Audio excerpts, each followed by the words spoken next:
A bright yellow chandelier hangs from the ceiling, illuminating the room and making it sparkle with the light of its many burning candles. It is the dorm room of the ruffian son from a high-ranking noble family, who reigned over the Magic Academy like a king.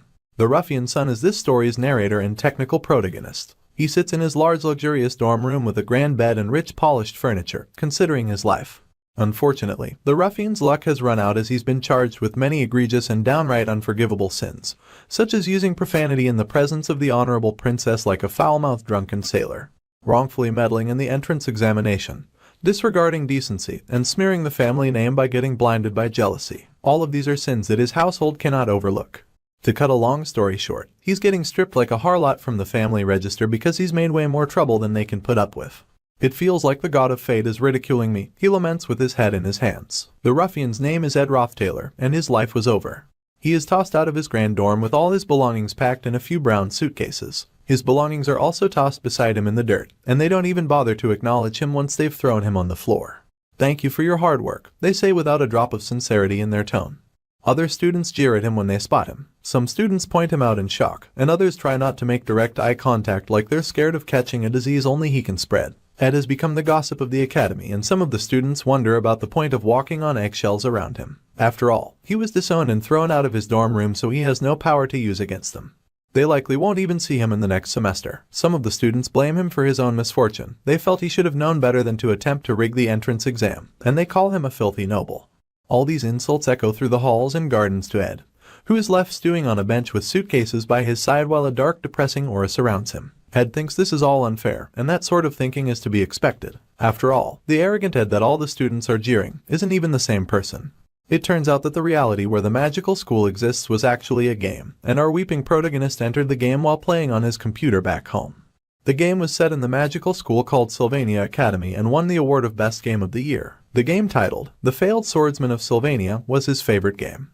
Our boy is not too surprised about entering a game as he's familiar with this genre in the comics he reads. Usually, when someone enters a game, they end up possessing the abilities of either the main hero or the main villain.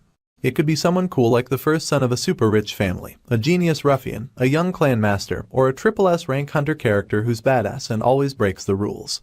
Unfortunately for our hero, he's drawn the short straw and ended up in the body of a third-rate villain, who gets kicked out of the dorms at the beginning of the game. He's not even a relevant character. His name isn't cool either, because what the fuck kind of name is Roth? The developers basically designed him to fail. He's possessed the worst of characters at the worst of times, and it is truly a misfortune to land in the body of someone else just after they had messed up beyond repair.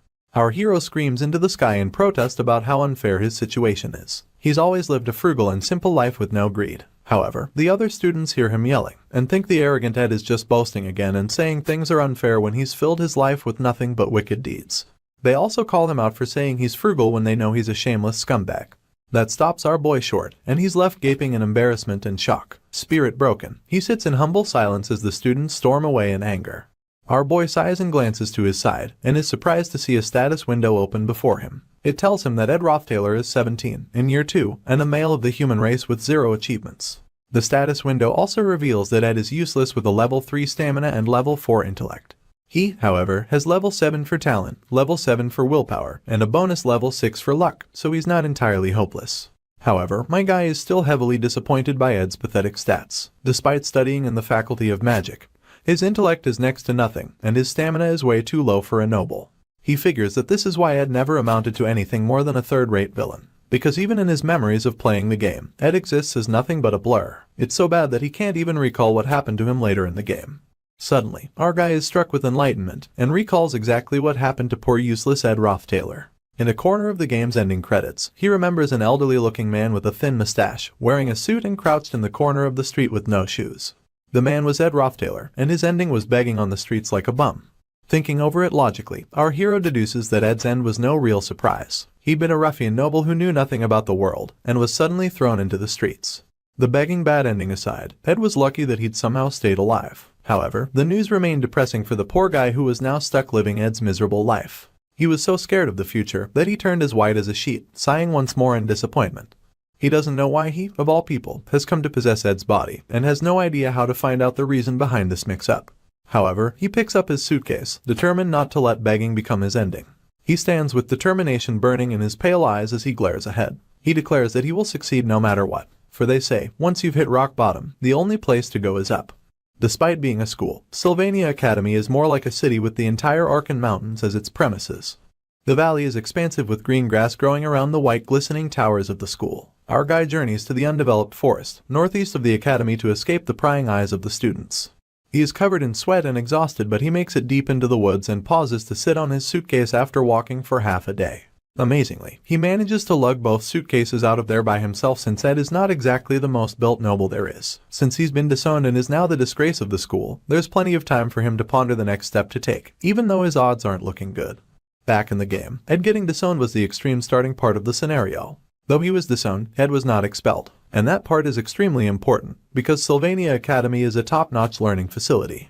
Just graduating from Sylvania is sure to get a student a guaranteed and secure future. Thanks to our hero obsessing over the game so much, he can now use the intel of a 5-time dedicated player of the game to its fullest. He still has a chance of success so long as he graduates quietly, then he can acquire a soft, comfortable life, a life even more awesome than the one he left in the past world. So, his obvious goal is graduation. He scratches out that word in the sand, dreams of towers of golden coins flashing in his mind. However, to achieve this newfound dream of his, he first needs to tackle a few issues, the first of which is the steep tuition fees. As someone disowned and kicked to the curb, he has absolutely no money to pay his way through school, and it's not like he's talented enough to get a scholarship either. The good news is the current semester has already been paid for by his wealthy noble family, so he can use the time he has left to achieve a scholarship for the next semester. However, Ed's stats are still looking ridiculous and downright depressing, but our boy is not about to give up just yet, even though he thinks he'd be lucky not to flunk out with those bad stats. He decides he'll worry about tuition later and instead focus on more pressing matters like how he's going to survive now that he's gotten his ass kicked out of the dorms. The things he needs now are food, clothes, and shelter. He snaps open his luxurious suitcase to take a peek at what he has to work with for around the next week to avoid turning into a bum. He finds in his suitcase a collection of showy clothing with no extra stats or powers, ceremonial daggers that are just as useless, and even the more useless ornamental cup. It's not looking good, but at least he has clothes. The problem now is having no place to stay or food to eat, and Ed's awful reputation is not going to make it easy to achieve either. He sits on the floor to ponder the issue, which makes him look like a bum in practice. Since he can't return to the dorm that he was kicked out of, he decides to stick in the woods for the time being. There is at least a clean stream nearby, and that accounts for water. Our boy has 10 days until school starts, so he's going to use that time to whip into shape. Ed starts by practicing the magic move Wind Blade. He uses it to send blades of wind whipping around the forest until he's exhausted. Fortunately, he can use spells, but using spells only made him hungrier, and he's exhausted just from using wind blades to cut down a few tree trunks. He decides the spell is not that useful. He is now frustrated that he got kicked out without at least getting some food. Then, he wonders if getting hungry after using magic is a thing in this world. Because after using magic, he is so hungry that sweat starts dripping down his brow. Suddenly, he remembers something that his grandfather told him when he was young. When barley was scarce while his grandfather was a child, he said they'd eat tree bark in the back mountains. And so, Ed stares dubiously at the barks of the trees he cut down. Unfortunately, he is desperate enough to try it. Within minutes, he's using ignition to boil up the bark of a tree inside the ceremonial cup. Anything edible is good enough for him to try to fight off the hunger. He is so hungry that he convinces himself the tree bark looks like chicken breast. Excited, he stuffs the wood in his mouth and chews with high hopes. As expected, his hopes plummet and he ends up spitting the entire thing out. Humans might be omnivores, but there's a limit. Day 3 in the forest comes around, and Ed is starting to look like a starved reanimated corpse. He sends his hate to his grandpa for his useless advice. After starving for a day and throwing up for 2 more days, he concluded that he'd stop trying to eat wood and instead use it to build a house. He needed shelter to weather off harsh weather conditions. So, he gets busy. First things first, he raises the frame to support the wood of the house. He only has 2 hands, so he struggles to set up the 4 supports. It is not an easy job, and he quickly crashes during his first pathetic attempt.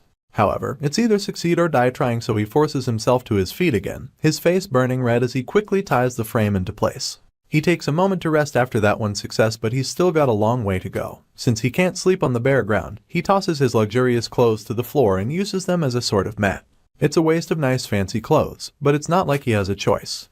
The next day comes, and he successfully crafts a tent made of wood which he's extremely proud of. The status window suddenly becomes active, and informs him that his crafting proficiency has increased, since he crafted the basic wood shelter to completion. He is now a novice craftsman with level 4 in handiness, level 1 in design, and level 1 in gathering ability. Ed would be so much more impressed if he wasn't dying of starvation. He does realize though that he missed out on his talents because he was a noble, so he never found out that he's more talented with his hands than he is with magic. So, my guy utilizes that handiness and creates a simple harpoon, a ceremonial dagger strapped to a well-shaped tree trunk. He harnesses his newly crafted weapon like a madman, determined to find something to eat. 2 days on an empty stomach with excessive physical labor has been bad for him. Only desperation keeps him going as he madly jabs at the water in a wild attempt to catch fish. He successfully catches 2 and he roasts them over a fire with the ignition spell. A week until school starts and he finally tastes food, so it's no wonder that his eyes are finally sparkling with joy. He just has to hold out as he is right now. If he can manage to hold out until then he'll be able to get through school without much trouble. However, he was so busy eating that he forgot something important, and nearly choked on the fish when someone appeared before him. A beautiful girl with long blonde hair and shiny golden eyes. It looks like in his quest for survival, my guy had completely forgotten about the main characters of the story. But of all the people, he had not expected to run into this particular individual. She is the disciplinarian and strict Princess Fiona, and she's the one who got Ed Rothtailor kicked out of the dorms. The issue is that Ed Rothtailor is a villain who appears as soon as a player starts the game. Using his status as a noble, he hits on the main character's childhood friend only to end up being beaten up and punished for it. However, Ed's vengeful heart is not sated, and he goes on to use his noble influence to adjust the main character's entrance exam for Sylvania Academy. Unfortunately, he immediately gets caught by a girl who came to take the entrance exam while hiding her identity. That girl was Fiona Elias Cole, and she was their empire's 3rd princess. With her insight ability, she can detect the target's lies and conspiracies. Pathetic Ed Rothtailor was caught in a sad state, gritting his teeth and making excuses, but all of his lies were exposed by Fiona and he was chased out of the dorms. Everyone at the academy of course hated Ed Rothtailor, but he was doomed when he met the one person that he shouldn't have met the most. Now, my guy was unfortunate to have met her again while wearing Ed Rothtailor's body. She is furious to see him, her arms crossing as she immediately deduces that he's up to no good.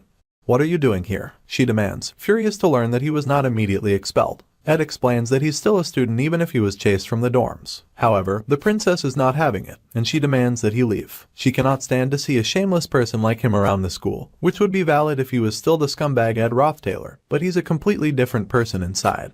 However, Fiona doesn't know this and she's determined to talk to the academic department and personally request for his expulsion. He's in big trouble now.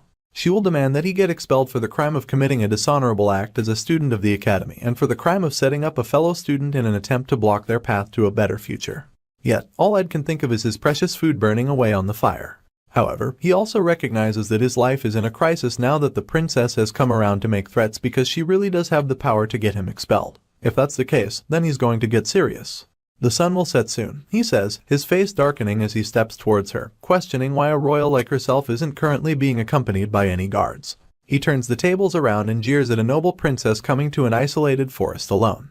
However, Fiona refuses to be threatened and raises her hands in battle as she's not scared of him, even if she doesn't have her escorts. Still, our hero denies trying to threaten her and suddenly gets on his knees, claiming with a bright smile that he's just trying to thank her. This confuses Fiona and she activates her skill of insight. She is shocked to find that there is truth to his words and no lies are detected. Ed notes that she looks surprised. The Rothtailor family that he belongs to is famous and influential, but they use that name to exploit the citizens and do human experiments for research into eternal life. To the main character, it is a trash family that is destined to be destroyed and all the members of the family will be imprisoned and executed in the future. However, thanks to Ed getting disowned, our hero will never have to suffer that fate. The fish he caught is now completely burnt and he may be cold and hungry, but he decides that is better than dying. In the long run, it's a good thing that he got disowned and it puts a bright smile on his face. He decides he will have to convince Fiona without lying, or he'll get expelled, and then it's game over at any chance of living a peaceful and happy life. Looking at the timeline, he deduces that it's about a week before the school starts, and he ponders on why the princess would be in the forest. She has come without any escort, and she's come wearing simple clothing, which makes him realize that she is completing the class placement test. Professor Glass' class placement test is a test to find magic beads hidden in the forest.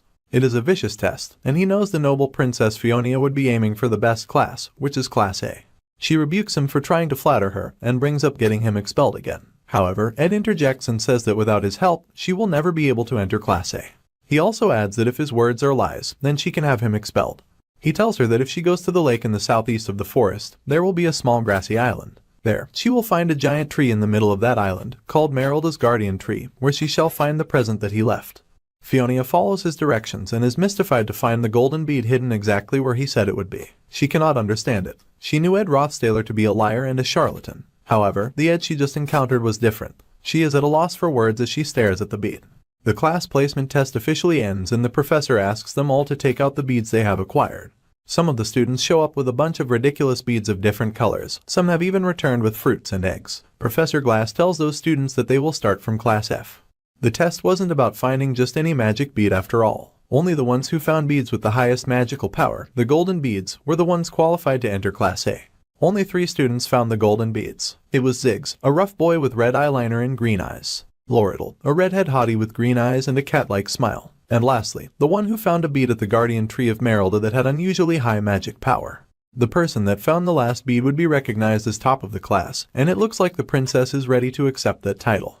Meanwhile, Ed ponders his decision to help the princess. His fish burnt, and he doesn't even have the strength to use the spear anymore. He managed to upgrade his crafting abilities and made a fishing rod. He thinks of the third princess of the empire, Fiona. Since she was young, she'd seen through flattery and sophistry and had sharpened her insight ever since, which led to the creation of her innate skill. No one can escape her insight, so he had no choice but to give her authentic information. Unfortunately, this led to an even greater problem for our hero.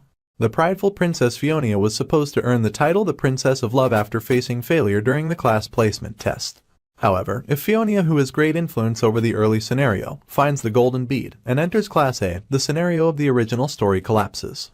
Even if Ed manages to avoid being expelled, all the information he has would become useless if the story changes too much and he'll be done for. Fortunately for him, the top of Class A is awarded to a girl called Lucy Merrill. She is a small silver-haired witch deeply asleep in class. The future did not change. Fiona stomps out of the class deep in thought. Her ability to insight has always seen the truth, and there really was a bead at the tree. However, her hands shook with rage because she could not accept it. The reason she'd hidden her identity in the first place was because she'd feel embarrassed by the special treatment she would get if her identity was exposed. She really wanted to prove herself, and knew from just seeing the bead that it would offer her the best results on the test. Yet, that was exactly why Fiona could not bring herself to accept such a gift, because finding it was not something she accomplished on her own. The title Princess of Love that she would receive in the future was one she wanted to gain only by walking the righteous path. So, with her head down, she turned away from the opportunity before her. Ed threw bait at the princess, knowing it would not matter if it were a truth or a lie. Even if Ed Rothtailor believed that the princess would fail the test, she had confidence in succeeding and rubbing it in his face. However, that confidence crumbled when she was unable to find another bead, which meant that our hero had never lied to her since she was unable to enter Class A without the item he'd directed her to. The princess punched the wall in a rage, since this meant she had to keep her end of the deal and could not get him expelled. However, she swore to keep her eyes on him. Meanwhile, Ed celebrates finally catching a fish even bigger than the sardines he caught last time. He now lives in a place where he has to start running from early in the morning to get to school on time, as there is no means of transporting himself back and forth from his wooden tent to the school. But then again, he is willing to make the effort and races back to school, overjoyed to have returned to the splendor and joy of the Sylvania Academy. The school opening ceremony begins, and the announcers say it is nice to see that the students have made progress before starting the new semester. The announcer tells them to enjoy the food prepared while they listen. As the announcer continued to speak, Ed heard the sweet whispers from his haters that welcomed him back to school. Nobody looked happy to see him back in school. They wondered how he had the face to come to the opening ceremony, and they wondered why he even came back in the first place. However, he doesn't care as he once more gets the chance to eat rich flavored meat, and he proceeds to eat many plates of it like a pig. His goal is graduation, and he doesn't care how many shocked stares he gets. Still, the side characters keep whispering about his disgrace and his manners. Some even admit that he feels a bit different. That's when a group of girls whisper about desserts being made by the head chef of Awfully's Hall, and they hurry over to the table where it's being served. A pretty girl with long brown pigtail braids and a bow in her hair remarks that it's strange somehow that Ed Rothtailor feels like a different person. Meanwhile, our hero is out here, simply wishing for nothing unusual to happen. Moving on, a big blue sky brightens another brand new day at Sylvania Academy. It is the first day of school and a new semester. A welcome speech is given to the new students in a grand hall, with the speaker stating their excitement at seeing the students in a new and improved form. It looks like the speaker also looks forward to seeing Sylvania Academy whip them into shape to become functional members that society can be proud of.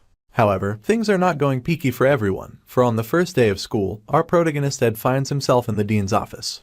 He almost didn't even start the school year because he almost got expelled on the first day of school. Ed had not expected Fiona to tell the dean about him, especially after their little encounter in the forest.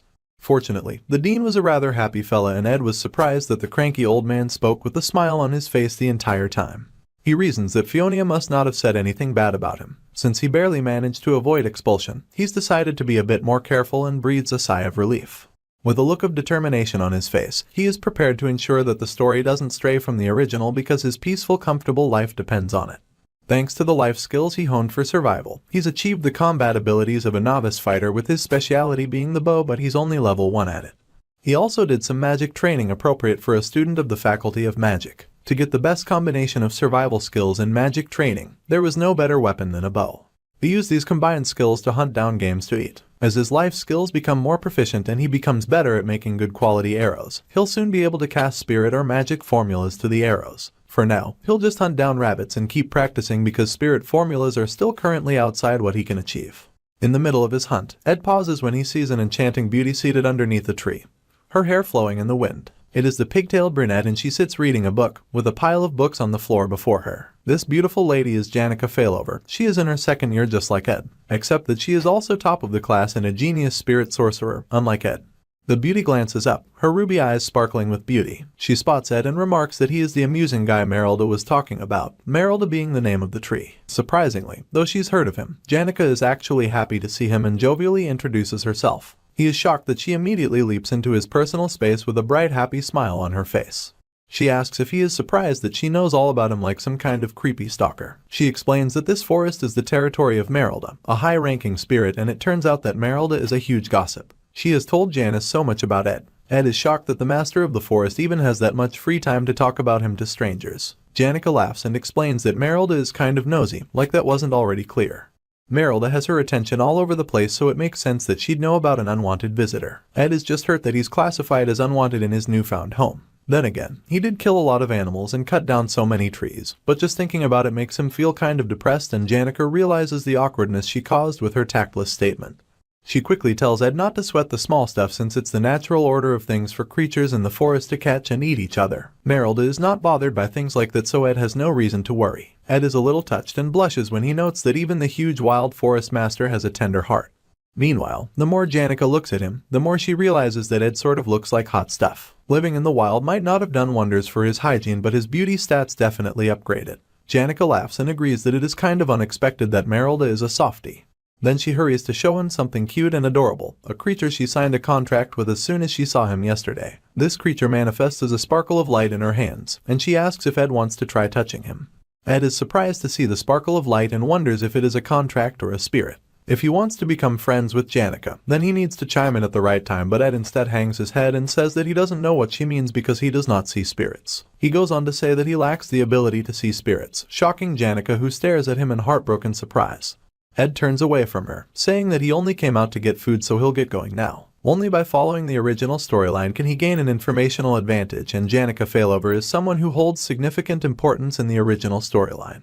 She is someone that he must never get close to, because the future has something incredibly haunted in store for her. He walks away, leaving her behind, and she sadly stares after him. Meanwhile, Janica notes that Merrill was right about her assumptions concerning Ed. Janica agrees that Merrill was right in her assessment of calling Ed a really fascinating guy. As she speaks, she strokes the white furry chin of the forest master, who's taken the form of a giant wolf-like creature. No matter how much she thinks about it, she realizes that Ed really can't see her. She wonders who he is. Also, she tried so hard to be kind to him, but he just answered with yep and left. It makes her so embarrassed that she buries her face in Merrill's fur and squeals with disappointment. However, she takes heart since it's not like this is the last time they'll ever see each other again. After all, they go to the same school and are in the same grade. She can just find out more about him from now on. The distance between Ed's shelter and the student area was not close at all. It was in fact a whole treasure map's journey from point A to point B. Ed barely made it in time for school even when he left at dawn and ran at full speed. Just commuting to school is something ridiculous that increases his stats, so at least it is worth doing. In order to win the scholarship, he has to study more diligently than ever before. He has no money, so he writes on a stone slab using a burned stick, and borrows books to study with from the student library. My guy literally regressed to the Stone Age just to excel academically. On his way home, he washes the sweat from his clothes in the stream. One would think that would conclude his daily chores, but he's just getting started. Life as a broke student isn't easy, and he has to check if he still has any firewood, drinking water, and jerky for his next day's lunch. Due to this extra chore, he only gets 4 hours of sleep. However, doing all this is not what bothers him the most. What bothers him the most is that the entire time he's struggling, Janica keeps following him and keeps a close eye on him like he's her amusing circus monkey. He immediately calls her out for following him around, and she looks shocked that she got discovered when she wasn't even any good at hiding in the first place. He yells that it would be weirder if he didn't notice her awful sneaking skills. Enraged, he asks Janica if she is not aware of his identity. He is Ed Rothtailor, the worst hooligan to exist, and he doesn't understand why she keeps hanging around him. However, Janica points out that the hooligan thing is just what other people think of him and she wants to make her own judgment of him. She sparkles like the sun as she smiles at him, blinding him with her pure beauty. However, Ed is even more disturbed. He recalls that Janica is the kind of person who looks naive and dumb on the outside, but she is very independent-minded and always likes to form opinions by herself. However, none of that is going to change the dark future in store for her. Ed just can't respond with a refreshing smile on his face when he knows what is coming. This is because the sweet and angelic Janica Failover ends up growing into the final boss of Act 1. She is the only character who would smile at a scumbag like Ed Rothtailor. It hurts him to have to push her away, but he cannot mess with the plot because he needs things to go smoothly so that he can succeed. Ed reminds himself that he is a villain, even though he never wanted to go too far. So, he says, in that case, since destiny brought us together, can you do me a favor? Janica is delighted that he's asked for a favor and asks with excitement sparkling in her eyes what she can do for him. Ed explains that he is a mess right now. He's been disowned by his family and he is in a huge pinch, so he asks if she can give him some money. Ed temporarily turns into the beggar he feared becoming. Janica is so shocked she briefly turns to stone, her smile frozen on her face. Quickly he tries to retain his dignity and stees, saying that of course, he will pay her back as soon as he's back on his feet. The truth is that Ed knows that every year, Janica gets a scholarship for being top of the class, but that doesn't just signify her excellence. Her background is so poor that without the scholarship, the angelic beauty of the school would not be able to advance to higher graduation. In other words, she's just as broke as he is. Janica, the sweetest daughter from a small ranch, has one great weakness and that is money. The poor girl is so shocked, standing in the clearing at a loss of words. Her stone-frozen figure starts to fade away as she apologizes in pain despair because she cannot help at all, which is exactly what Ed predicted. He hopes that with this he has successfully cut Janica Failover out of his life. It's been 3 days and he's finally been left in peace. Of course, Ed doesn't feel good about purposely asking Janica for the one thing she cannot provide, but he doesn't want to get entangled with the important characters anymore. He should carry on his quiet, peaceful life of living and hunting in the forest. He has to be careful so that the story doesn't stray from the original. He finally makes it home and is about to enter his wooden tent when he freezes in shock. This is because he finds inside his tent a character with an even heavier presence than Janica, the subject marvel of all her classmates and even the professors, the rare genius and the most powerful character in the game, the failed swordsman of Sylvania, Lucy Merrill. He finds Lucy Merrill sleeping inside of his tent, and she wakes with a tired yawn. He is horrified to find her sleeping in his home and wonders what she's even doing in this mountain valley. Lucy mumbles that he is so loud that she can't sleep. Ed is about to ask what he did that was so loud, but the sleepy girl says she's not talking about him. She is in fact talking about the wolf behind him that is as big as a house. It keeps talking to him. Ed's eyes widen to saucers in shock and there is a bright light behind him. It is Merrill, the forest master. She is a mighty creature, and she requests that Ed someday save Janica at all costs. She is technically his landlady, so already this is a dicey situation. Lucy only spent 2 days at Ed's camp. Ed carries on about his daily activities, an axe on his shoulder and rope in his hands. As he does his chores, he hopes deeply that Lucy spending time in the forest won't lead to any significant changes in the story's plot. Looking back, he can't help but see how complacent he was to think that way, and it did not take him long to realize his folly. Sylvania Academy had started its joint combat training at school. A large auditorium was filled with cheering people and its center was a fighting ring. Joint combat training was a mock one-on-one combat exercise between students, a friendly sport where they could test their abilities without fear of seriously harming each other. To further reduce the lethality of their blows, the school provided most students with fake weapons to fight with. As the student matches rage on, Ed already has an idea of how most of the matches will go, especially the matches of a few special people, such as the sparkly benevolent Princess Fiona with her insight ability, golden daughter Lortel with her red hair and cocky smile, Ziggs, who is one of the few students to have gotten into the top class through the beat hunt test, the sweet but broke spirit sorcerer Janica, the slothful Lucy who went and did as she pleased, and the wicked Clevius, who is an edgy-looking kid with dark hair. The list of exceptional protagonists could go on and without end, and Ed recognizes them all. After all, each named character will turn out to be an important character in the game. The most important character of all is the failing swordsman Taylor, the hero in red with dark glistening hair, burning with a fiery passion and a sharp shining sword that he turns upon his opponents. Ed stares at the ring with bated breath and a sparkle in his eyes like a fanboy watching the concert of his favorite pop idol. He excitedly wonders if Taylor will be fighting next. He already knows the results, so he didn't pay too much attention to any of the other matches. The winners of the duels and the joint combat training were all first-year students, the same as the protagonist, Taylor, who is expected as those winners are expected to make up Taylor's elite team. The only exception among the winners was of course Janica, who is a second year. As if summoned by his thoughts, Janica animatedly pops up by him and greets him with a bright and shining smile, much to his chagrin. Ed is heavily disappointed that she hasn't given up on her attempt to be his friend, especially after they went through the pathetic experience of him asking her for money. Unlike Lucy, who acts like a lazy cat and does whatever she likes, Janica acts more like an eager dog every time she sees him. With excitement, Janica informs him that the list of matches is out. However, Ed is not really interested in the list, crossing his arms and turning away so he can focus on what is happening in the ring instead. However, Janica is not discouraged and she excitedly questions his disinterest. She thought that he would at least be curious to know who he would be fighting. Her statement stops Ed short. He freezes in terror and horror and realization as a cold sweat runs down his face. He had not expected that he'd have to fight as well, but that was his own foolish mistake. Ed had forgotten that by the time of the joint combat training, Ed Roth Taylor had already been expelled. However, Ed had prevented that from happening, so now he would of course have to take part in the joint combat training and he would have to fight another student. With apprehension in his eyes, he scans the list in Janica's hand to find out who is going to be his opponent. Meanwhile, in the ring, the protagonist, Taylor, stands proud and determined with his fist beating against his chest. Taylor promises to perform to the best of his ability. Ed immediately forgets all about who he has to fight, now that his inner fanboy has activated. A smile comes upon his lips as he decides his opponent does not matter right now, since he must pay attention to Taylor. Ed just wants to watch Taylor's fight because they have a deep connection, even if Taylor doesn't know it. Though it was from a world beyond the screen, Ed lived as Taylor for a long time and played his perspective during the game. During the time he played, he hit many lows and game over moments where the game would ask if he was interested in playing again, and Ed would always choose yes. From miserable and vain bad endings to true endings that left long-lasting impressions, Ed completed the journey through the game countless times with Taylor by his side. Among the countless routes, there wasn't a single route that was not arduous and difficult. Taylor would sometimes get beat up and covered in various battle bruises with his face in a grimace, burdened by the difficulties of his path. In this new life, Ed and Taylor are now separate and Ed has to take care of himself to protect himself from a bad ending. However, he still plans to energetically and wholeheartedly cheer for Taylor. Ed wishes Taylor great success, because Taylor's success will keep the game predictable and help to guarantee a peaceful future for Ed. Ed gets so touched thinking about it that his eyes sparkle with heartfelt tears. Suddenly, he notices the big black speakers blaring beside him, repeating an announcement over and over. The announcer is searching for the student named Lucy Merrill. The speaker announces that Lucy has to come to the arena as soon as she's ready for the practice match. Glancing around the auditorium, Ed does not see Lucy and he wonders where she went. Suddenly, they find her sleeping underneath the backup podium, just beside the fighting ring. The yelling finally reaches her and she stands to her feet with a big characteristic yawn.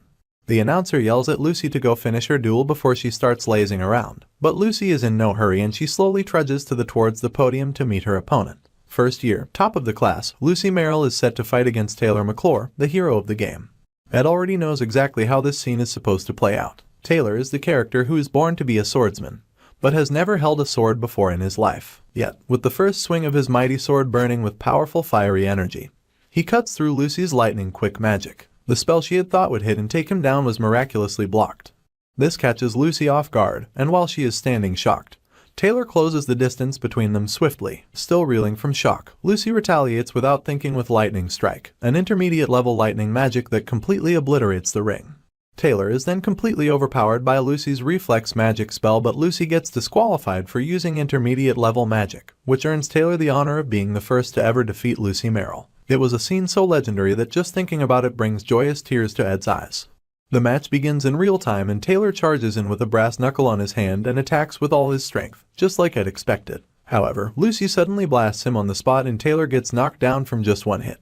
The entire crowd goes into shocked silence, but Ed is still hopeful, his hand curled into a determined fist.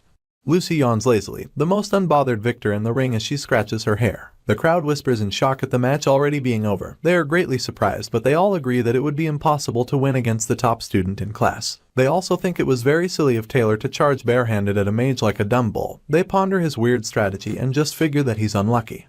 Taylor McClure's life was always a series of trials. He was a country bumpkin and a failure of a student, an underachiever who had not gotten a single decent grade since he started school. He was a failure that was not acknowledged by anyone. He was so irrelevant to the student body that no one noticed his hand move.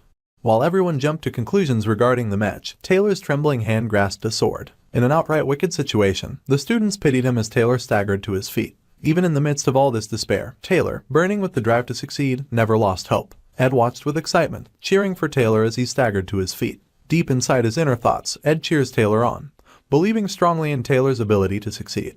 With a burst of speed, Taylor launches himself at Lucy, screaming her name. Lucy turned in surprise to see him suddenly able to move, and Ed's excited grin grew wider. He waited with bated breath for Lucy to use lightning magic and keep things aligned with the plot he knew. Unfortunately, things didn't go as planned. Ed stared in confusion and shock as Lucy retaliated with a ball of green light that immediately halted Taylor's attack. The magic expanded into the face of a growling wolf that overpowered Taylor. It is a familiar face and looks very much like the face of the forest master, Merrill. The great magic flings poor Taylor away in a mighty swirling wind tunnel of green and white. Taylor was launched into the air and crashed into the wall behind Ed. Taylor's limp body smacked against one of the great pillars of the grand auditorium, then fell from the height and crashed to the floor, landing so hard that he broke the stone of the floor that he landed on. Lucy had retaliated with magic, just like Ed expected her to, but she had not used lightning magic. Instead, wind magic danced around her, a purple glow in her eyes as she glared at Taylor's fallen body. She glared at the boy who had come close to defeating her. Taylor had come close, but he had still failed. Lucy Merrill was announced the winner of the match, and the auditorium erupted in a cheer of celebration in her honor. However, Ed was still frozen in horror and shock. He could not believe that Taylor, who was supposed to mark this event as his first victory and sear his presence in the minds of the watching crowd, somehow lost his battle against Lucy. The recognized victor of the match was confirmed by the announcer to indeed be Lucy Merrill. The announcement echoes through the auditorium, and the students go wild with cheers, throwing their hands in the air in adoration of the first year's top student. However, Ed cannot believe it, and he stares at Taylor's crumpled body in disbelief. It shocks him that the protagonist lost in his first important fight, because this means that the story is starting to change. Heartbroken, our guy watches as Taylor the hero leaves the ring with his shoulders slumped in defeat. He quickly recognizes that the current situation is likely going to be a serious problem, and he definitely cannot leave the hero alone to his own devices. Lucy used the protection of the wind spell to defeat the hero during their combat match. That spell uses the power of the wind spirit to automatically protect the user from sudden attacks. The mighty face of the wind spirit that takes the form of a powerful howling wolf is the kind of ability that uses continuous magic obtained through contracting with the high-class wind spirit Merrill. Lucy stretches out her hand and requests for some jerky, but Ed runs right past her, his focus on something entirely different. According to the scenario, Merrill and Lucy are originally two separate entities and should not have been combined. However, thanks to Miss Lazy coming to his tent and temporarily hanging around the forest, she ended up contracting with Merrill and became even stronger because of it. As Ed races away, the announcer proclaims that the next combat training match shall be held between him and the Empire's adored and respected Princess Fiona alias Clole. Fiona is already walking out to the ring and she attempts to engage our guy in conversation, but he races right past her instead, barely sparing a second to notice her with how intensely and fast he is running. The problem is that the hero was supposed to win the fight against Lucy. Taylor was supposed to gain confidence in himself during that fight. Unfortunately, the hero lost because Ed Roth Taylor, who had not been there in the original story, now existed and remained within Sylvania Academy. Filled with guilt, our guy races after the hero and calls out to his hunched defeated back. He was not sure if his actions would have any meaning, but doing something was better than just sitting still. Ed then shouted encouraging words, telling Taylor that his efforts would surely pay off. He told the hero not to feel down and that there was nothing to be embarrassed about. Our guy is not doing any of this because he is a selfless angel. It is because deep down inside he realizes that if the hero's heart gets broken, then he will be forced to work hard in the end at fixing things that Taylor was supposed to handle. So, he floods the hero with toxic positivity and tells him to walk with pride because he did good. Our guy screams with so much energy and passion that his face goes purple. Ed knows that there are sure to be more hardships that will occur at Sylvania Academy, but the hero is the one built to face and overcome these hardships, not him. Meanwhile, we go back to Fiona to shed a little light on her story and her past. The first person to discover her innate insight ability was Emperor Cole, who told her that she was born with God's blessing. However, he was wrong about that. The life of a royal was the kind riddled with endless intrigue and conspiracy. From within that dark abyss, the golden light that was Fiona developed the insight sense by herself as a means of self-protection. That is why she is always confident. The princess could always find an ugly abyss swirling deep inside the eyes of the imperial family that looked up to her. Even when she saw through them, the Princess of Love lived as if she did not know of their wicked hearts. Now, back to the present, she faces Ed during the joint combat training. He solemnly asks Fiona to go easy on him, and she also asks him to also go easy on her. While they brace themselves in preparation for the match ahead, the other students whisper about Ed's behavior before the match and how he rushed to yell at poor defeated Taylor. They all think that our guy is surprisingly persistent in his evil, and feel wowed that he put in so much effort to make fun of someone who wasn't even able to do anything. They figured that he probably wanted to look like a nice guy by cheering for the person he'd been caught bullying. They also agreed that such an idea is disturbing, and some of the other students laugh at Ed for being that kind of person from the start. Fiona closes her eyes deep in thought. The truth is that she believes the words of the jeering students are correct. Ed Rothtailor has always been the type of person who used his noble-born position to embarrass his juniors, and when things did not work out the way he planned, he was then caught in the shameless, disgusting act of altering the test results. Ed Rothtailor was a predictable eyesore. That was what he was like in the past. However, now he started acting different. The memory of him kneeling before her and offering her the chance to win the golden bead flashes in her mind. She wonders if she truly knows all there is to know about Ed Rothtailor. Earlier, our guy did indeed race away to yell at Taylor, but there had been desperation shining in his eyes, and that was not an act. The announcer declared that the combat would begin, and all the students cheered. Before they start fighting, Fiona tells him that he confuses her, which surprises Ed. She will come to a conclusion about him using this duel between them. Fiona informs Ed that she has begun her attack. She shoots just one ball of water at Ed, starting with one just to test him. She knows that the magic he uses is wind and fire, so she wonders how he will now react to her water ball. In a dramatic battle as a finale, she plans on getting rid of that mysterious man haunting her heart. However, to her ultimate disappointment, the water ball smacks Ed right in the chest and he takes a dramatic hit. Fiona is dumbstruck with confusion as Ed rather dramatically hits the ground like he was mowed down by an asteroid. Ed declares his silent defeat. Fiona is outraged, of course. The noble princess who could not accept a freely given bead during a hunting game would hardly be thrilled about a freely given win. She knows that he saw the trajectory of the water ball and yet chose not to block it. The student body throws back their heads and laughs at how pathetic Ed is. They think his battle went even worse than Taylor's. Ed was acting all cool earlier, but he ended up knocked down with just one hit. The students also cheer for the princess with adoration in their eyes, agreeing that watching the princess fight and win was refreshing. Ed bows his thanks to Fiona and says that he learnt a lot. However, Fiona is well aware that she's the butt of this stupid joke. She only fired one shot and Ed would have learnt absolutely nothing from a battle so brief it can't even be called a fight. She then realizes that Ed has never once made eye contact with her through the entire fight. This must mean Ed is lying, and that further aggravates her. Princess Fiona Elias Cole is announced the victor and, predictably, the whole crowd cheers. Fiona is outraged, but Ed races out of the grand auditorium as soon as his duel is over.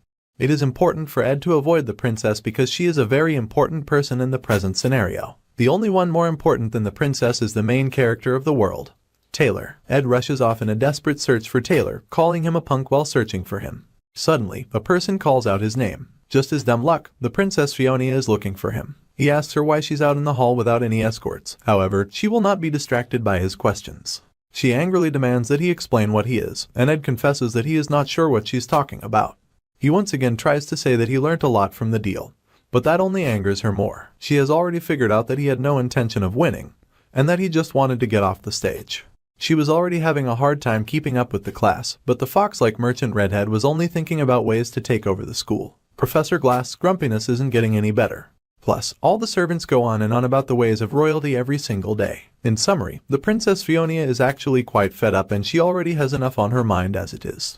Meanwhile, Ed is quite surprised to find that the princess had so much pent-up frustration. While playing the game in his past life, he spent most of his time inside the mind of Taylor and never did think too deeply about the other characters. Now, he places his hands gently on the princess' shoulder and tells her to take a deep breath and calm down. Very carefully, he goes through breathing exercises with her. Fiona breaths in and out.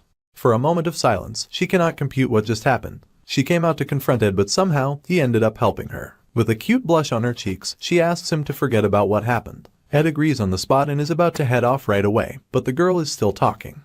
She confesses that she has a bad habit of only asking blunt questions, because she feels like she's constantly trying to guess and predict what is going on in people's thoughts due to living in the palace so long. Ed couldn't care less, and he so desperately wants to leave to find Taylor. However, Fiona must get her question answered first, so she asks him bluntly. She asks if he tried to cut ties with his family because he knew of their dark side. She demands to know if the reason he picked on Taylor was because he needed a reason to be expelled from the family. Ed can't help the cold sweat that slides down his face at her super sharp deduction. Although it is mostly wrong, the thought of the Roth-Taylor family having a dark side was correct. However, he can't just openly admit that. So, Ed avoids eye contact and denies everything. It is too early for Fiona to know about that anyway. She can look that far into the future. Still, the girl is shocked by his blatant lie and dismissal. She demands to know why he was cheering and supporting the person who he was trying to get expelled. She asks if he never even disliked Taylor from the start. All those questions were very blunt and to the point. Ed responds by redirecting his gaze, and lying so much that Fiona can practically visualize his nose growing longer. The girl roars at him to look her in the eye and tell it to her straight, because her insight ability is seeing through all his lies. However, Ed unrepentantly lies that he is telling the truth, which Insight detects as a lie. Fiona has no evidence, so she can't even prove that he's lying, which only further enraged her. Above all, going with the original scenario is his only hope, so Ed will not tell the truth at all. Finally, Fiona gives up and lets it go. She knows he has been staring at the door since they started their conversation, so she knows he must have something urgent to take care of. Ed bows in gratitude and makes his way towards the door. It was the first time he'd seen a new side to Fiona.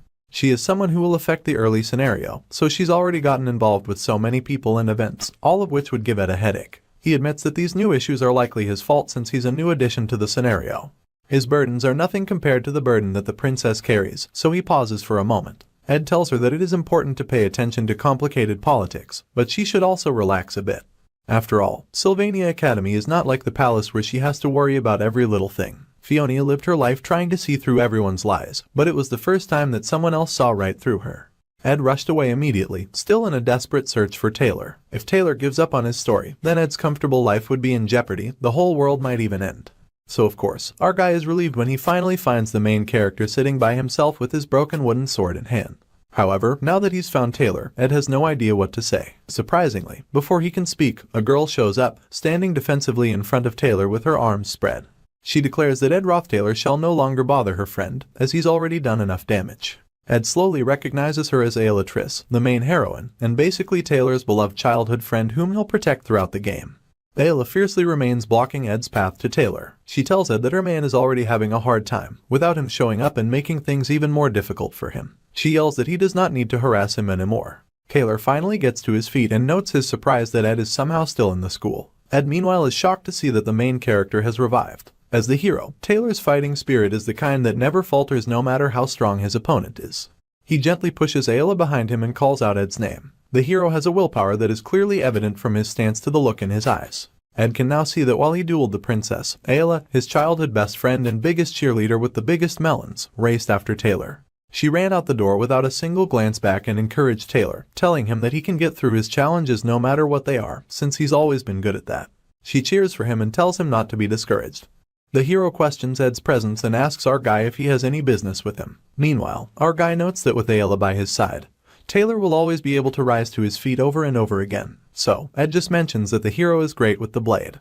Ed has played this game before, and he has been by Taylor's side. He has been through lots of experiences with the hero and has been with him till the end. Ed turns away from Taylor, saying that he has no schemes. Honestly, our guy figured that the hero would save the world, while he focused on surviving, but our dude had treated the hero like a pushover.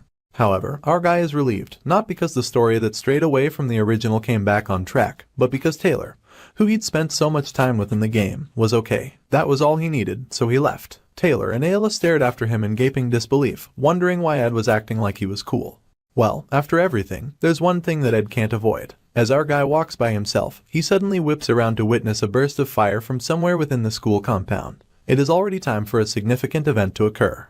Originally, everyone was supposed to have witnessed that even while at their seats within the battle auditorium, which was called the Nail Building. A great red dragon rages in the Nail Building. The golden daughter Lortel immediately attacks the fiery dragon beast with ice magic. Her power is so great that it freezes the entire body of the large beast. However, that's not good enough and the beast soon melts its ice with its powerful flame magic. The dragon is wielded by the spirit sorcerer Janica, and she is the one dueling against Lortel. Although Taylor cannot watch this fight from the auditorium, it is so intense and the dragon is so large that he sees the fight from where he is standing outside with Ayla. Things are going a little differently from the original plot, but it is important that Taylor is able to witness this epic battle. Taylor and Ayla watch in awe. Our guy wants the main character to keep his eyes peeled during the battle, because one of the numerous trials coming his way, and the final boss of Act 1, is the wielder of the mighty fire dragon, Janica Failover. Lortel is powerful, but even her ice magic struggles under the onslaught of fire that rains down from the dragon's throat. Janica is the only student from the second year to win against one of the new students in first year, and all the second years cheer in victory. They congratulate the happy Janica, impressed with her skill, great personality and great ability at spirit sorcery. Janica is overjoyed by their praise and happily thanks them for their compliments. However, she notes the medics transport Lortella away. She is even congratulated as the pride of the sophomores, but she is horrified to see what she has accidentally done to Lortel. Unlike in the original, Lucy defeated Taylor, so it all ended with the main character of the joint combat training being Janica, who became the protector of the pride of the past enrolled students. This spirit girl already had a lot of friends, but this incident will make things even more frantic for her. Hopefully, Ed won't be seeing her at his camp anymore, because whenever he gets entangled with the main characters, his head starts spinning. 2 weeks pass after joint combat training. Without the main characters consistently interfering in his life, Ed can now go all in on his studies and survival without worry. He even made a fishing net so most of the food problem is somewhat solved. He also managed to upgrade his stats. His stamina, intellect, talent, and willpower upgrade. His body is even starting to shape up with well-defined muscles because his stamina stats are increasing. However, as soon as he steps out of the stream from bathing, he finds Janica haunting his camp. She gets embarrassed at his nudity. Ed is furious and demands why she suddenly showed up at his camp. He just came from fishing, so of course, he was dripping wet. Janica replies that it feels like a top-secret base, and she feels like an adventurer, which is all very exciting to her. She also wants to talk to Ed more, and she needs some advice. Ed is surprised that she has come to ask for advice, and wonders why she would choose to ask him of all people, when she's got all those other friends to hang out with. The girl goes on to explain that during the joint combat training last month, she hurt Lortel. Our guy, Ed, feels no sympathy. He knows Lortel used intermediate-level magic which was not allowed during joint combat training. Janica says that she kept trying to get over it, but she's worried that she might have overdone things. She asks if she ought to apologize to Lortel. Her friends would disapprove of her apologizing. However, our dude tells girl to do whatever she feels is right. The lovely and bubbly second-year student, Janica, was a treasure to everyone, precious in every way. So, if she ever felt guilty or self-critical, everyone would always take her side. However, she knew deep down inside that being kind did not erase wrongs that were done. Janica says it as she expected of Ed. He never takes her side unconditionally. She stretches with a happy smile. She thinks to herself that Ed has changed significantly, as he was not the same type of guy he was last year. You see, Janica was a bubbly and smiley girl, but she was also a very observant person. She notes that even when Ed asked for money during hard times, he did not show the desperation of beggars in such a predicament. She knows that he was indirectly telling her not to come close. However, those are the sides of Ed that stayed with her as a form of strange comfort. She tells him that she actually finds him reassuring. She also says that she wishes everyone in the world was like him. The next day, a bright and beautiful morning, Ed walks quickly in fear and in panic. The game The Failed Swordsman of Sylvania is a masterpiece, but few players have ever seen its ending, and newbies usually encounter several bad endings early on. An example of this is saving a girl during an ambush by kobolds in the class placement test. A player who does that would win access to the secret of the Golden Daughter. However, she then sends someone to kidnap Taylor, and just like that the player dies and Taylor ends up assassinated. In the monster slaying practice episode, if you skip the childhood friend Ayla and instead form a unit with the Golden Daughter, Ayla will fall off a cliff to her death. This is because Taylor was supposed to rescue Ayla and save her from falling off the cliff. If you protect the Golden Daughter, who does not sound very golden at this point, from the tree spirit, Tarkin, which was summoned by Janica, the player ends up burnt to death. This is why Ed must run very quickly, ignoring the one who calls him senior. However, she jumps to his front, and he asks her how long she plans on following him around. She replies that she did not think he would just grit his teeth and ignore her for so long. She is the fourth heroine of The Failed Swordsman of Sylvania, the business magnate Elite Kachellan's only daughter, Lortel Kachellan, the Golden Daughter. She smiles with angelic innocence and asks if she could kindly buy 2 hours of Senior Ed's time. To Ed, Lortel is also known as the Newbie Crusher. This girl is designated as the hidden hero, and unlike Fiona, she was treated as a villain from the start, and her true colors were only revealed in the latter half of the story. By the time players were able to understand the loneliness and anguish of the realist Lortel, they were already at a crossroads between herself and Fiona. Walking briskly, our guy reminds himself that he absolutely cannot fall for her words. Lortel, however, chases after him, saying that he could at least hear her out first, and that she just wants to help him out a little. Of course, Ed does not believe her foxy lies and he remarks that she says things that she does not mean.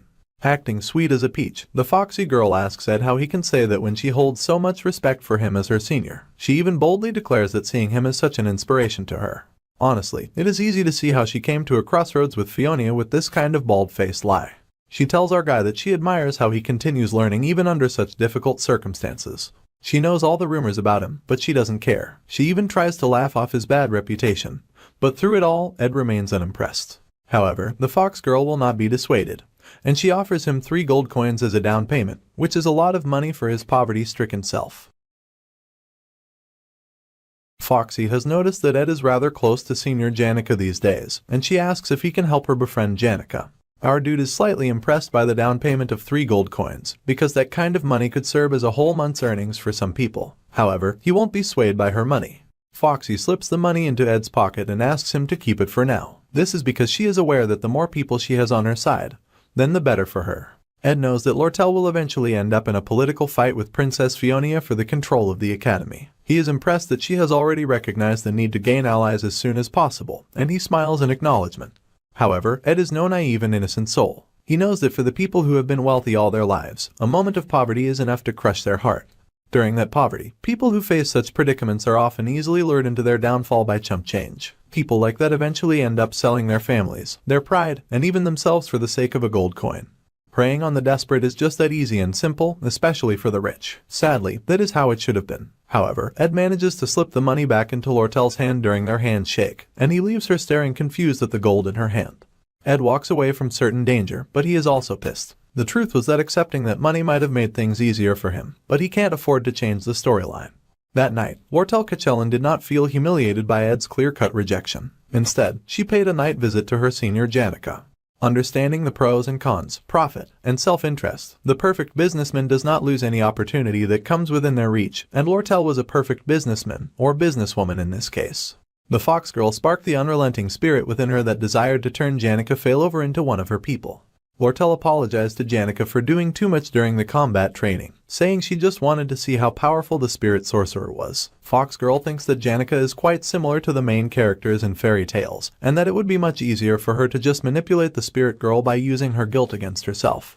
However, Janica surprises Lortel when she mentions that the spirits often tell her everyone's gossip. She confesses that she hears most of the conversations around the northern part of the forest thanks to them.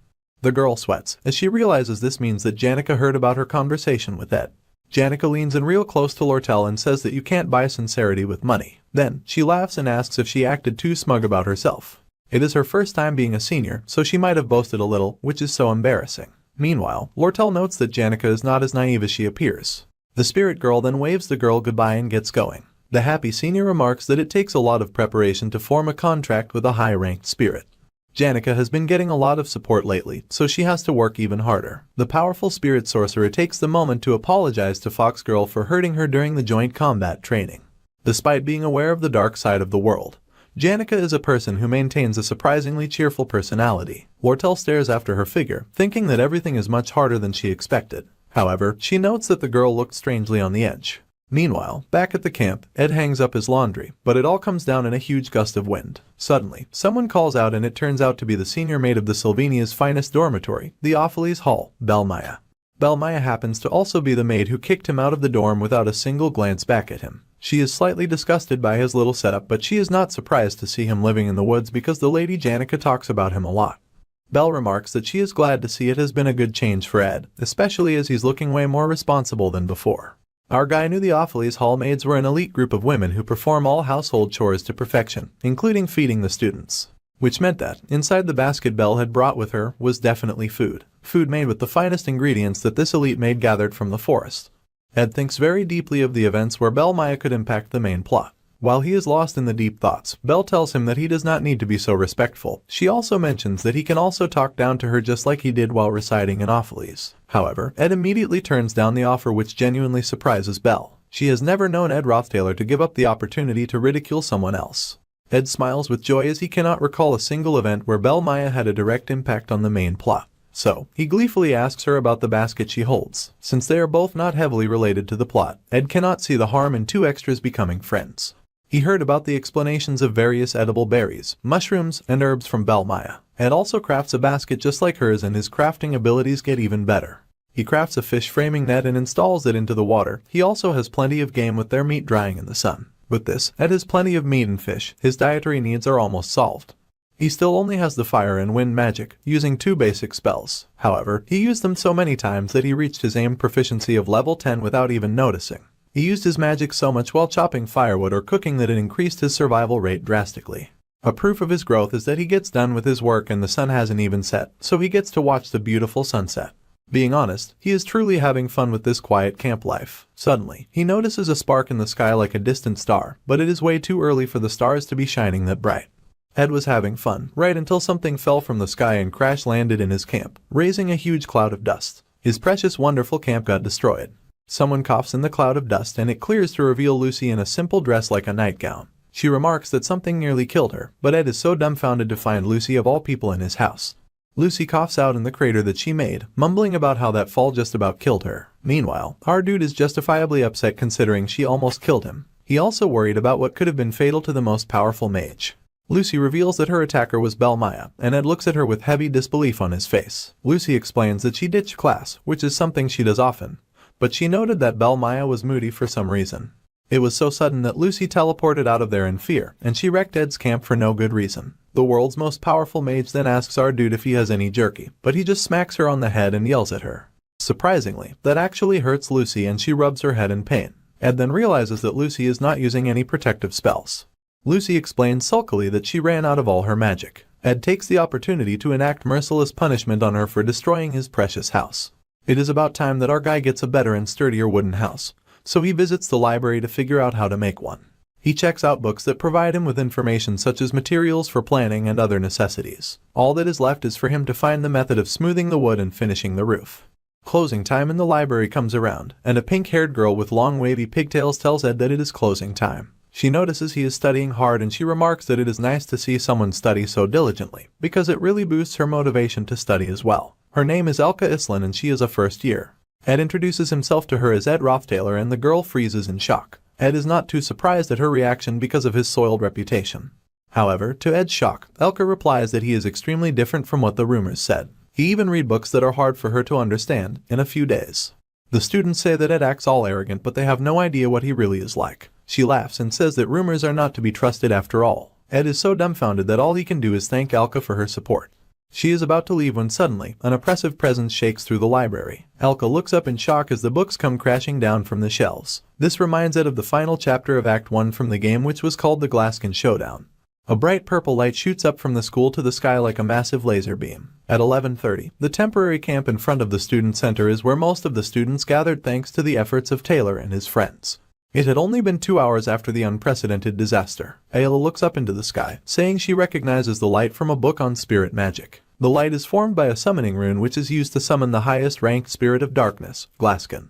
Even Fiona has to acknowledge this as bad news. She knows only one person with a high enough spirit connection level to summon that many spirits. Their likely enemy can be none other than the second-year top student, Janica Failover. If Ayla is right about what is being summoned, then the barrier around the students will only buy some time. Taylor announces that if Glascan is summoned, then there will only be more casualties. The students need to head inside the student center where they can be safe. The captain of the guard, Claire, says that people outside the barrier will surely notice in no time and help them out. However, Elvira from the first-year faculty of alchemy says that the barrier must be tough since they are dealing with the spirit of darkness. They must solve this problem from the inside, especially since Principal Obel is out of town as well. However, Clebury's Nortondale from the combat faculty is heavily against this idea, and he shakes in fear at the thought of having to deal with that loathsome beast. He explains that they will have to get through the intermediate-level spirits hanging around outside the barrier and subdue the spirit boss as well. To do that, they will need to enter the building and take down Janica. Not only that, but there's high-ranking spirits inside the building as well. 2 tall, powerful, and heavily muscled high-ranked spirits guard the inside. They are the high-ranked Berserk Fire Spirit, Tarkin, and the high-ranked Spirit of Darkness, Velosfer. Clebius panics and screams that it is a suicide mission, and he refuses to partake in it. Meanwhile, Lortel is awestruck that Janica could do all this on her own. Even for a second-year student, she thinks Janica is way too powerful. Ayla explains that most of it is Velosfer's power being used. Their senior Janica is merely a medium manifesting that ultimate power. Spirits of darkness are the natural enemies of a spirit sorcerer. They take control of the spirit sorcerer and puppet them into doing their dark bidding. The reason all spirit sorcerers feel the same sort of repulsion is because they end up becoming the prey of the spirits of darkness. Right now, poor Janica is suffering the same fate. However, how she, the most remarkable student in spirit studies, managed to command Velosfer is not known to anyone. Ziggs reminds everyone that this conversation is not what is important at the moment. They all turn to the noble Princess Fiona, who has started to sweat buckets from all this responsibility dropped on her shoulders. All the students wait patiently for their beautiful and wise princess to tell them what to do. Fiona recalls that Ed remarked on her heavy burden, and asked her why she did not have any peace of mind. She wishes that peace could be that easy for her to attain. Fiona declares that they will enter the building after an hour. However, she has no desire to put the students in danger, so the only ones entering the building will be her guard who is named Claire, and every top student of each year in class. Only those who have proven their ability will go with her to stop Janica. She asks them to make their preparations and to toughen up their minds. She will take responsibility no matter what happens. Some more of the students return with a report after assessing the resident employees of the teaching area. The Audrey Hall and the Potions Archives are in the middle of a strike, so it is unlikely that they will join this attempt to stop Janica. Fiona sighs in disappointment that only those present are the ones available to take any proper action. Fortunately, most of the students are present and safe. However, a girl shouts that someone is absent. She rushes to the front to tell the princess that she was on the way from the library. In the student library, there remains a friend of hers, who serves there as an apprentice librarian and a sophomore student. Fiona is surprised to hear this and asks for the names of the missing students. The girl shouts that the apprentice's name is Elka Islan. Ziggs is horrified to hear this. Ziggs cannot bear the thought of Elka in danger, and he immediately tries to run off and rescue her, because Elka is powerless to defend herself. Lortel tells him to calm down, since the student library is really far away. She says they need to prioritize subduing the cause of this problem, so they have to first stop Janica. Fiona also blocks his path, agreeing with Lortel. Fiona adds that there is a second year in the student library, so they need to believe that the second year will definitely protect Elka. Ziggs finds it hard to debate their logic. Fiona then asks about the other student, and the girl who brought the news seems hesitant. Ziggs rushes at her, shaking her and demanding that she reveal what she is hiding. So, the girl finally reveals that the other student is none other than Ed Roth-Taylor, the infamous first-year bully. She cries that he was sitting in the library till really late in the night. She was so annoyed that she ended up leaving him to Elka, especially since everyone knows the kind of scummy guy that he is. Elka is not the kind to care about rumors like that, but no one at all is reassured by the thought of Ed Roth-Taylor. In fact, they all despise him. The students further aggravate the matter by reminding everyone that Ed Roth-Taylor, the shameless scummy loser, is stuck alone with a pretty girl like the library apprentice. Ziggs was beyond enraged. Fiona rushed again to block his path, and begged Ziggs to have some faith in Ed Roth-Taylor of all people. However, not a single person in that crowd has faith in Ed Roth-Taylor. They all go white just from Fiona suggesting it. Even Lortel looks stunned because she has no faith in Ed Roth-Taylor. Ziggs' face becomes a dark thunder cloud. He looks like he can become a second final boss if they do not step out of his way. He blasts through the barrier without hesitation, hoping to save Elka from the evil spirits and from Ed Roth-Taylor. The dark spirits continue to rage outside, and they rush at Ziggs as soon as he comes out of the barrier. He immediately cuts through them without so much as pausing, and continues on his way. Ziggs is the living embodiment of rage from all the awful news he has just received. He swears that if Ed so much as touches Elka, then he will beat him up to a pulp. The term rags to riches is not nearly enough to describe how miraculous the existence of Ziggs, the Spear of Grass, is. Ziggs was a descendant of the nomadic people who roamed around that land. By the time he came of age, he had already been separated from his family. Ziggs had no idea when he'd been abandoned, nor why he was abandoned. He did not even know if he would ever be able to return to his herd, his clan, his people. Ziggs learned to behead a deer before he'd even learned how to read. Before learning how to buy goods, he first mastered the art of procuring supplies from corpses on the roadside. Needless to say, this boy lived the life of a beast. He would drag his kills into the town. The blood dripping from the animals would stain the streets of the market, while the people watched in both horror and awe. They would whisper about him as he walked by. They called him the guy from the northern grasslands, the descendant of barbarians. They even passed around rumors that he devours human flesh.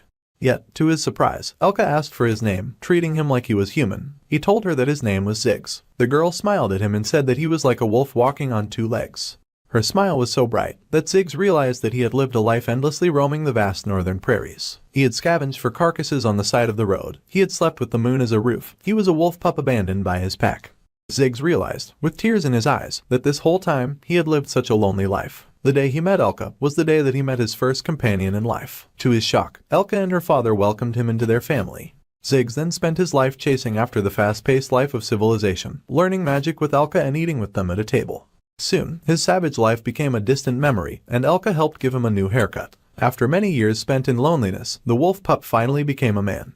However, all of it was for the sake of protecting her, the light that had shone on his world of loneliness and darkness. To protect Elka, the wolf man would cut down and behead anything that came into his path. For her, he would gladly become a beast once more. Ziggs had heard rumors about Ed Roth-Taylor, who he refers to as that Roth-Taylor guy. He knows that Ed cheated on the test, insulted the princess, and harassed one of his juniors.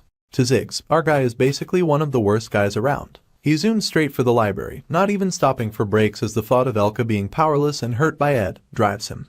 It does not take long for the Wolfman to find Ed. Ed asks who he is, but Ziggs has no time for introductions. He grabs Ed by the collar and demands that Ed tell him where Elka is. Ed does not break his nonchalant expression when he informs Ziggs that Elka is in the reading room of floor 3. Ziggs tosses him away and zooms off without a moment's hesitation, desperate to reunite with his beloved Elka. He throws open the door, asking loudly if she is okay, and he finds her sleeping with Ed's jacket on her body. She is sleeping so peacefully that he shakes with relief. He is grateful and rubs his head with his hand. Now that he thinks of it, he realizes that all the bookcases would be hard for a fully grown man to lift, yet they are placed around Elka like they are trying to protect her. There are even blackout curtains put up to block the berserk spirit's vision so they will not find her. He even sees a message scribbled on a blackboard for her. The message tells her not to panic when she awakens, and it tells her to remain in the safe space.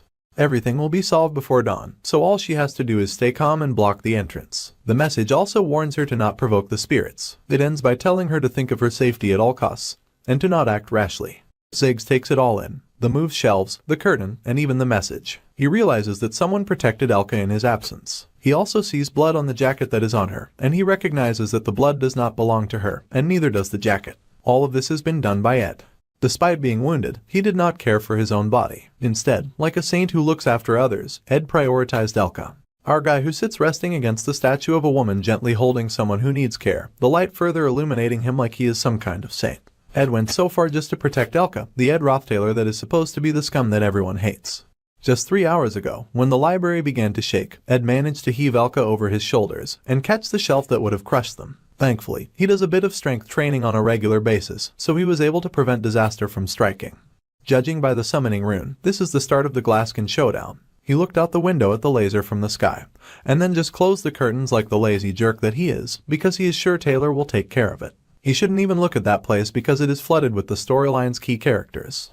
In a little while, the berserk low-rank spirits would surely come swarming into the library. He blocks the entrance so that the berserk spirits don't come in. He also uses the chance to create a perfect shelter and places Elka there. After his hard work is done, Ed plans on eating the beef jerky he brought, and to do research all night long, especially since the library will now be open indefinitely until the Janica situation is handled. Suddenly, he recalls that Janica's strong command of spirit understanding and spirit connection are the reason she is so powerful. Those two stats grow the more she interacts with spirits, and Janica happily talks to any and every spirit. Since meeting spirits itself is a domain of her talent, for Ed who can't even see spirits, raising his spirit stat is close to impossible. However, he is surprised that Janica is shooting materialized spirits, which means he is able to see them. This gives him the opportunity to grow his own combat abilities by fighting the spirits, an opportunity that Ed happily takes advantage of. He steps out of his perfect barrier and spends a good long time duking it out with the materialized spirits. He ends up boosting his ignition powers to level 12, his spirit connection to level 7, and his spirit understanding to level 7. If he had reached a sum of 15 levels for spirit connection and spirit understanding, then he might have been able to form a spirit contract. However, he pushed himself to the limit, so he will have to rest for now. As he rests, Ziggs asks what Ed was doing sitting in the hallway. Our guy figures that the Wolfman cannot turn a blind eye to him after seeing him resting there with all his bruises. He doesn't really need to lie for an answer, so Ed admits that he was training. However, Ziggs does not even slightly believe our dude. The Wolfman tells Ed that he finally understands the kind of person that is. With the sincerest look on his face, he bows to Ed and says that he truly owes him a big favor and calls him Senior Ed. The Wolfman promises that when the time comes, he will repay this debt to Ed at any cost. Ed realizes that Elka was Ziggs' lover. She was barely important enough to make an appearance in the setting, so he completely forgot about her, since he's such a dedicated Taylor fanboy. However, Ziggs is Taylor's friend who trusted Taylor from the beginning to the end of the storyline. The Wolfman is extremely important to the storyline. Looking at the situation, Ed confirms that Ziggs left the student center and came running to the library to save Elka. Since he has confirmed Elka's safety, he must hurry to go do what he's supposed to do and help the others to stop Janica. Ed tells him to return to the student center and help Taylor. He adds that as long as Ziggs does what Taylor says, then everything will work out. Ziggs is surprised and asks if our dude is actually about the Taylor McClure that he knows. After all, the Wolfman has no idea why Ed thinks so highly of Taylor, especially when he's never even talked to him. Ed says that it is less about regarding him highly and more about a compatibility issue, especially since the shell of the high-rank fire spirit, Tarkin, can only be harmed by Taylor's element/ability. In Act 1, Scene 9, Taylor learns one of his key moves, element/. To win this scenario, it is a necessary skill. As long as the guy uses that skill, he can win. Ziggs thanks our guy for the advice with another bow. Our dude dismisses him, telling him that he does not have time for messing around, and that he should move quickly. Meanwhile, Ed will rest in the library. He has given the Wolfman a huge piece of advice, so he hopes things unfold just like in the original story. This is when our hero realizes that Ziggs and Taylor are surprisingly not yet friends. The Wolfman barely even thinks of the hero. In the game's Act 1, Scene 9, during the end of semester assessment, the hero suffers one-sidedly in a duel between the Wolfman, but he learns the element slash and cuts through the wolfman's magic. That's when the two acknowledge each other and become friends. However, the final chapter of Act 1 is happening a month earlier than it did during the original story. This means that Act 1, Scene 9 did not even get a chance to happen. This is why Wolfman is not yet close friends with the hero, and the hero has not learned the super important element slash. This means that right now, not a single person in the raid team can deal any damage to Tarkin. Our hero is absolutely horrified to realize that the whole plot is already falling apart, and the strike team is sure to lose against Tarkin at this rate. Back at the student center and the raid team's base, the Wolfman apologizes for the delay. He promises to make sure to pay for his wrongdoings. However, Fiona tells him to forget about it. Even if the Wolfman was around, they would have lost regardless. The entire raid team is covered in blood and bruises. They already attempted the raid and their first invasion attempt failed horribly. Claire, the guard, remarks that if they want to re-invade, it would be better to get more reinforcements. Seriously, because the professors who are adults should be contributing heavily during this attack, instead of leaving it to a gathering of students. Claire says he will join the next raid as soon as the pain in his leg subsides. Fiona tells her guard that it is alright, and that he should rest at the base, especially since he can't even walk properly. He tells her that if she really cares, she should rescind her order. However, she refuses to, saying that she also has a heart. Fortunately, their retreat was successful, but her guard is now out of the squad. Plebius, the top student of the first-year combat faculty, also got injured. Fiona cannot see a way out of this difficult predicament. She tells them that they have to do their best to eliminate Tarkin with the people they have. However, Ed shows up, reluctantly, and informs them that they do not have the time to go get Tarkin. Everyone is shocked, and partly horrified, to see him, but our guy keeps talking. Our dude says that judging from the summoning ritual's progress, it will be complete in no time. Interfering with the plot is the last thing he wants to do. But he has no choice. If everyone dies in a second failed raid attempt, he will never get the peaceful ending he so badly desires. So, he tells them to split the raid team in two, and that he will take charge of one side. His existence has already changed the story way too much. From now on, Ed Rothtailor will intervene in the storyline. Everyone is shocked to see Ed Rothtailor not only show up, but also take charge of the situation. Plebius yells at him, and yells that our guy is treating this as a joke. But right away, the Wolfman halts Plebius' outburst, saying that they should at least hear him out first. Ed explains that they must get through the fire spirit, Tarkin, that Janica summoned. They also need to deal with the spirit of darkness, Belosfer, who has overpowered the spirit sorcerer. However, as everyone already learnt during the fight against the beast, it is hard to deal damage to him because of his shell. This is why it is no longer necessary for them to go against the beast. Once one team gets Tarkin's attention, the other can enter the combat training grounds and subdue the suppressed Janica. Ed figures they switch their plan from a head-on attack to a classic bait and switch using two groups. One will serve as the luring group that distracts the beast, and the other will serve as the subduing group. Once they've gotten past the beast, they can directly confront Janica. However, Lortel is against this awful idea. They have never faced anything the beast before in combat practice, and they only manage to retreat out of pure luck. If the luring group fails to capture Tarkin's attention, then the subduing group will end up chased by the beast. If anything goes wrong, the luring group could get completely wiped out, or worse, the subduing group finds themselves facing the two high-rank spirits at once. The plan is too risky. Ed replies that they can only weigh the risks when they have other options. The most important objective here is to take down Janica. That way, the beast will also be powerless. Some of the students say that picking members for the luring group would just involve picking out students who want to commit suicide. However, Taylor, our sweet and brave protagonist, offers to be a part of the luring group. Our guy, of course, immediately shoots down that offer. The hero does not have time to play hide and seek with the beast when they need him facing down the big boy villains with his mighty sword powers. The hero insists that he is quick, and that he will gladly sacrifice himself. Of course, Ed is not having it. He shoves Taylor to the side, telling him that he is mistaken. They are not picking sacrificial lambs, and they will not split exactly in half either. Ed says that Plebius and Lortel are enough to make up the luring group with him included. The three of them will distract Tarkin. Of course, Clebius and Foxy are horrified to hear this news, and Clebius protests loudly, saying that he does not want to die. Foxgirl also respectfully declines. However, Ed insists that this is the only way for them to defeat Tarkin. Clebius and Lortel loudly protest, and our guy is visibly annoyed since they do not have much time before Janica completes the ritual. Fiona finally speaks up. Her command is that they will go with Ed's idea and divide the raid into two groups. Taylor, Fiona, Elvira, Ayla, and Ziggs shall form the group that subdues Janica. Meanwhile, Clebius, Foxy, and our guy shall be the group that lures Janica's high-rank spirit Tarkin. Lastly, her final command will be short because they are running out of time. She tells the members of the raid teams not to die at any cost. Inside the Nail Hall corridor, Tarkin stalks. Lortel asks Ed how he is going to stall for time when his opponent is a fire lizard. Ed replies that she should just do as he tells her. If things go according to plan, then they will definitely win. With those words, he, Lortel, and Clebius charge. Ed is familiar with Clebius the Gloomy from the game. Clebius is a gloomy person who is very fearful and lacks confidence, which contrasts with his actual powerful skills. Despite his negative attitude, Clebius is the top student among the freshmen of the combat faculty, so Ed reassures Mr. Gloom that he will be able to do it.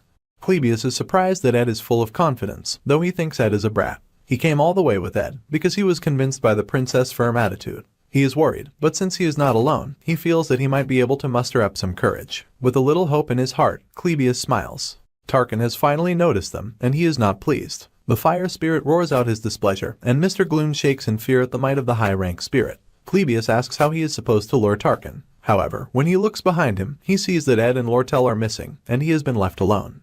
Both Tarkin and Clebius are shocked at the empty space behind him. They are frozen in dumbstruck silence. Mr. Gloom feels the oppressive force of the fire spirit looming behind him, and he starts sweating buckets. He breaks out into a terrified run, screaming in despair about Ed tricking him. He curses and screams his hate as he runs around, avoiding getting hurt by Tarkin. Meanwhile, Lortel stands outside and takes a deep breath. She recalls that back in the hall, as soon as Clebius started running towards Tarkin, our guy told her to leave. He said that now that they had driven Clebius to Nail Hall's corridor, their part of the plan was done. He even believes that Clebius might be able to defeat Tarkin. Lortel smiled foxily and asked our guy if he was going to sacrifice Clebius in the end. She tells him it is not a bad idea, but he won't be able to evade the moral criticism that comes with that action. However, Ed responds that it is not a sacrifice. Mr. Gloom, despite how he looks, is a top student, and he is very resilient. He will not lose to Tarkin that easily. Also, Ed tells Foxgirl that the most important role will be hers. That is why she now stands outside the Nail Hall, outside the combat training grounds. He puts her in charge of securing the entry path for the subduing group, and landing a critical hit on Tarkin. She is amused as she channels her energy outside the hall. She decides that she should not jump to conclusions about Ed just after listening to rumors.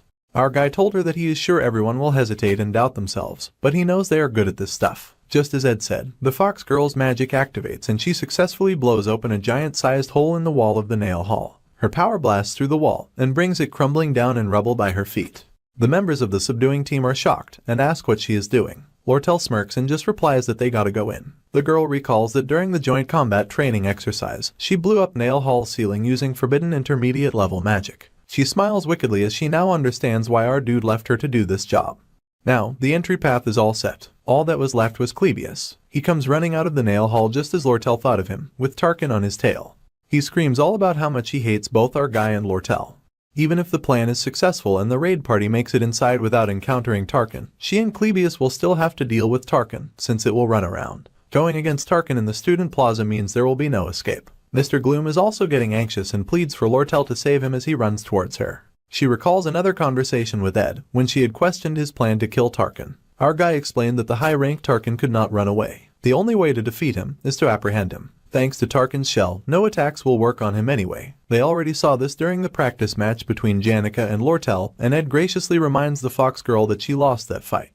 Not a single raid member could even lay a scratch on Tarkin. Ed holds up a small pouch and tells Lortel that they can use what is inside to deal with Tarkin's shell. All she has to do is get ready by gathering mana.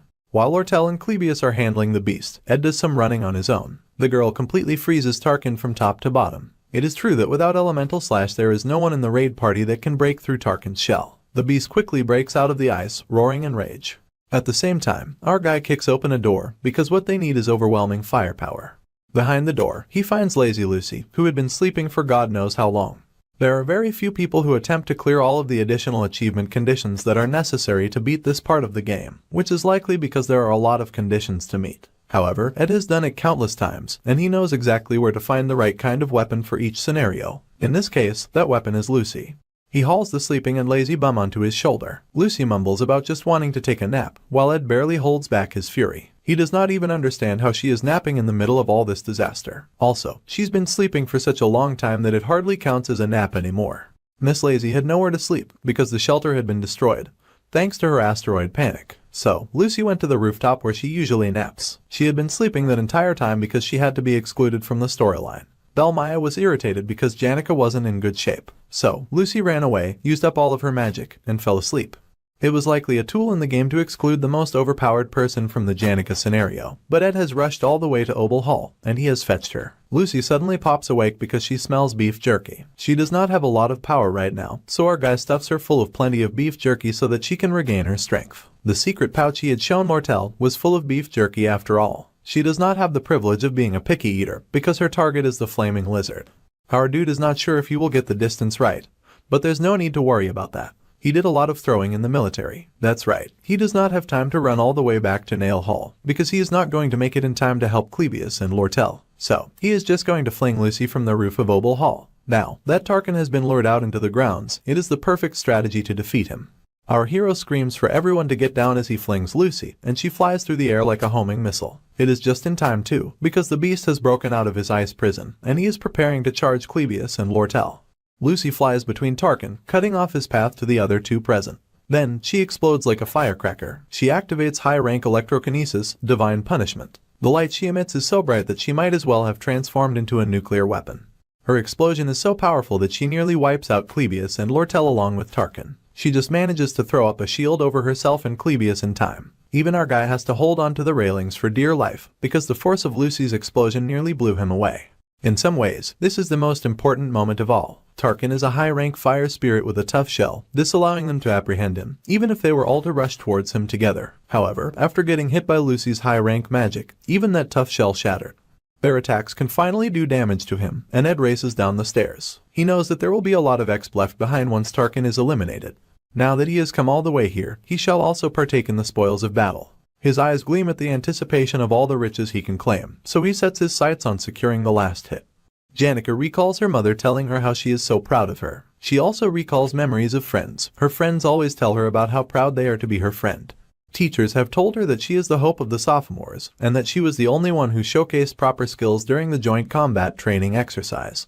Another teacher smiles and says that she can always trust Janica to take care of things. Without her, the second-year class would have truly been the worst. Ever since she was a little girl, Janica always felt the weight of everyone's expectations on her. They expect her to always do the right thing. They believe that she is perfect. All those memories shatter like glass as the darkness fills her. The wall of the combat center explodes, and the subduing team finally makes their way to Janica. She welcomes them with a smile, even though the spirit of darkness, Velosfer, still has the spirit girl firmly under his wicked and unrelenting control. Meanwhile, Ed is quite sure that the scenario will end by the break of dawn. Fortunately, he has not arrived late, and he gets to Nail Hall in time to see that Clebius is still running, and Tarkin is still breathing fire all over the place. Ed notices that Lucy is missing and asks about her whereabouts. However, Lortel replies that Lucy is somewhere nearby, rolling around in a corner, typical Lucy. However, our guy thinks it would be great if Lucy finished things off till the end, but the fox girl is not sure Miss Lazy has the energy to do anything like that. Lortel used up most of all of her magic to propel two chastising ice spears at the beast, but the high-rank spirit is still holding out against them. The beast is one resilient son of a gun. Ed says that they have to slash his throat, and Fox Girl's magic is not great for that, so he will do it. However, Lortel points out that our guy is also from the faculty of magic, so his combat skills are not the best either. She says it would be best for Clebius to do it instead. However, Mr. Gloom is way too panicked to pull off a perfect cut like that. He says that he will bet on Lortel with his life on the line, so he asks her to please do it properly. She closes her eyes with a sigh, wondering if it really is easy for Ed to trust in her. In reality, this whole thing is a blind gamble. However, Ed counters and says it is not a gamble. The price of a person's life is not cheap at all. Instead, our guy is making an investment, speaking businessman language to the business girl. Lortel is amused by him, and says that investment is her area of expertise. She even admits that she likes our dude more than the princess, and since he is willing to put his life on the line for her, then she will also put her life on the line for him as well. Clebius is at the end of his rope. He cannot bring himself to keep running around, but he's just in time. As Tarkin roars, our guy charges at the beast. Just like Clebius, Ed is quite scared, but he will not stop his charge. He must get close to Tarkin. Suddenly, they hear a roar and see a giant red-clawed hand in chains reaching out towards them from the sky. Ed recognizes the hand, knowing it is Glascan. That means that Taylor's party has entered the last phase, and things are going well. Unfortunately, a scene like that could cause a huge distraction. Tarkin uses the opportunity to shoot a blast of fire straight in the direction of our hero. Just in time, Lortel shoots a blast of ice to stop the beast's fire. Even in the midst of such a major upheaval, neither our guy or Fox Girl will make mistakes. He uses the spell Wind Blade to behead Tarkin, and the head of the heavy beast falls. The notification screen comes up, informing Ed that he has taken down the high-rank fire spirit, Tarkin. His spirit connection proficiency has increased, as well as his spirit understanding. His spirit contract slot was finally unlocked. Ed was granted the ability to make a contract with a spirit. Meanwhile, Ed stares into the red darkened sky, watching with admiration and fondness as Taylor defeats Glascan. Taylor is indeed the hero. The sky sparks with red lightning and everyone stares into the sky, acknowledging that the difficult battle is finally over. Lortel remarks that she has met a lot of people in her life who said that they are seriously risking their lives, but most of them were cowards. Lortel is amused that they just went through a life and death crisis together, yet Ed is lacking too much sentiment. She shakes hands with our dude again, this time succeeding in slipping the 3 gold coins in his hands. Now, he owes her a favor. Ed would rather not keep in touch with Lortel, but suddenly Taylor shows up with his hair white from the power he used to defeat Glascan. The hero still resents our guy for obvious reasons. Meanwhile, my guy admires how cool the hero looks in the manifestation of his swordsman form.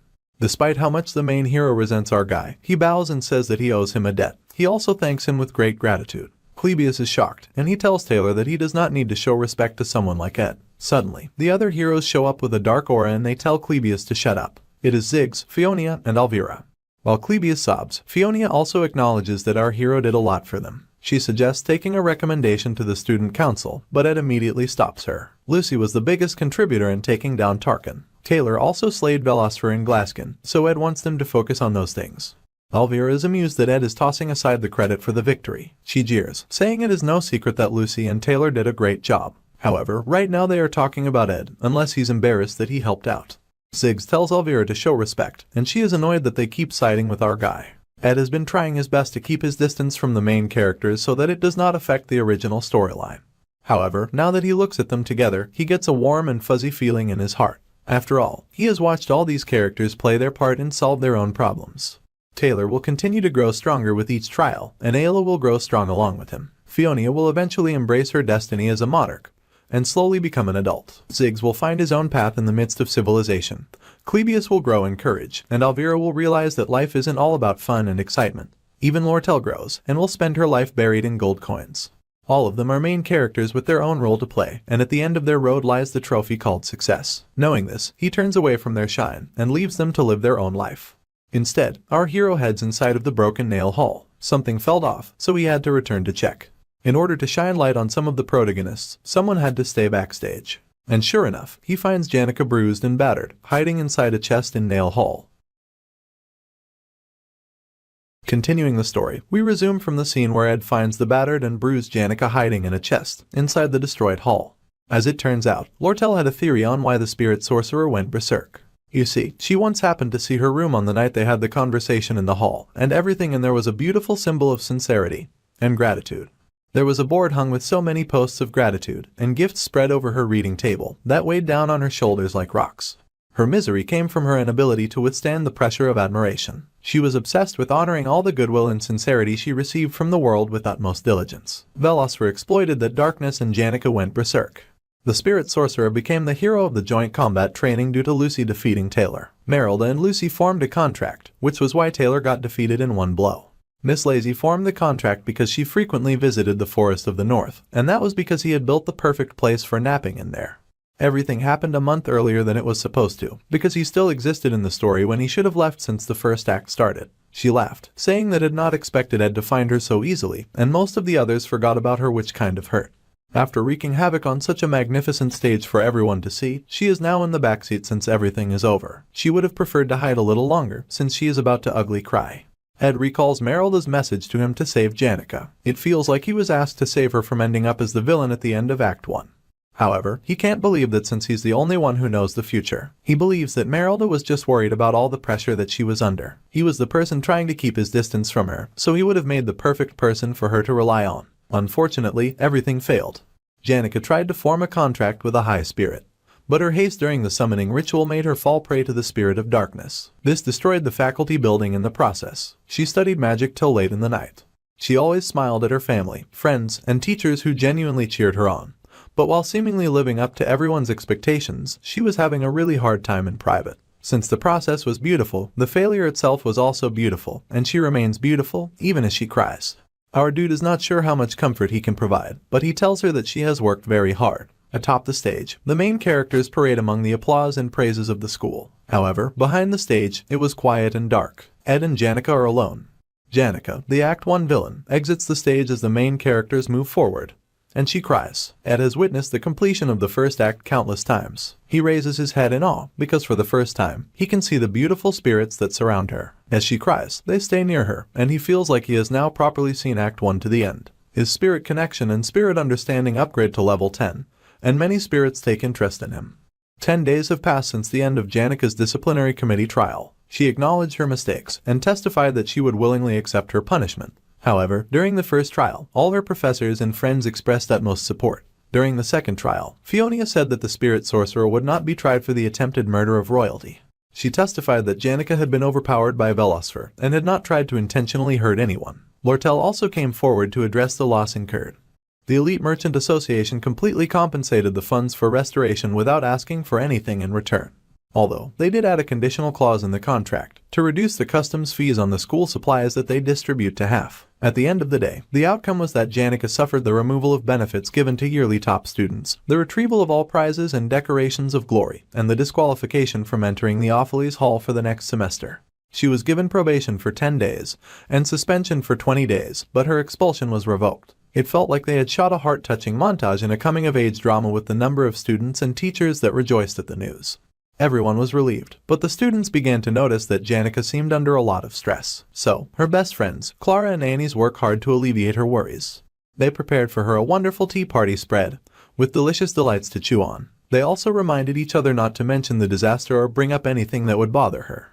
They eagerly welcome Janica, but she is distracted. She suddenly asks them out of the blue what the difference is between liking and loving someone, with a blush on her face. She wonders deeply if there is a difference between the two. Her friends are surprised and wonder why she'd suddenly bring that up. Embarrassed and nervous, Janica quickly said she was talking about her friend.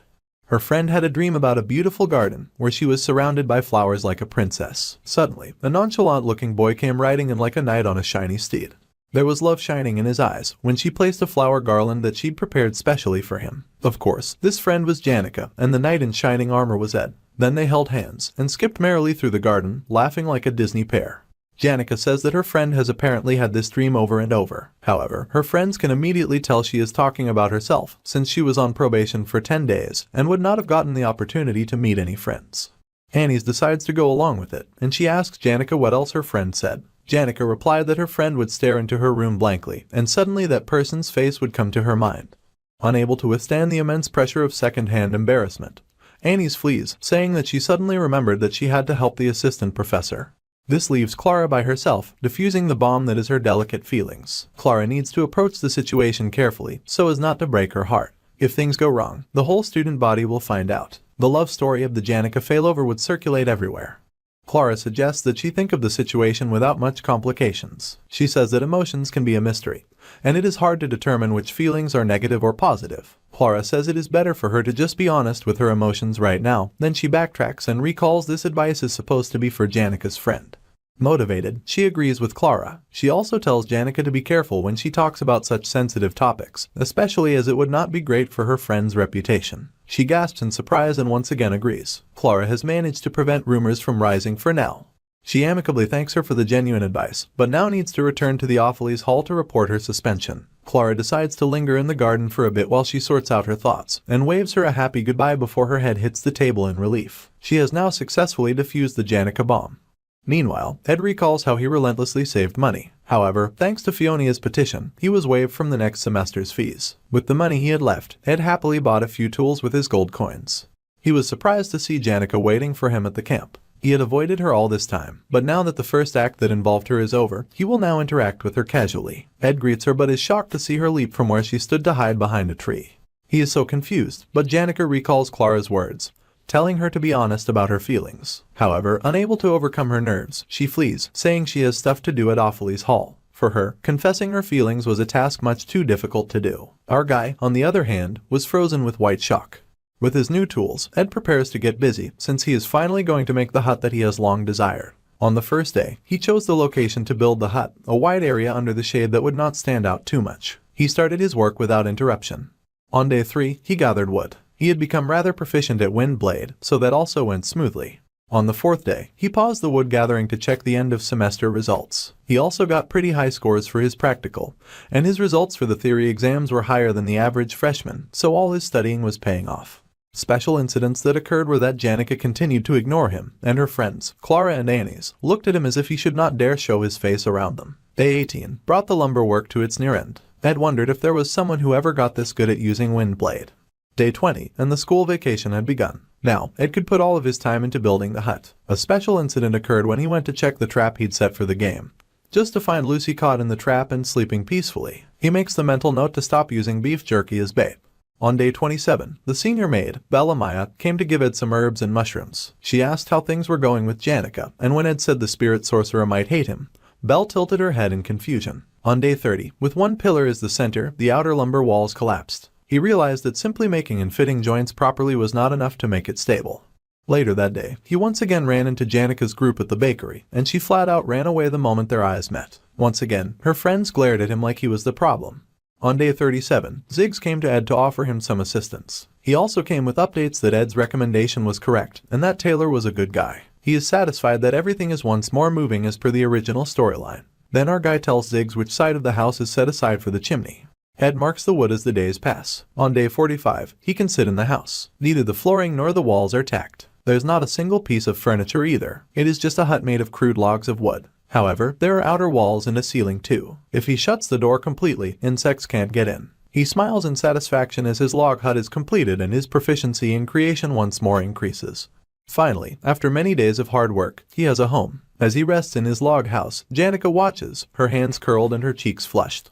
Now that our guy is finally done with the walls, flooring and fireplace, all that's left is for him to put up a good fence. Then create a storage for the firewood and any extra additions. To his annoyance, he finds Lucy napping on the roof of his house.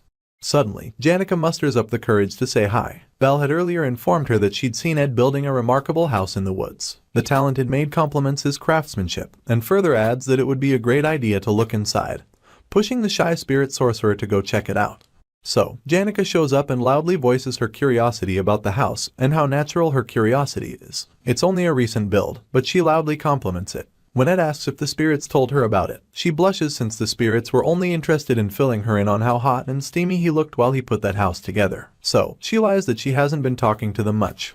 Ed invites her inside. As Miss Lazy sleeps deeply on the roof, the spirit sorcerer gasps in amazement at all that our guy built by himself. While they sit by the fire, they talk and gist for a while, and she confesses that she owes Princess and Foxy a huge debt for letting her borrow money for tuition. He tells her that if she cannot pay them back, then she should not burden herself with it. The incident happened because she let herself get burdened with unnecessary responsibility. Everyone invested in her, but she still moved to the outdated Dex Hall because she wanted to owe them less. She now shares a room with 8 or more students who would probably envy her. In the end, the vicious cycle has not ended, so he tells her that she can drop by and visit him at any time. She is overjoyed at his offer and also says he can share any of his burdens with her. She promises to help at all costs. The second semester was approaching soon, which would mean the start of Act 2. The sage-sealed Grimoire, a little worn-out book, would end up causing a huge storm that would devour the entire academy. Lortel is at the center of it, noting that the book smells of money. Regardless, Ed thanks Janica for her offer, but he knows he won't be sharing his problems with her. Mostly because the problems that affect the school will be joyfully handled by the hero and the other main characters. Our guy will happily cheer for them from the sidelines. On a dark and stormy night, Act 2, Opheles Hall's occupation, begins. The honor students at Opheles Hall are almost guaranteed a life like nobles. They get the first choice of class seats, freedom during meals, special maids, and many other sweet perks. One day, a heavy rain fell around the time of returning to school after vacation, and carriages and boats were provided only to the students returning to Opheles Hall. Students who could not make it were given the option of relaxing for a few days. However, the inferior students from Dex Hall had to trudge through the downpour, as failure to get there on time would be met with a deduction of points. This, of course, made them frustrated and angry enough to explode into a riot in front of Opheles Hall. All of this played out due to the hands of a familiar foxy merchant. Lortel had gotten in touch with the representative for the inferior students in advance. Discontent was already through the roof. All they needed was a justification. Willain, who was adept at provoking and manipulating people with his words, would serve as a trigger for the rest. The justification became the clear discriminatory treatment of regular students who had to return to school on time despite the downpour. A proposal was drawn, suggesting a proactive change in the deadline for return, supported by acknowledging the unfair favoritism for Opheles Hall students. Opheles Hall's head maid, and a part of the Academy's Administration Review Division, were already on Lortel's side. They fervently supported Lortel's proposal. It got to the point that it did not matter whether the Academy accepted the proposal or not. Just the thought of needing to discuss the matter was enough to infuriate the inferior students. They amplified the entire controversy into a large vocal issue. Awfully's Hall is adorned with art pieces donated by noble and affluent families. Even the walls, carpets, and hardwood furniture were crafted by artisans. The more damage to assets, the better. While the rioting students were at it, it would be best if they completely destroyed part of the Awfully's Hall. The more they run amok, the more of a critical hit it will be to the finances of the Academy, which is already in a predicament due to the Glascan incident. As the negotiations for the Sage-sealed Grimoire were currently underway, it granted the Elite Merchant Association a distinct advantage. The Sage-sealed Grimoire is like the heart of Sylvania, yet people are willing to offer even their own hearts in times of desperation, which is exactly what Lortel is hoping for as she watches the rain come down. There is not a single ray of light in the gloomy sky, and it reminds her of the time she spent in the slums while wearing shabby rags. She can't help but mock herself for feeling relieved at the darkness the rains bring, because Sylvania Academy was too bright for her liking. The image of herself lying in utter darkness covered in dirt is more vivid to her. The traces of conspiracy on top of her desk are proof that she has lived a life of never showing the slightest sincerity, and always betraying and suspecting others while desperately struggling to survive.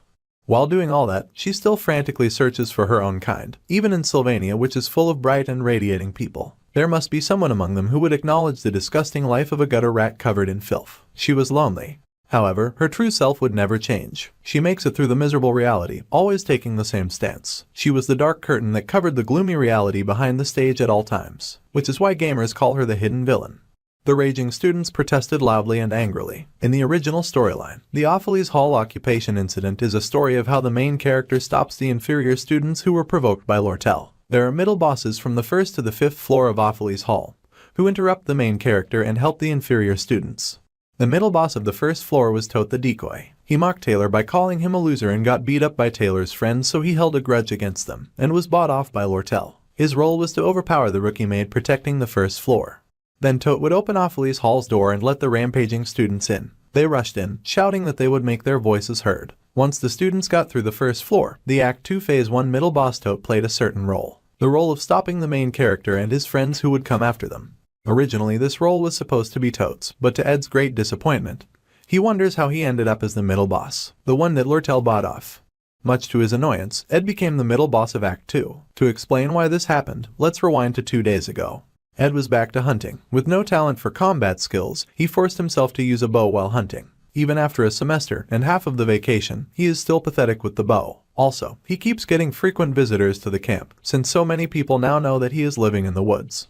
The extremely powerful Miss Lazy visits at random times. She pops through the window and asks Ed dozens of troublesome questions that he does not have time to answer. His other popular visitor is Janica, but he's happy to have her since she often comes with gifts like food and laundry techniques and helps with trivial tasks, Janica's gratitude knowing no end.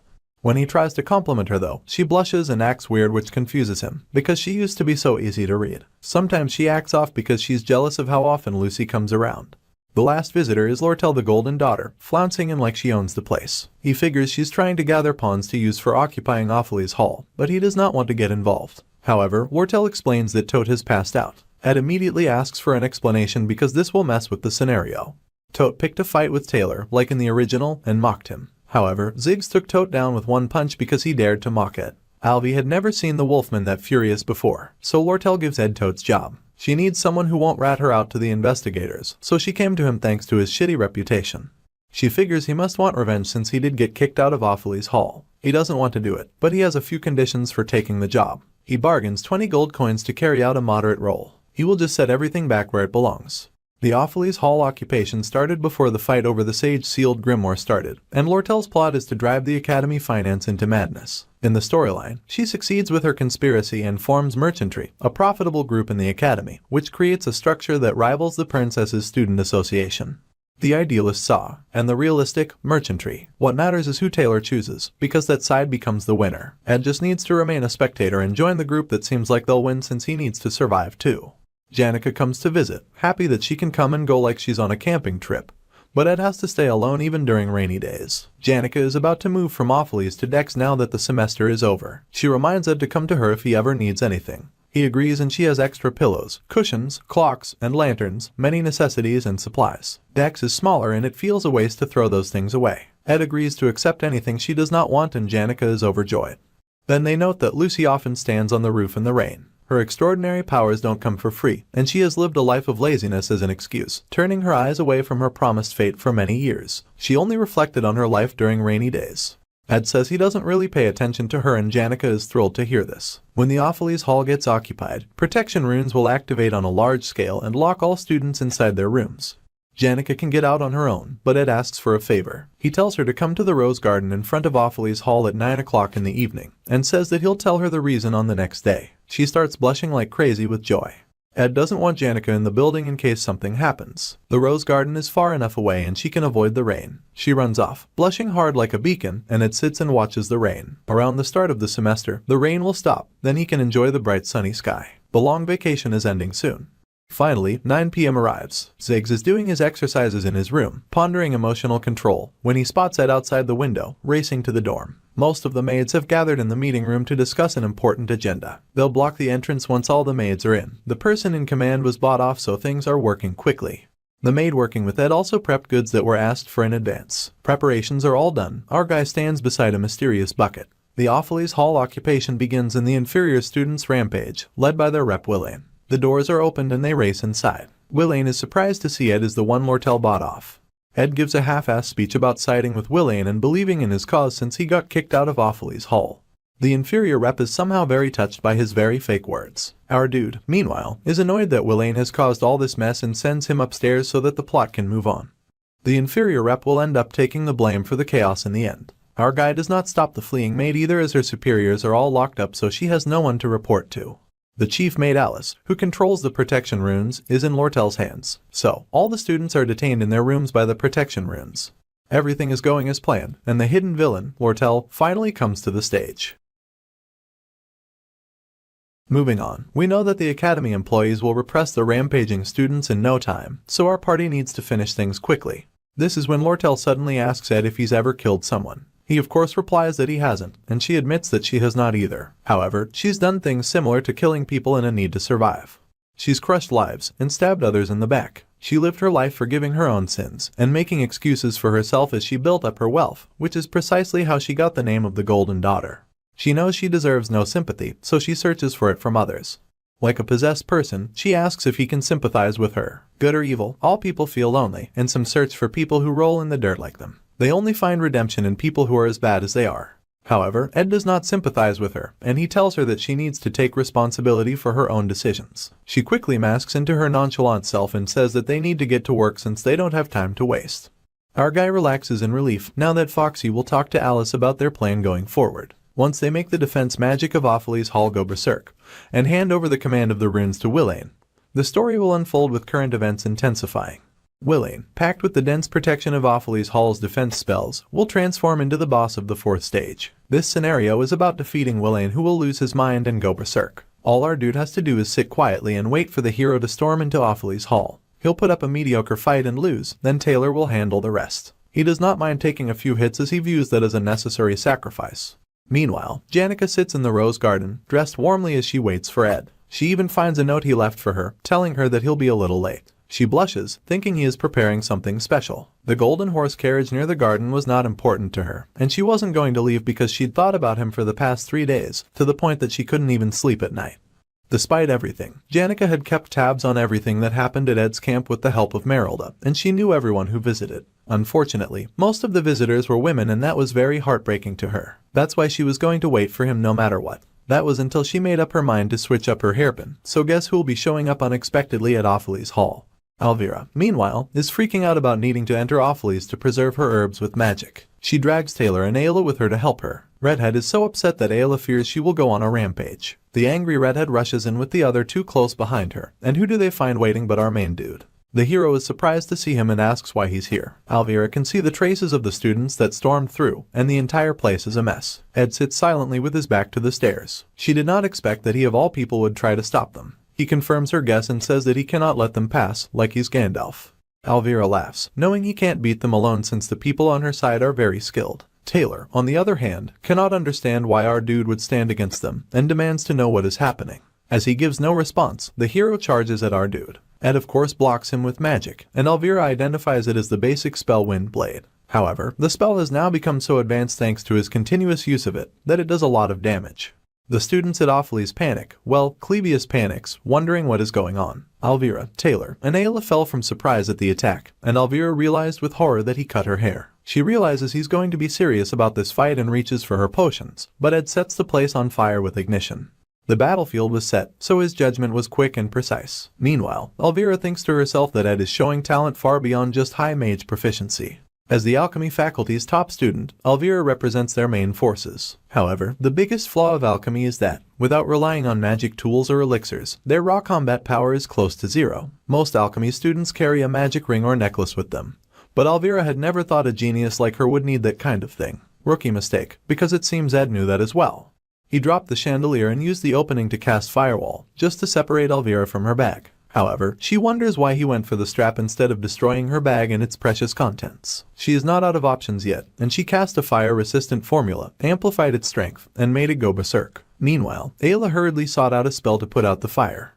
Overwhelmed by the flames, she screams and Taylor yells at her to get her act together. She is usually confident in her magic, but her combat ability is average at best. Ed keeps targeting her, which makes it hard for the hero to leave her side and get close to him. Elvira, however, is ready to make an opening for the hero to have a shot at knocking down our guy. Her berserk fire-resistant bunny launches at our dude, and the hero follows behind, determined to put a stop to Ed. The alchemist redhead loves Taylor's energy and wraps herself in a cloth, launching into the fire to Ayla's shock. She manages to get to her bag of potions. It's game on now. Ed throws Wind Blade at her, but she flings at him a chemical reagent prepared by dicing up unique flowers and mushrooms. This chemical works by controlling the release of magic and temporarily subduing the products that result from magic formulas.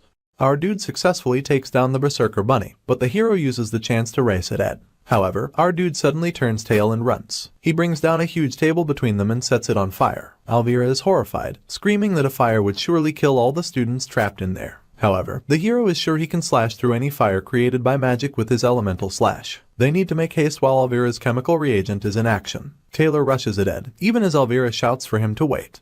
The windows are open wide enough for all the smoke to escape, and even the carpet that could catch fire is not there. There are no flammable objects in sight, which means it is a trap. Ed notches a bow and prepares to fire. The hero did not expect our guy to have a weapon, but he could easily deflect the shot anyway. However, to the hero's horror, Ed fires at Ayla. Ayla can't even use basic spells right now. However, the alchemy redhead saves Ayla, using Claw Hand, and stops the arrow before it hits her. Elvira is surprised to see the arrowhead is covered with cloth, so Ed did not even plan on hurting her. Taylor charges in, ignoring Elvira's warnings. Ed is waiting for something. Clebius has started to panic inside of his room, as the Act 2 of the final chapter of the Awfully's Hall incident kicks into gear. Clebius escapes his room, and our guy can finally relax. The hero takes the opportunity to knock him into next week. Elvira is absolutely shocked to see Ed go flying. Taylor yells at the defeated Ed, asking why he dared to go so far. Even the redhead is pissed because she feels like he was just playing with them the whole time. Everything he did proves that he was not fighting them seriously. He tells them that if they're done, they can go upstairs and get busy. Elvira asks our dude why he let them win, which confuses Taylor and Ayla. She is very enraged that he toyed with them. Unfortunately, right at this moment, Janica emerges from her room after picking out a flower pin. Her pure love might be naive and delusional, but she is free to imagine happy thoughts if she so desires. However, the difference between imagination and reality can be cruel at times. The boy she thought would be at the pavilion all dressed up was on the ground, covered in blood, after being attacked by a suspicious group of people. There was no way our ever-sweet spirit sorcerer was going to take that kindly, and Janica's eyes flamed red. Janica would admit that it would be lying if she said something did not feel out of place. Ed could have gotten swept into some unexpected situation. Despite her concern, based on his simple life and the way he'd acted during the Glascan incident, she felt certain that he would figure out the problem somehow. It was not until the flaw in such a complacent way of thinking was poked that she started to reflect on it. She had offered to help if he was in trouble, but Ed had not asked for help. The reason he lured her outside Awfully's Hall, even going so far as to write her a letter, which was unlike himself. It was the same reason he fought alone till he was covered with blood. To keep Janica outside of the battlefield since she had already received several punishments because of the Glascan incident. She doesn't entirely know what happened, but he was so considerate to ensure that she would not get swept up in all this. While she was busy worrying about her looks, Ed fought alone. Meanwhile, Taylor is happy to see her, oblivious to her rage. He tells her all about how Ed tried to stop them from going upstairs. Too late. Elvira tries to warn him that Janica has appeared as a foe instead of a friend. She doesn't really care about what's going on, but she won't forgive them for hurting her crush. Our guy tries to stop her, shouting her name. However, Janica summons all the spirits and tells him to wait because she's going to handle this. She's summoned intermediate grade spirits of the 4 elements and others that basically make up a battalion. Elvira quickly tries to get Taylor and the others to run since there is no way they can defeat the top student among the second years of the whole faculty of magic. They were already barely winning against our dude. Taylor already knew they would not beat the overpowered spirit sorcerer, and he also knew this takeover was not normal based on how Ed had been acting. However, the spirit of the hero burned within him. He could not back down because students could get hurt. He reminded Elvira that they had to secure her herbs and stood his ground like a hero. Our guy was impressed, but also hauled the hero by his collar and tossed him aside. He promised the hero that he would take care of his girl so that Taylor could go to the second floor. They can't believe he's letting them go after he tried to stop them. But he just yells that he changed his mind and tells them to hurry up. Redhead can't believe that he can stop the spirits alone, but Ed insists that they get moving and apologizes for tearing her back. They are confused but they finally listen and get going. Janica approaches, her eyes glowing red. She pauses when she sees Ed and tells him that she will handle the rest without him having to explain anything. However, he gently places his hands on her shoulder and reassures her that he is fine. Janica gets knocked out of the rage mood by the power of Crush, her face flushing because our guy is touching her. He tells her to please send the spirits away, as the wind is so strong that he can barely hold on. The spirits feel underwhelmed as they are quickly sent away. To the heroic trio's shock, he actually managed to single-handedly stop her. He gestures for them to hurry and go, as there's probably not much time left. Exhausted, Ed collapses.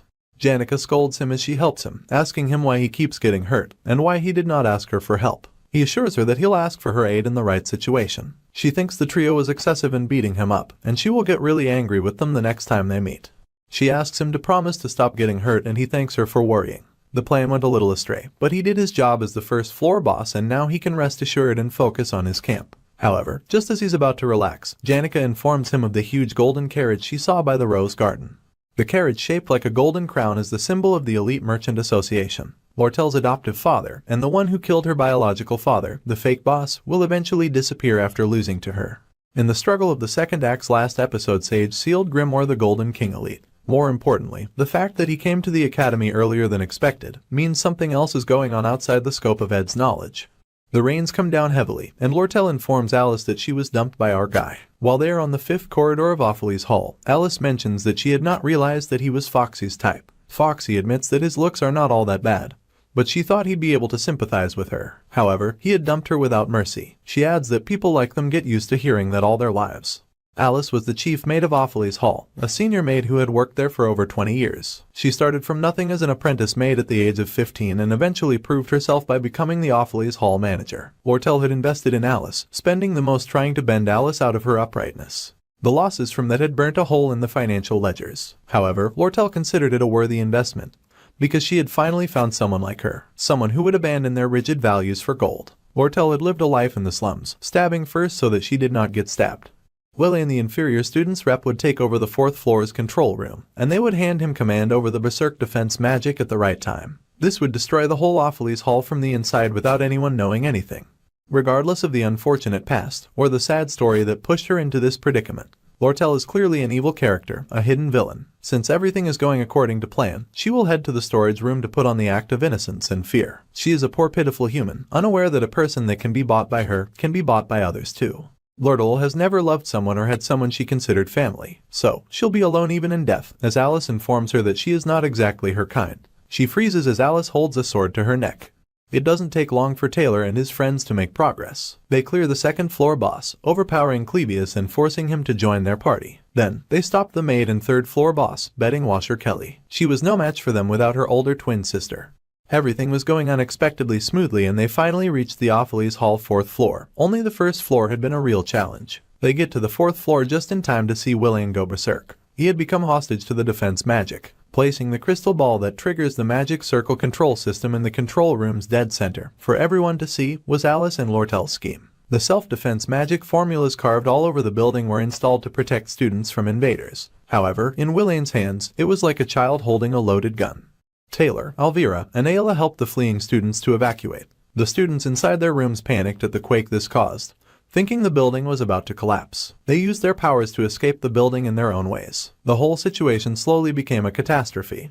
Elvira uses anglerweed reagent as a quick rebound and hopes that it will at least block all basic magic within this corridor. It is only assisting magic, and it might be a lot, but the hero can handle its force. So, she tells them to leave this to her, flinging Clebius and telling him and Taylor to knock poor Willain out. Willain is trapped by the runes and shooting magic at them. They dodge the magic and rush at the crying boy, who is relieved that someone has come to save him. A part of the top floor explodes and the rain keeps coming down. Meanwhile, Janica and Ed are still nearby, taking a little stroll outside. Janica tells him not to push himself too hard or the wounds will open again. He explains most of the stains on him aren't his blood anyway. Instead, his focus is on the crown golden carriage that looks rather plain. Despite the prestigious outer appearance, considering the man inside, the horse carriage looks plain. The Golden King, Elte. Ordinarily, he'd be escorted by a grand fleet of over a dozen carriages, but his discreet approach hints at secret motives. Elte is Lortel's adoptive father and is also the fake boss who later gets backstabbed by her and exits the stage. He's a figure that should not be at the academy right now. It looks like the carriage has been there for a while, so our dude cannot fathom why he is not getting out. He wonders if the Golden King is waiting for the Opheles Hall to be wrecked. Suddenly, Ed recognizes the third floor maid in charge of dishes, Shenny. She is one of the orphans raised by Alice. Alice was originally bought off by Lortel and Shenny was supposed to be the third floor boss with her sister, Kelly. However, she is with Elte, who is Lortel's enemy, and that is going far off script. There's no way Shenny would betray Alice, and Lortel bought Alice off, which can only mean that Shenny is with Elte because the head maid has double-timed Foxy. After all, money knows no loyalty. This could mean Lortel's downfall. Lortel is the one who gets into a political fight with Fiona in Act 3, as well as the main character's biggest ally in the fight against the Roth Taylor family in Act 4. Ed already had such an annoying hard time taking Toad's place as the middle boss, he can't play her role as well, but that will happen if she meets her downfall. With a heavy sigh, Ed asks Janica for a favor. She agrees to help in any way that he needs, no questions asked. Elte Kachellan, the Golden King and honorable president of the Elte Merchantry. Lortel appears to others like she is following his orders since he is her adopted father. However, she is in fact plotting to betray him and take over the Elte merchants. She knows all about how he killed her biological parents and coaxed the business magnates and directors of the Elte Merchantry to oust him. Also, the negotiations to purchase the sage-sealed grimoire were just an excuse to draw him out into the Sylvania Academy, and a bait to take him by surprise so that he can't react in time to the crisis back at the Elte Merchantry's headquarters. Certain factors led to him finding out about this betrayal, and now he has received a letter from someone who holds the confidential document that can prove Lortel's plot. That someone is Alice. Lady Lortel offered her a huge amount of gold coins. Unless she is offered more gold than that, she will side with her. She's lost her sight and most of her hearing due to an accident. This will be her last year as the chief maid. She is in a predicament, and the only human who knows the truth about the Fox Lady. Depending on her choice, things will change dramatically for the better or worse. The paper attached to the letter she sent has the names of the institutions that she has been secretly managing all this time. The amount of gold coins delivered to these institutions will determine her actions. She trusts the Golden King to make the correct judgment. Alice tells Lortel not to dare move as her father will arrive at Opheles Hall soon. She didn't expect her to suddenly look shocked and sad since she thought she was more level-headed. Lortel had wanted revenge against the Golden King, but in Alice's eyes, they were both the same, just like her. Suddenly an explosion knocks down the wall. Taylor's group shows up, dragging the fallen body of Willain. Alvira already suspected that there was no way someone like Willain could have gotten close to defense magic, so the real culprit behind this entire showdown had to be Alice, the chief maid. They believe she is holding poor Lortel hostage. Foxy uses the distraction to run to her friends, who are also the suckers who just saved her lying cheating ass. They quickly ask if she is alright, and the girl considers lying. She could frame Alice for the whole thing and everyone would believe her. However, she could not bring herself to say anything. So instead, Foxy makes an expression that shocks Elvira and covers her face to run away from the whole commotion. At the same time, Golden King Elte is coming into the scene. That man doesn't trust even his own henchmen, so he came all the way just to finish things himself. The plan to overthrow him is nearly complete, and he is supposed to take the fall for large-scale tampering with the account books, and the damages caused. Fortunately, he is not at the headquarters yet, so she just needs to get in touch with the officials there. She needs to send the carrier pigeon hidden in her room and hide herself somewhere. As long as she, the center of the plan, does not get captured, everything will be okay. Her pace slows as she tries to cheer herself up. No one in the world understands her, and she always expects betrayal. She has gone through it countless times, so getting her heart broken doesn't mean anything. However, Lortel is unable to hold back the rivers of tears that fall from her eyes. Crying doesn't suit her, so she keeps walking. She has to do what she can right now, so she runs. She has to get to her room before Elte does. Everything will be fine as soon as she sends the carrier pigeon. At the same time, on the first floor, the man of the hour appears in the wrecked main hall. He spots a student in the hall and tells them to evacuate. However, this student is our guy and he tells him that due to the risk of collapse, they're not allowing anyone inside the building for safety reasons. He is back in his Gandalf arc and he will not let them pass until faculty and staff arrive. Elte asks if Ed is under special instruction, but he replies that he is in fact acting on his own, since in these matters, Sylvania basically has a shop system. 3 people are aware of the story's flow. Lortel, who seeks to take revenge for her childhood and empty the seat for the merchantry's president, and Elte, who is determined to thwart her plans and purchase the sage-sealed grimoire.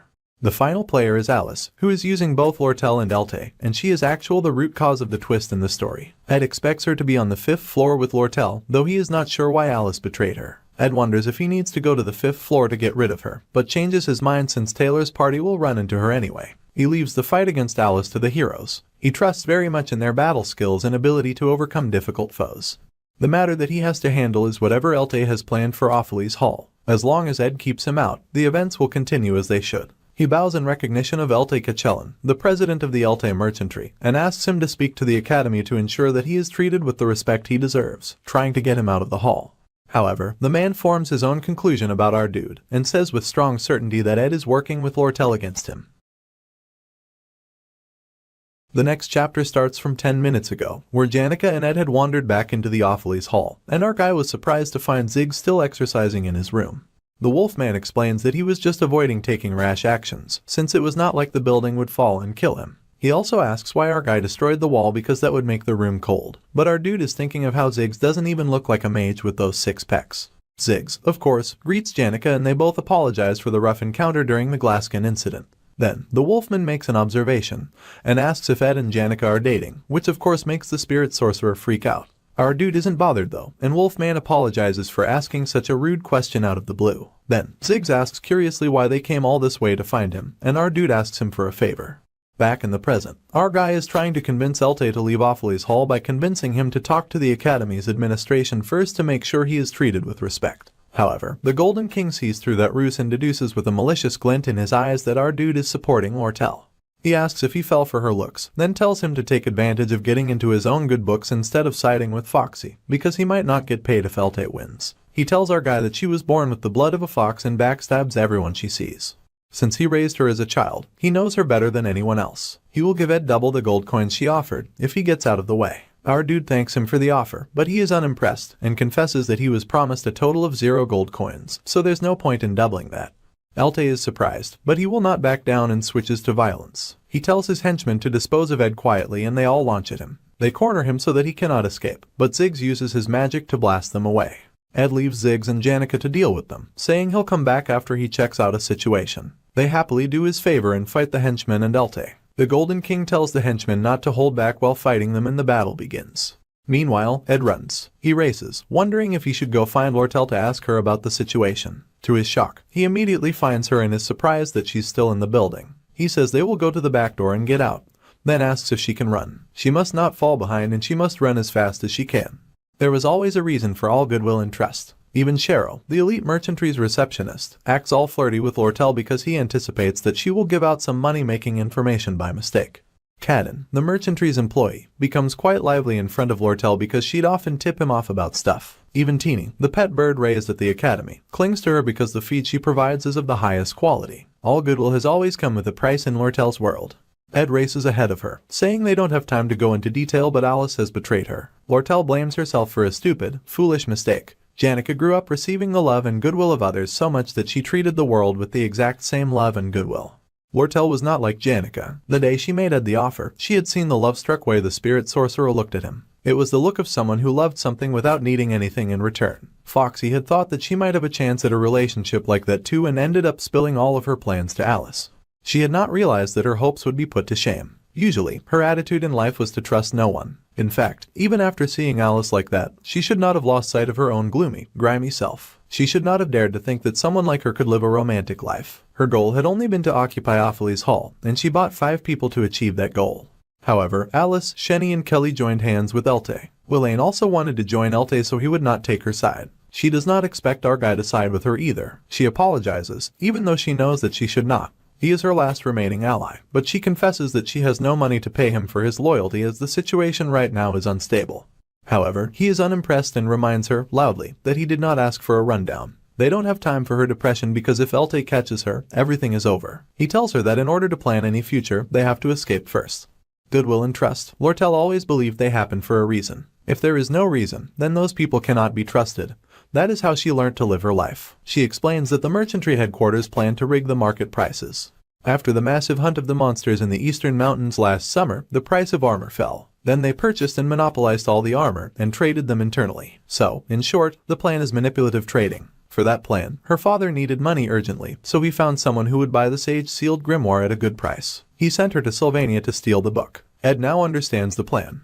In manipulative trading, merchants A, B, and C monopolize a cheap product in the market and artificially increase its price by trading among each other. It's a classic method of price manipulation. Since the product's price continuously rises at an unbelievable rate, people will believe it will soon be unaffordable. They will then hurry and buy the product.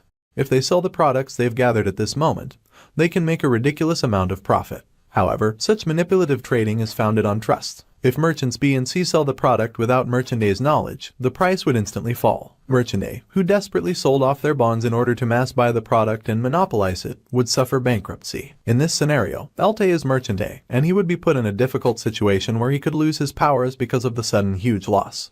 For this plan, Lortel bought off countless others that were related to merchants B and C for many years. Only when Elte is absent from his position at headquarters can the 6 big merchants she bought off have the rights to sale transferred to them. She was going to use the Opheles Hall occupation to burn a hole in the Academy's finances, which increases the chance of success in the negotiation talks for the purchase of the grimoire. That would bring Elte out of headquarters and force him to get the money he needs. Then Lortel can use the chance to sell off the armor at the headquarters. Lortel is shocked that Ed knows so much. He also deduces that she just needs to send a message to the merchant's headquarters to sell the armor. She has a carrier pigeon in her room. It is her direct line of communication with her forces inside the headquarters. She wins as long as she sends that pigeon to the headquarters and stays hidden till the sale is done. However, her father is expecting that as well. She is sure that he is planning to capture her and make the traders on the inside confess about the plan. However, Ed tells her to listen. From this point onwards, she must hide and leave the rest to him.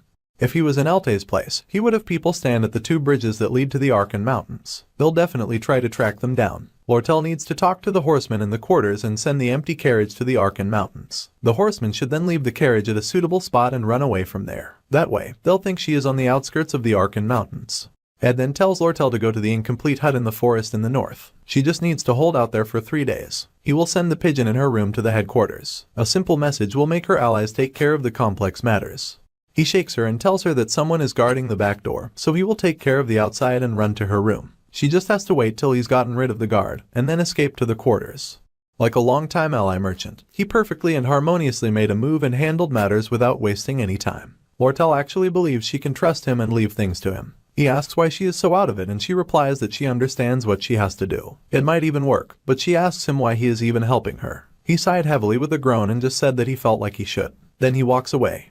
She sits heavily on the floor, thinking that something is loud. The loud is not the last fight between Alice and Taylor and his friends. It is also not the fight from the first floor either. The close and loud sound was her own heartbeat as tears fell from her eyes.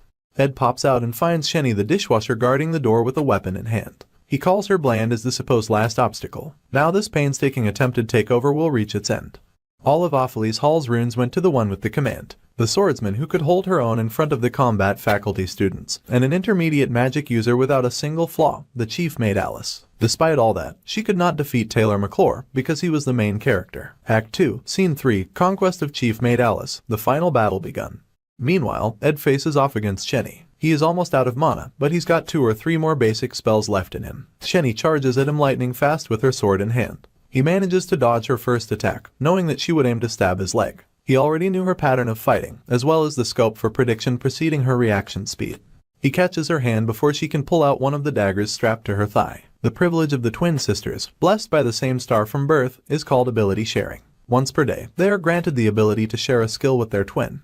Shenny chooses low-level telekinesis magic and sends the daggers flying at Ed. Shenny feels smug at first, but gapes in shock at him standing before her, unfazed, with a few daggers embedded in him. He knows that the borrowed abilities are not refined. The wounds from the flying blades are not deep. He pulls out the daggers from his wound and tosses them aside. He kicks away her weapons and pins her down, telling her that it's over. Shenny screams that she cannot disappoint her mistress Alice, and she struggles underneath his hold. However, he informs her that her dear mistress will lose. The dishwasher screams in her defense, saying Alice has endured so much pain and fought so many battles. She has also saved so many orphans. To be honest, he does not know much about Alice. The game did not go into an in-depth analysis of Alice's background. All it covered was her fight against Taylor. Shenny explains she only got her job thanks to her mistress' sacrifice. She would never have been able to earn money for herself. She wouldn't even be alive if not for her. Ed fights against the guild and says that is none of his business. He still feels the same after hearing the story. Shenny cries with hatred and eventually passes out. He does not know the stories of any of the extras, so he can't do anything about people he does not know. There are already way too many stories that will never come to light.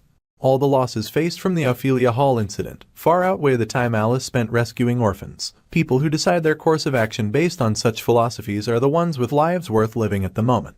However, his course of action and ultimate goal has not changed from when he first possessed this body. He will survive, no matter what. After incapacitating Shenny, Ed acquired a new skill: pain endurance. Ed sneaks into Lortel's room and briefly admires the luxurious room. Everything is arranged neatly, it suits Lortel's tastes. Quickly, he writes the letter informing the merchants that Elte is in Sylvania and it will take at least 3 days for him to return. All the acquired gear is to be sold. He sends the carrier pigeon flying its way through the rain in the night sky. Bruised and battered, Ed stumbles back to his camp. He hopes his wounds will heal soon. If not for the help of Ziggs, Janica, and many others, Lortel would have been captured by Elte and her downfall would have been swift. The carriage Lortel hired would likely be speeding out of the Arkan Mountains. Elte has no choice but to chase it. Even if the coachman is captured, it would already be too late to stop the carrier pigeon. If all goes according to plan, he would find Foxy waiting at the hut. However, he spots her before he's even reached the hut. He thinks at first that she has come to greet him, until he realizes that she's holding a knife. He reminded himself that the person he'd chosen to trust was the backstabbing golden daughter. With Elte gone, Alice must now rely on Lortel, which means Shenny and Kelly will side with her. Willain can be bought just like last time, but he is a variable that can't be bought with money. This means that Lortel might be unable to trust him. If she just gets rid of him in this remote part of the woods, her perfect crime will be a success. She would use and dispose of any human. That was her true villainous nature. He has to use his brain if he wants to survive this encounter, but he is too weak. Lortel swings her knife, but she only cuts off a piece of cloth and uses it to bandage Ed's hand. She asks why he got so hurt and offers to help him. The rain stopped, so she built a bonfire. She brings him inside so that they can warm themselves together. Ed asks her if everything went according to plan, and Lortel proudly responds that the horseman promised to draw as much attention as possible, even if he had to put his life on the line. He wonders if she threatened the man's family to make the horseman that loyal. If the plan goes well, she will have power over the Elte Merchant Association. He would have much to benefit since she owes him a great deal, and asks if that cheers him up. However, Ed barely reacts, and she smiles. She adds that she will never forget what he did for her, but he just tells her to hand over the 20 gold as earlier promised. However, Lortel has a question for him. She asks about how close he has gotten with Janica. Oblivious, Ed just responds that the spirit sorcerer is a good person, and she agrees. However, Foxy admits that she's not as nice as her kind senior, Janica. Meanwhile, at Opheles Hall, Elte left after receiving a certain report from his subordinate, and his interest in Opheles Hall had completely dissipated. Ziggs wasn't doing well fighting the mercenaries, mostly because he was more focused on stopping his comrade from completely ending the mercenaries. At first, Janica had looked worried, but at some point, the spirits started going all out in the fight. She needed to be stopped before any casualty took place. Ziggs asks if she's upset, and she lies that she's not, while rage is burning in her eyes. The next day, the incident is over and Ed considers going to class. Unfortunately, his uniform is completely wrecked and he's too broke to buy a new one. Ziggs lended him his uniform and told him all about the incident. Willain took the blame for the damage to Opheles Hall, and Alice, who'd been subdued, went completely silent on the issue. With no response from Elte's side, the only conclusion was that the plan was a success. Now, events could continue as they were supposed to, and Ed waited patiently for a carrier pigeon with good news. The incident affected his labor power negatively, since he's not in a very good shape. His body is sore. Physically demanding work is too much for him. But he still has a lot to do. Fortunately, his advanced crafting skills slots are open, so acquiring skills takes priority, and he already knew which skill to master. Spirit Formula Infusion, compatible with Spirit Sorcery and Magic Engineering, which is great for crafting household and combat amenities. To master Spirit Formula Infusion, he must form a contract with a spirit and create at least one artifact that contains Spirit Formula, then it becomes instinctive. Magic Engineering requires successfully disassembling and assembling an item of a certain level of magic engineering at least once. He doesn't want to waste spirit slots unnecessarily, but for now he should make a contract with a lower spirit. Janica pops out and explains that she's not in class because of a headache and body pains, so she came out to get some fresh air from the woods. He asks in concern if she hurt herself, but she assures him that she's fine. Instead, she asks if Lortel is okay, and Ed confirms that she's resting inside the cabin. She has been there since the Opheles Hall incident, but there's still work to do. They persuaded the former chief maid, Alice, and laid the groundwork for the negotiation to purchase the sage-sealed grimoire. While Lortel awaits a reply from the Elte merchants, she must stay hidden with an anxious heart. It is frustrating, but she finds that she doesn't hate it because she gets to watch Ed all day, and that makes her heart race. His unconditional kindness and selfless trust make her feel safe. That feeling, which came naturally to most people, was more precious than gold to Lortel, who had spent her entire life on the cold floor of the streets. At no cost does she want to give up the safe feeling of being with Ed to anyone else, not even her sweet senior Janica. Janica's life was overflowing with unconditional kindness from her family and friends. Surely, she would let Lortel have this one thing. If the spirit sorcerer would not give him up, then Foxy was willing to fight for her knight in shining armor, and fighting was her area of expertise. 3 days of living together was a thrilling and perfect advantage over Janica. First, Lortel planned to bury the cabin in gold and seduce Ed with money. However, she backtracks as she recalls that she is broke right now, and that Ed might not appreciate the gesture. Then, she considered helping with his tuition. She considered cutely trying to play it off like she's not paying it for his sake, but nearly died from cringe just thinking about it. While she's still pondering her lack of experience with romance, Lucy comes into the cabin ready for a nap. Lortel is surprised to see her, but Lucy just wants to nap in the sunlit spot inside the cabin. Ed grabs Lucy and throws her out like she is a stray cat that wandered in, and he tells Foxy that she can go back to sleep. Judging by how he acted, Foxy deduces that Lucy comes around often.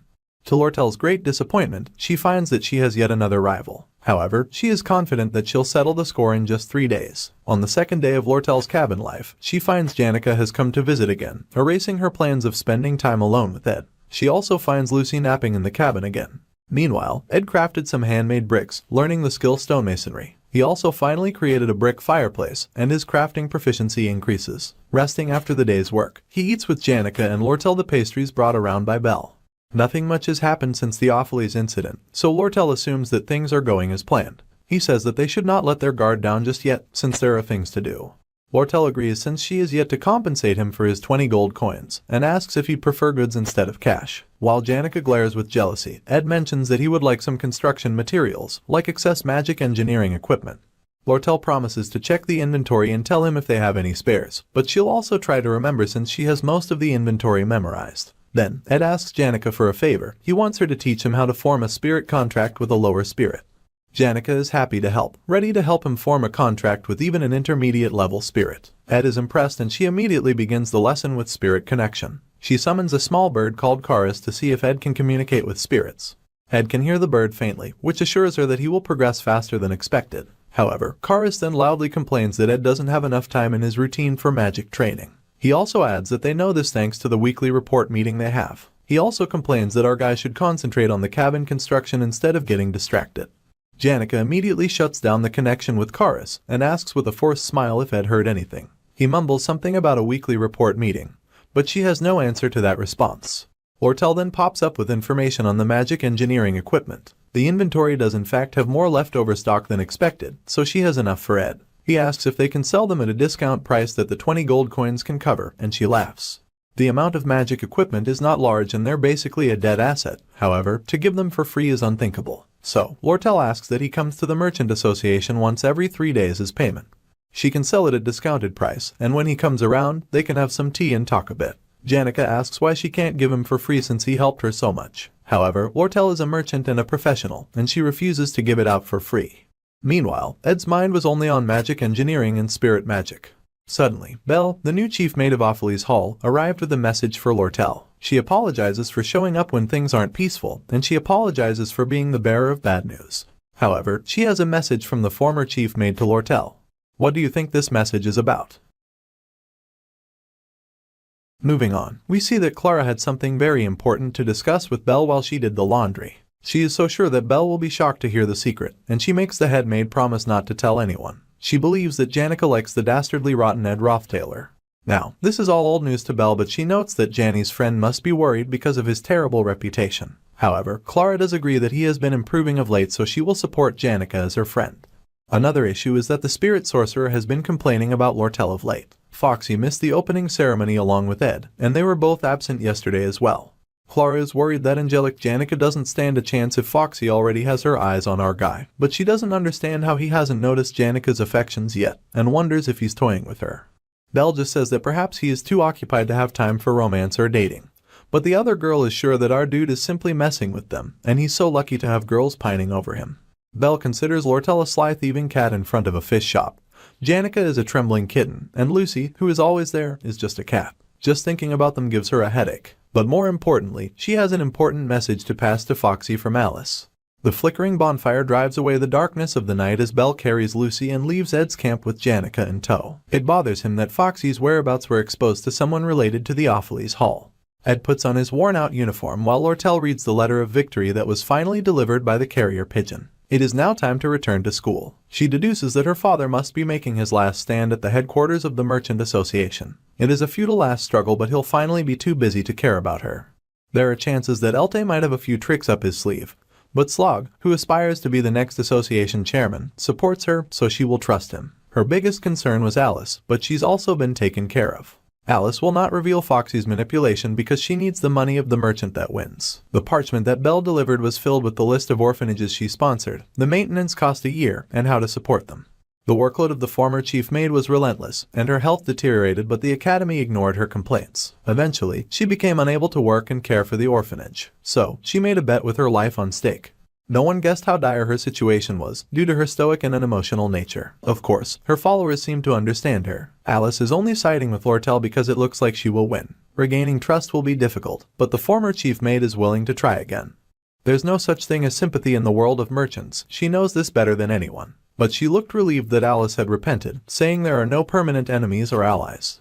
She is finally ready to leave Ed's camp and wishes him goodbye, asking him to stop by the Merchant Association's branch to write the contract they discussed. He gives her a torch to light her way, yet she hesitates. When he asks why, she mentions that he's taller than she thought. She says that it might seem rushed, but to win, she has to take some risks. After all, the essence of human relationships is all about push and pull. Grabbing his tie, she points out that it's all twisted. He mumbles that he doesn't need to care about his appearance since no one is looking. However, she responds that there's nothing wrong in keeping neat. They are students of Sylvania after all. Suddenly, she tugs him forward with his tie, and they share a kiss by the warmth of the fire, under the light of the moon.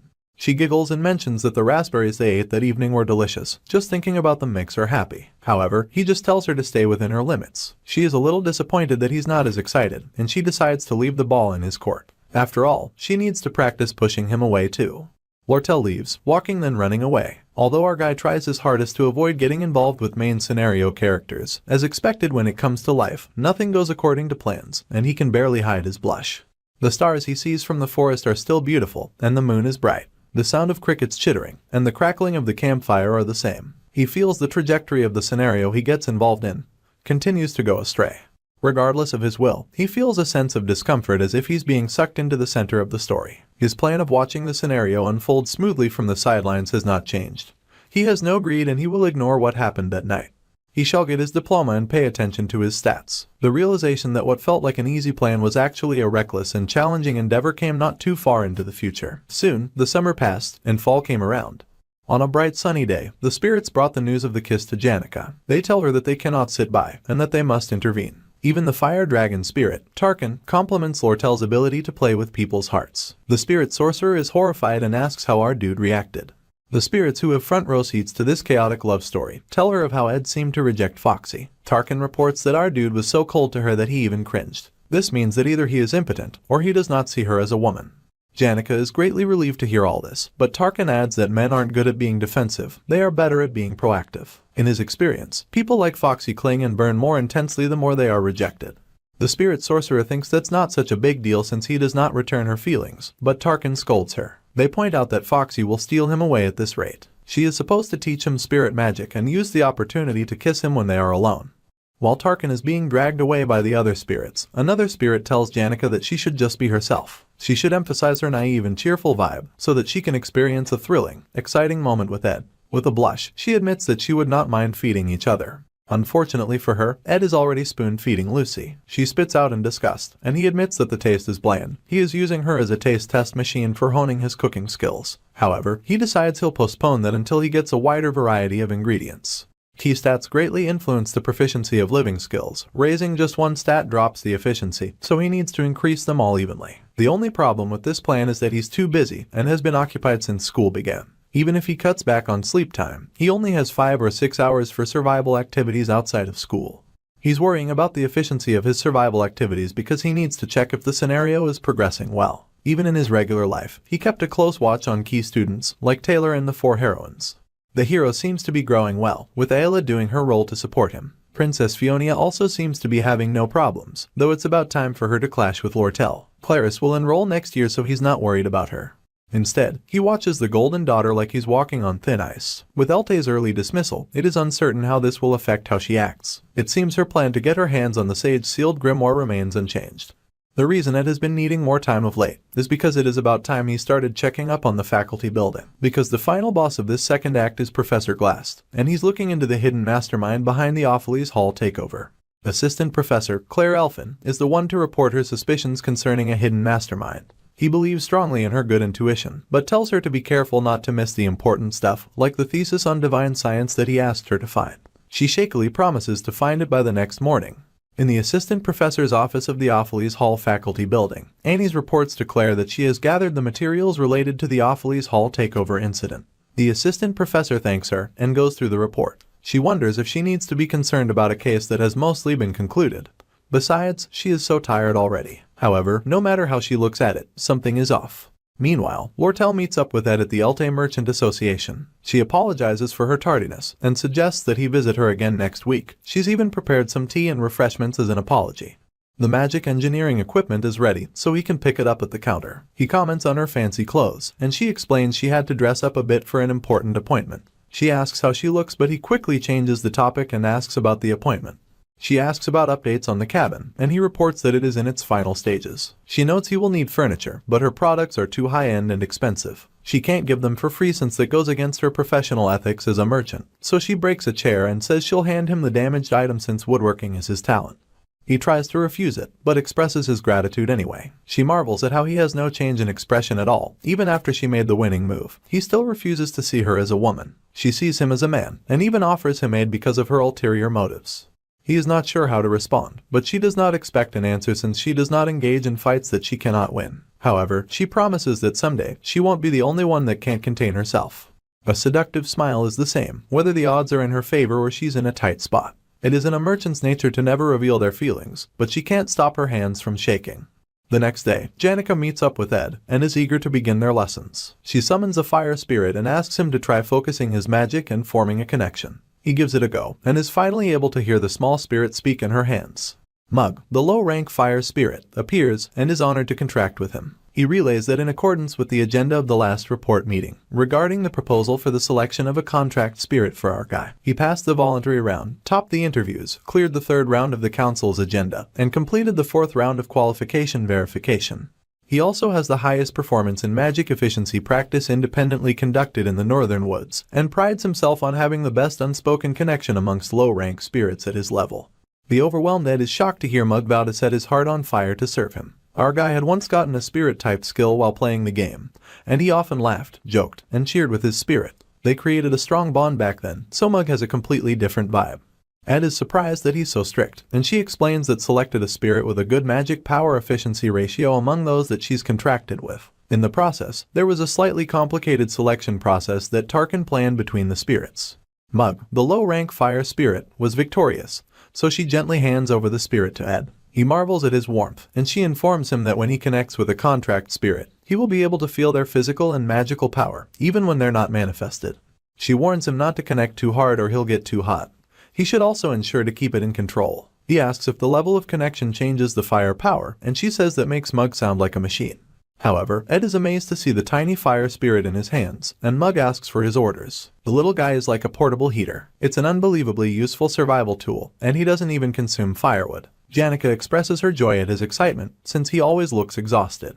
She offers to help if he needs anything. She will also teach him about the power of the connection and the senses themselves before the day's first class. He will learn faster if he is with her, and quickly reach the level for forming contracts with middle-rank spirits. They also need to practice spirit combat, and free up time to reserve the combat training room. She also has some accessories that increase the connection, but these are all in her room. Suddenly, she silences herself mid-sentence, and remarks that she is very busy, and that lots of people want her to teach them spirit magic. So, it is quite difficult for her to make time for him. She's saying all this suddenly because she recalls everyone telling her to play it cool, and not to give away too much. She says it is a bit much for him to ask her to teach him, and he agrees.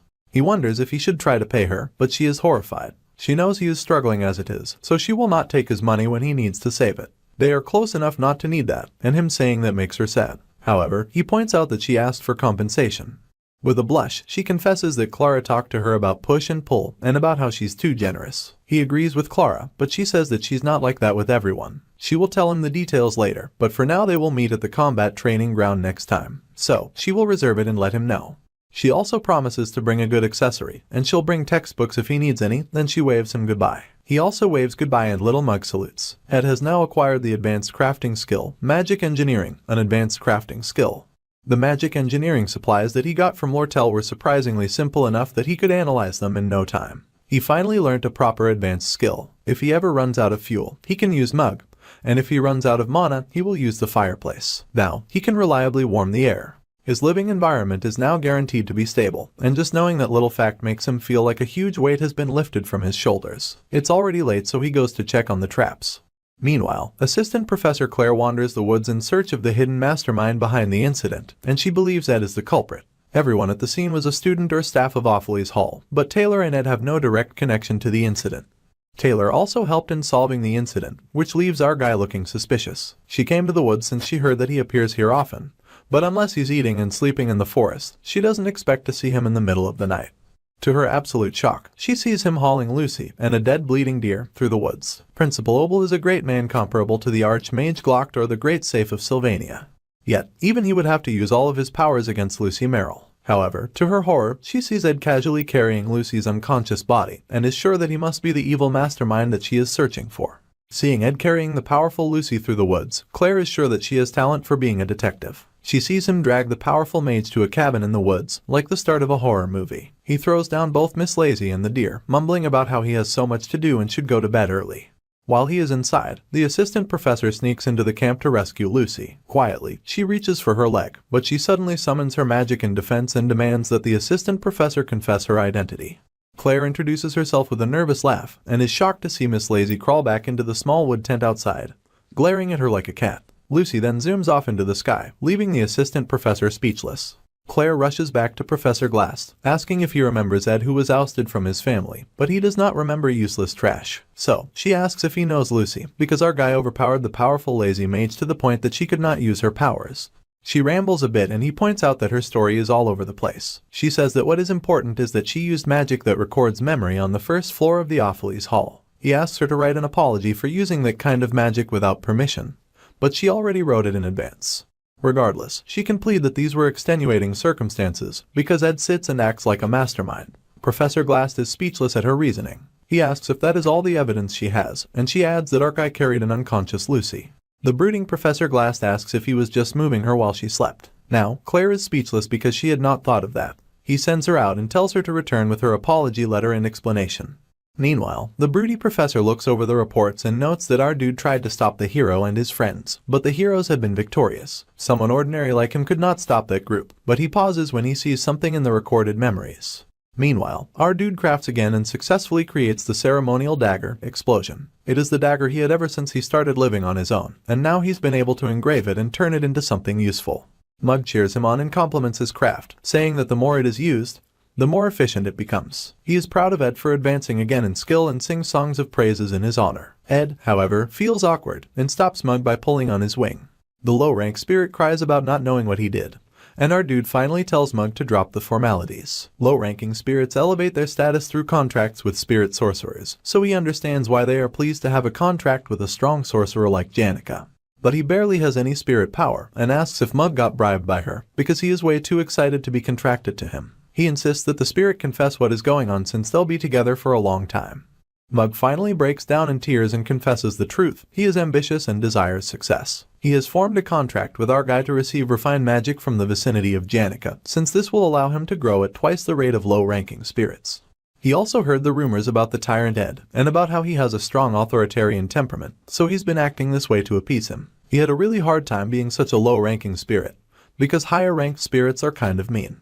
Ed comforts him, telling him that they're all doing what it takes to survive. Mug says he cannot talk to him in such a casual manner and prefers a more formal tone, so our dude agrees as long as it makes him happy. His combat skills are still making slow progress, but his physical stamina has greatly increased, now that he is no longer inferior to the average adult mage. The storage is stocked with meat, vegetables, spices and such, and he no longer needs to sleep outdoors while hungry. He can easily master the classes with simple memorizing and sequence theories with enough time and effort. Reducing sleep and repeatedly practicing will forcibly cram the information into his head, since it has nothing to do with talent. Every day is a forced march for him, and while the days are not gentle, things are better than he started. Suddenly, he heard someone calling out his name. It was Janica asking him to snap out of it. He apologizes because he was lost in thought, and she tells him not to overdo it. It is good to work hard, but he should value his health more. He has to focus since he received 3 letters today. The first came from the academy, the second from the merchantry, and neither were remarkable. However, he had to read the third with attention, because it is evidence that the flow of the story has already significantly distorted. The main event of Act 2, the negotiation for the purchase of the Sage-sealed Grimoire, is currently in progress. Originally, the negotiation for the Sage-sealed Grimoire was a tug-of-war between the Academy and the merchant. However, because of Elte's downfall, the original client that contacted him, Crepin Rothtailor, got involved. This eventually results in a 3-way conflict between the Academy, the Elte Merchant Association, and the Rothtailor family. The head of the family planned to use the Grimoire to research eternal life, and when things went south, he personally jumped into the negotiations. Patriarch Crepin is a boss who only appears in Act 4, and he is so strong at that point that there's no way to suppress him. No matter what, our dude must exclude that guy from this episode. If that man gets the Grimoire, then he'll walk away. However, if he gets the Grimoire when he is already strong enough to be the final boss of Act 4, then it might be impossible to clear the game, regardless of any information advantage he has. The letter he received includes the man's actions, suspicions about them. It also has an invitation. The person who delivered the letter was Claire, the princess' personal guard. Principal Obel came to the princess about Sylvania's desperate financial situation. Since it's a private institution, he cannot just support the Sylvania Academy as he wants. If this continues, the merchantry will eventually get the Grimoire. It would be embarrassing for it to be sold for money when it is like the Academy's heart, so Obel secretly asked for her help. However, she thinks it is strange that Big Bad Crepin knew to participate in the negotiation. Her guard thinks that our guy might have been a snitch, and that he would do anything to return to his family. However, Lortel doubts it, so she has come to share tea with the princess. Fiona is surprised because she thought Foxy hated her. However, Foxy believes that accusation is unfair, especially since she has come to offer sincere advice. Big Bad Rothtailor got involved in the negotiations because of the downfall of her father. Fiona is surprised, and Redhead goes on to explain that her father had been contacted to purchase the Grimoire. She only found out after her father had been defeated, of course. Her father lost his position, but his plan to purchase the Grimoire has not changed since they've already put a lot of time and effort into it. Fiona thinks it is strange that they will sell it to the Rothtailor family after purchasing it. She believes the interests of both the merchantry and the Rothbads align, yet they are trying to buy the Grimoire separately. Lortel confesses that she has no intention of selling to the Crepin, because it would be best to disassociate from business connections associated with her father. The princess asks why Foxy is revealing this now, and she replies that the enemy of her enemy is her friend. Fiona would benefit from keeping the Rothbads in check, and she gets to obtain the Grimoire. She also stepped in because she was worried about Ed, so she's looking out for him. He is separated from his family, so it would be unfair if he was connected to this event. The princess is still suspicious of Foxy, and adds that Ed is useful. She might ask for his help on a personal level, appeal to authority, and even give out orders. However, if he says nothing despite all that, then she will have no choice but to use him. Lortel laughs that Fiona accuses her of deceiving and exploiting, when she is planning on exploiting our guy just the same. Claire immediately jumps to Fiona's defense, but Lortel reminds the princess that they will be allies just for this matter. She warns the princess not to try and use our guy in a half-assed attempt, because she might end up the one who gets used. The guard is upset and wants to punish Foxy, but Fiona lets her go. She is confused and cannot tell what our dude is up to. She is also dealing with the Crepin problem, and now she wonders if she should be wary of Foxy too, since the merchant has no respect for her status as a princess. She wonders if she will ever get the chance to see the merchant ever get flustered. Little does she know that Lortel gets flustered easily around Ed, especially when he shows up with Janica. They arrived at the Elte Company, Sylvania branch, but Foxy only prepared tea for herself and our dude, and she offered the spirit sorcerer cold water. She's being given the cold shoulder, but she acts nonchalant, knowing Foxy would charge her for anything she eats anyway. Our oblivious dude, however, offers to drink the cold water and gives the spirit sorcerer the tea. Fuming, Lortel quickly wants to give Ed the magic engineering equipment so that Janica will leave. They go into the store and she shows off her spotless brand new items that she's just giving to him for free, despite refusing to do the same for the spirit sorcerer. However, Foxy lies that the goods have defects, but the spirit sorcerer can see right through her flimsy fibs. What matters to the merchant is that these materials help our dude. He is hesitant about taking them for free, but she assures him to just regularly renew the contract with his visits. Janica suggests that she just quickly finish paying and end the contract, but Foxy says that is something she and our dude will discuss later. While the girls discuss, he feels a familiar sensation overtaking his body. It feels like he's floating in water. He's felt like this quite often because of his workload. He's been trying to keep an eye on Crep and Roth Taylor, who got involved in the Grimoire fight. But there's 2 weeks before that happens. He's been busy making a mattress for the bed, stuffing it with feathers or assorted fabrics and sewn cloth to make it fluffy. He also needs to prepare the fawn he caught the other day, and to clean the inside of the cabin. He also has to make jerky for Lucy. He is so overwhelmed that he feels like he is drowning as the girls call his name in worry. Meanwhile, Fiona is pondering, acknowledging his resolute demeanor while fishing at the camp, his calmness and precision when he gave orders to solve the Glascan situation, his reputation of focusing only on his studies, and Lortel's warning not to judge him lightly.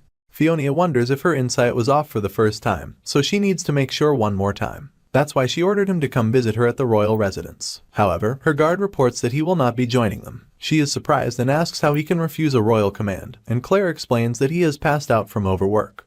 Ed's current status is exhaustion, and he has come down with a fever. He is advised to take adequate rest to recover. It's hard to breathe and his whole body feels heavy. His lower belly also feels hot. He wakes on the bed in his log cabin to see Miss Lazy curled on his chest and sleeping like a cat. She's even talking in her sleep and he is offended. She is surprisingly light for a teenage girl, just like the way she looks, perhaps even lighter than that. So much that one would doubt that she's human. Yet, he cannot move with her on top of him. She's not acting any different, so he assumes there's something wrong with his body, a total physical breakdown. He's in his cabin but the blanket is new, and he wonders if it's from the Elte merchantry. Just then, Lucy wakes and asks for food. He wonders if she does anything but eat and sleep.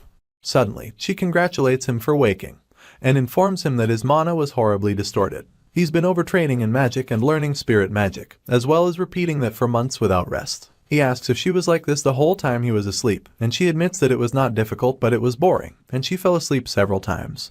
She's been walking on eggshells the whole time because of Lortel and Janica, and it was a hassle, but her care was necessary so they could not chase her away. She tells him not to get sick since it is hard and people die from it. She has watched Glocked, her grandfather figure, die in bed from a disease, so our dude thanks her for her healing. Suddenly, Ziggs shows up. He was not sure if he could use the cane stove, so he started a fire outside. It is a little awkward as Lucy is sitting on him, but she gets up and leaves, flying out the chimney. Ziggs wonders how many times this is, but it is not unusual for men to have several partners. He also wonders if this is the so-called openness of this civilization. Perhaps he has viewed civilization from a too rigid perspective. However, our dude asks why he's here, and explains that neither the spirit sorcerer nor Foxy could be around, since Janica had her attendance to fill up, and Lortel had to get back to her business. Ed points out the wolfman's longer hair and he explains that it happens during autumn.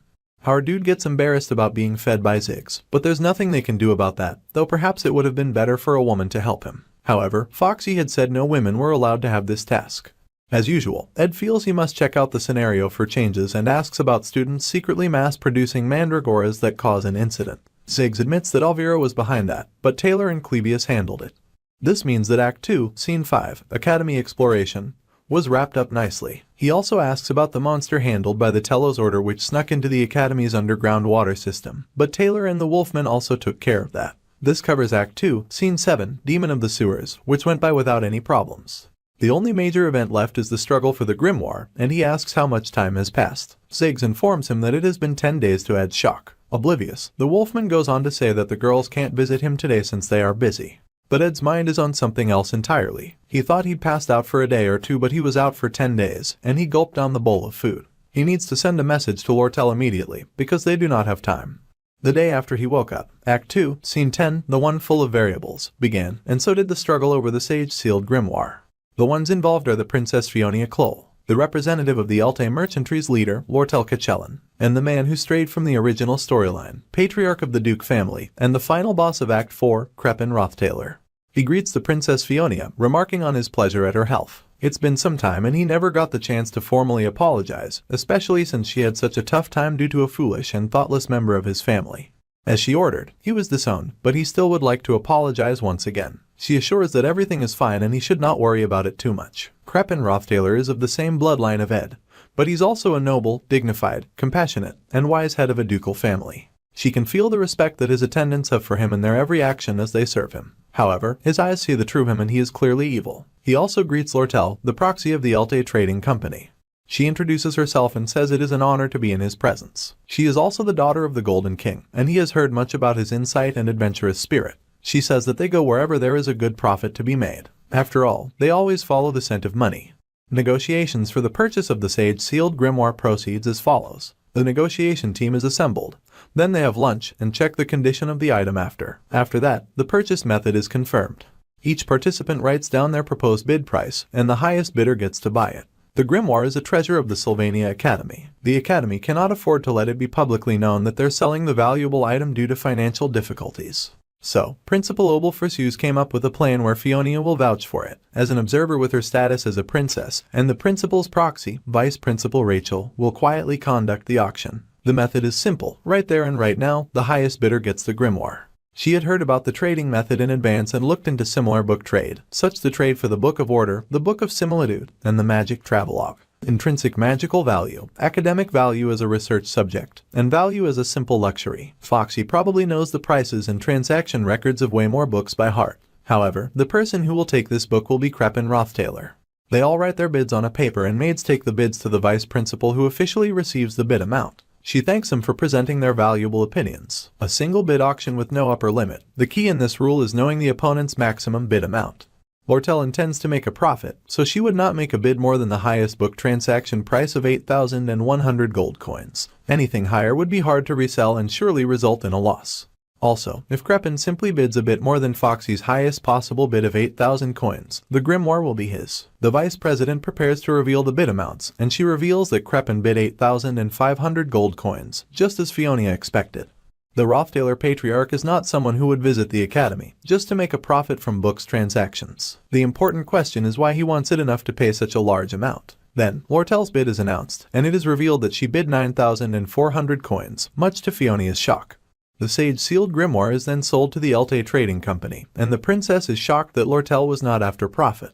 The Rothtailor Patriarch is visibly displeased and leaves for the contract signing, as the proxy of the Elte Company is asked to move to a private room. The princess cannot guess at Foxy's real goal, but wonders if her goal from the beginning was just to stop the grimoire from falling into the hands of Crepin. Though, she is not the type to act out of justice, and even if she did, the fact that he is evil and that his intentions are dark is something only the princess can guess. She doesn't even have evidence to that with her authority as a princess, so she guesses that someone requested or ordered Lortel to act as she did. Someone who knows the dark nature of the Rothtailor Patriarch and wants to stop him, and Fiona suspects Ed is this person. Even after being disowned by his family and thrown wild, he lived with such determination that he collapsed from overwork. Even then, he fought against the darkness of the Rothtailor family till the end. She has a headache as she wonders what she has done. She wonders how she could have driven such a person on the road to ruin, and she was overwhelmed with guilt. However, her misunderstanding might have been a blessing. Meanwhile, Lortel looks over the contract she's obtained that details the buyer, the seller, and the transaction amount. She knows that if she resells the grimoire to Duke Crepin, then the least amount she can buy it back is 8,500 coins. The difference would be 900 coins considering what she paid for it. She had lied about not planning to resell it to Duke Crepin, and looking through the letters she received from our guy, he has promised her anything as long as she purchases the grimoire. He has made a mistake saying that to a merchant, because she plans to collect big time. To her, a free pass with him for just 900 coins is a bargain. Lortel collapses on her bed with a happy smile on her face as she fantasizes about what she will request. If the princess saw the expression Foxy was making at the thought of him, she would cough up blood. In the end, the merchant won, and the wolfman tells Ed that he should have seen her face when he delivered the letter, and that it is a relief that Elka is so innocent. Our dude already figured that she would bet on her sexual attraction to him, and the Rothtailor Patriarch bet on his inside information. He almost feels sorry thinking about what will happen next. Suddenly, someone arrives in a cloud of dust. It is Janica, and she has come before lunchtime, running all the way from the faculty building as soon as she's done with her morning classes. She doesn't have any more classes to attend, and she'll do her assignments at night. Our dude apologizes for causing Janica so much trouble, and Ziggs reveals that she ran around the academy crying and rumors spread that she was heartbroken. She panicked and quickly tried to silence him, and she had her spirits drag him away, saying that the weather is cold so he should get going before he catches a cold.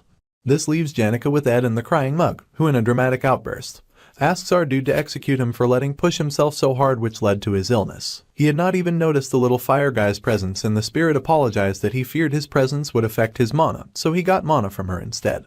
Our dude thinks the spirit is overreacting, but Wolfman points out that he was unconscious for a long time, and Ed concedes. Suddenly, he realizes again that he was out for 10 days, which means all the meat he got would have gone rotten, and the fishing nets would be broken from lack of maintenance. He has lost all his food supplies, so now he has to start from the beginning. However, his friends will not let him overdo it again. They offer to help, especially as Wolfman has some free time until the exam, so he will help with hunting or woodworking.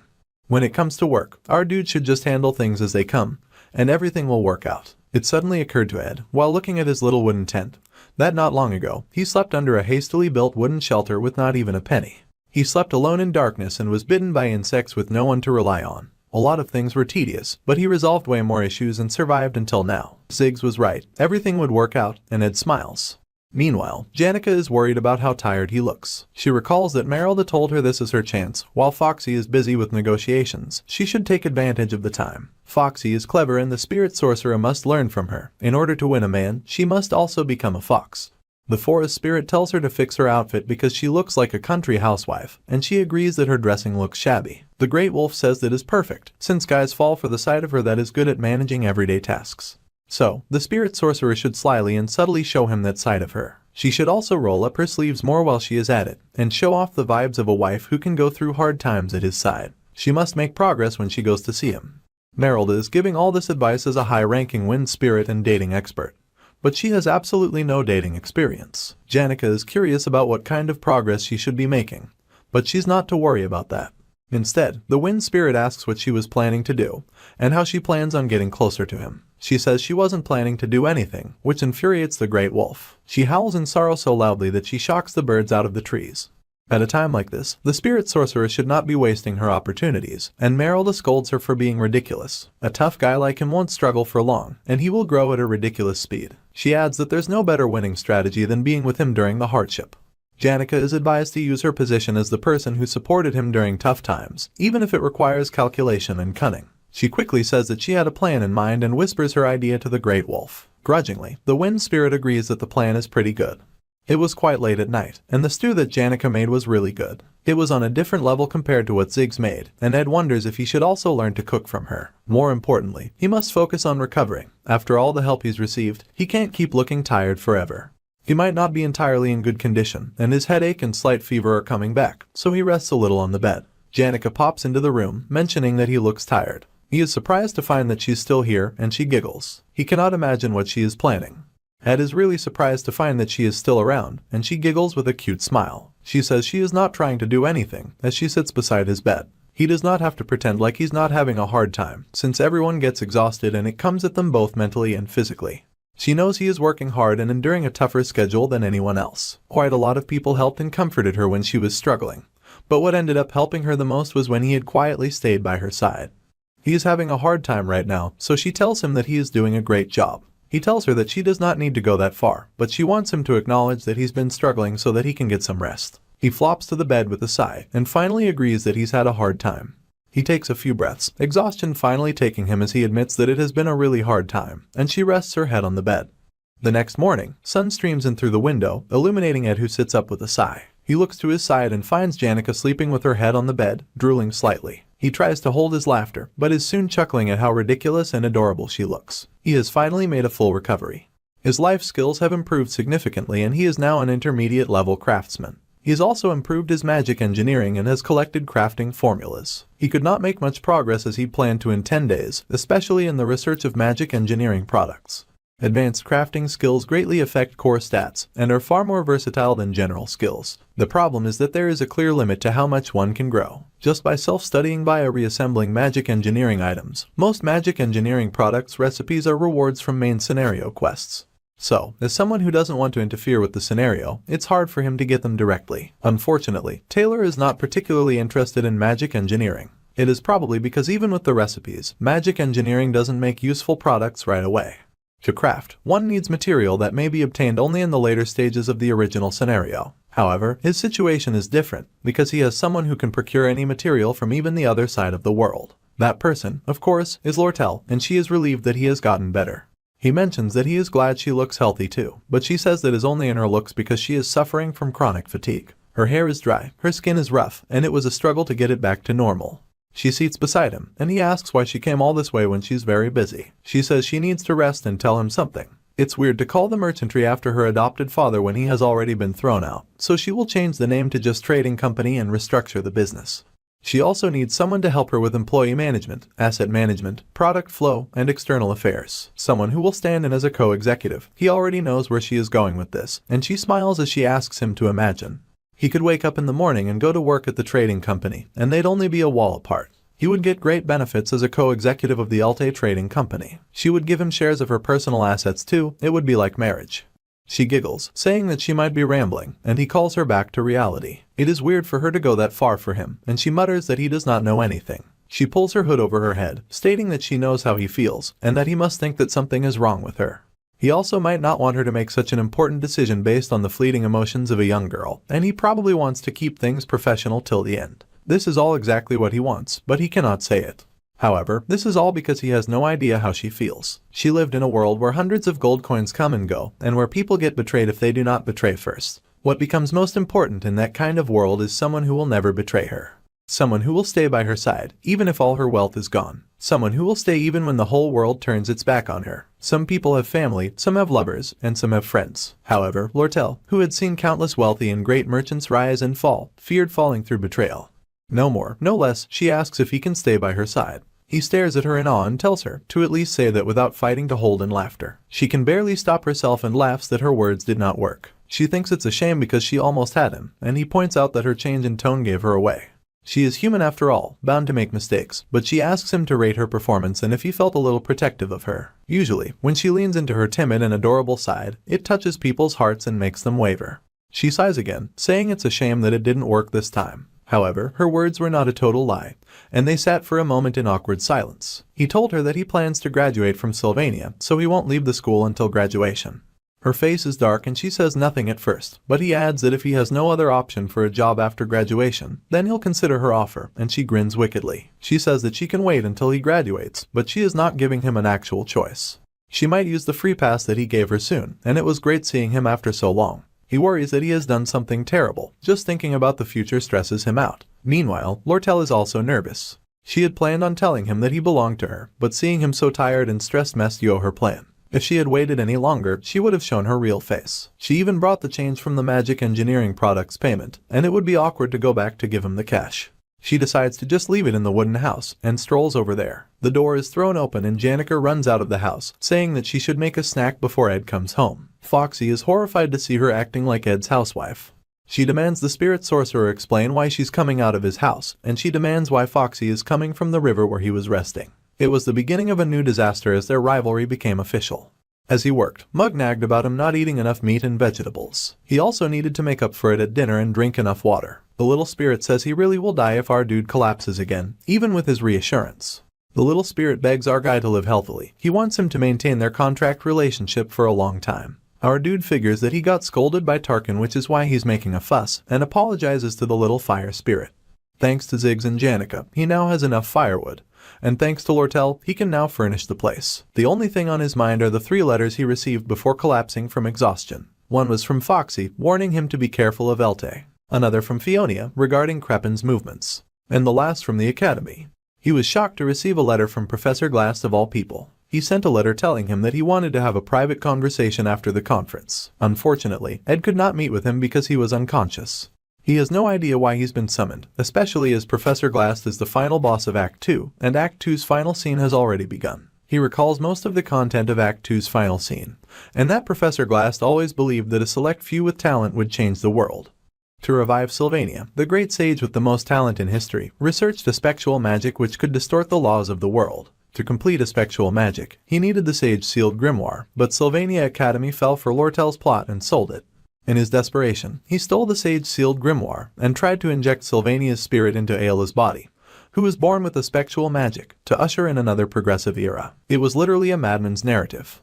Fortunately, Taylor stepped in to save Ayla, and he broke through the traps in the secret laboratory, the spirit library, in the underground waterway. After having his entire scheme go awry, Professor Glass made an abrupt statement and fell from the top of the magic tower. Despite only dreaming of academic advancement and the discovery of talented individuals, his final words were, Ed can no longer remember his final words. In any case, the final battle of Act 2 is approaching. The Beginning of the Glass Conquest War is a book that changes the owner of the sage-sealed grimoire, the connection formula. It begins with Professor Glass kidnapping Taylor's friend, Ayla. She is frightened, and the figure before her agrees that the demon of the underground waterway is terrifying. She cries, saying that this is his fault and that she hates him. The figure responds that she is being kind of mean. It turns out that the figure is Ed, and he has found himself, once again, inside of the plot that he was avoiding. They were both kidnapped, it seems, and our dude is not happy about it, because he is now a part of the Act 2 final scene, the Glass Conquest War. It was not at all in Ed's plan to get kidnapped. Act 2, the final scene of the game, started unfolding 3 days ago. At his cozy little wood house, he had finished everything that he had not been able to do in 10 days. Not being able to train in that period felt like he wasted so much time. The Glass Conquest War was about to start, and it was such a shame that he hadn't raised his magic engineering stats yet. For magic engineering training, he also needed blueprints and materials. Suddenly, he thought of a way to drastically raise his magic engineering stats. The final scene of Act 2, the Glass Conquest War, has 4 battle stages. Among the hardest of the 4 is Phase 3, the Secret Laboratory. The boss of this stage is the Spirit Library's librarian, Riene, and she is so strong that it is hard to clear that stage without the Sword Saint's form. That is not a problem for Taylor to solve, and what he is interested in is the contents of the Spirit Library. It is full of valuable magic engineering blueprints. Just from what he remembers, there are a dozen of them. There are also 2 blueprints for legendary-grade magic engineering items. However, it is dangerous to obtain, but he figures it will be fine as long as he does not go alone.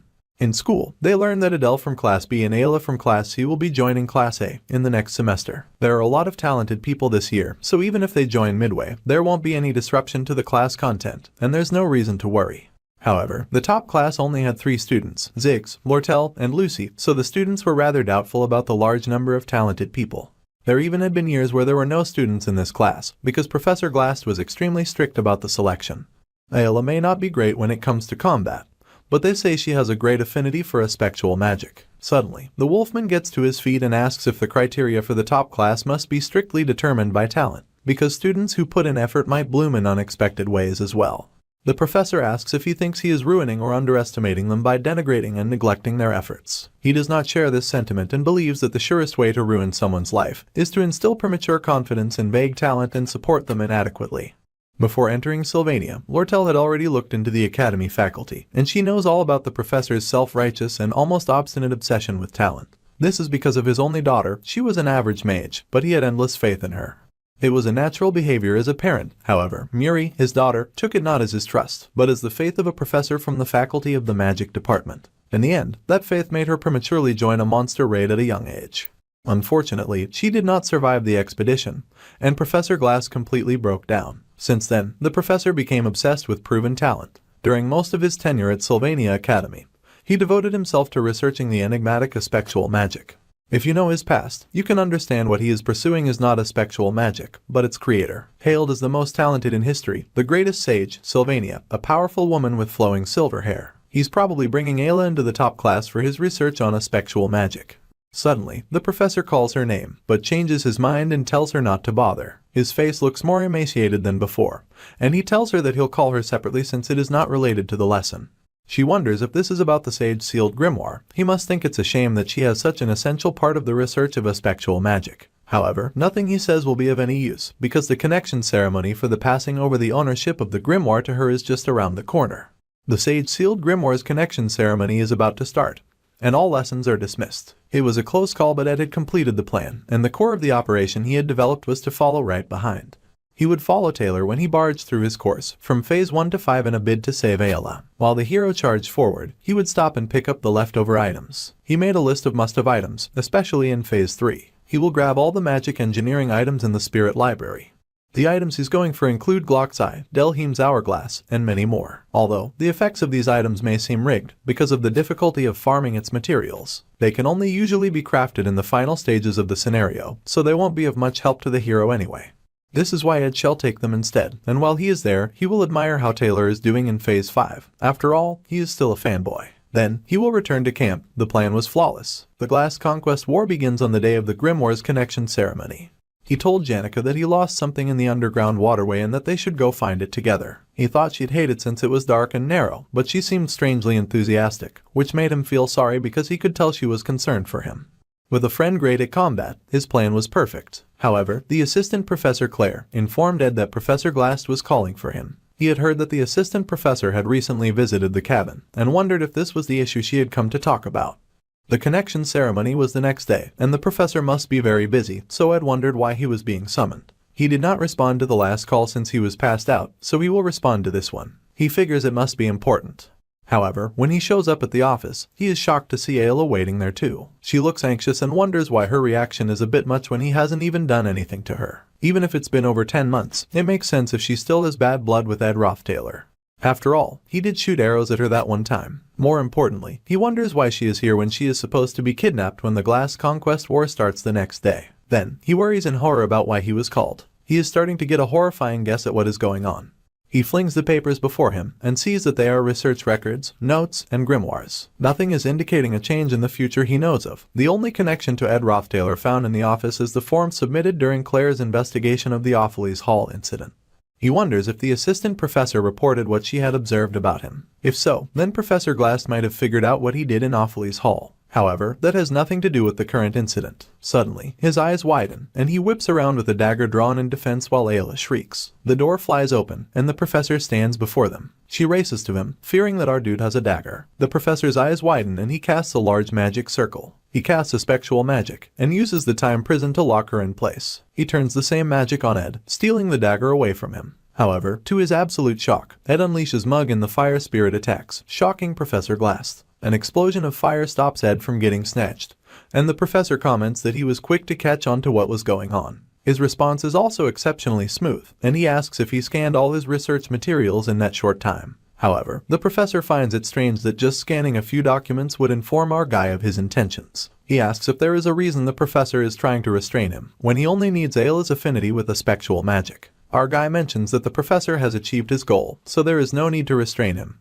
and he won't tell anyone what he has seen. The professor admits that he has a goal, and he's doing it for his own sake, so he should not think too harshly of him. Ed would at least like some explanation, as this is all too much. How can he just vaguely say that he shouldn't think harshly of him? Then he thinks over the words again, and realizes it makes sense. Even if he manages to escape from this place, the professor would not leave him alone, and that would disrupt the scenario. Besides, if he is kidnapped, he will be locked up with Ayla in the secret lab, which is like getting a direct bus to Phase 3. He wonders if he should just let the professor kidnap him. The professor is curious when Ed calmly steps out. He asks if he has decided to step back, or if he's come up with a plan. Seeing that he is not fighting, the professor says it is not such a bad deal for him either and instantly kidnaps him. Papers fly everywhere as the professor walks to him. His assistant professor was suspicious of our guy before, since he was academically successful while living a life in the wilderness. It was like he lived 48 hours in a day, and he could not imagine the effort our hero exerts. He pointed out that she used to think he was a secret mastermind, but she did not expect his academic record to be so good.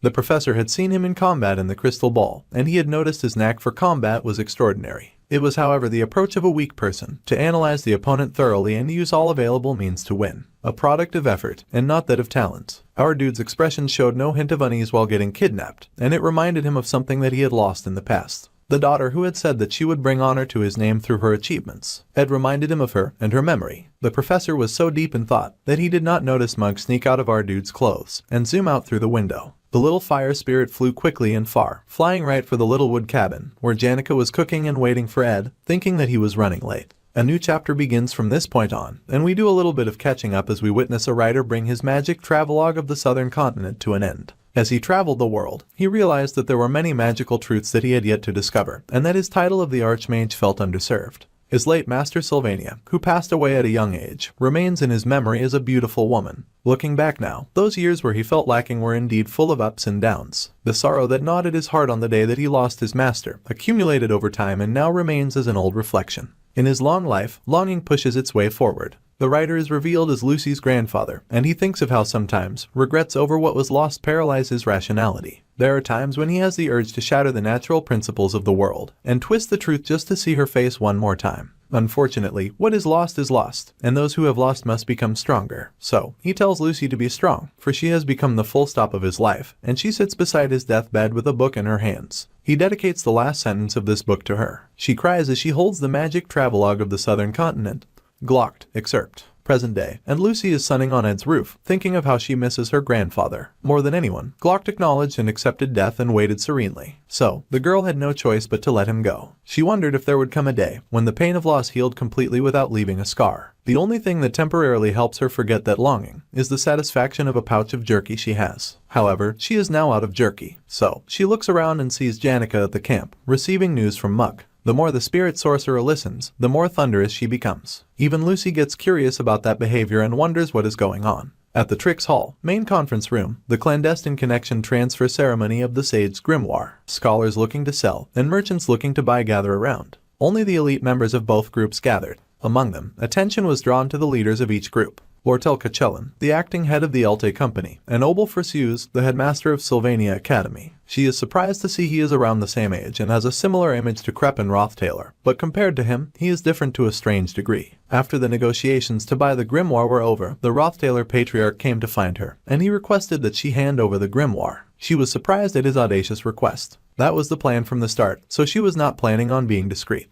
However, the amount that would justify going back on the lie she had told the princess was 12,000 coins. It was a rather exorbitant price, but he accepted the deal without hesitation. Then he mentioned that her father had hired a mercenary group and was headed to Sylvania. He mentioned it out of caution because he wanted her to make sure that things did not go wrong this time. He was an unpleasant man, but it did not matter. The information he had about Elte was valuable, and she also found a place to sell the grimoire. Preparations were complete and the headmaster had to relinquish his right to connect to the scroll. Then Lortel stepped forward to receive the connection. She would have the trading profit and the purchase certificate, or rather, an all-access pass to Ed. Dark magic bubbled up around the grimoire and exploded, shocking both Obel and Foxy. Huge rock monsters arose, and Obel immediately tried to protect her and fight them off. However, she notices the grimoire. It has been taken by none other than Professor Glass, who was officiating the ceremony. He then vanishes along with it. She looks near tears to see her all-access pass to Ed disappear. Despite our guy's absence, the story progresses without a hitch. The final scene of Act 2, the Glass subjugation battle, begins. Inside Professor Glass's secret laboratory,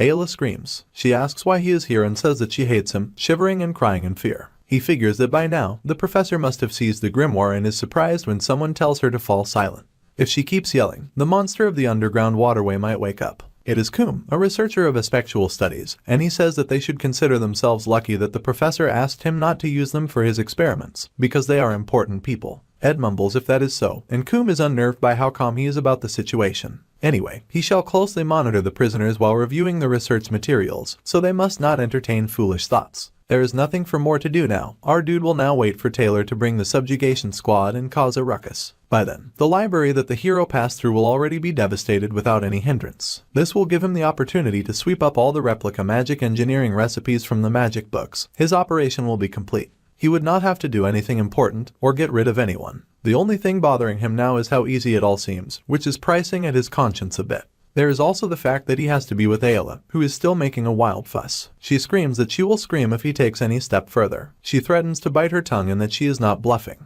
He explains that he has nothing against her. If he wanted to hurt her, then he would not let such an opportunity go to waste. Since he has seen it from Taylor's perspective, if he had to say it out loud, he feels rather positively about her. She screams that she knows his reputation, but he tells her to stop spouting nonsense and sit down. The hero will surely come if they wait. She asks if he has the right to say the hero's name, and Ed asks why would he not have the right to say his name. He apologizes for the matter with the entrance exam, but he had his own circumstances, and he helped a lot during the Glascan incident. Even if she cannot trust him, she can trust in the hero. He will definitely come to rescue him. She cannot believe that he just apologized, and he sighs heavily. Suddenly, he hears Mug's voice. The little spirit asks if he is okay, if he is hurt or losing energy, if he can see okay, smell and hear okay as well. He shouts with tears in his eyes, asking if he has numbness in his arms or legs, any sluggishness or fatigue, if his face is turning yellow or his heart is pounding, and his pulse racing. The little spirit followed the magic reactions, and found that his spirit connection level was pretty good, but it took some time to detect him. He also apologizes profusely for not showing up sooner. Ed rubs his head fondly and asks where he has been all this time, and also congratulates him on his good job.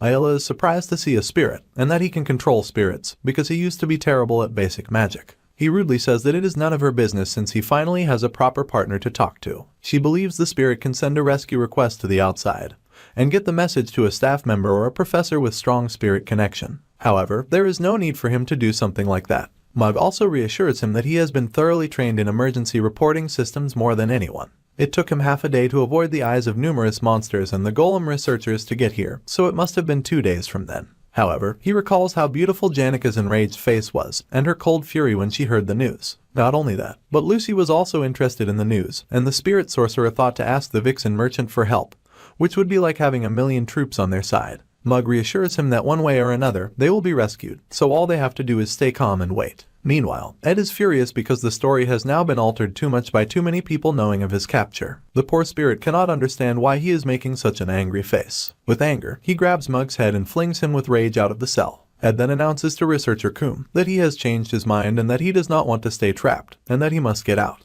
He must leave the dungeon immediately, he is not joking. The researcher warns him that if he makes so much noise, the demon across will wake up. He is serious, and says that if he does not get out of here, then they are the ones who will be in trouble. The man laughs, and says that he is indeed just a student, and that he should not ramble too much. Ayla asks what is wrong so suddenly, after he told them to stay quiet, and that Taylor would come to rescue them. However, he tells her to hush. Meanwhile, Mug returns with the keys and compliments Ed's ability to quickly analyze the situation. He also asks how he knew the location of the keys. Our dude dismisses him, and is annoyed that the spirit went and did too much. Quickly, he opens the doors and sneaks out.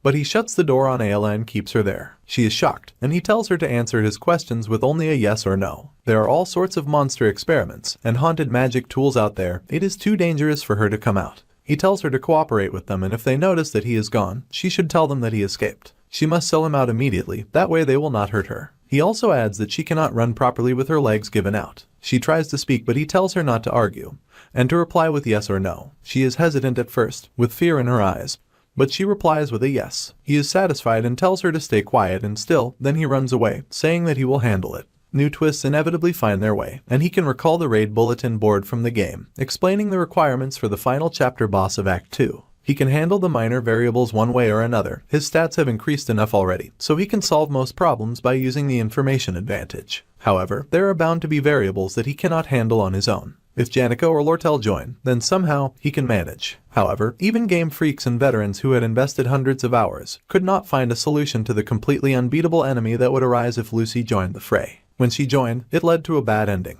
This never happens unless someone deliberately tries to make it happen, so he did not bother with it in the game. But this is a definite bad ending triggered by specific conditions, which involve the professor meeting Lucy. No matter what happens, he has to stop her from coming here. The scene changes here once again, and we see that someone calls out to Ziggs during his daily exercise, and it's none other than Taylor. Looks like the hero has rushed over to ask for help, and he needs to rescue Ayla. Phase 1, the glass chase, has begun. The hero lost track of the professor after he escaped from Trick's Hall, so he requested help from the Wolfman, which is as the story goes in the game. He will soon lead his companions into the underground waterway to chase the professor. Our guy is familiar with the route of the scenario of the second episode's final chapter. Lortel is at the Triz Hall. Janica would come in through the underground waterway, and there is also the Spirit Library and the Monster Research Center where he is right now. Then there is the deepest part of the lab. However, retracing it in reverse will be a new experience. The Monster Research Center is a bit of a headache to deal with because Coom releases all the monsters, but it is easier in reverse because the monsters are confined at the moment.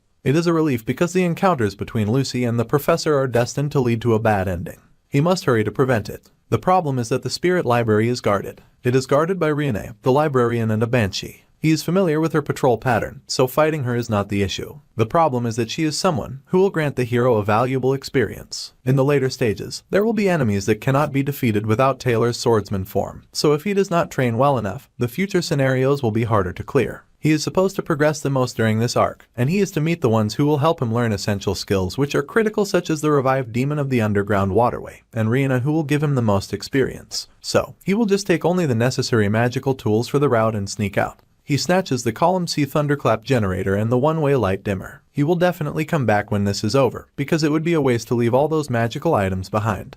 Mug finally tells him it is time to move because the Guardian is no longer paying attention. Suddenly, the room begins to shake and he worries an earthquake has started. He does not recall an event like this, and leaps to his feet as the shelves come crashing down. However, to his horror, Rihanna has spotted him. He has made a terrible mistake.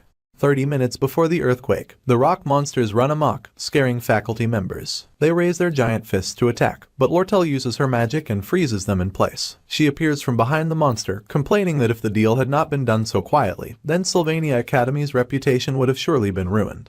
She cannot believe the professor would steal the Grimoire during a gathering of the Academy's core personnel. Obel says that even if it takes time, he will take responsibility for the Grimoire and get it back. He asks if it is possible for her to wait a little longer. He knows that whatever the professor is planning will not end well, and she questions him on the meaning behind his statement. He figures that since things have become like this, he will tell her the truth. There are 3 major taboos: to twist the laws of nature, to disrupt the flow of time, and to defy human destiny. The three major taboos are the pursuit of immortality, the resurrection of the dead, and time travel. She asks if the professor is using a spectral magic to resurrect the dead, and almost asks if the principal is crazy, but he stops her. He admits that he is curious. The legendary sage of Sylvania, whom Glass praised and admired, always said that talented individuals would advance the world. Then his daughter, Miri, passed away after he recklessly pushed her forward while trusting her questionable talents. If he has truly perfected a spectral magic for resurrecting the dead, then there is only one person the professor would want to bring back to life, and Lortel becomes speechless. Suddenly, the door flies open and someone comes to tell the principal that they have a problem.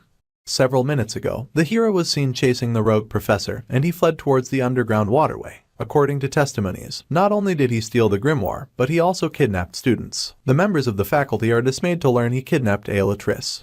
However, when Lortel hears that he also kidnapped Ed Roth-Taylor, her beef with the professor becomes personal. She is horrified to hear that he was kidnapped. There is also so much thumping and vibration.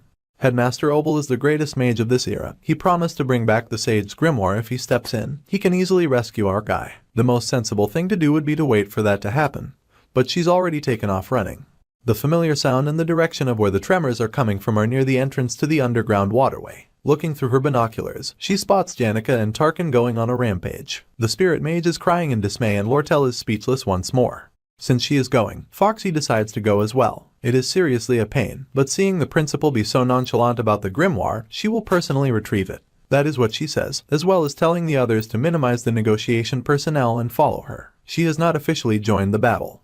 A combat alchemist well recognized by the alchemy faculty, Dorothy, a top third-year student of the alchemy department, was formidable enough to challenge those among the combat faculty students. The top first and second-year students of the alchemy faculty, Elvira and Norden, often sought her guidance. However, Dorothy did not stand out during her first year, so Professor Glass, who recognized her talent, was her savior. She believed that he had a purpose behind his seemingly extreme actions, although she did not know his exact purpose. She is determined to strictly follow his request to guard the entrance to the underground waterway, but she falls to her knees, saying that he is going way too far. This is because, before her, stands Tarkin roaring in rage, with Janica on top of him. She asks with fury burning in her eyes as Dorothy trembles before her. She demands to know Ed's location.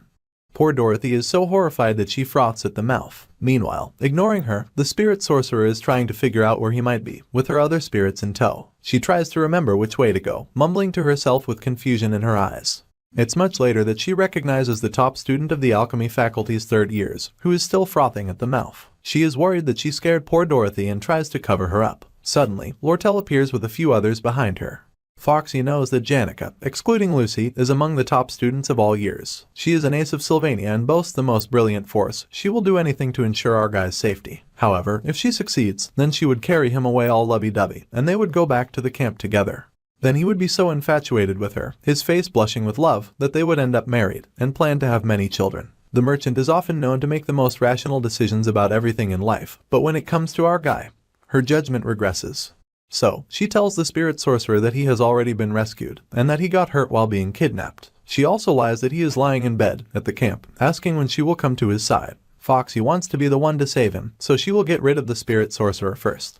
However, Janica is immediately suspicious that Lortel would willingly share all this information with her. She is not as naive as the girl had expected. As soon as she pinned down his location, she ran to the underground waterway. She was just near the entrance, so there was no way he got rescued without her noticing.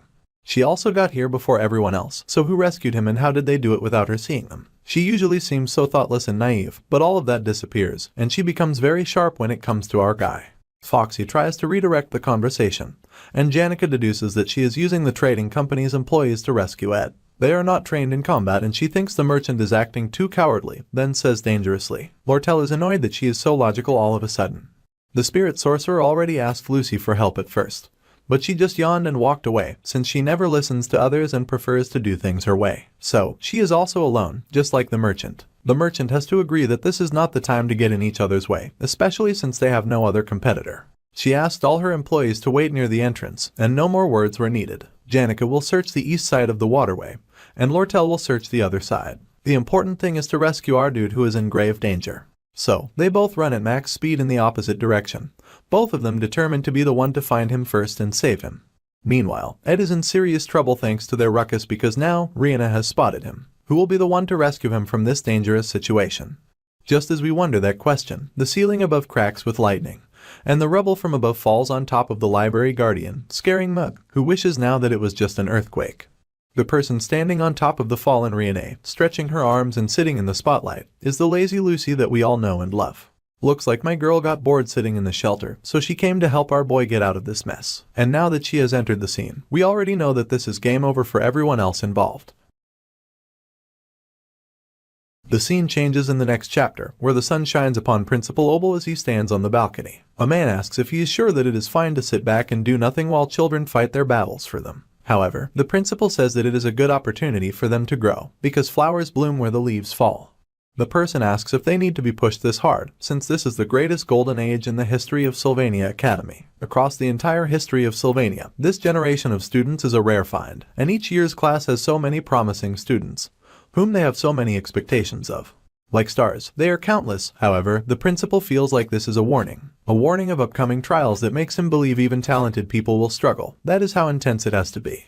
Meanwhile, Ed's hut smokes from where Lucy left it, and the smoke goes on to reveal a hole in the distant hillside. The gaping and smoking black hole leads deep into the underground waterway, past various tunnels, and opens through the ceiling on the ancient library, where the guardian now lies, defeated underneath the rubble. Ed groans, his hand on his face as he calls out to Lucy. Oblivious and unbothered, she asks if he has any jerky left. He of course does not have any with him, and she sulks in disappointment, saying that she will find a place to take a nap. The situation is a mess, and judging by the time, Janica and Lortel should have entered the underground waterway already. He needs to go there and stop them from progressing any further. Considering Taylor's growth so far, if he defeats all the bosses of the latter half, then skipping Rihanna should not completely mess with the scenario. Everything is fine, and the only real problem is the lazy mage that has entered the scenario. If she meets the professor, then the bad ending event will start. He must stop that from happening, so he places his hand on her shoulder and tells her to stay with him. She is confused and he sweats nervously, but he won't back down. He recalls Janica's words when she said that the biggest help a person can receive is having someone quietly stay by his side. Since Lucy is so strong, she makes him feel safe, so even if she does not say anything, he wants her to stay. She is still focused on the jerkies and wonders if he really has none. Annoyed, he tells her to stop talking about jerkies and to just stay with him until they get out of the underground waterway. She agrees to help him get out. However, he has some things to take off before he leaves. She sighs but agrees to help him with that too, and then he asks her for a favor. He lifts her up and carries her on her back, racing away at full speed. Now he will get out of there by going in reverse. He will get everything he needs from the library, find the two girls, and finally get out of this place. She sleepily asks if he has any jerks again, and he has to once again tell her no. Dark red eyes peek out from above the library shelves, and ravenous bats fly out at them. He uses ignition to roast them, defeating them in a fiery and roaring blaze. His elemental magic increased and so did his mono resonance. He wonders if he should call this the real thrill of mob hunting, since he is being bombed by the special exp explosion of the monsters. He silently promises the hero that he will not take too much, as he defeats various foes in his race to escape. There is a concealment spell cast somewhere around there, the magic resonance and unique insight that Professor Glass acknowledged. Unlike Janica, who specializes in spirit connection, Lortel was quickly finding the way. She acknowledges that this is not the time to exchange sweet words, and suddenly she realizes something. Right now, she genuinely wanted to help another person with pure intentions, without the bargain of getting anything back in return. She felt a glimpse of a new kind of relationship that couldn't be bought with money, and her heart swelled again. She acknowledges it as the same feeling as before. The sound she hears is from somewhere close. Her heart is beating fast once more, and her face flushes pink. Then suddenly, the wall in front of her explodes, and Ed appears. He greets her with a surprised face, while she simply stares back at him in utter confusion. He sighs in relief and tells her that he was kidnapped, while also loaded with a lot of magical items. He asks her to help him carry some of his items since they are too heavy to carry by himself. She gapes at the items, which are all advanced crafting formulas. She is stupefied to find that he was not in grave danger, but he says that he was in danger. However, he managed to escape thanks to Lucy. Lortel is horrified to see her on Ed's back, and thinks the situation is too dangerous and too cruel. The spirit sorcerer is a coward who can't ever take a chance with Ed, and Foxy has been the most proactive in making progress. They even shared a kiss. That day, she had been so short on breath that she almost set the forest on fire. She can't believe that he can act so nonchalantly with another girl in front of her. He asks her to please hold on to the crafting scrolls for him, and that if the trading company can bring the materials for that, then he will gladly pick them up. If there is anything she wants to buy, then he does not mind her buying it for cheap since she helped him so much. She yells his name, thinking that she needs to push hard and take control, but he then begs her that she is the only one she can trust. He has really crossed the line now. How could he make such a demand of her at a time like this? However, her ears flush pink and his words ring over and over in her head about how much he trusts her and how grateful he is to her. She is only able to ask gleefully if he needs a receipt, silently cursing how she has become a pushover. One of the merchants finally catches up with her and takes a moment to catch his breath in relief at finding her. They now have a huge problem. Meanwhile, in the underground waterway, Taylor and his team march forward on their quest to save Ayla. Gloomy Clebius is still hesitant and asks why they can't just leave. However, Elvira stomps on his foot and tells him that they have to do this. He is still not convinced since he never really liked either of the victims very much. The hero apologizes to him but says he still has to save his girl, and asks the Gloomy to please do him this favor. Ziggs insists that the girl they are going to save is a good person and tells Gloomy not to back out. Even the pretty blonde seer, Adele, points ahead. With a smile, she says that she feels something ahead. Her prophecies often hit the mark as if she peeks into the future. She has a feeling they are going to meet a very tough opponent up ahead. She points towards one of the dark entrances ahead, when suddenly an explosion comes from it. Janica appears with Tarkin, and they are shaking down yet another person they found in the dungeon, who is screaming about things not being planned from the very beginning. It was a simple whim, and they begged for a better chance. She still cannot remember the way and if she is to go left or right. She wonders if they went too far to the right. She pauses and turns with her spirits, waving happily at the hero and his group. Ziggs is happy to see her, but the others are terrified of her. They can never forget the learned fear that is now rising within them. Rationality when paralyzed by fear leads to misunderstandings, and they remember the time she nearly beat them up for fighting Ed. There is no guarantee that they can win against her, but they think she is their opponent and are already ready to give it their all. Meanwhile, Ziggs and Adele are confused. Meanwhile, the spirit sorcerer is confused about why they are looking at her like that, and wonders if she did something wrong. She wonders if she grilled the assistant professor too hard. The wolfman tries to calm the hero down, but Taylor is determined to fight to save his girl. Suddenly, a voice halts them, and our guy appears from the second entrance. They are all shocked to see him, since he's supposed to be kidnapped. Janica immediately rushes to him to check if he is alright. The hero goes tense at our guy's arrival, especially since he is aware of his fighting style. Only with archery and a little magic, he once single-handedly held off 3 opponents way more skilled than he was. Combining that with the power of his friends makes him unstoppable. Since the Ophelius Hall incident, our dude has grown significantly. They might have been able to defeat only the spirit sorcerer, but with Ed here too, his chances of victory are 0.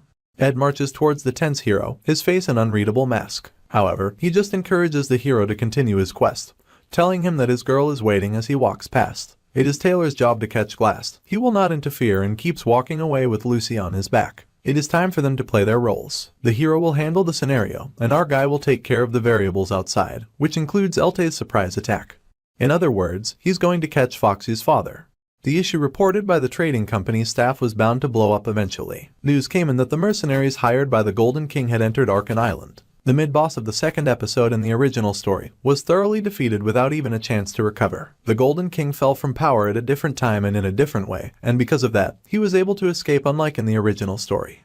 Foxy knew that he was planning a counterattack, and it looks like he made use of the loophole with many personnel from the trading company stuck in the academy. The place is completely defenseless, they need to return immediately. Our guy got the magical engineering crafting formulas and so many magical tools this time, and they might be more useful than he imagined. However, if you were to name the best tool he has for surviving in this world, it would undoubtedly be the advantage of knowing about the future. The scenario unfolding now is the final part of episode 2, and the glass subjugation battle is nearing its end. The plan to have the storyline unfold as per the original story is still the same. If the Golden King is the mid-boss of episode 2, then he will of course attack in episode 2 just like in the original story. He will take down Elte, and he tells Ziggs that the path is almost clear, they just need to ask Ayla for the details and rescue her. In the end, Taylor has to be the one to sort out the scenario, because only after mastering all the unique skills and completing his growth can he face the big boss of the final scenario. There is a lot of stuff to sort out inside the underground waterway, and after this, the magic tower summoned by Glass will cover the sky and unleash dreadful spells. It will be really painful in going forward. There will be many harsh trials ahead that are hard to endure with human willpower alone. However, Ed pauses after calling Taylor's name and tells him good luck. The hero does not need him to make any grand cheers, so our dude races forward with his team without looking back. They know that Elte is targeting the trading company to secure evidence that Foxy orchestrated the loss from the sale of the armor, which made him lose his position. They need to first inform the academy that the mercenaries have invaded.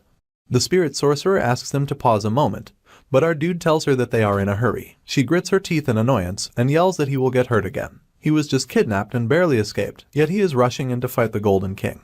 He collapsed from overwork just a few days ago. This matter should be handled by the Elte company and not them, since it has nothing to do with him. She does not want him to get hurt anymore. He knows she is right, and that this is not really his business. However, he has to deal with a big variable like Elte to feel at ease about the game plot. Fortunately, to capture the Golden King, they need the help of both Elte, Lortel and Janica, so he is sure that Foxy will drag them along with a good excuse. However, in a rare unpredictable situation, the Vixen agrees with the Spirit Sorcerer. She holds Janica's hand and admits that involving him is selfish, since he should be resting somewhere safe. They suddenly get along in matters regarding keeping him safe, and it is nice to see, but this is not the time for him to rest. So, he says that Lortel's matter is not someone else's business for him, which shocks Foxy and horrifies Janica. The Spirit Sorcerer demands that he explains what he means, while the Vixen blushes cutely with joy. He tells them to hurry and that they don't have time, and they once again take off in a run.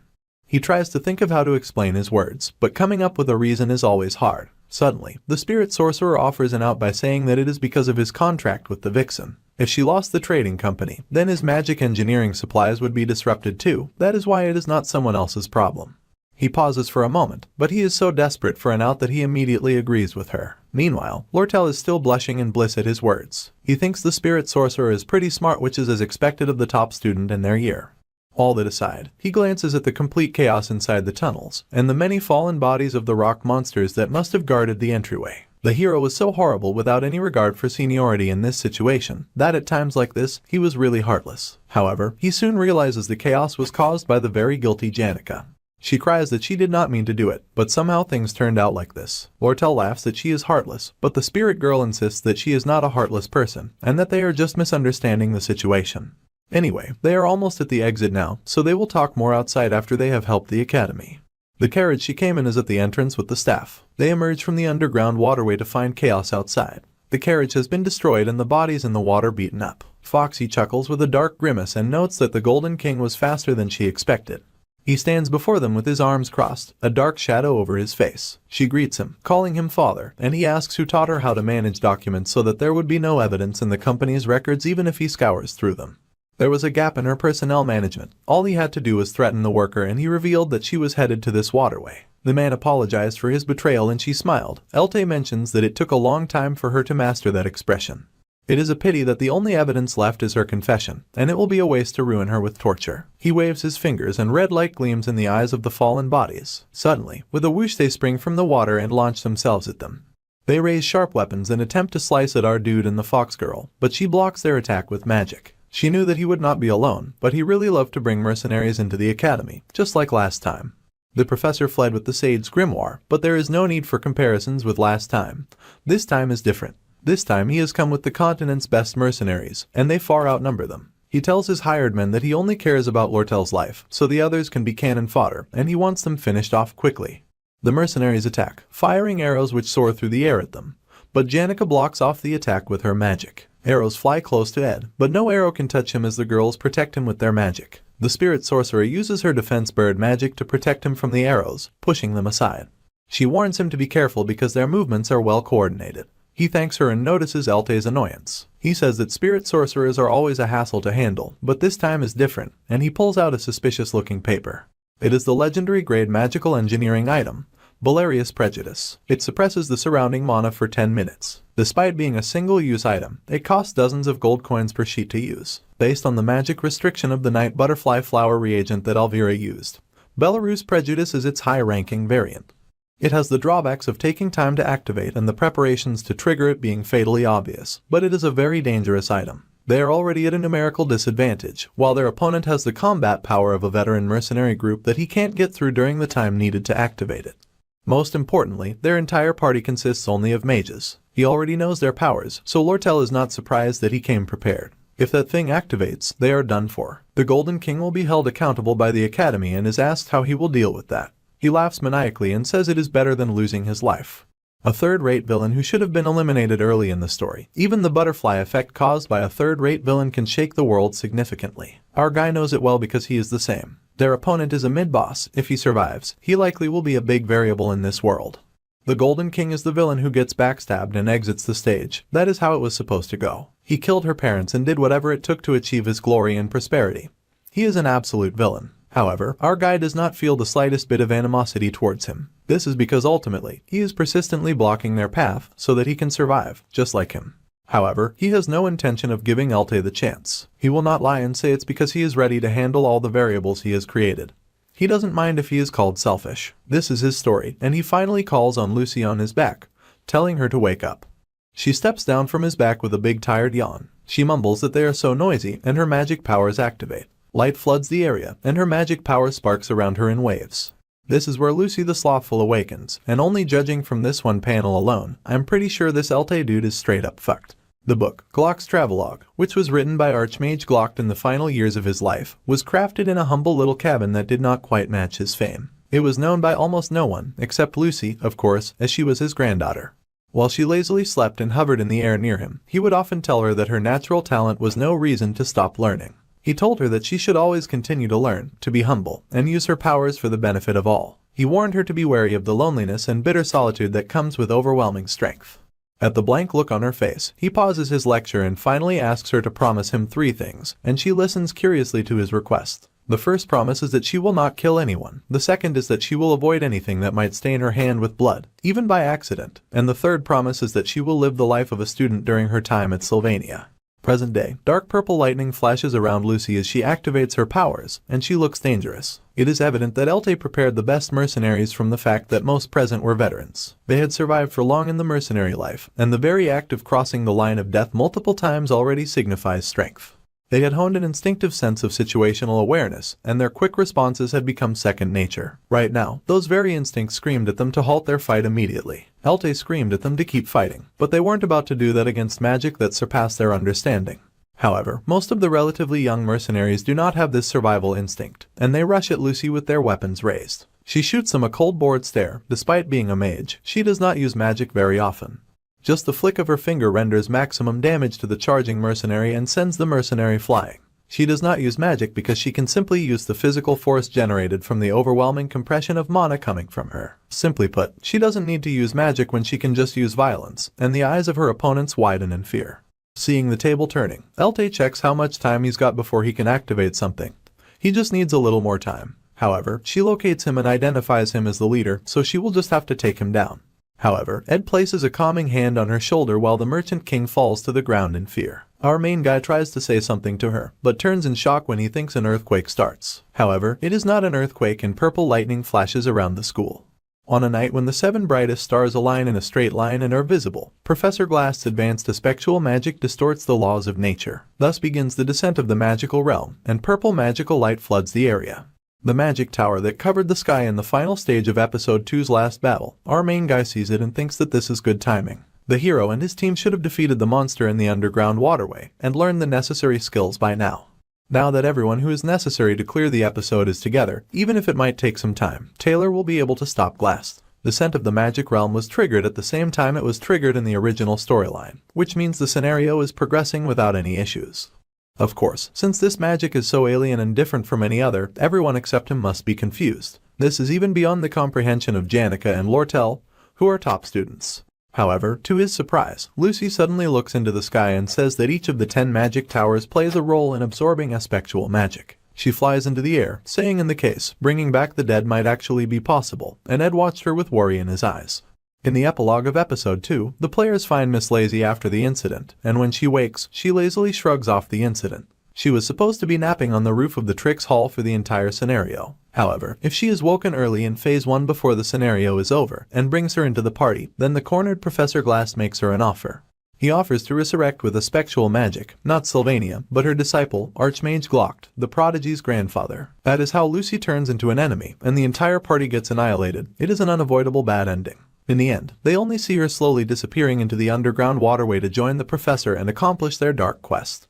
In Episode 2, she was never meant to be defeated. Even the most hardcore and dedicated players who spent hundreds of hours trying to find a way came to the conclusion that there was no way to defeat her.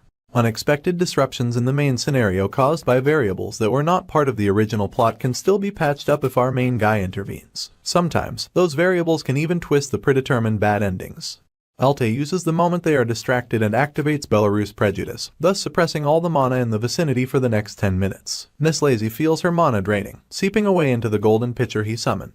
The Merchant King then screams for his mercenaries to use the chance to fight the brats while they cannot use magic.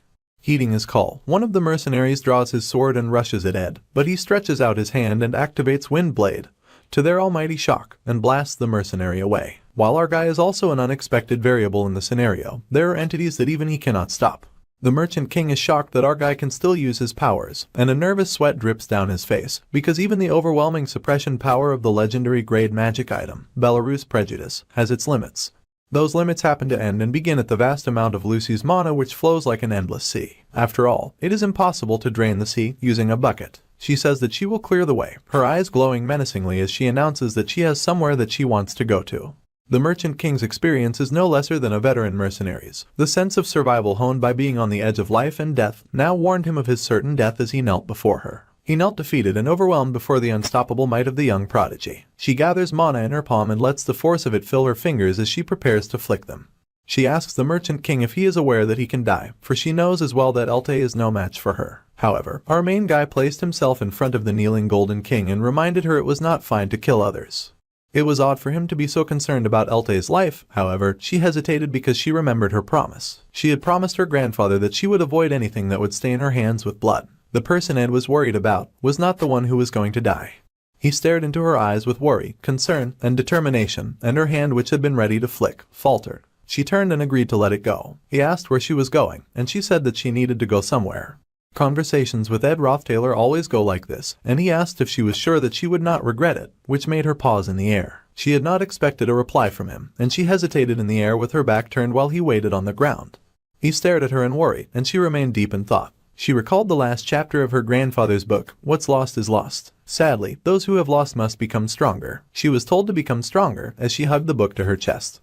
The last sentence of that book was dedicated to her, who had brought a stop to his life. Her grandfather had died with a smile on his face, and her head stayed bowed as she recalled his death. Finally, she responded no, and then vanished before Ed's eyes. All 57 of the mercenaries boarded the boats, and it seemed everybody safely retreated. Now that they checked that, Lady Janica, who oversaw their retreat, was expected to return soon. Deciding how to handle the subdued Elte was on the back burner for now. They could hand him over to Lortel in the trading company, as she would probably take care of most of the work. After all, she herself must end her bad blood with him, and she loomed over him, glaring down at his bound figure. Our guy figured that perhaps it was because he overexerted himself while already exhausted. Now, after rushing to the highest building in Sylvania, his body felt heavy. The Trix Hall is the starting point of this episode. It is the place where Glass stole the Sage's grimoire, and where Taylor started chasing him. The Academy had taken care of the injured that resulted from the incident, so he did not expect to return there. Our guy ended up coming all the way to Trix Hall in the end. Though unintentional, his reverse journey through the stages of the episode had come together perfectly. From journeying up from the secret laboratory to the hall where it had all begun. This was where the hero started, and this is where our guy's journey will end. He opens the door to reveal Lucy watching the final showdown from afar. Among the student center buildings that Janica destroyed was the Glocked Hall. The institution that awarded him this semester's scholarship is also the Glocked Scholarship Foundation. Her grandfather had been a man who lived frugally, but he had donated most of his amassed wealth to Sylvania Academy, and his traces clearly remained all around this academy. That is why it was not difficult for him to find Lucy. He had guessed that she would be there, and he stood behind her at the place where they could look down and see the entire academy. After all, to her, this academy was her grandfather's legacy. The large glowing towers of the Aspectual Magic stand tall over the school, and Ed watches with Lucy from the rooftop of Trix Hall. In the moment they spend together, she calls his attention, and he asks what she wants. Her response is to ask if he has some beef jerky. He had already told her that he had none, and he repeated himself with a tired sigh. Conversations like this are common between them, and he asks what she is doing here. She replies that she is thinking about the old days. He looks down from the height, thinking that he would die instantly if he fell from that height. She mentions that she used to cry a lot back then because something really sad happened. But at some point, she stopped feeling so sad. He asked her why, and she said that she thought about it deeply, and the reason was surprisingly simple. It was because a lot of time had passed, and dwelling on old wounds was foolish. Even if she tried to revive her grandfather with Aspectual magic, he would have to leave again someday. Besides, he had already prepared himself for death, so he might get angry and die again. Resurrecting a legendary archmage who had dedicated his life to the study of magic with such forbidden magic would be nothing but an insult. She knew from the beginning that wanting to revive him was just her being selfish. Then he speaks, catching her attention, and as she turns to him, he asks if she is okay. It is not his place to say since he tried to stop her, but he cannot help but ask. Her changing her mind about reviving her grandfather feels like it could be a whim, and if she changed her mind again, then something terrible could happen. He could not help but make sure, but even in this situation, she would probably ask for jerky again. However, she asks him to lend her his shoulder as she scoots closer to him. He wondered why she made him sit next to the railing, but it turned out that it was just so she could lean on him while the powerful magic consumed the towers. It would be hard to find someone as passionate about a spectral magic as Professor Glass in the future, so resurrection magic is also at its end. The dead are dead, and what is lost remains lost. That loss is different from person to person, but in the end, it comes to everyone equally. So, they must learn to accept that loss and cover their wounds with what they have now. Lucy understood this well, as tears filled her eyes and she cried bitterly. He could only sit silently by her side while looking up at the magic tower in the sky. The starry sky in his view seemed higher than usual and painted in sparkly colors of blue and purple. It was quite beautiful. The magic spreads through the sky as a giant golden golem raises itself from the underground, in order to protect the offering inside it, which was Ayla, the professor's chosen sacrifice. The hero's party panted hard as they stared up in dismay and anger at the grand figure. It was an ancient weapon created by Glass with a spectral magic, powered by their captive friend. It was the final battle of Episode 2, and the magic engineering golem rose against them, controlled by Professor Glass. The Glass subjugation battle was now in its final phase as he turned his hand towards the gathered heroes and controlled the giant golem, and spurred it to attack the team of gathered heroes. Taylor's eyes widened in alarm as the golem struck as Glass commanded. The group had to rescue Ayla, who was trapped inside the golem's heart, and wreckage filled the atmosphere. Ziggs caught the golem's hand and kept it suspended away from the group. He screams for the hero to go ahead, and he leaps, racing up the golem's restricted arm, his mind only on saving the girl. As Taylor charges at him, the professor cannot help but curse his nearsightedness. Taylor swings his sword at him and yells for the professor to give back his girl, like a toxic clingy ex. At some point, the professor was struck and blood sprayed from the wound he earned from the hero. The professor stopped being able to see anything without glasses.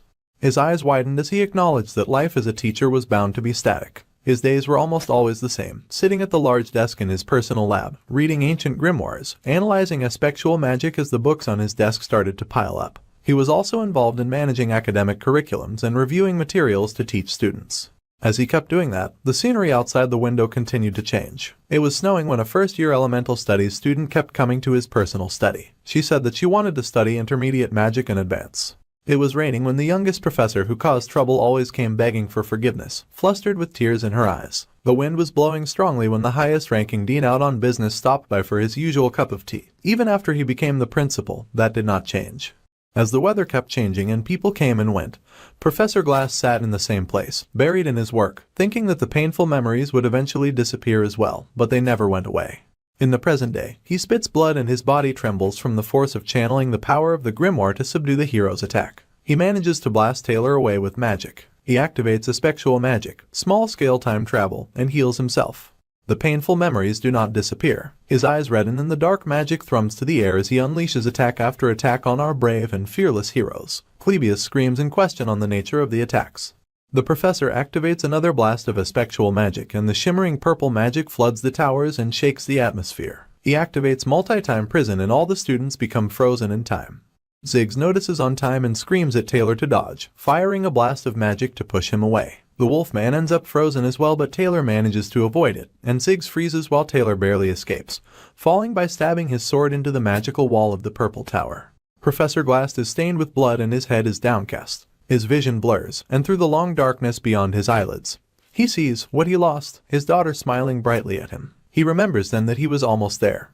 He can achieve his goal, but Taylor climbs up once more, standing before him and panting heavily. The professor tells the hero to give up already and to stop trying to stop him, harnessing the spectral magic around him. With all of his might, he will reverse reality. The golem charges up its firepower and blasts the powerful magic from its mouth, its eyes glowing red. However, Taylor launches at it, slicing here, there and everywhere with his mighty sword. The golem explodes in golden light, having been diced to oblivion, and Professor Glass stares in shock.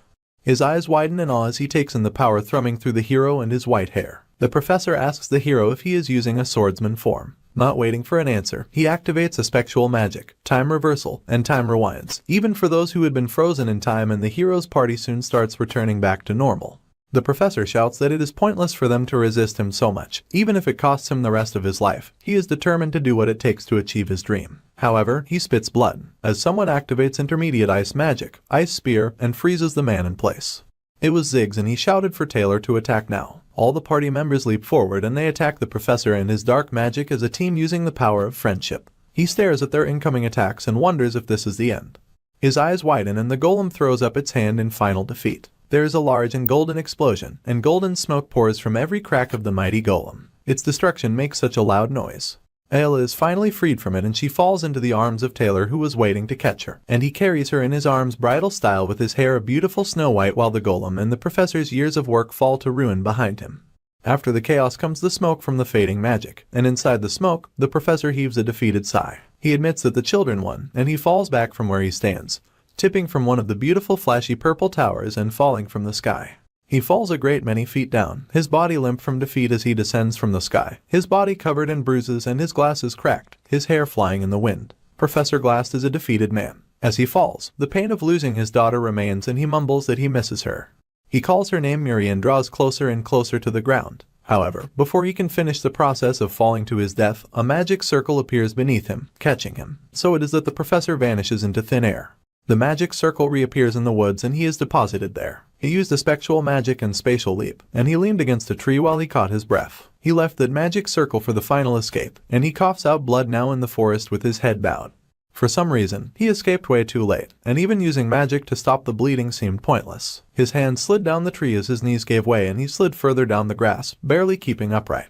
Anyone could guess from the original storyline that he had no future, but seeing it firsthand, it is clear that he will surely die in that moment in the forest. However, when he looks up, he is surprised to see a student in the woods, way past their curfew. That student is none other than our guy Ed Roth Taylor. Despite everything, there was something that he wanted to confirm. Let's resume the story from an ago of the last point we left off, where the bright and sparkly purple magic still covered the magic towers. Before the teleportation magic got cast, Janica had sent the mercenaries outside the island. Meanwhile, Lortel confined the former merchant king in the trading company, which neutralized and eliminated all threats. Both girls promised to meet again in front of the underground waterway once everything was done, so the redhead hurries there now. She just needs to check that Ed is safe after he heads to the Trix Hall, and to her immense horror, she finds him with Lucy. Oblivious, he greets her, but Foxy can only focus on the intense grip that the little prodigy has on her crush's sleeve. All the red sirens in her head are screaming danger as she glares in frustration at the scene before her. Meanwhile, our guy is still oblivious. When he sees the top third-year student, Dorothy, and assistant Professor Claire, he guesses that the situation in the underground waterway has ended. However, to his surprise, the assistant professor has tears in her eyes and he wonders why she is crying. Suddenly, Assistant Professor Claire and Dorothy see them and scream in fear. This is because Janica has appeared with her giant flaming dragon in tow, and she lands before them like a superhero. Immediately, she asks to confirm that the magic tower uses a spectral magic, because there is something that she wants to check. Lately, Janica's meeting with the spirits has turned into consistent report meetings about our dude. Those meetings were originally out of her goodwill to protect the northern forest where the spirits live. However, a few days ago, Tarkin mentioned that he detected some spectral magic coming from the magic tower in the northern forest, which warranted investigation. If the magic surrounding the towers is a spectral magic, then it's easy to guess who was behind the magic felt in the forest. However, there has not been a single magic tower built in the northern forest, so she wonders what Professor Glass was doing in that region. This makes our dude think about it, and he knows that nothing much happened before in the original story. He probably does not need to interfere, however, even the fake boss, Elte, had a huge impact on the plot when left alone, so he cannot brush this event aside. If someone of Professor Glass's caliber does not exit the stage, it is unimaginable how much influence he would have in future scenarios. So, that night he goes to investigate, and as the glimmering purple towers begin to lose their magic and collapse, Ed tries to confirm it one more time. However, he ended up showing up just as Professor Glass appeared bleeding in the northern forest. The girls come with him, and while Lortel is resigned, Janica is horrified and asks the bleeding professor what he is doing there. Coughing blood, Professor Glass just says he is looking at the moon. He asks if they think that is funny, but the spirit sorcerer immediately denies the humor. He smiles in exhaustion, saying that it is strange that he finds himself quite laughable. Our guy points out that he must have known that he would fail, and he keeps laughing. The professor admits that he is right. In the end, he was bound to fail one way or another. It was reckless, but he never thought he would be subdued by a gathering of meddling students. Even if he had won, he knows the Principal Obel would have taken him down. He wonders if the principal did not interfere from the start because of their years of relationship. Anyway, he does not think Obel is suited to be the principal. He tells Ed that he is a better student than he thought and that it is a shame that he discovered him too late, which was quite unlike himself. Our dude asks why the professor kidnapped him in the first place. The professor admits that our dude's talents were exceptional and he at first planned to use him for his scheme. However, he ended up fainting from overwork, so that plan failed too. When he hastily went back to get him, he had already escaped. The professor thinks of dying lonely like this as paying for his sins. It is not a bad deal compared to the sins he committed. Still, the 17 years he spent with his daughter were not lonely. They are surprised to hear that she was 17, and he admits that was her age. The years were both long and short. Then, he points out that he has known Assistant Professor Claire for a long time too, and Professor Glass is confused. He had known her for 4 years during the degree program, 5 years after obtaining a teaching certificate. If she had stayed until his retirement, that would have been almost 17 years. Before they made their way there, our dude had seen the assistant professor crying, and Professor Glass' eyes widened. Assistant Professor Claire had confessed that her Glass was the type to dislike everything at first glance. With a smile on her face, she recalled that he was the meanest and most stubborn person she had met, always passing work on to others, full of himself, dogmatic, scolding others for the slightest mistake. He is really an impossible person to like. However, he was the most scholarly scholar ever to her, and she cries bitterly in mourning. He was a person with an uncanny intuition for unnecessary things. She must have had a hunch from what Professor Glass told her. Dorothy also spoke with a trembling voice, saying that she did not know what he had been planning. But he was a precious mentor who had recognized her. However, nobody can deny that he recklessly put the lives of students at risk. Nobody, not even the principal, can deny that he went astray. Even right now, nobody is around him as he slowly reflects on his life. He says he will die lonely. Mocking his fate was his misconception as he closes his eyes, blood staining his skin and clothes. When he thinks about it, the sobbing Claire, who became an assistant professor at a young age, and even Dorothy, the top student of the alchemy department, were both considered untalented. Professor Glass kept discovering and nurturing hidden talents like them while saying that talentless people like them had no value at the same time. It was like he was saying that his daughter was also someone valuable. It had been too long to consider it a lonely death. In the end, he remained in the hearts of people. For some, he was a mentor, to others, he was a colleague. Professor Glass has severe myopia. After some point, he could not see anything without his glasses, not even himself. And as he lay silently dying, bruised and broken against that tree, he said that before he had activated Descent of the Magical Realm, he saw the Spirit Library. Our guy made a flashy exit, taking all the legendary rank crafting formulas, but there was no point in doing that. Ed asks if there was something more he could have grabbed, but Professor Glass pulls out a key. He tells our guy that it serves him right. He will have to clean it all up with his own hands now, so the mess is self-inflicted. From now on, that library belongs to him, the professor entrusts it to him. Surprised, our dude asks why he is being given this wonderful gift. However, the professor just lets go of the key that he passed to Ed with blood-stained hands. He asks why our guy is not even happy after he just received the key. He coughs and explains that there is a secret safe beneath the desk that Rihanna guarded. He tells our guy to make sure that he handles it when the academy investigation starts. Lastly, he tells Lucy to look around herself every once in a while. She is there too, listening with the darkness over her eyes as he directs his words at her. His eyes widen and he relaxes, saying she is wise. Since she is behind him, our dude wonders what sort of expression Lucy had in that moment to make the professor react like that. Unfortunately, he cannot see from his position, but her hold on his clothes tightens as Professor Glass finally slips away into the next world, his soul leaving his body. Through Glass, who closed his eyes as though he was simply falling asleep, our guy could only infer. The corpse lying peacefully under the moonlit Zelkova tree made it look as if he were in a deep sleep with happy dreams and a smile on his face. They stayed together and watched for a while. The next day, he finds himself brought before some of the school dean. He points out that he got involved in the Glascan incident, the Awfully's Hall occupation, and now the theft of the sage-sealed grimoire. He was there at every site, and he had terrible luck. Ed faces the interrogation squarely, knowing that he has done nothing wrong. After getting scolded all through the night, it is the dean's turn to scold him. He points out that Ed does not know why he was kidnapped by Professor Glass, but he escaped when he got the chance and sought help. During that process, he met up with Taylor's group. Ed confirms the story, saying it all went down the way he wrote in the report. Janica and Lortel came in a hurry to help him, and the dean points out that he left behind Ayla while he escaped alone. He points out that the girl could not move and that she did not trust him at all.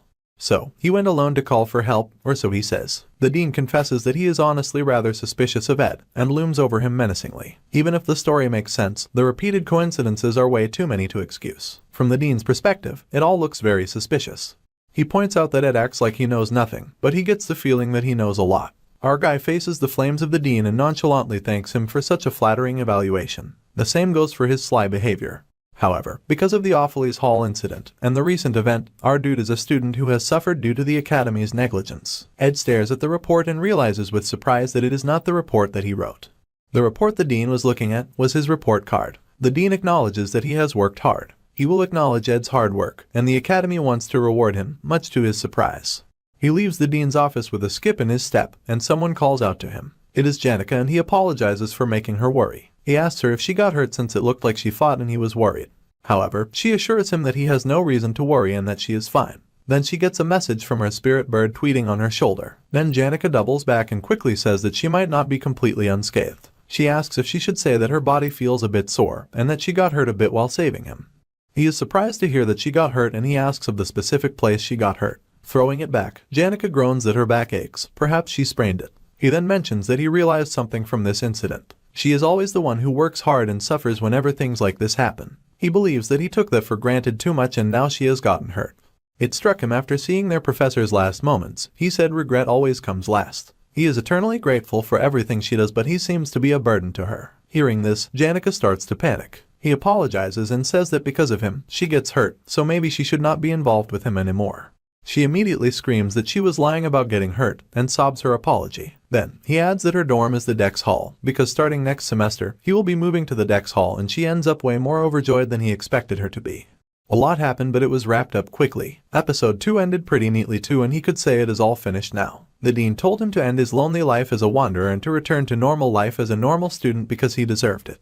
He is allowed to move into the academy dormitory, so now he will leave his log house behind. Personally, he wanted to set up some fences, grow some annual edible plants, and reinforce the hut a bit. But it all feels a bit futile now. His camp life is over and he goes into the house for what should be one of the last times. But just as he opens the door, he hears a huge crash as someone lands right outside his hut. It is Lucy in a sleeping gown and she looks dazed. Someone wonders if it is going to rain. They are in the middle of a forest, with small hills in the distance. That someone is Lucy, and she notes that she is not in Arkan Island. Instead, she is in the northern Ramelin mountain range. She wonders why she is dreaming of her childhood right now. Since she is dreaming of old times anyway, she decides to go see her grandfather's face. When she enters his house, she finds the insides covered in cobwebs and rotting away. He sits at the familiar place on his chair, but he has become a dark shadow instead of a welcoming presence. He raises his head at her presence, turning towards her as his skeletal form screams in rage, demanding why she did not save him when she had the chance. He asks why she looked the other way, and she realizes that she is having a nightmare. She closes her eyes and takes a deep breath, then opens her eyes to find herself waking up in her dorm, with a maid asking her to prepare for school now that she has woken up. She says nothing at first while the maid waits for her reaction. Suddenly, she activates high-level spatial magic and the maid has to shield her eyes as Lucy suddenly blasts away. For some reason, she felt the urge to go to the northern forest right away. She landed on our guy's roof just in time to see him return from school. She felt an inexplicable sense of relief just seeing him, and she wondered happily if it was going to rain. However, his eyes widen in horror when she hears him say that his camping life is over, and she plummets from the roof to the ground. Ed recalls a lecture that cats are always unpredictable, and they never play along like people want them to. When a person thinks they have gotten close and tries to pet them, they act aloof and expensive. But when you lose interest and get busy, they get clingy. Cats are always like that, so the best way to control them is to lose interest. So, he turns away and heads inside without paying her any attention. The professor goes on to say that anyone who wants to have a cat-type spirit familiar should just stop giving them attention and act indifferent. Surprisingly, they'll end up coming to you first. The female students laugh, saying this is harder than dating. In the Monster Economics class, surprisingly, there was a section on these cat-type creatures. Lectures came from the experienced Professor Flurbin, and these lectures were very popular and everyone else had good grades. So, his grades were initially in the lower ranks. But soon, he got ahead in his preparation and there was almost no one who surpassed him when it came to any subject's notes. The lecture ended on the topic of cat spirits for the day, and Ed packed up his notes. However, he was suddenly called to the teacher's office, to his surprise. He is asked if he knows about the Academy's scholarship program. Ed says it is a system where a person contributes to academic tasks in exchange for a discount on tuition. The teacher acknowledges that he knows it well, and that the opportunity is a good opportunity for him. Ed asks what he would do for the program, and the professor responds with various academic tasks.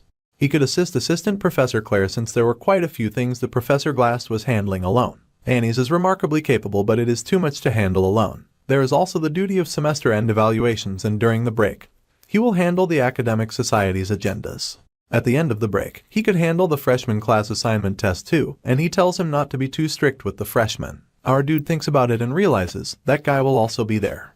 Meanwhile, Lortel assesses the grimoire that has rightfully been returned to her. She can definitely sense the magic resonance is extremely high, and she mumbles a few things as she studies the magical item. However, she wonders if it is really okay to sell such a powerful item to creepy Crepin. The fact that our dude made such a desperate request means that he did not want the creep to have the grimoire in the first place. However, she only bought it so that she could resell it, and she had to consider the money tied up in it. She scolded herself, saying that she needed to be more ruthless, since her motto was to never put off today's work for tomorrow. She recalls that Ed promised to do anything for her as long as she got the Sage's Grimoire purchase, and her cheeks heated up once again. So, she pulls out paper and gets to work writing. They get a special winter break class notice, and she wonders who will conduct the class without Professor Glass. She laments her busy schedule, but is thrilled that she does not have to worry about the camp anymore. It is the end of the semester, so she is not the only one that is busy.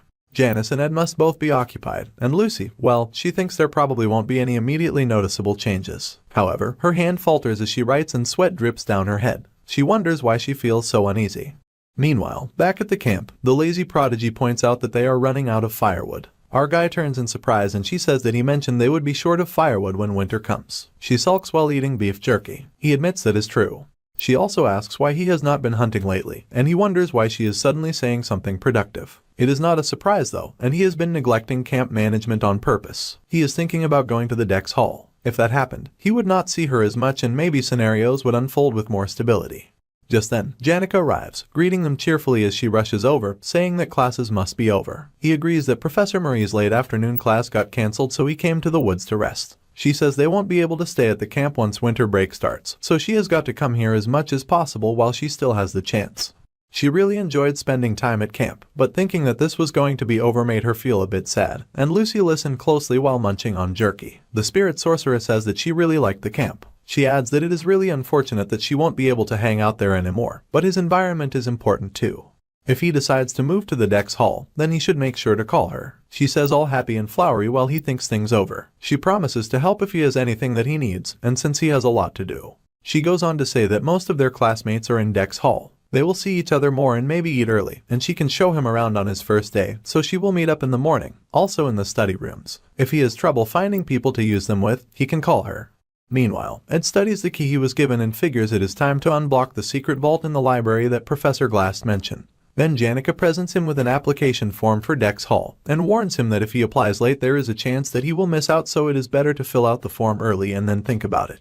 He is surprised that she even took care of this and thanks her. She says she has done it once before so they can fill it out together. They will start with the application and then she pauses in surprise when Lucy suddenly pops out and holds her arms out protectively, standing between Janica and Ed. Her eyes are wide in panic and she is sweating profusely at the thought of anything taking our guy away from her. She finally works up the energy to tell her to stop, while waving her hands up and down. She tells him not to take the application. He stares at her in confusion. It was on that day that it all began. His spirit bat congratulates him on all his experience finally paying off. His growth rate is truly remarkable, and Janica claps in glee. His spirit resonance already surpasses that of ordinary novice spirit sorcerers, and his basic mana resonance has also improved significantly. However, she hesitates because the lazy prodigy is glaring at her and she asks if she did something wrong. Usually, the maids at the Opheles Hall make sure to dress her up neatly, but today, she looks like she escaped from the dorm in her pajamas early in the morning.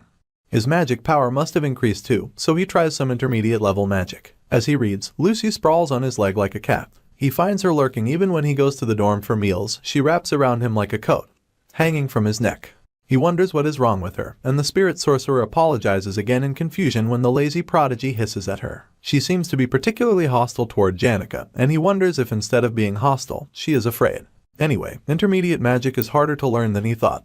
Even after practicing all day, he still has not mastered the basics. Then suddenly, Lucy asks what he is going to do if she leaves. He says there is somewhere he needs to go. He also needs to check the campfire and the fireplace. The temperature drops below freezing at night, so if he is not careful, he could actually freeze to death. However, if he moves into Dex, he will not have to worry about things like that anymore. He can go once he is done with all his work, and she calls him again. This time he turns to her, paying attention as she sits before him. She then says that they shall go together now, and he stares at her in confusion. A thick red rope tied tightly around the base of a tree with dark orange leaves extends down through a hole that seems to lead deep into the underground. It leads deep down into the hidden library that our dude has now inherited. As he descends carefully, using the rope that he tied round his midsection, he asks Miss Lazy why she accompanied him to such a place. She hops into the space, not even looking at him as she remarks that she could have helped him get down with her magic. He sighed as his foot finally touched the ground and told her to forget it. He needed to make sure that he was able to come down and get back up by himself anyway. Since he will not be able to take all of it at once, he will need to come to the library a few more times. He pushes aside the dust as he moves the broken furniture about, and takes a moment to marvel that a hidden secret safe is in a place like this. He ponders on how the professor held onto the key till the very end, and wonders why. When he unlocks the safe, a huge gust of wind hits them, and Lucy staggers back, grabbing her hat so it does not fly off. Even our dude has trouble keeping his balance. Then his eyes widen when he sees what is hidden inside.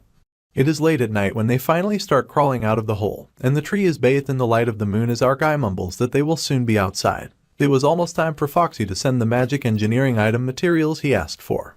He also figures that he should ask for a ladder too, because climbing in and out of that hole with a rope is exhausting. If he had not trained his stamina, he would have already given up. Miss Lazy glances back and asks what he retrieved.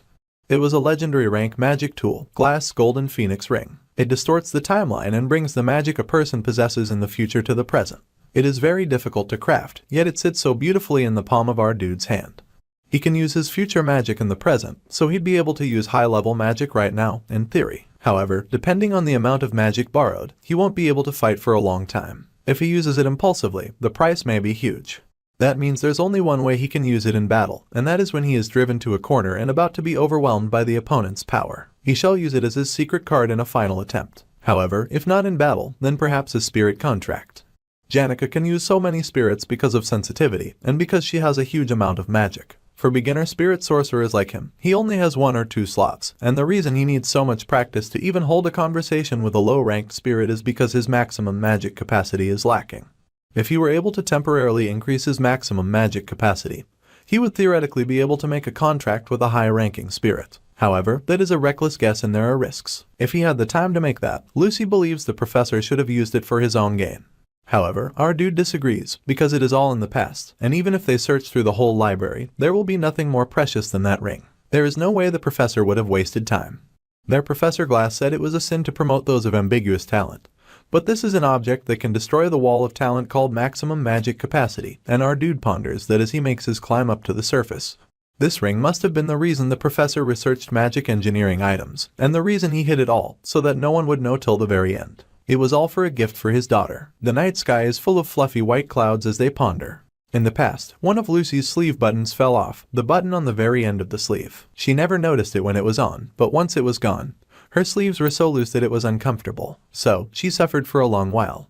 He listens curiously to her tale as she adds that often she only realizes the importance of something after it is gone. Something she thought meant nothing was actually very important. She followed him because she had a question that she needed to ask. She asks if he is going to the Dex Hall, staring down at him where he sits on the floor. Her gaze becomes softer as she asks him not to go, staring at her in surprise. He knew it was a difficult request for her to make. However, his mind maintained neutrality, as he pictured and preferred the comforts of Dex Hall over the difficulties that came with living in the woods. To enter Dex Hall or to continue camp life, he breathed heavily as he spoke. Entering Dex would give him a more comfortable life, and it is not normal to live outdoors in the cold winter. She hid her face behind her giant hat and adjusted it on her head, agreeing with his logic. Then she asks if it will rain. She saw the clouds in the sky and felt the moisture of the coming rain on the bridge of her nose. She could sense that it was going to rain, but she asked anyway. However, she was not always right and he said nope. As he stared up at the air, he said that it was not yet time for rain. She also stares up at the sky, a wonder in her purple eyes. One cannot be certain that what will fall from the sky will be the drizzling rainwater. However, at the end of a long monsoon season, one would thoughtlessly imagine that rain would come. Even though the rainy period is over, all that is left is the clear and beautiful sky. He goes on talking and she turns to him in surprise, because he has so much to do these days that he has not gathered enough firewood for the winter. He does not think he will be able to do it alone, but if she helps him, he might have time. If she helps, he might be able to extend his time in the woods. He smiles as he reminds her, just as she said, they do not have enough firewood. Understandably, the girl is absolutely stunned and throws herself at him with joy, her tiny arms wrapping around him, catching him off guard. There's something really soothing and heat-touching about this scene, as leaves fly into the air and our dude finds himself shoved to the ground from the force of Lucy's excited leap. He sighs heavily as she asks if he truly means what he said. He says he has already completely adjusted to camp life, so if they improve their surroundings a bit more, then there are many positives to just staying and living in the woods. However, his eyes widen and he cuts himself off, going silent when he notices something. He flops onto the floor in defeat, his arms spread like he's making snow angels. That was how the second act ended. It was now officially the third act, where the scale of trials will grow. There was so much to think of when he closed his eyes, like Princess Fiona who is aiming for the student council president position, and her fight with Lortel. He's also thinking of the new enemies and main characters that will enter the school as new students, like a mysteriously beautiful lady with a flower in her hair. He thinks of the person who will be the last one standing on this stage, and the final boss of the third act, Lucy Merrill, who looms menacingly with purple lightning dancing around her. There is so much to think of that he just stops to consider it all for a moment. It will not be easy, but he is putting his worries aside for a moment, because even when the next episode ends, both he and Lucy will be living well and healthily. This is because right here and right now, he sees Lucy make an expression that he has never seen in any scene or any route. She had a bright smile on her face that was bigger and more blinding than the light of the sun, and he was sure that everything was going to be okay. I mean, how can you worry about anything in front of a face so pure and dazzling? And so, winter eventually came, and he dug his shovel into the ground to continue his laborious work. Although it feels comforting while it falls, the snow gathering just meant more work for our poor main character who is living in the woods. He's spent all morning shoveling it all, and it is now the middle of the day. Although it's been a while since he set the policy that he cannot overdo himself because of how much there is to do. He is going all out because he was called out for the school scholarship student task, so he decided to do all the work he had to catch up on the day before. He had so much to do too. He had to finish the firewood and provisions work. But because the preservability is good thanks to the cold weather, he was able to finish the provisions work quickly. Giving up dorm privileges gave him tuition privileges. So, the problem of tuition was able to be resolved, which meant he did not need to divide his day by the hour like he used to do anymore, all thanks to the very helpful dean. However, that alone did not mean that he could just sleep, as he now has a rather lazy cat shamelessly occupying his bed. He had given up on throwing out Miss Lazy by now, and while it is not like her, who is protection magic all around her, to get a cold, it would make him feel bad to throw her into the snow. The current situation brings an ease that he is not sure will come again, and he trudges into the snow-covered woods all dressed up in his fancy uniform. This is because, if he had to take the risk, now would be the perfect time. He settles the ring in his hand and asks it if he can get started. His hand closes into a fist, glowing light of red, orange and yellow encircling his fist as it fills with power. He calls out and asks if the person he is talking to is listening, because he is taking the time to communicate and the intense burning magic swirls and spins around him. His face sets in a serious expression, and he calls out finally to Merrill, the guardian spirit of the forest. What he's going to talk about with the big fox lady is still a mystery for now. But in the meanwhile, we go back on the glistening and beautifully decorated grounds of the giant and prestigious school. The taste of the refreshments that the previous royal patissier was in charge of were required, as well as the terrace that smelt like sweet blossoming flowers. The highest quality refreshment set of Laplace Bakery, which is hard to get because the reservations for it are usually fully booked. But they got it anyway because this was a serious mission. It was the only way Janica's loving friends could lure her sweet and happy self out. It was the perfect bait. The spirit sorcerer is glowing with joy, though she's not sure how she feels about being lured with bait since that makes her sound like a fish. Her friend gets to the point very fast, saying that she is reaching a dangerous line. The sweet and kind spirit sorcerer has completely fallen under Ed's spell, and her friends are not having it. Janny is shocked that her friends have figured her out and demands to know how they know about that, and her friends back that it was so obvious. However, like a good friend, she is not trying to stop her. At first, she felt like she had lost her country, but after her assessment of our dude changed, she decided to accept the situation that had occurred. However, the problem was that the spirit sorcerer's heart pounded so fast every time she saw her crush that she could not even speak when he was around. Clara also noticed that she's been so nervous that she could not even look him in the eye. The talented sorcerer flushes and asks what the interrogation is about, but her friend demands an answer. In denial, Janny lies that instead of feeling nervous, she actually feels snug and comfortable when she is around him. However, her friend screams that behavior is a sign that she is going to the worst bad ending in dating. She fears that her poor sweet friend will end up a comfortable girlfriend, because for some reason that is supposed to be bad. Clara is burning up from excess rage, and screams out in anger, wondering what is the point if the emotion exchange only happens unilaterally. She will not stand for unrequited love for Janica, and demands that her friend makes her dude think of her with desire. A relationship that involves her liking him and following him around is a follower relationship, and even the spirits are glad to hear someone lay it on thick to their beloved spirit sorcerer. It is winter break now and her friend needs to see some seriousness from her. His face is not bad, and he has a lot of luck with women, so they need a solution fast. She feels super anxious because she will be going home for the holidays, which leaves Janny by herself. However, she advises that rather than a ridiculous game of push and pull, she should do something to activate his desire to protect her. The spirit sorcerer is impressed by her friend who has studied through countless love stories of other friends. Everything she says is correct. However, the reason Ed's assessment has changed is largely due to Clara's influence, and she's done it all because her friend likes him. Since Belle, the academy workers, and their friends all have good things to say about him, most people now trust Ed Roth-Taylor. However, Janny's other friend carefully sets her teacup down on the saucer and ponders. She thinks a bit differently about the situation. Judging by how she's been scolded by the librarian for not handing it on time, she has no dignity whatsoever. When people see her acting clumsy and messing up over and over again, it is easy to wonder how such a person became a professor. However, all of the serious professors praise Professor Claire's abilities. Her special ability was called People's Luck. Somehow, she got to have Flurban and Glast as her masters and teachers, and received guidance from countless scholars and managed to finish her degree. Even now, she has obtained the greatest teacher's assistant, in the form of a girl who people rush to assist when they see her carrying heavy books. She is the reason that Assistant Professor Claire, who has an incredible academic mind, but is terrible at work, managed to handle all of her important tasks. She is the teaching assistant, Annie's Halen of the Faculty of Magic, a second year. She is a second year that made all of the academy workers nod their heads, and she holds the title of the greatest advisor. The reason that the clumsy Assistant Professor Claire's personal research lab is this clean all the time is due to Annie's work performance. The personal information was collected at a rate that was akin to stalking, by going back and forth between the student library, Trix Hall, the administrative management room, and the dormitory night duty room. She'd have been in trouble if she had gotten caught, but she breezed through it all with a graceful smile. Other than Janica and Clara, not many people knew her true appearance. To Annie's, human relationships were like a game of switching masks. 20 minutes were left until the professor would return from getting snacks from the bakery. Until then, she had to analyze all of the details and information about the man of the spirit sorcerer's dreams. She quickly researched the Roth Taylor family. They are the strongest family within the Cole Empire, and he was the second in line in a family of a son and 2 daughters. That kind of public information is meaningless, so she looks into his history. In the year he was born, he seized the Lord position. At 2 years old, he became an official heir, so she believes he is arrogant. He was baptized at 5, received etiquette education at 8, and started other lessons at 12. Judging from his first-year grades, he is not very smart. You see, as soon as this girl was admitted to this academy, her family situation became unstable, and she had no choice but to fend for herself, which was why she had to survive as both a student teacher's assistant and a scholarship student. Annie's was naturally gifted with great survival instincts, and would use any and all means to her advantage.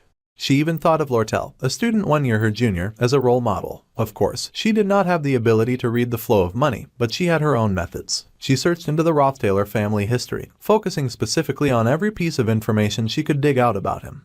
He was second in line to the family of 1 son and 2 daughters, and the strongest family within the Cole Empire. She guesses that he must have been indoctrinated with domineering ideas after growing up in a suppressed environment. She is certain that he grew up with no money troubles, and to make things worse, he has no academic talent, nor did he show any notable ability throughout his first year. There is a high possibility that he lacks self-confidence and might prefer a pure and bright girl. There are a lot more details that would add up for the real Roth Taylor of the story, but no longer apply to our MC. Still, once she can picture his every strength and weakness in her mind's eyes, she says it is not that difficult. She smiles and decides to get down to practice. Just then, the assistant Professor Claire pops in, beaming as she announces that she bought some Mont Blanc from Laplace Bakery. She'd like them to have a snack before they start work, and rejoices that her assistant already made black tea in preparation for her arrival. She already knew that the professor would come with snacks. Clumsy as ever, Professor Claire burns herself with the tear and drops the cup, spilling tea on the floor. She gets worried that Annie's would get upset at her for being clumsy again, and silently panics. However, to her great surprise, her assistant only asks if she is hurt. Her eyes widen in surprise and she adjusts her glasses as she stares at her sparkling assistant in disbelief. Her assistant, however, just repeats that it is truly a relief that the Professor Claire is unhurt. The professor's eyes widen in even further disbelief, baffled by what she sees as she calls her assistant's name. I wonder what exactly Claire saw in the innocent Annie's that has her so shook. We'll find out later, but let's first go back to our boy Ed, as he admires the cleanliness of the red cloak that he wears, feeling very grateful to the maids for having it cleaned. The maid in question here is the girl we all know and love, and she just replies that one uniform makes no difference in the amount of work she does. Not to mention, it seems the person that she serves, Lucy, is often indebted to him. Recently, while washing Lucy's clothes, she often found lots of blonde hair on them. Even when she was washing Ed's clothes earlier, she could scent the incense that Miss Lazy uses.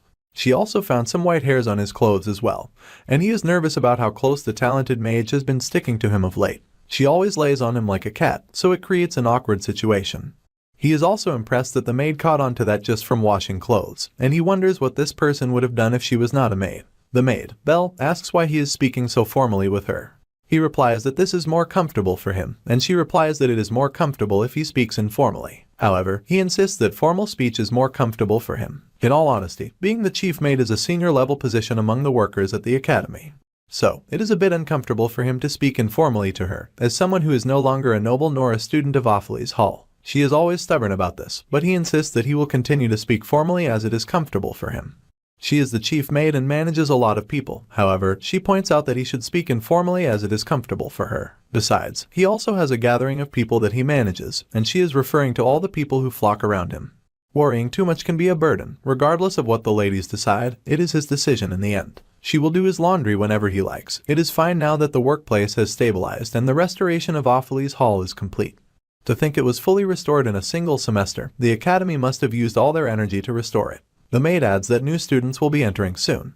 Of the 7 students who they will be attending to from this break onwards, one of them has already requested to move in and is in the process of packing in. He is surprised and asks about them. He guesses that person must be Tanya Roth Taylor. Things have gotten juicy as he thinks of a girl with long waves of golden hair and a ribbon behind her back. Bell notes that he is aware, and he sighs to himself because it seems that break will be annoying. After all, his younger sister is coming soon. Later that day, the Wolfman remarks that he is going to go to his hometown this break. Our dude asks why he would do that when Elka was also going for the break. The muscular student is shocked for a second that our dude knows. However, he admits that he does indeed want to spend time with Elka and asks if our dude is going to stay in the camp for the entire break. He says probably, since he will be a 3rd year soon, and he needs to be able to use medium magic to save face, so he is thinking of studying. Muscle Dude screams that our dude was at basic magic level just 1 year ago, and that he should not push himself too much. However, he cannot sense any magic, so he asks if our dude trained to his limit once again. Just in case, he checks his temperature to make sure he is doing well. He worries that our dude has a bit of a fever and asks if he is sick, and our dude reveals that there is a reason he will not be able to use magic for a while. Confirming that our dude is fine, the wolf dude shrugs it off and puts on his clothes after exercising bare-chested in the snow. Ziggs' greatest strength is his indifference, so he'll just agree with anything our dude says. He also mentions that Ayla was asking about him, since there seemed to be some kind of misunderstanding, so she said she would drag Taylor to apologize properly. She could not find his cabin and Ziggs did not tell her where to find it for now. Our dude says he does not want an apology, and that he is not upset and has no negative emotions about the whole thing. However, Wolf Dude points out that rather than being tolerant, our dude comes off as indifferent. Our dude has realized that Wolf Dude is great at keeping secrets, so he asks for some help before the Wolf Dude goes home. He tosses some money at him for payment and explains that he is using the underground library. It is such a mess that he needs manpower to organize it. But Lone Wolf points out that he needs no money when he can just think of it as trading. Then, he asks our dude what he's going to use the library for. Our hero replies that he's making a workshop, and Ziggs is amazed that he does magic engineering, survives in a camp, trains his magic, and now he's starting a workshop. He says it must be those like him who succeed, and warns him not to collapse again, and tells him to do well. My guy has already mapped out a to-do list, and tomorrow, he has the Academy Scholarship student work. The next day, all Academy Scholarship students are welcomed and thanked for attending. However, Assistant Professor Claire currently cannot communicate.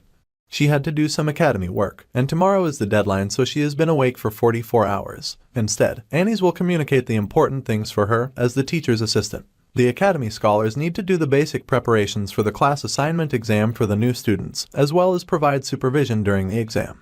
The class assignment exam for new students was an exam that Professor Glass used to do every year. This time, it will be taken care of by Assistant Professor Claire, just like last time. He knows the results, although it is a bit unexpected that Clebius joined the program. He said it took place in a northern forest in Arkan Island last year, but this year it takes place in the northwest Oran Mountain. He is to get the equipment that they already requested from Trix Hall. Onyx is to assist the assistant professor with her work, to his blushing pleasure.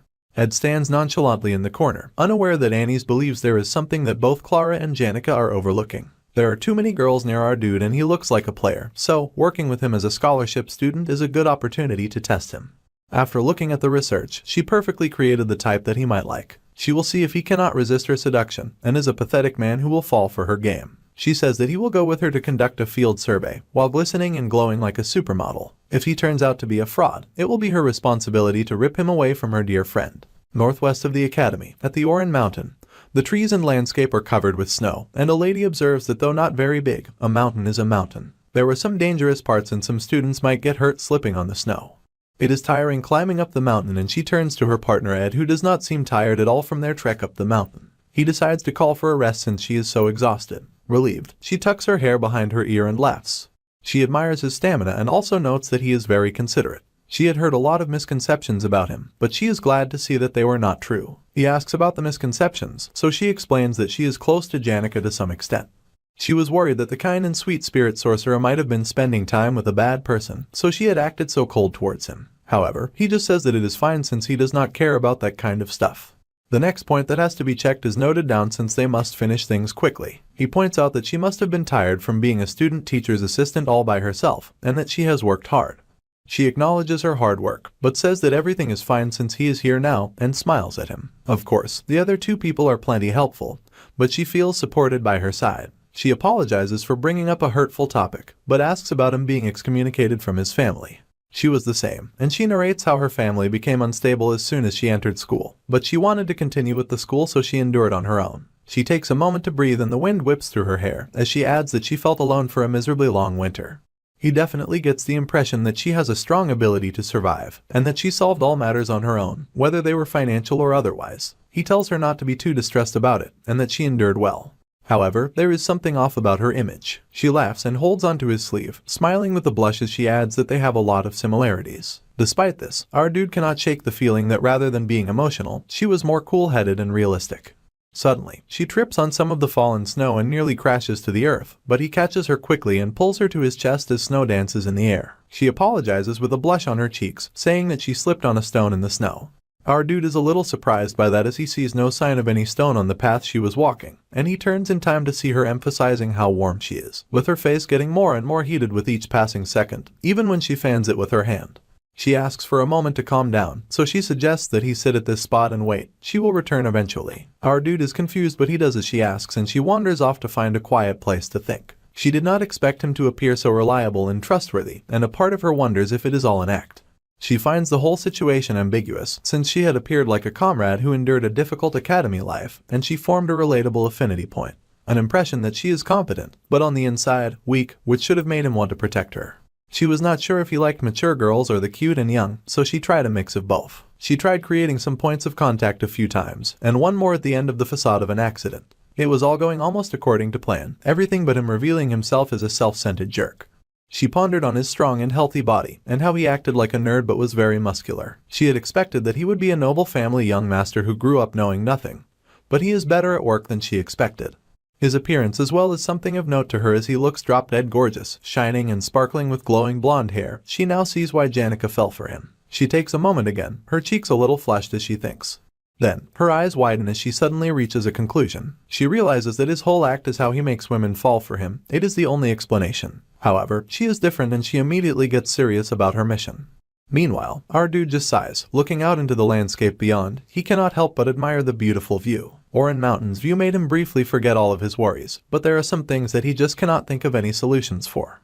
For example, the issue regarding Tanya Roth Taylor, the young lady villainous. Those are the words that best describe her. As expected of a young lady who grew up in a duchy, she is a genius when it comes to politics.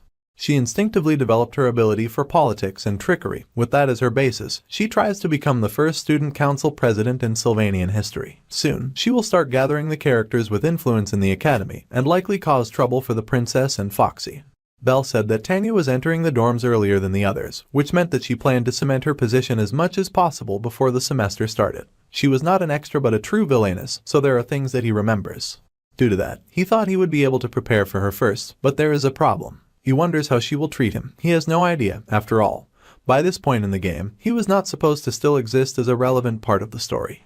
He knows more about Tanya than he knows himself, since he is a factor that has changed so much about the game. He was a minor villain that was supposed to only appear briefly and then disappear. The settings never mentioned where he was when his sister arrived.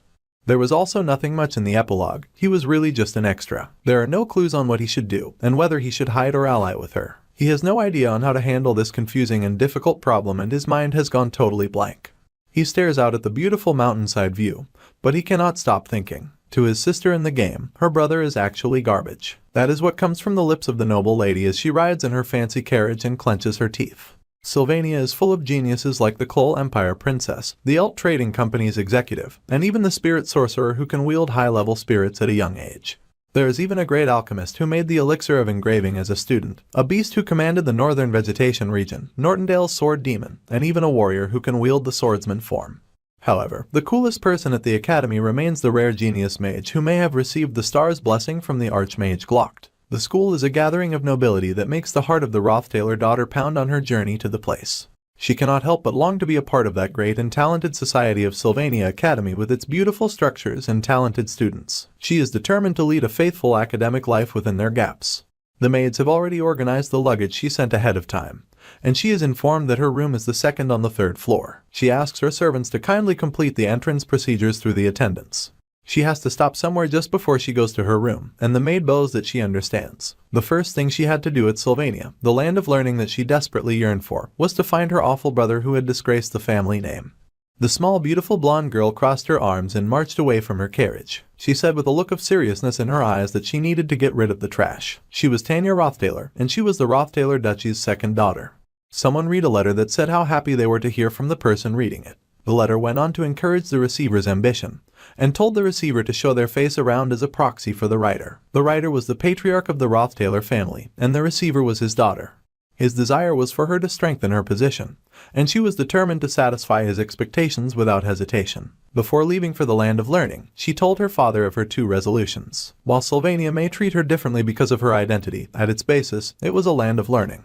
Even the princess, when it comes to learning, has to treat professors with respect as masters. So, the young noble lady is told not to rely on her nobility and commit discourtesies. She is expected to be polite to the staff, and to treat everyone a grade higher than her as her senior. Her father had also heard that she knew about a certain man, so he would not explain for too long. The man is a human who is like a point of anger and blemish in their family. She has grown up with him since she was younger, so she knows him very well. She also believes that it must have been hard, and that her childhood could not have compared to the one of the people she was speaking to. It is not difficult to naturally lead a conversation, and she is sure that her brother is just full of bluffs and is a crude person who does not know elegance. She shuns him and thinks that a human like him sat in the position of heir to the family just because he was older. He has no perseverance, so he barely started before giving up. But his pride is high, so he will never acknowledge his incompetence. Just because he had the slightest bit of Manhwa resonance, he acted all high and mighty as if he had become an archmage, and when he barely managed to get into Sylvania, she was at a loss for words. Well, only a few years passed for him to cause incidents and get himself into this situation, so she felt better. The person she is conversing with remarks in her amusement at her bold statements, and the young noble lady goes on to say that she is sure her conversation partner must have already noticed all these things about her brother. With this opportunity, she was hoping to win the person's alliance, yet there is something off about the conversation they are having and she hesitates. She wonders why it has turned from a conversation to her being the only one talking. She recalled that her father warned her to be careful when meeting people that he introduces her to. She was told to respect them, especially when it came to negotiations and deals. The person he wanted her to meet was someone who could not be taken lightly. He had met her from the sage-sealed Grimoire business, and he was sure that meeting her would be a great experience for his daughter, but there was something that he had forgotten to mention. He had just wished his daughter luck, and now it looked like she was going to need it. As Lortel looked at her with the cunning eyes of a fox, and she asked her dinner guest to keep talking, her words dangerously wrapped around the girl like a snake, cornering the noble lady who had been trash-talking her crush for the past 5 minutes. The little Rothtailor daughter hesitates and calls for a ceasefire, asking if the merchant is upset. The merchant girl just grins wickedly in response, and asks what she is talking about. She smiles as she hears all the interesting things that the poor naive young lady has to say. Ed's younger sister was hyped up as some kind of evil mastermind, but I'm honestly loving the fact that she's just a tiny little puppy with no clue on what's going on. And while she's being tested to her limits for reasons she could never fathom, back at the man cave, our dude looks through his winter break to-do list. He's managed to complete a lot of the items that he had planned, leaving just building the storage, expanding the cabin, acquiring a bow-type unique skill, and raising his magic engineering by 3 levels. He recently acquired a mid-rank magic particle explosion, which was great. He also got the mid-rank magic called Root's Desire. He brought it from Professor Glass's library last night, and it was quite convenient that he could see all the books without a due date. He could finish most of the scholarship student work on the first day, and it seemed that Annie's suffered way more than he did. He started practicing his ignition powers on the campfire at his little home, and then recalled that he could not use magic. He cannot practice it, but at least he wanted to become proficient in its theory. Although she popped up in various unimaginable locations in all sorts of ways before, he is now used to all of the places that Lucy can appear in.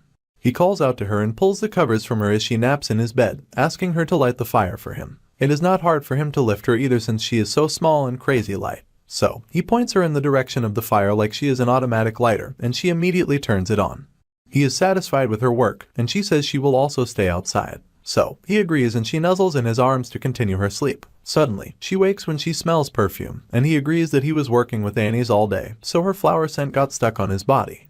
The little mage is worried and asks if our dude is feverish or sick, and he is surprised that she can tell. She immediately tells him not to be sick, because he might die. If his magic is twisted, she will happily release it, and she does so. However, she pauses for a moment with her hand over his chest, and realizes that it is not twisted. His magic is empty and he has done something reckless. He says that it is manageable, and she mentions that once winter ends, he might get much stronger. Then, she asks if she can make a weird request and he is curious about her request. She asks him to pat her head, and he does just that while she sleeps, his focus on the book he is reading. She flushes with a happy smile on her face as she rests. Suddenly, he hears a noise behind him and turns surprised. It has been a while, and he greets the foxy merchant. He asks if she came because of the favor he asked, and mentions that she could have just asked him to come to the trading company. However, she nervously adds that there were other things she wanted to talk to him about. But she cannot take her eyes off Lucy, who is using his lap as a pillow. Foxy mentions that there was something she wanted to ask. Back at the school, Tanya thanks another for hearing her out. The objective that she has is simple. If the person follows her and helps her punish an evil man, then she will reward them the best that she can. For example, there are a lot of reputable archaeologist researchers in the Island family. She can share several antiques that are in the Roth family storage with the Island family, and the girl she is speaking to is excited to hear this. However, Wolf Boy Ziggs is also listening, and he has heard of our dude's sister. She stares up at him and he glared down at her with a fire in his eyes, while she notes that his body is well trained, and she can feel the clear flow of magic from him. She needs to get him on her side, but he asks again if she is our dude's younger sister. It will be helpful while she trains her magic resonance. She is surprised, but he goes on to ask his girl if she brought some notes from Professor Delorf's elemental studies. Elka happily says she did, and they hand the shocked girl plenty of things. They even tell her she can throw out anything she does not need, and that having notes in class is very important. They even find the wreath needed for Professor Hallen's class. Finally, after giving her so many items, they sigh in relief and smile.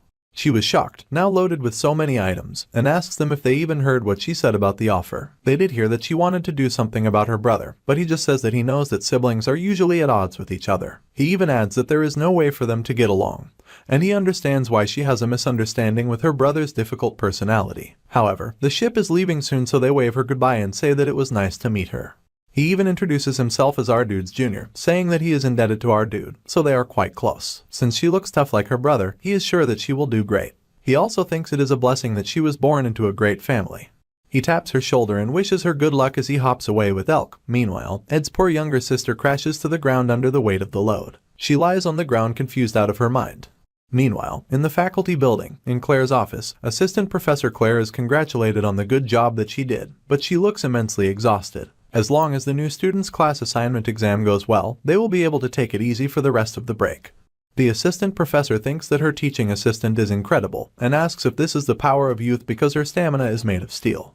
Meanwhile, the serious teaching assistant, Annie's, knows that she cannot trust the labor force of the external scholarship students. Neither the third-year Onyx nor the first-year Clebius were efficient with their work, so she has to redo everything in the end. However, Ed was different, and there were no flaws in his document processing. He took down exactly what she needed about the exit and entrances, and the possible hazards that could be faced on the day of the exam. He was able to resolve practical issues at a standard hard to find amongst high-ranking nobles, and it would be a lie if she said she was not surprised. He was not living revered for nothing, surprisingly enough. Even the exhausted teacher Claire notes that our dude is very similar to the young teaching assistant. The teacher confesses something that must be kept a secret from him, but she told the young student when she was investigating the Opheles Hall occupation incident. She found that he had made quite a decent camp that was bigger than their lab. The tools he uses, his work table, campfire, display, drying rack, and smoker, he had made them all by himself. She was able to truly feel how persistently he lived, and who knew that his grades would improve so much that Glass would acknowledge him. Even when he contracted with a spirit, it must have been hard to do alone, so she had no idea how he did it. She is sure that he worked hard, and Annie sees more and more clues that demonstrate his practical abilities that have been developed to a strange extent. He is different from those who grew up as nobles like flowers in a greenhouse. The emaciated professor laughs that the young lady and our dude have more similarities than she thought. The teaching assistant thanks her for saying that, and she has to admit that he is not a bad man. She could not just listen to others' opinions and tell her friend Janica to have a beautiful love, but after meeting him herself, she could find no flaws. He is just a decent, honest, and hardworking man. His appearance is outstanding, and he has no arrogant attitude. Heck, even the clumsy and the unreliable assistant Professor Claire seems very fond of him. He also had a gentle side to him, and she found out unexpectedly that he has a good body. My guy also smelled pretty good, so she could tell that he took good care of himself. This is when the assistant professor then leans forward to ask her hardworking teaching assistant if she is spacing out, and the girl is currently choking herself with emotions she can't even understand herself. She slams her hands on the table to snap herself out of it, and flings open the windows, shouting that it is a bit warm in the office. The assistant professor agrees that some circulation would be nice, but the wind sends the papers flying and she chases after them. She asks if her teaching assistant is okay and is greatly worried that the girl has overexerted herself. However, Annie grips the window and stares out as she realizes she has done something troublesome. She does not think it is okay and it is real trouble. Her face is flushed red because, in the course of trying to expose him as a horrible person, she has done something no good friend should ever do. She gasps and covers her mouth as she tries to fight back the realization, and she recalls how the assistant Professor Claire mentioned that he even contracted with a spirit, which is something that must have been hard for him to do alone. He even got a contract with a spirit in a short amount of time, which was impossible to do alone. She was sure that Janica helped him with the spirit connection, and that spirit must be talented and trustworthy. This also means that the spirit can report everything that happened to her friend, the very talented spirit sorcerer. Annie clenches her teeth as her hand shakes, because as much as she knows her friend to be a very sweet and kind person, she also knows that there's no way she wouldn't misunderstand her previous actions and be jealous as all hell. The assistant professor calls her teaching assistant and says that since they are done with work, they should go to eat snacks. She even offers to buy some. However, when she looks around, she sees no sight of her assistant. The Failover family's family motto is harmony and coexistence, and the beautiful way she was considerate of others and loved everyone was what always made Janica shine. She never experienced loneliness, and thanks to that, she could obtain many genuine friends. However, there was no such thing as a life without worries, and as she sat under the tree, the little fire bat filled her in on what happened between her crush and her best friend. Suddenly, our dude's younger sister popped up at the wrong time. She greeted her senior happily, and said that she wanted to introduce herself and talk. Since the talented spirit sorcerer is one of the incoming third years, and the ace among aces with incredible popularity, recognition, and ability, the wicked Foxy told the young noble lady to bring her to her side. Oblivious, the young noble girl asks the spirit sorcerer if she is okay, and a hot flame bursts from the senior in front of her as she rises to her feet. The girl is confused because she recalled Foxy telling her that the sorcerer was kind and considerate by nature. However, she finds herself staring at a large and fiery dragon, and a girl who looks bent on murder.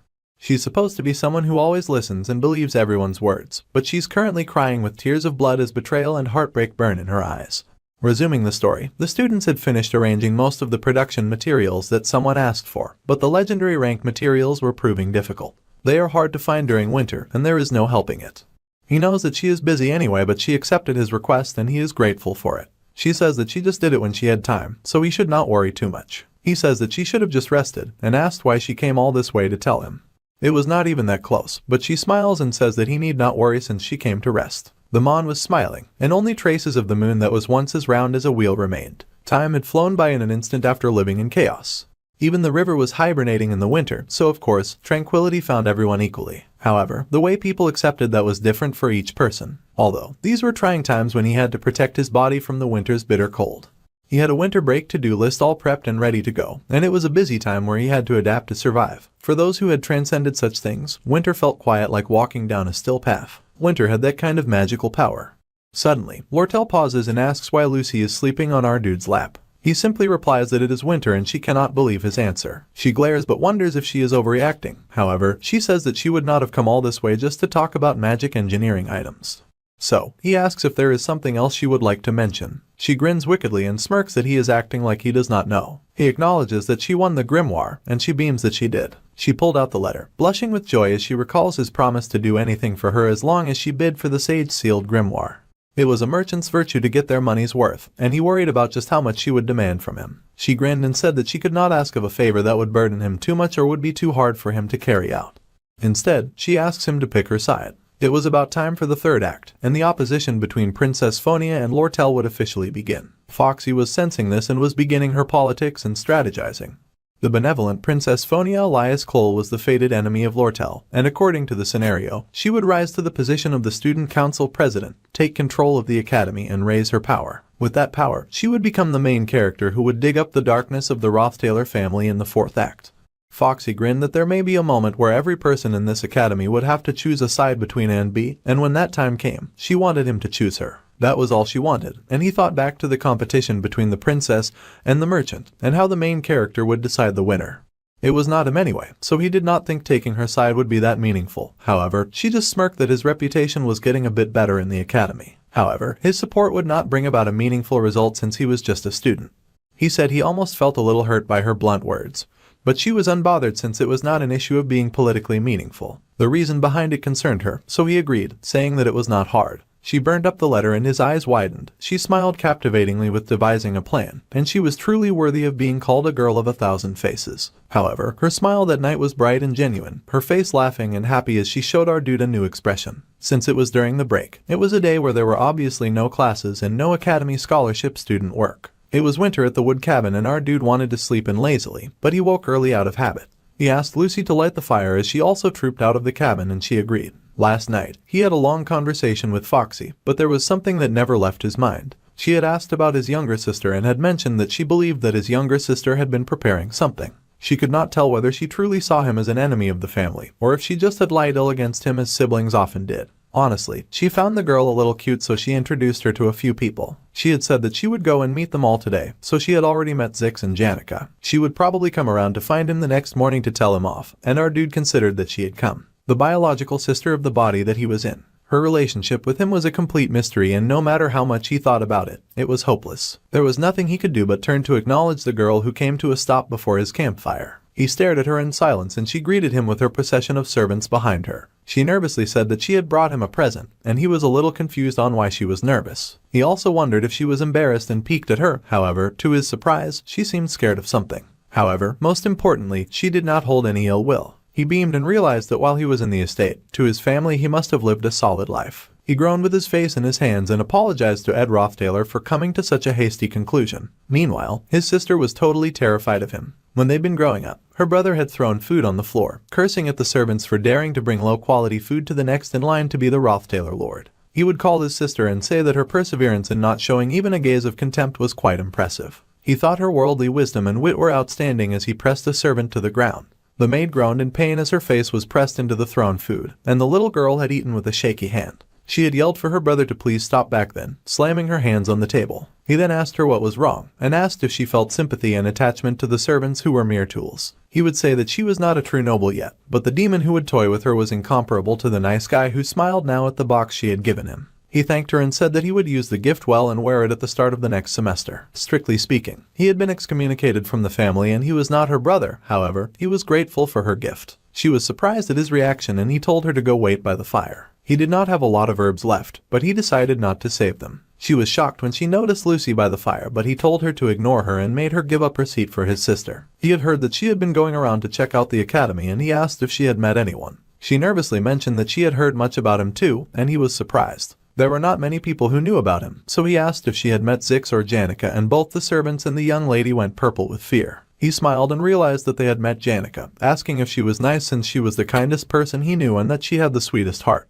She screamed that she had indeed met the incredible kind person, and she had been so extremely strong with a high-level fire lizard. She summoned it and was throwing workers around like toys. She even threatened to not let the little girl go if she did not reply properly. However, the sister still insisted that the spirit sorceress had been very kind and elegantly wished her good luck in her school life. Our dude was confused that Janica had taken out a high-level spirit.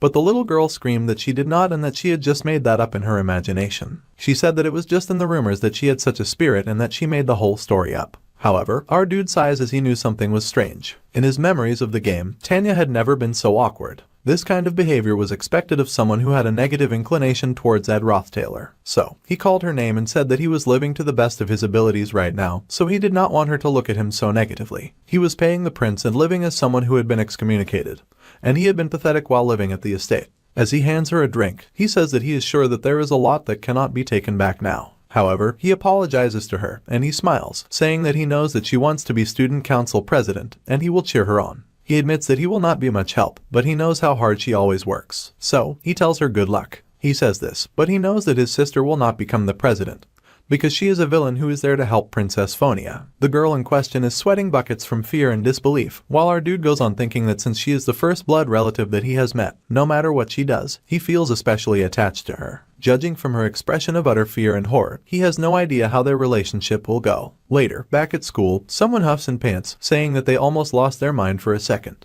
Of course, it was little Tanya, and she knew that her brother's real nature was likened to that of trash. However, she had almost burnt to death after talking badly about him to Janica. There was something that she realized at that moment, which was true fury. The spirit sorcerer truly believed that our dude was a good person and a true human. It was strange that Sylvania was full of so many elites, and the top student was the legendary genius, the mage Lucy Merrill. In this place full of those types of people, no matter how good at acting her brother was, his true nature should have quickly been revealed. So, she is confused but pauses when she comes across Lucy going into her room. She did not recognize her and was at the raggedy-looking schoolgirl entering the room next door. Even in Ophely's hall, which was the best dorm, there was still that unsophisticated and inelegant human, so of course there were imperfections anywhere. However, the raggedy genius suddenly speaks to her and asks if she is the younger sister, and the girl sighs that her brother was just lucky. Suddenly, the odd girl with the giant hat stands on her toes and touches the young noble's shoulder, saying that she should let her know if she is struggling with anything. Then, she whips into her room, confusing the young noble lady. Her eyes widen in shock as she realizes that even in the best dorm,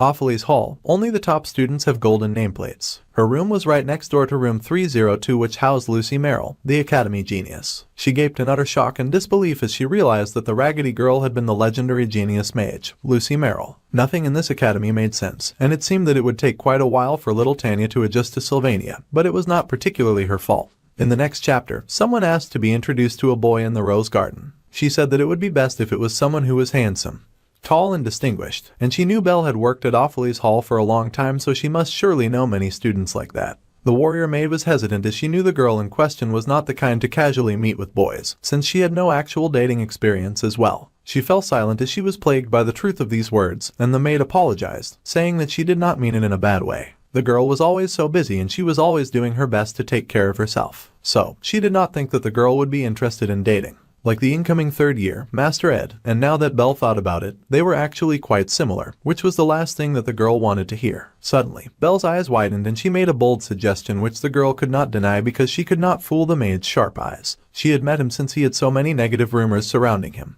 But they had so many more similarities than she had thought and their conversations flowed well. He had been thoughtful and considerate, and the maid figured out that the intelligent girl had feelings for the young lad. She groaned but acknowledged it. She did indeed feel a bit attracted to him. If anything, this was supposed to be good news. If he was a good enough person for her to see his appeal, then he was good enough for Janica. This would not be a problem as long as she got rid of her feelings. However, the maid called to the Lady Annie's, but the lady went on, saying that like a malignant tumor, it was a relief that they found it in its early stages. It was not like he was the only man in the world, and as long as she found another boy to replace him and make it known that they were dating, then things would be alright. Which made the maid realize that the Lady Janica knew that her best friend was in love with her crush. The maid said that intending to find another boy to replace him was incredibly disrespectful to the boy she chose, and even if it was her, she never thought that Annie's would be this inconsiderate to another. She can't date someone new just because she wants to think that her feelings are elsewhere. To be honest, the lady admits that while passing through the teacher's wing yesterday, she had run into Janica. They could not even greet each other, so they just left and everything had felt so awkward.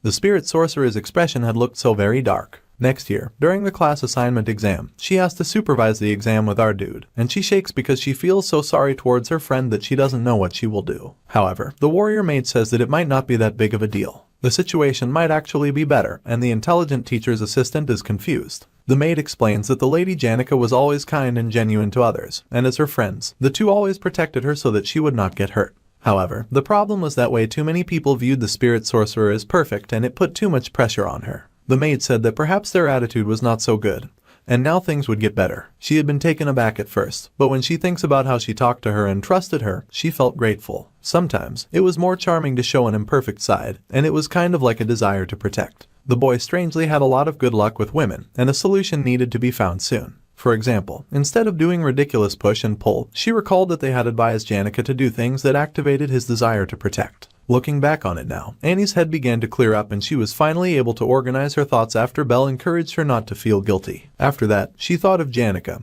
and could not help but smile. It was obvious where Janica would go when she was confused and having a hard time, and at the cabin in the woods, Ed showed up and asked when she got there. He needed to slowly collect materials to construct the storage, and he wanted to expand the storage and have a big living room space. Judging from his winter plans, he needed to hurry, but he paused on seeing her curled up with her head lowered at the fireplace. He stared in silence for a moment, then he poured out some tea and handed her a cup, saying that it was snowing again. There was already a lot of snow on the ground, but it seemed that it would snow at least every 2 days. He said that if she had any concerns, she could speak. She hesitated, that she apologized because she could not speak. He then said that she did not have to speak, and she turned to him in surprise as he wrapped her up in his winter coat. He forgot sometimes, but her academy life was also pretty difficult. She kind of seemed like a small animal backed into a corner, so it was hard to just brush her off. He sighed and acknowledged the cold as winter continued. It was a cold that was hard to endure with just a blanket and a fire. Still, spring was slowly approaching and they cuddled together by the warmth of the flames. There were a lot of times that father, the patriarch of the Roth Taylor family, left because of business in the palace. However, the Roth Taylor residence was always peaceful. Unfortunately, after the heir and oldest daughter, Arwen Roth Taylor, died, a new heir dominated and changed everything.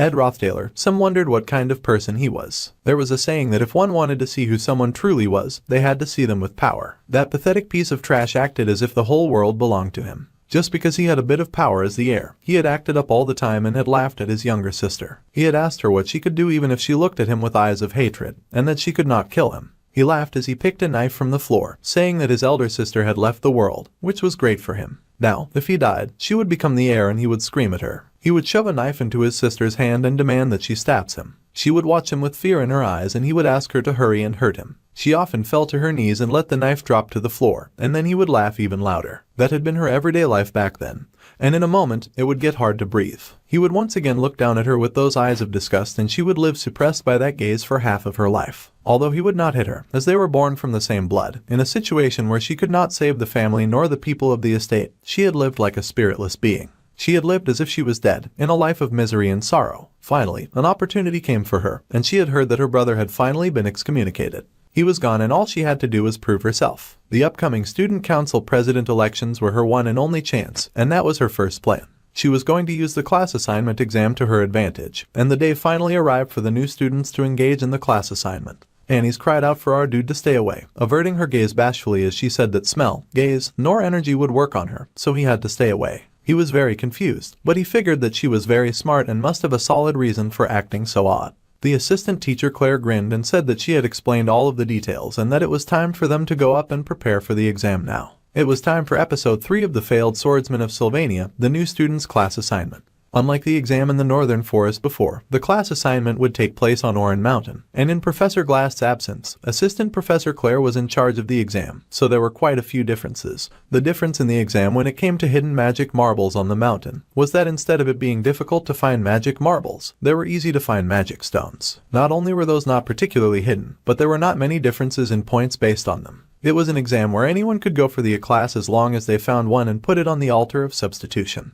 It sounded easy at first, but she was still the disciple of that strict master, and she believed that the students still needed to at least be good to qualify for a class. They would fight and defeat countless monsters and wild animals, and only the students who could survive would become a class. It was an absurdly difficult level. It was also called the Oran Mountain Survival Exam of Hell. In the end, there were no new students who became the class in Sylvania Academy this year. Of course, that was the original scenario, and the scenario where no one makes it to a class was directly related to an important scenario for later on, which is why he needed things to stay on track. That was why he decided not to particularly comment on the assistant professor's difficult choice, although he would write a written apology later on. The reason he felt comfortable was that even though it was a diabolical survival exam, none of the new students became casualties. Since they will be fighting imaginary monsters based on the magic engineering item, they will set up a vision disc, which summons the apparitions of low-level monsters and beasts. Their work ended after setting up the disc and prepping for safety. The purple vision disc was the most important, and from what he knew, the reason no one made the class was because of the disc. Although it was commendable that she was taking care of them on her own because they are important objects, it still looked like she was going through a lot. He offered to help her carry the object if it was too heavy since she kept getting left behind. She groaned but thanked him because it had been too heavy to carry on her own. He reached out his hand, shining like a flashing knight in shining armor, and her breath was stolen. Quickly, she changed her mind and screamed at him in horror. She slipped and he cried for her to watch out, and he managed to catch her before she fell. She held her breath as their faces came a bit too close, and she let go of the disc. His eyes widened in horror, telling her that it was dangerous, but it was already too late, and the disc went rolling down the hill. The most important purple disc, fortunately, got caught by someone who raised it high and yelled at them to be more careful. He yelled that they would be stranded if the disc broke, and our dude let out a sigh of relief, thinking it was as expected of a top student. The scenario almost got messed up before the semester even began. Suddenly a crack appeared in the disc. In Klebia's hand, the entire purple disc shattered, and they stared in shock as the shattered pieces fell to the ground. For a moment, they were all speechless and could only stare dumbfounded now that the disc was gone. Klebius asked what they would do now, and our dude just let go of the girl he caught. As she screamed, he sighed that things had indeed been going way too smoothly. Last year, during the joint combat training, the failing student, Taylor, picked up a sword for the first time, beat Lucy and received attention. However, the scenario ended up going wrong, and led to Janica's hastened explosion path. The joint combat training this year was also important as well, and the elite first years full of talent got to request combat training matches against the generations who had already become renowned. Once the matches began, the first years began to go on a rampage, making the term training useless as they made use of any method or means to win. However, every one of them lost to Taylor alone, and he threw them around so they lay gaping and defeated around him, with bright sparks over them. The hero had only gotten stronger throughout the year, and he'd become known to everyone. The Saintess Clarice, who had been hiding her identity, fixed her gaze on Taylor, and the act ended. It was emotional to see the hero's growth, and the fourth-generation hero, the Saintess, and the hero's relationship was very important. They needed her power for the third act, Lucy's showdown, and for what came after that as well. She was a very important character, so this event had to go according to the scenario. That meant that the elite first-year students had to go crazy as planned.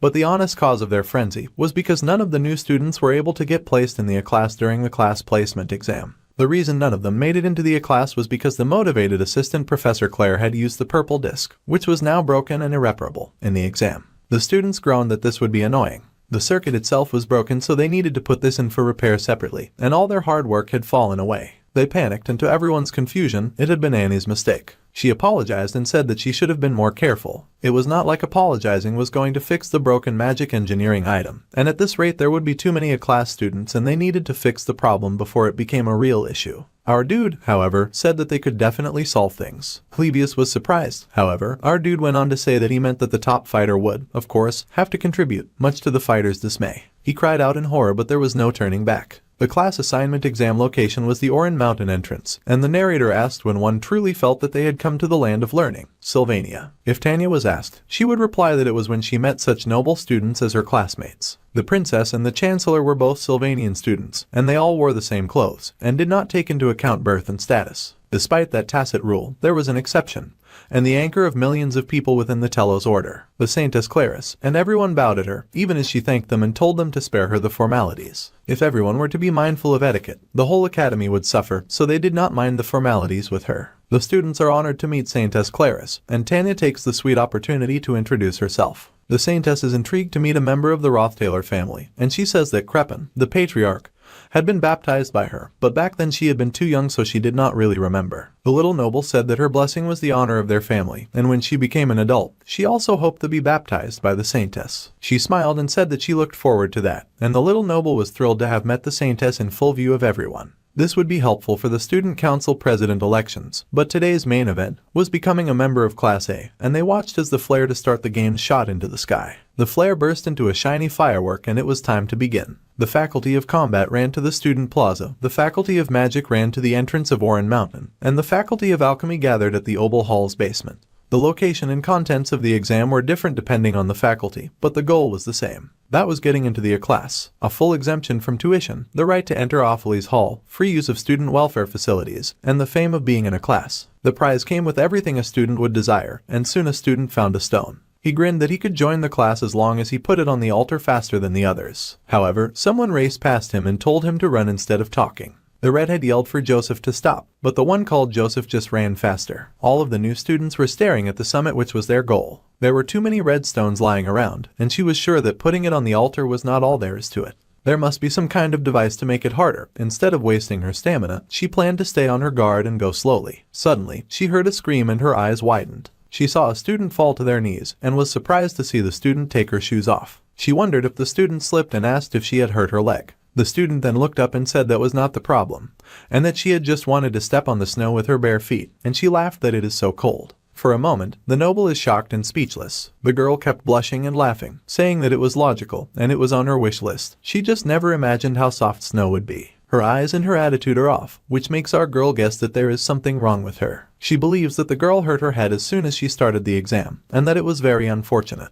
She introduced herself and said that they seemed to be classmates. The girl somehow got excited on hearing her last name, and said that she had heard that those in her family were amazing with a high status. The little noble hesitantly said that not all of them were like that, because she low-key hated to get lumped in a group with Ed. She muttered that no matter how high status a family was, if it existed for a long time, then the family could also end up with absurd and shitty scoundrels as well. He seemed to have reformed when she saw him at the camp, but she could not tell who is the true Ed Roth Taylor between him and the mad person that she knew. The fear that had been ingrained in her would not just disappear. The other girl went on talking, saying that she did not think the noble was that kind of person and that she was from a noble family while she was from the countryside, so she should be respectful to the noble. Tanya said that it was fine, this was Sylvania and status did not matter. The girl was surprised, but she blushed with happiness and agreed that it was indeed Sylvania. She introduced herself as Kyliech, and she was from a small city-state called Terranea Principality in the east. She did not know much about the world, but she apologized in advance in case she did anything strange. She was not used to places like this. Tanya asked if they could please speak informally since they were classmates, and the other girl happily agreed. The noble then said that they had to hurry since this was an exam, and the other girl agreed. She however laughed that she was not very concerned about marks since getting into the class would bring her a lot of unwanted attention, and that was the lady's final straw. She could not believe the little country girl had replied to everything. The girl grabbed the noble's hand and said that since she was not interested in the exam, then she would help her and then they could get closer. She pulled her along, much to the noble lady's shock. The country girl laughed that it was her first time having a friend her age, and the noble yelled that she was only letting it go because it was her, but she'd really appreciate it if her new friend got it together. If it was the princess or the saintess, she would be in big trouble. The country girl asked if that was so, but the noble sighed and said that she would also be in trouble. Then, she told the girl to not mind and that they might as well continue their journey. 30 minutes after the beginning of the exam, the redhead swore that he would be the first at the summit, and he struggled through the difficult climb with a determined grin on his face. He said that no matter how good Joseph was, he had way more stamina. He paused for a moment to catch his breath, thinking that he had been running too much when a monster appeared before him. He gets attacked as it screams at him to just die,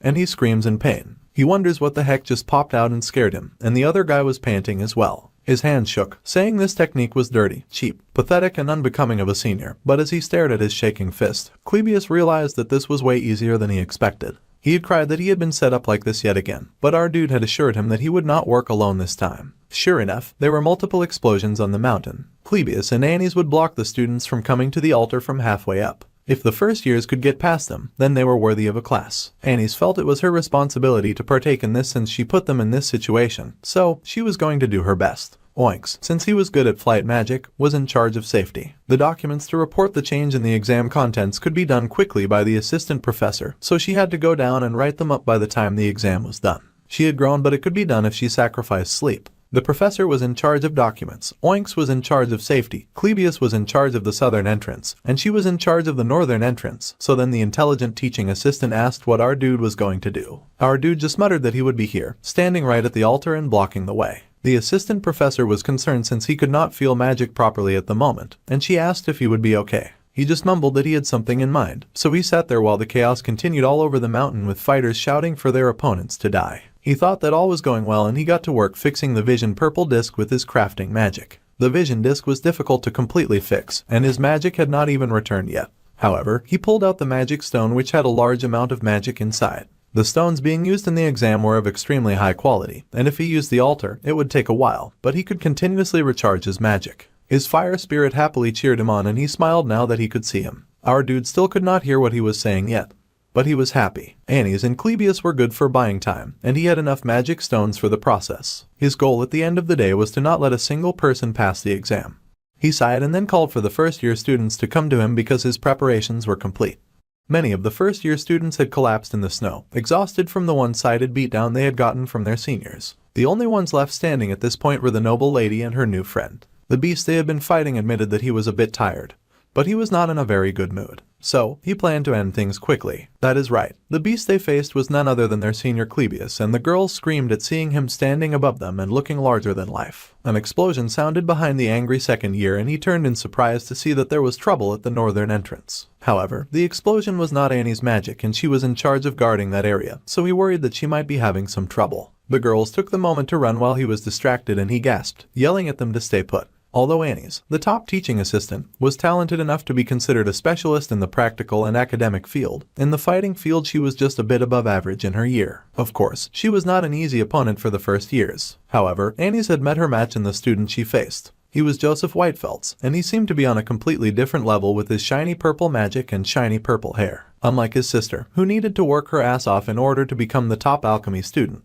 Joseph Purple was the youngest to reach the status of Magic Society researcher and can freely use mid-rank magic. In other words, young Purple was a genius, and the lazy-eyed blessed kid was the leading top student candidate. He told Annie's that there was no need to be so upset since he was sure that she had her own field in which she was talented. It just happened that fighting was not one of them. However, she growled that he was mistaken. The lady was not upset that she was bad at fighting.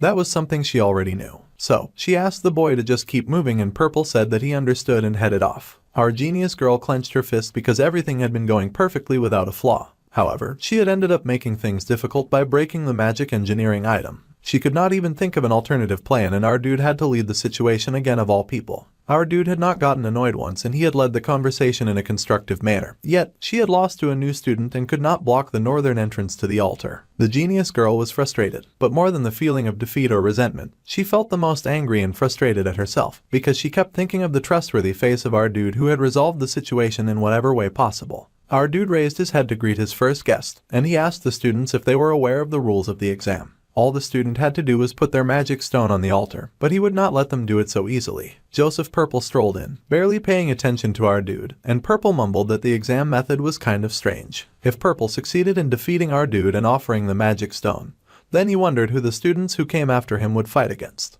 Our dude replied that who knew, but that was not for Purple to worry about, and Purple Genius agreed since he was sure there was some kind of alternative prepared. Honestly, he was not too curious about that and the first-year student really was just trying to buy time to understand his surroundings. The vision disc was in a different color, and he wondered if it was an improved model. Purple Genius reminded himself to stay on his toes while facing this foe, since the senior looked like a magic faculty member, but the student could not feel a lot of mana from his senior. Plus, there were traces of our dude having used a magic stone, so the fact that he had to use a magic stone to fight the student, the first visitor, meant that the senior had a very low amount of mana. If this was the case, then the junior had no reason to fear and he was partly disappointed by the school as he fired his attack. He had thought that there would be something to learn from the school, but it looked like this fight would be easy. Purple decided to just think of the type of sandwich that he would eat as soon as he got down from the mountain, and he fired an attack at our dude. The bright light triggered an explosion as Purple had used the mid-rank magic particle explosion, a vicious mid-rank magic spell that did not have strong firepower, but if a person was not ready for it, they would get hit.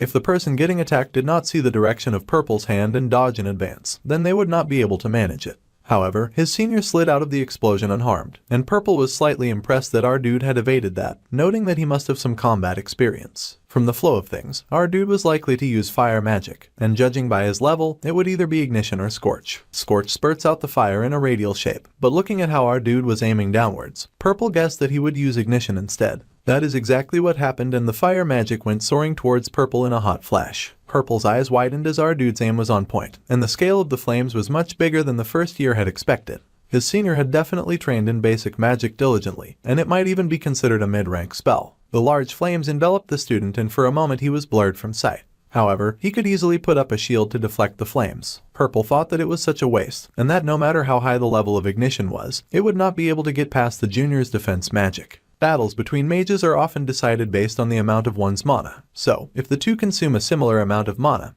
whoever has more mana determines the winner. Purple guessed our dude did not actually have a lot of experience in fighting using magic since it was clear that the junior had way more mana. The junior was confident that our dude would fail to block the junior's offense magic or maintain his own ignition once he ran out of mana. Battles between mages were profound, but the junior was taken by surprise when our dude called him by name. The junior was chased by a giant fire monster who told him that it was possible for Purple to block spells with his defensive magic circle, but not physical force. Our dude was the giant fire monster and he slammed through the shocked student's shield, grabbing him by the shoulders and slamming his knee into his junior's face, chiding Purple for preparing for a battle only between mages just because he was a mage. Our dude looked down on him with glowing eyes, and the junior slid back to regain his bearings. Purple groaned and held his cheek, noting that our dude went through the fire and wondered how that was even possible. Purple made a new pledge not to be careless, and he started up some mid-rank ice magic, while our dude fired ignition at him in huge fiery waves. Purple was surprised to see fire magic again and wondered if that was a response to his ice magic. Purple also wondered if the senior was trying to block his vision with steam and do the same thing as last time.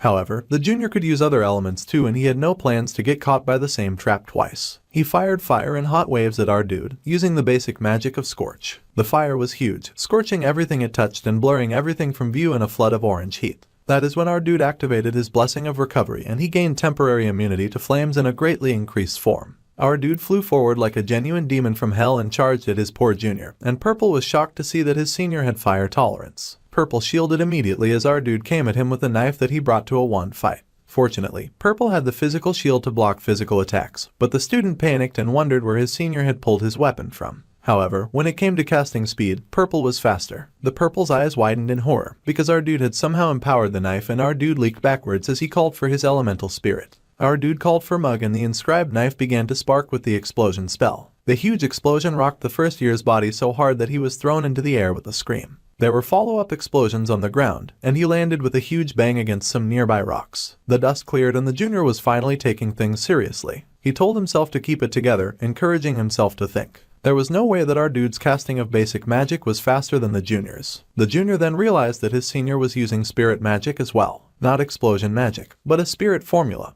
And now Purple understood that our dude had gone through his scorch with his bare body because he could use the spirit magic of the Blessing of Recovery. Our dude had purposely hidden his spirit's form within the fire, but the dude could see Mug now. Spells, spirit magic, and those magic engineering items that he had not even used yet. Purple sighed with a groan where he leaned against the tree he had hit. Purple had no idea just who he was dealing with, and our dude stood tall. Purple let his magic stone slip from his hand and gave up, saying that he had lost. Our dude stood before him, watching the magic stone roll to the ground. As our dude was distracted by the magic stone, Purple then took the opportunity to launch a sneaky attack, charging at our dude. The junior activated the mid-rank magic of Ice Spear and aimed it at our dude. However, our dude had seen that coming and he easily dodged. Purple had not given up yet and he screamed as he swung his fist, punching our dude in the face successfully. There was no way Joseph, who had only ever researched magic his entire life, could have made any kind of impact with his fist. In truth, Joseph had missed his shot and a dark wind gathered around them. Purple's eyes widened in shock as he wondered how that could be. A huge spirit beast roared from our dude as protection of the wind was activated, as it always did when an unexpected attack was recognized. The enemy would get blown away by the wind, and that is exactly what happened to poor Purple who got shot through the forest.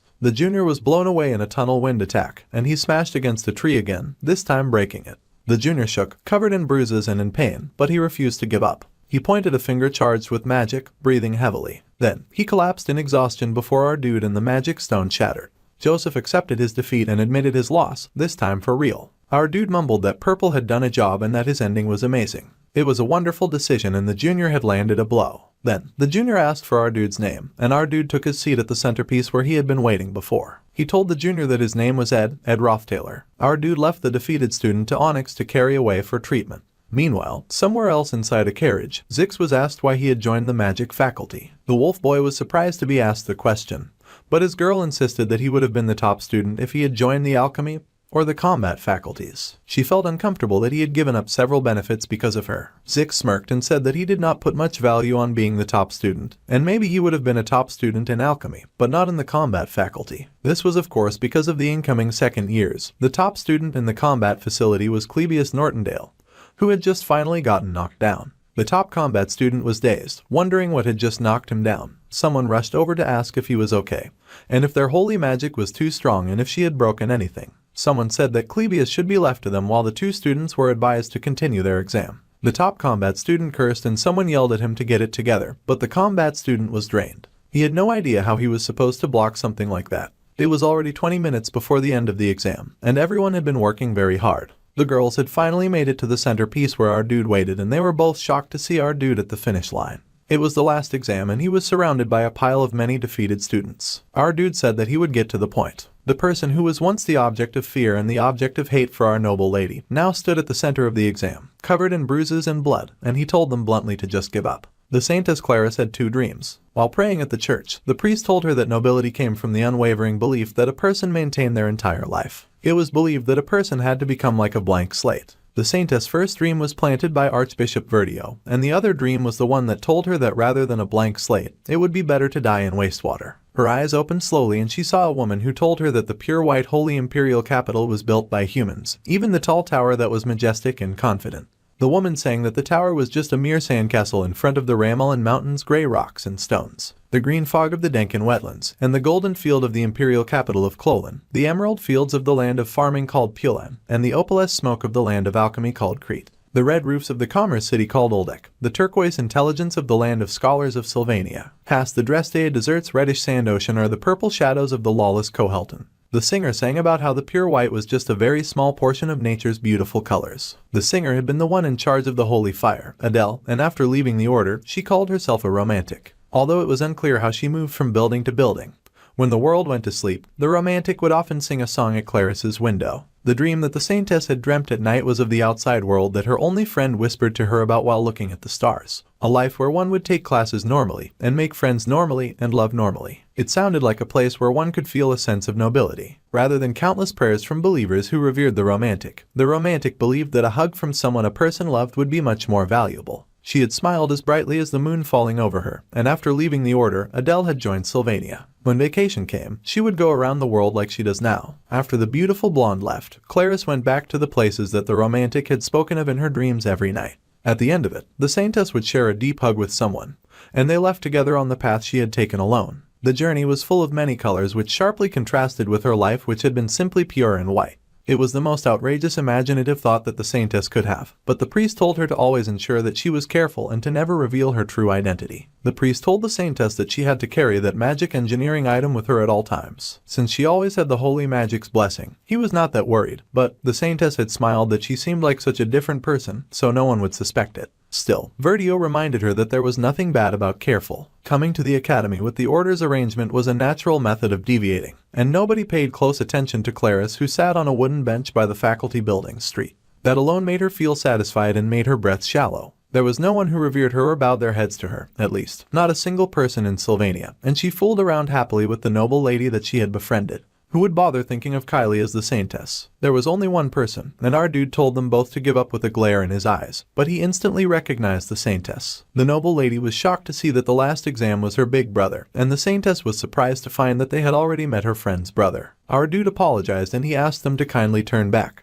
but if they insisted on fighting, then he would face them and harsh winds would blow right at them. The girls cried out as they nearly got blown away by the great big gust of wind. The noble lady felt that this level of magic was surely impossible even for students who had trained in spirit magic their entire lives. The magic our dude was using was way more advanced than even a graduated student's level. Even currently active spirit sorcerers were called veterans if they could handle 5 or 6 mid-rank spirits, but our dude was out here channeling a high-level spirit and throwing all of her power at them at full blast. It was incredible. The saintess with a bob panicked and said that she would give up, and she asked her friend to think rationally. The noble lady realized that her friend was right. A high-level spirit and the trauma of facing such a thing came back to the noble lady's mind once again. However, she grits her teeth in hereditary stubbornness, knowing that if she left, it meant that nothing had changed from the past that she had spent with her brother. The noble lady said that she did not know about Kylie, but she refused to give up. According to high status and rank, there was a burden and responsibility that always followed. The young lady could remember how her brother was 2 years ago, and she knew that there was a level of reality to how much he could have improved. She did not believe that someone who could not even use elementary magic could suddenly have high-level spirit magic. She was very sure that his power was definitely fake,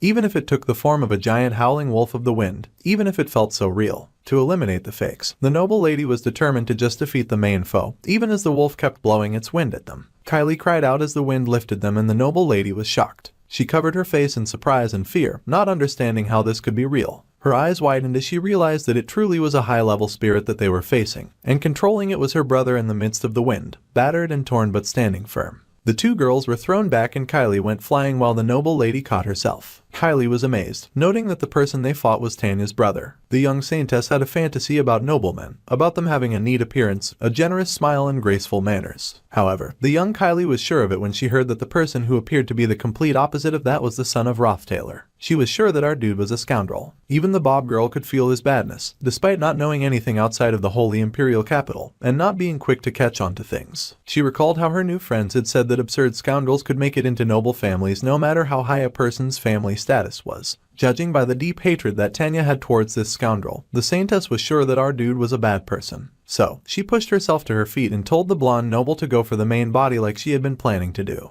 The Bob girl would happily play the role of the bait, since she had said before that she had a strange constitution, so she definitely would not die outside of special cases. The noble lady was of course concerned about her new friend getting seriously injured, especially since she said that she was not even interested in the exam. However, the noble had said that our dude was a really bad person, so the Bob girl could not let that slide. Besides, the noble girl was the first friend that Bob girl had made at Sylvania, and that was a huge deal to her. Normally, the Lady Tanya would have dismissed such a saying, and would have told the other girl not to say something so absurd. However, the noble lady had seen the Bob girl fight on their way up to the altar. The combat faculty senior who had come towards them scarily like a demon had been swiftly deflected by a strange glow. The noble lady suspected that her new friend had some kind of special power. What surprised the young noble the most was that her new friend, a scaredy cat, was taking the lead. The young noble wondered if her friend normally had this much bravery, but then Bob Girl started crying as she raced for our dude, which quickly answered that question. Of course, Bob Girl was afraid as she raced directly to face the giant wind wolf. The wolf sighed to see the girl coming close, however, its eyes suddenly widened with the realization, and a golden glow surrounded it, cutting its paw when it tried to attack.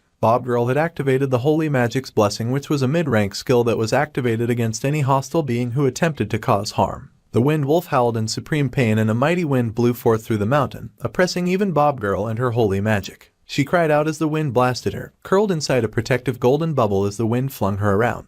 Our dude watched exhausted and bruised, and he asked if that was all that they had. However, someone reminded him that she had not given up. It was Little Miss Noble and she launched an attack at him. It was the basic magic called him it. The blast flew right at our dude and blasted him right off his aching feet. Our guy flew into the air, and the noble lady painted as she gasped and was shocked that her brother had just disappeared into the wind. Then, the young noble noticed the vision disc and that there were arrows flying at her to the point where she was kneeling. She was shocked to see magic blue arrows coming at her, and a voice told her to stay still. Her eyes widened in shock, and she could not believe that the person who could not even wield the hilt of a sword properly suddenly knew how to use a bow. Of course, it was her brother, broken and bloodied but still fighting as he pointed the arrows at her. He said that the first arrows he had shot were a warning, and they had been arrows made out of magic. Her eyes widened in shock and she wondered if this was really her brother, Roth. The girl panted, her eyes wide with fear, and she felt that it was the same as back then, with him still towering over her with his power. The noble lady closed her eyes and a tear slipped as she realized nothing had changed. No matter how hard she tried, and no matter how hard she fought against it, she would always be our dude's weak younger sister, and she could not do anything. However, our dude commented on how hard she had worked. She opened her eyes in surprise and he apologized, saying there was a reason that he could not let her pass the exam. Our guy added that he could not go easy on her either just because they were related. Besides, if he had gone easy on her, he was sure that his sister would have been even more angry. As our dude spoke, he crushed the emerald gemstones in his hands as he knelt by her side. The noble lady was confused by his sudden soft tone, but our dude continued praising her, saying that it was incredible. If he were her, he would have turned around and run away. Our dude was impressed that his sister had faced him until the end, even if it was a vision. Her eyes widened in surprise as she realized that her thoughts were wrong. Our dude told his sister that he was now seeing her differently. The noble lady could also see, as our dude smiled, impressed that she had that kind of side to her as well. The noble lady was sure of it now, that something had definitely changed about her brother. Our dude smiled, saying that it was an illusion, but she had fought him to the end, and he told the teary-eyed girl that she should be proud. He also added that she was quite impressive as she cried tears of defeat. Our dude was very confused about her reaction and he wondered if not getting into a class was something worth being that sad about. Suddenly, the disguised saint showed up and wrapped her arms around her blonde friend, telling our dude not to come any closer. The girl yelled that if our dude dared to recklessly attack or antagonize her, then bad things would happen, so she warned our guy not to move. Meanwhile, someone called out to our dude and informed him that the exam was over. He was called to come and help since Clebius had been completely knocked out. Assistant Professor Claire was told to update the grading list, and there was so much to do when the student council president elections began right at the start of the next semester. The exam was over and the little Bob Saintess was relieved, but her voice was a little different. She glanced in horror to see her hair already altering from white to brown and realized that the transformation magic was getting undone. She realized that it was back when she was fighting our dude and her special charm had flown off. She needed to carry the magic engineering item with her at all times in order to maintain the transformation. At this rate, she would definitely get exposed as the assistant professor Claire came closer. However, the assistant professor realized something was off and Bob Girl began to panic that her identity would be revealed and that her school life would be over before it had even begun. However, Mug suddenly flew over and dropped the golden item in our dude's bruised hand. He quickly handed it to her while looking away and told her to be careful not to lose her things, almost calling her by her title. Bob Girl was shocked by our dude's kindness, and the assistant professor asked our dude why he was so hurt, but he insisted that he was fine. The class assignment exam ended, and Roth had managed to successfully return everything to their intended positions in the scenario, except for one thing. He had created a great change that had created a very small and meaningless gap. That change caused two ruby-like eyes underneath the world that was turning red to focus on Ed. The Saintess realized that our dude had definitely tried to formally speak to her, but our dude had already moved on to his mates who noted that he was tired and they told him to rest for now. The others would deal with the aftermath, but our dude asked Onyx if he could support Clebius. The other said that he could and that he would be on his way immediately. As the rescue boy moved, he added that he could have sworn that he just saw the shape of a person, but he was sure that he was mistaken. Even pieces of art worth thousands could be interpreted differently and were subject to one's opinion. But when seeing the sunset, there was no one who could think that it was not beautiful. Our dude mumbled that the person was talking nonsense. Anyway, the person added that humans lived such short lives, but did not even know how to appreciate each moment. She was of course the high-ranking wind spirit Merrill, and she went on to say that the worst curse a human could experience was a dull and boring life. The wind spirit added that our dude needed to know how to appreciate the small things, and find meaning in even the everyday things. Although they said a human's lifetime was like the 4 seasons, a spirit's lifetime was like a very long winter. A boring and bleak life it was, and our dude realized that Janica had been right about the wind spirit being a chatterbox. The chatterbox said that people like our dude who were thorough in everything and left no gap were often senseless when it came to themselves. The way our dude fainted from exhaustion and constantly got hurt was proof of that. Our dude asked so what, and the wind spirit replied that what she was saying was that our dude should definitely date someone. The wind spirit was totally thinking about Janica as she added that he must have someone around him who was kind and cheerful and friendly with him. Someone who was strong enough for him to rely on as well. Meeting someone like that and improving himself would be very helpful to him emotionally, and he did not even know that. The wind spirit then asked the little fire bat if she was wrong, and the fire bat energetically agreed with her. Meanwhile, our dude knew that the wind spirit did not make a contract with Janica, and that the two were just close. However, the fire bat chimed in and said that the wind spirit's advice was the Bible among spirits, and that our dude should at least listen to what she was saying and pretend to agree. Though the wind spirit was not a big fan of the pretending part. Mug and Merrill did not exactly have a superior subordinate relationship like the one Merrill did with Tarkin. But our dude guessed that high-ranking spirits were just scary after all. The fire bat added that he had gravely misspoken by telling our dude to pretend, and he energetically was ready to repent with his death. Then our dude turned as he remembered something. He recalled that Janica had looked kind of down lately, and he asked the wind spirit if she knew why. The wind spirit chuckled and asked if our dude was worried about his friend. Our guy was of course worried, and the wind spirit grinned that she could not tell our dude something that Janica did not want to tell him yet. This further confused our dude, but the high-ranking spirit assured him and told him not to worry too much. It was important for even the famed spirit sorcerer to experience winter for once, and she needed to experience it and go through the process of growth and understanding. The world was after all not a fairy tale, and a lot of people needed to endure until spring came. Our dude finally lifted himself from the ground, and the happy wind spirit asked if they should go now since consuming more of his mana would make her feel guilty. Even her current form was not easy for our dude to manage, so he told her that she could go. The wind spirit chuckled that she was a bit expensive, but the form she had was the best for efficiency. Our dude asked if the spirit had other forms, and the spirit asked if our dude would prefer a beautiful girl since it was better on the eyes. However, the wind spirit doubted that our dude could support her taking such a form.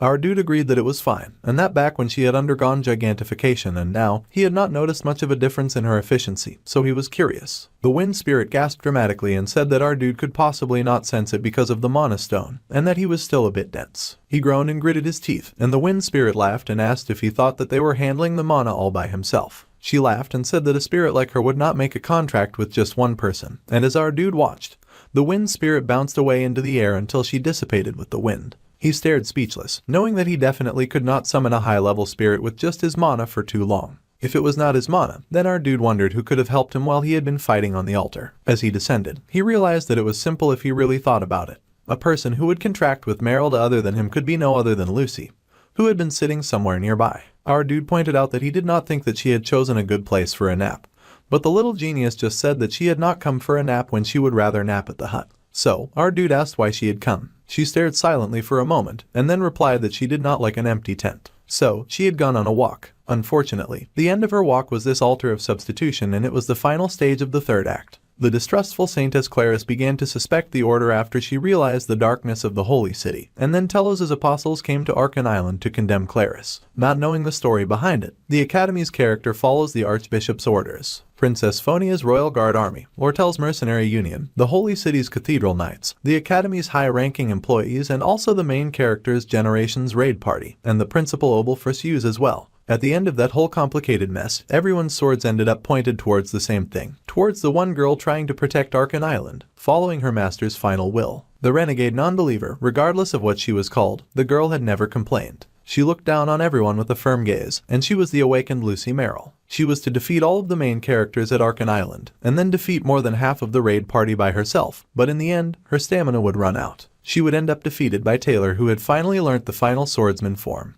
Her bloody hat would fall to the ground, and after the inside story was revealed, she would lay in a pool of her own blood, and everyone would learn why Lucy had been trying to kill the gods' apostles. They would realize that she was not a villain after all, and that they had not known that there was a story like that behind it. Saying things like that. But unfortunately, the only thing that hurt more than a misunderstanding was an understanding that came too late. Perhaps it was her innate nature, or perhaps she had thought it would be meaningless even if she said something.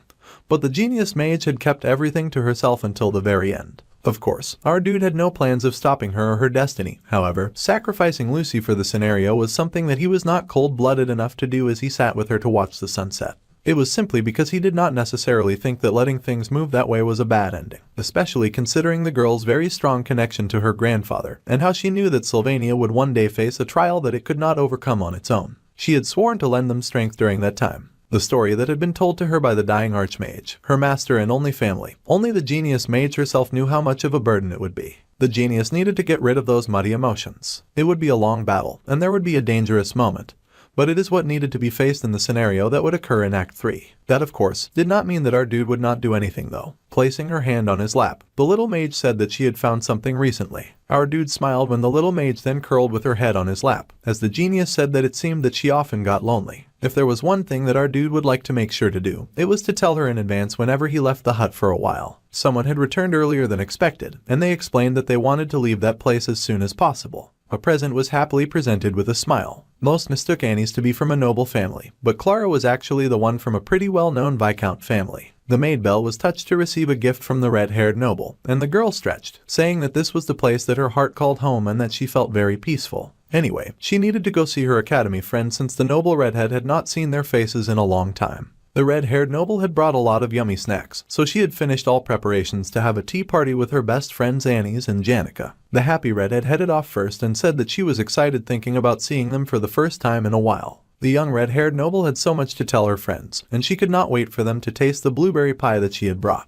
As the girl skipped away, the maid crushed the box in her hands, her face sweating in horror as she realized that the blueberry pie tasted like sand. Clara was shocked when she finally got to the tea party, and she could not understand why her two best friends were raging like wildfires and barely saying anything to each other. She worried that they had had a fight. The spirit sorcerer and the genius teaching assistant sometimes bickered back and forth, but it had always been good fun. The red-haired noble had never felt this kind of atmosphere before, and it was intimidating. She wondered if she ought to make a joke. The noble had no idea what to say, but she still attempted to break the ice. Suddenly, the spirit sorcerer spoke, calling out to Annie's, who flinched in fear. Janica stared at the teaching assistant with hurt in her eyes, and she asked about the teaching assistant getting a hug from her crush. Ed Rothtaylor was 18 years of age. He was a third year with the achievements of an elaborate survivor for 1 year and a high-level spirit summoner. His stamina, intellect, talent, willpower, and luck were all pretty good, and he had newly created a wooden wind-blocking wall. Now, items like that no longer raised his stats and production proficiency since they were now considered beneath his talents. Our dude wondered if he ought to look for something else to continue growing as he made his wall. Pushing hair out of his eyes, he thought that it was definitely good to be thoroughly prepared for strong winds. And then someone showed up, saying that it was a relief that our dude looked healthy. Our dude asked the maid if she had come to take Lucy, who looked ready to cry like a kindergartner going to school. The maid explained that the academy had implemented a new policy, saying that during snowstorms, students could only leave the dorms if absolutely necessary, so she had to take back the little genius. Since the genius was the one with the highest risk of escape,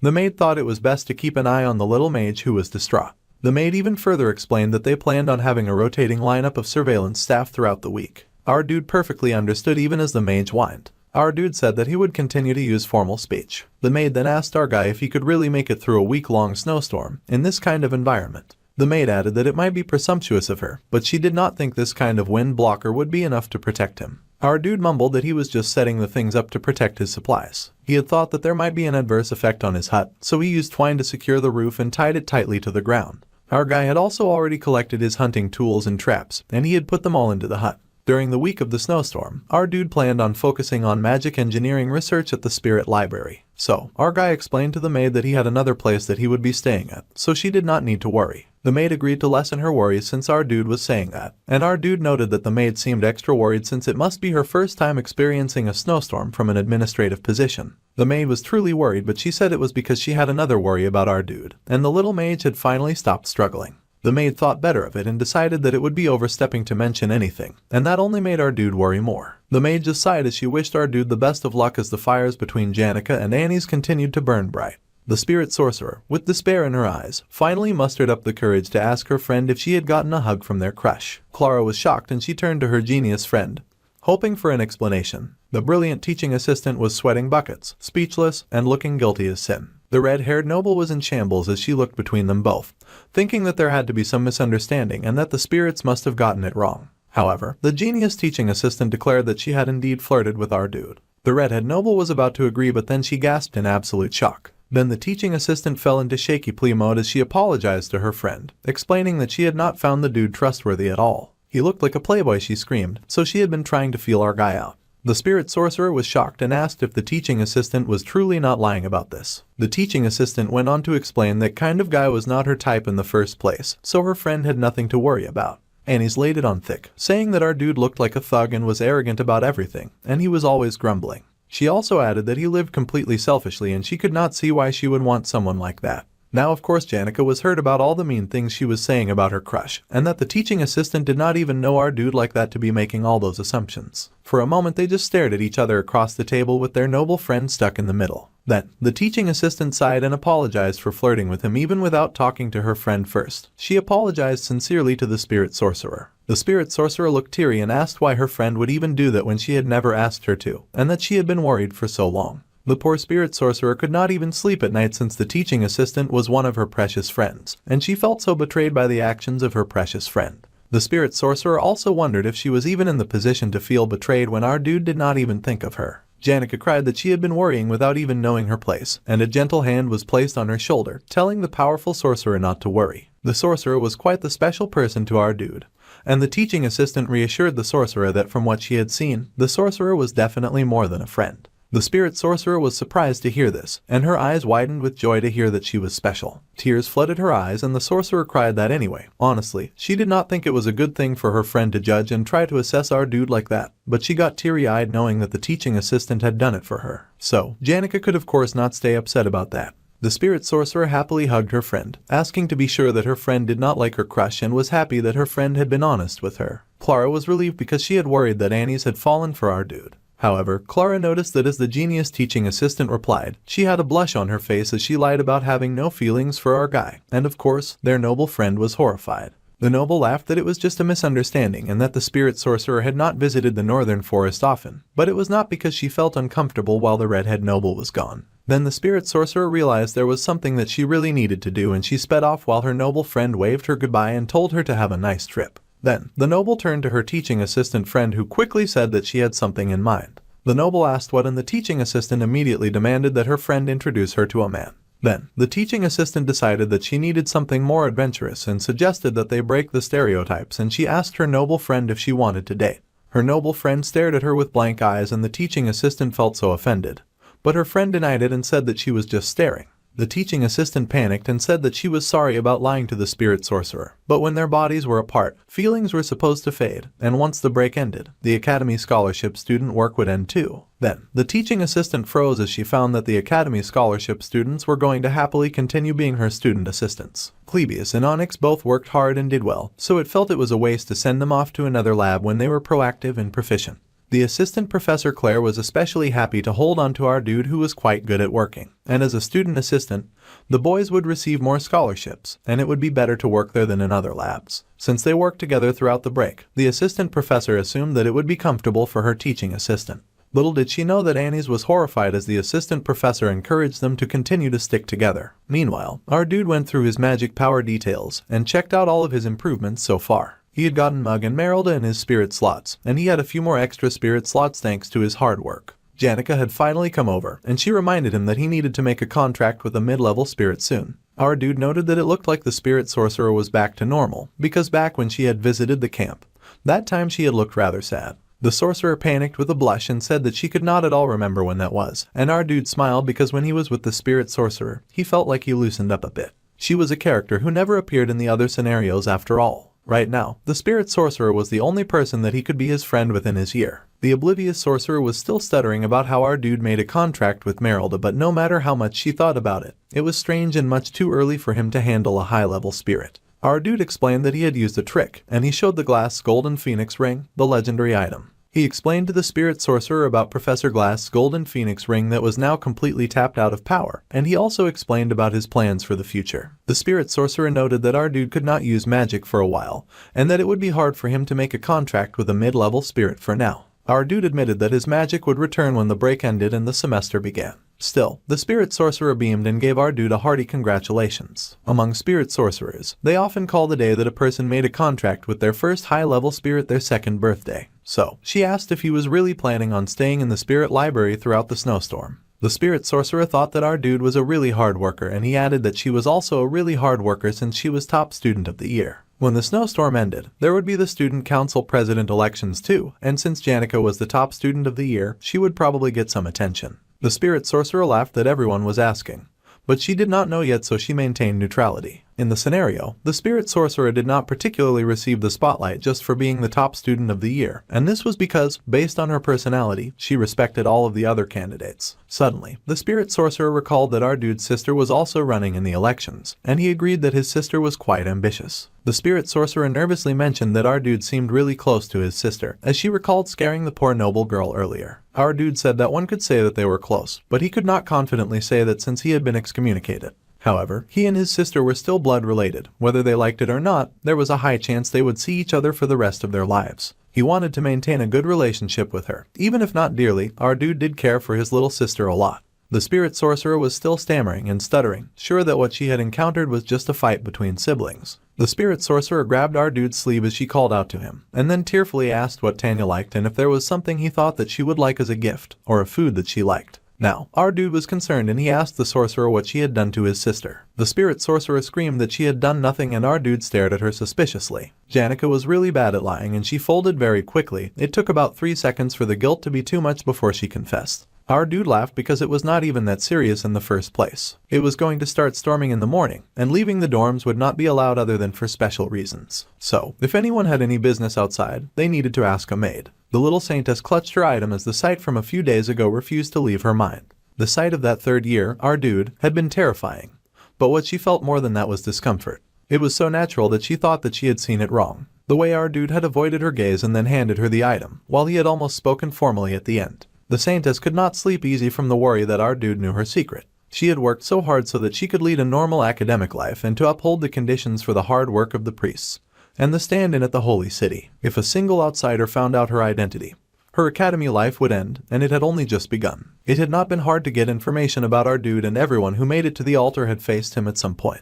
The first years jeered at each other for failing to make it to Class A, and Purple remarked that the senior he had fought was not a normal human, and he had heard that our dude was famous among the third years as a freak among freaks. From what Purple had heard, our dude had built a hut in the northern forest and he'd been living there. The saintess now knew where our dude resided, and once the snowstorm started, she would be unable to leave Opheles Hall for at least a week. Once the snowstorm ended, spring would come and the new semester would begin. By then, the little saintess feared that she would lose the chance to seal our dude's lips or do anything else. So, she threw open her bedroom window. The little saintess was scared, so very scared of our dude, the darkness and the bitter cold. However, as she faced the aching cold coming from her window, she recalled how she had lived while only seeing pure white walls and ceilings. Her first friend had told her that would cause her vision to deteriorate. The romance of the world was full of all its natural colors, and they could not be known unless the little saintess experienced it herself. So, she leapt forward, jumping into the cold air from the window and diving into the snowy night. Gripping her charm tight, its golden glow radiated around her, and as she landed on the outside, she transformed.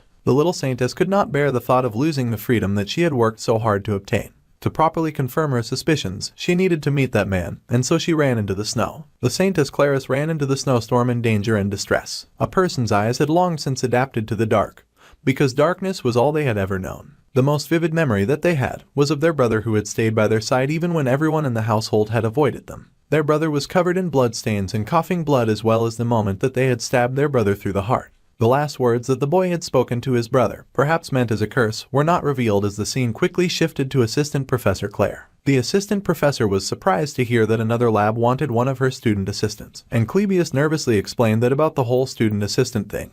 He had felt like he was just a burden last time since he had gotten knocked out by a student. The treatment he got was really good and the top combat student liked it. The assistant Professor Claire then smiled, saying that she thought that he was dissatisfied or that somewhere else was trying to take him away. Since that was not the case, she asked if he could keep being her student assistant, and the combat student no longer had a reason to refuse. The assistant professor then beamed and asked him to just keep doing it. The top combat gloomy student bit his lip and fell silent, and he accepted the role as her assistant, unable to turn it down. Meanwhile, as Ed Rothtaylor had been born with a weak body, it felt like our dude had really trained the body to the very limits of what it could handle. During the break, our dude was able to concentrate on training, and he had advanced his crafting skills with the spirit formula and fusion as well as increased his ability in magic engineering. Both of those skills were now good enough to be called his specialties, and he would be able to utilize those too well with a bit more training. So, our dude would be spending the remaining week working on magic engineering and spirit formula and fusion inside the underground library. Our dude had given Ziggs some money to clean up the mess with a bit of magic, but he had not expected the Wolfman to organize the books as well. Considering that the books were also organized according to theme and title, our dude was pretty sure that he had told the Wolfman that the library was a secret.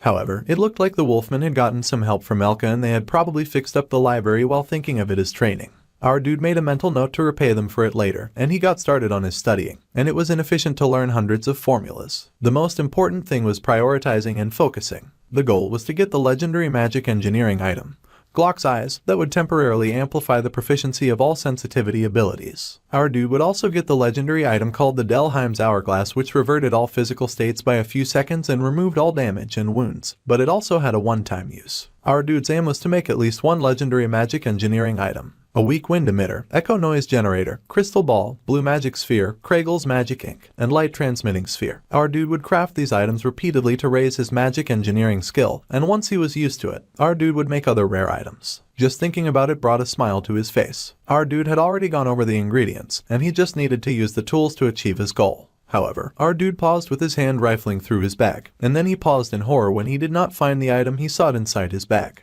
Our dude was horrified to find that he had forgotten the tools at the hut, and he had to crawl back through the snow. He figured that it was time for his body to do some work as he trudged through the snow. Living while only seeing pure white walls and ceilings caused a person's vision to deteriorate. The romance of the world was full of all its natural colors, and as her feet sank into the snow, the little saintess realized that romance was nowhere to be found as she struggled in the white snow. She finally found the river, and the little Bob girl rejoiced since they said the river was in the northern forest. This was downstream according to the map, so should she come across the hut if she kept following along the river? It really felt like she was on an adventure, and the Saintess Claris was not weak. While she was already more talented than many other mages, her holy magic was even better compared to others. The holy magic's blessing meant that anyone who attempted to harm her would have the damage returned twofold. So, even if she came across a wild animal or a robber, she would not be harmed as she trudged through the dark and cold. Despite that, the little saintess still felt a bit of fear when it came to our dude, and there was a possibility that was baptized by the Telos order since he was the successor to the Roth-Taylor household. The holy magic's blessing did not work on those who had been baptized by the order, as one was not to harm their fellow brothers. In the first place, someone who was faithful enough to have been baptized should never think of harming the saintess, but the reason the saintess had come was because our dude might know who she was. It was finally time for her to confirm her suspicions. She was sure that things would work out somehow, but she was so confused as to why the hut door was not opening. Bob Girl finally threw the door open with a huge burst of strength, and she knocked over the paint that our dude had been using to keep the door closed. Her eyes widened when the little saintess saw the stain of red in our dude's home, and then she looked up to see a giant boar skin nailed on the wall, which of course made her scream in horror. The Bob Girl fell over in shock as she squealed, and she was shocked to see red blood staining all of our dude's tools. There was blood everywhere which had spilt from the bucket at the door. The little saintess stared in horror at her hands as she wondered if she had landed in hell. Suddenly, she heard footsteps approaching and she panicked, looking around the bloody room. The little saintess searched for a place to hide. The door was thrown open and snow flooded into the shed. From the outside, something covered in scarves and looking like a giant snow monster peered into the shed. The door was pushed open and the damage was taken in. The little saintess was hidden, her hands over her mouth as she trembled in her little corner. The person reached out and touched something on the ground, and the terrified girl looked up to see the person. The stranger moved on, not seeing her as he focused on retrieving something from a box. He checked out some dangerous-looking tools, looking like a suspicious person in the dim light, and the little saintess hiccuped from the intensity of her fear. She trembled so hard that it was a wonder that she had not been caught. Then, a hand appeared above her head and the creature peered down at her, like a monster from a horror movie, and it asked who she was. The little saintess nearly had a heart attack, and that was when our dude finally recognized her as Kylie Etchen. He was shocked to see her and asked what she was doing in his house and why she was shaking so badly. However, Bob Girl was way too shook up and she blasted holy light right at our dude in fear and terror. Holy magic nullified most of the opponent's magic and inflicted physical damage. So, our dude found himself flung back with a magnitude of power. He was launched into his things and everything scattered. There was dust everywhere from the attack, but a figure suddenly arose from the cloud of smoke. However, that was just our dude, knocked flat and bleeding in the rubble of his things. Bob Girl stuttered in fear, trying to say that she had not meant to attack, and she fell to her knees in despair. Our dude had a serious blood stain and the little saintess cried that she had killed a person. Bob Girl pressed her hands together as she confessed to her dear Telos that she had gravely sinned. She, who was supposed to live a life of purity, came before the Lord with her blood-stained hands and confessed that she had been stained with sin and that she had to burn in the depths of hell to atone for her misdeeds. However, our dude pressed his hand to her shoulder and called out to her, interrupting her prayer as he growled at her in rage, further terrifying the little saintess who screamed in fright. The little Bob girl had been through so much that her soul was already leaving her body. She passed out with her hands pressed together and our dude stared at her fallen form. Our guy was so pissed that his perfect day was ruined and he bit his lip and barely contained rage. Meanwhile, in the school hall, someone called out to the chief maid. A report had been heard and the chief maid was asked to please figure out what they had to do. Someone thought that they needed to notify everyone and begin the search. But that idea was discouraged since they would not have enough people left to run the place. The chief maid told them that they needed to be as efficient as possible right now, and the maid agreed. Awfully's Hall's chief maid Bellu is aware of Kylie's real identity, and the order had decided that the person in charge, at least, needed to be aware of the truth. The nation would be in an uproar if the saintess were to go missing in a snowstorm.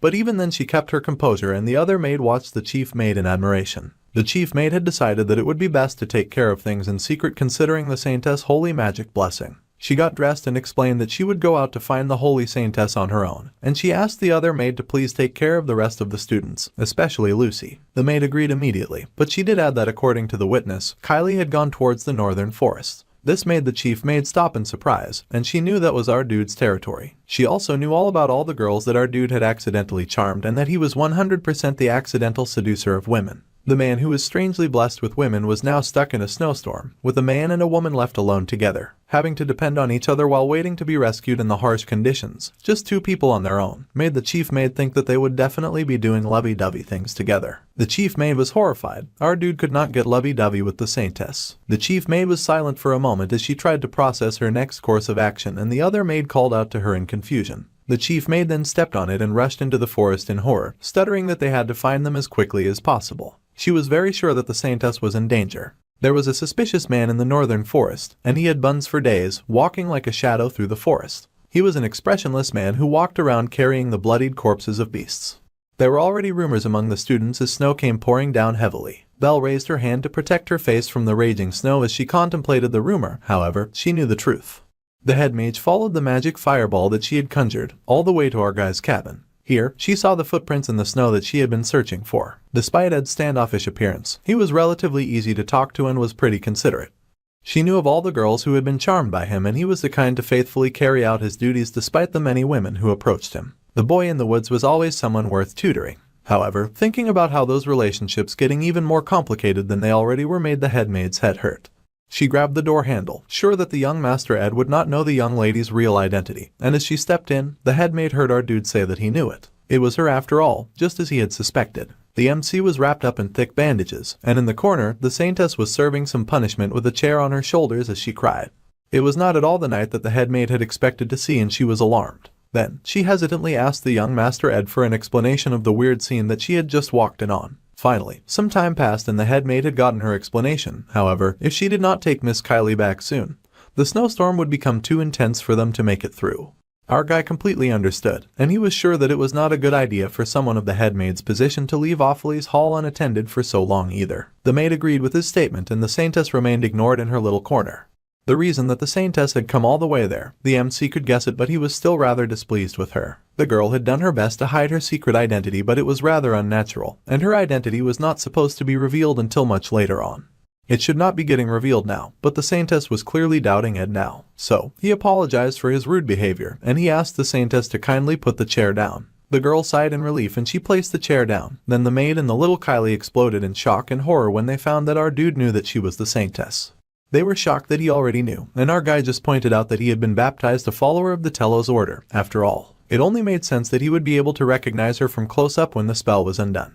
Then, our dude gently encouraged the terrified saintess to kindly put the chair on first so that they could have a civilized discussion about the issue. The girl agreed hesitantly, and the MC reminded himself that he had not changed his plans and he would not change his plans. He refused to get involved with any of the main characters of the scenario, but at this rate, with the saintess blasting him from fear, she might end up doing something unexpected. So, it was just better to let her know that he indeed knew who she was so that she would stop being anxious around him. Ed groaned that hiding her identity and coming to this place must mean that she was tired of her life of restraint. He understood that much and the little Kylie was hesitant on how to respond. However, our dude added and then asked the saintess what she thought of his life, seeing him live freely in the forest. He asked if she could guess what kind of life that he was living. The MC's life was not a life of freedom, and the Saintess only realized that as she looked around the cabin, realizing that he was just surviving. There was a light and dark side to everything. Freedom was no different.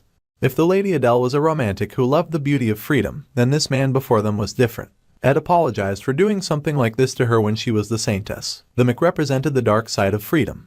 He bowed, apologizing for overstepping his bounds because he had thought that there would not be anyone near her who would tell her this kind of thing. Now, he then asked the little Kylie to please leave as he stood to his feet.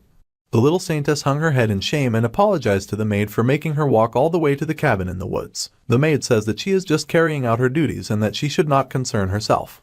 Once they returned to the Ophilas Hall, then the young Saintess would enjoy a delicious soup in a warm room, and this hut in the snowstorm would feel like a distant dream. However, inside that hut was the MC, who stepped out all dressed and covered in his warm clothes to resume his studying. The hut would still smell of blood and the harshness of reality. The Saintess had never imagined that the man who stood there halting the incoming students would be living that kind of life. Now, she thought of the romance that she had dreamt of. It was a sad thing for someone to destroy your dream of freedom.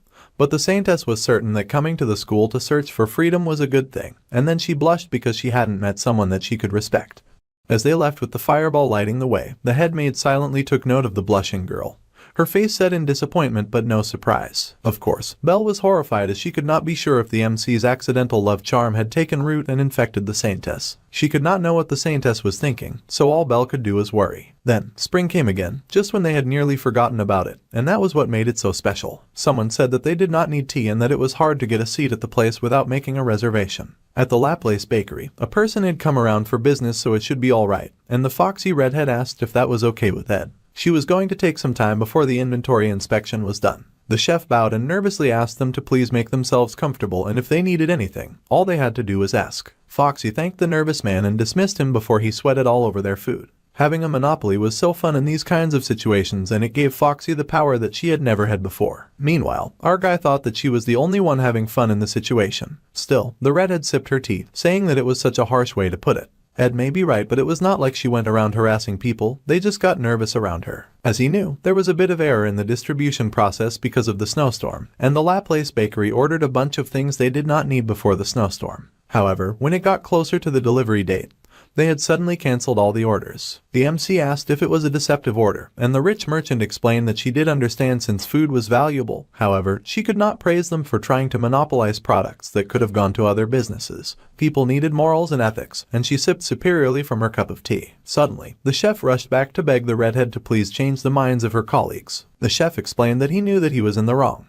But if she went on limiting the number of items that he could order, then things would become difficult for the bakery. He begged for the merchant to please be understanding and that if things were not changed then they would be in big trouble. However, Foxy just laughed and said right. She had a lesson in the afternoon, so she asked Ed if he wanted to walk with her to class, completely ignoring the pleading sniffling chef. Even our guy thought that she was rather cold. She did not want to take such harsh measures, but the snowstorm had cut off the distribution from the main base, so the available funds were tight now. So, they needed to pull themselves up by their bootstraps. The MC had to admit that even merchants struggled sometimes, and she beamed and said as if, asking if he did not know who she was. Her specialty was managing worry, so our guy had nothing to worry about. It would be alright as long as there was no money going out to useless things. She had to be able to handle this much in order to run a trading company. Then, the redhead paused and asked our guy where his textbook was. He explained that he just had to stop by the library to borrow one and that he had to run.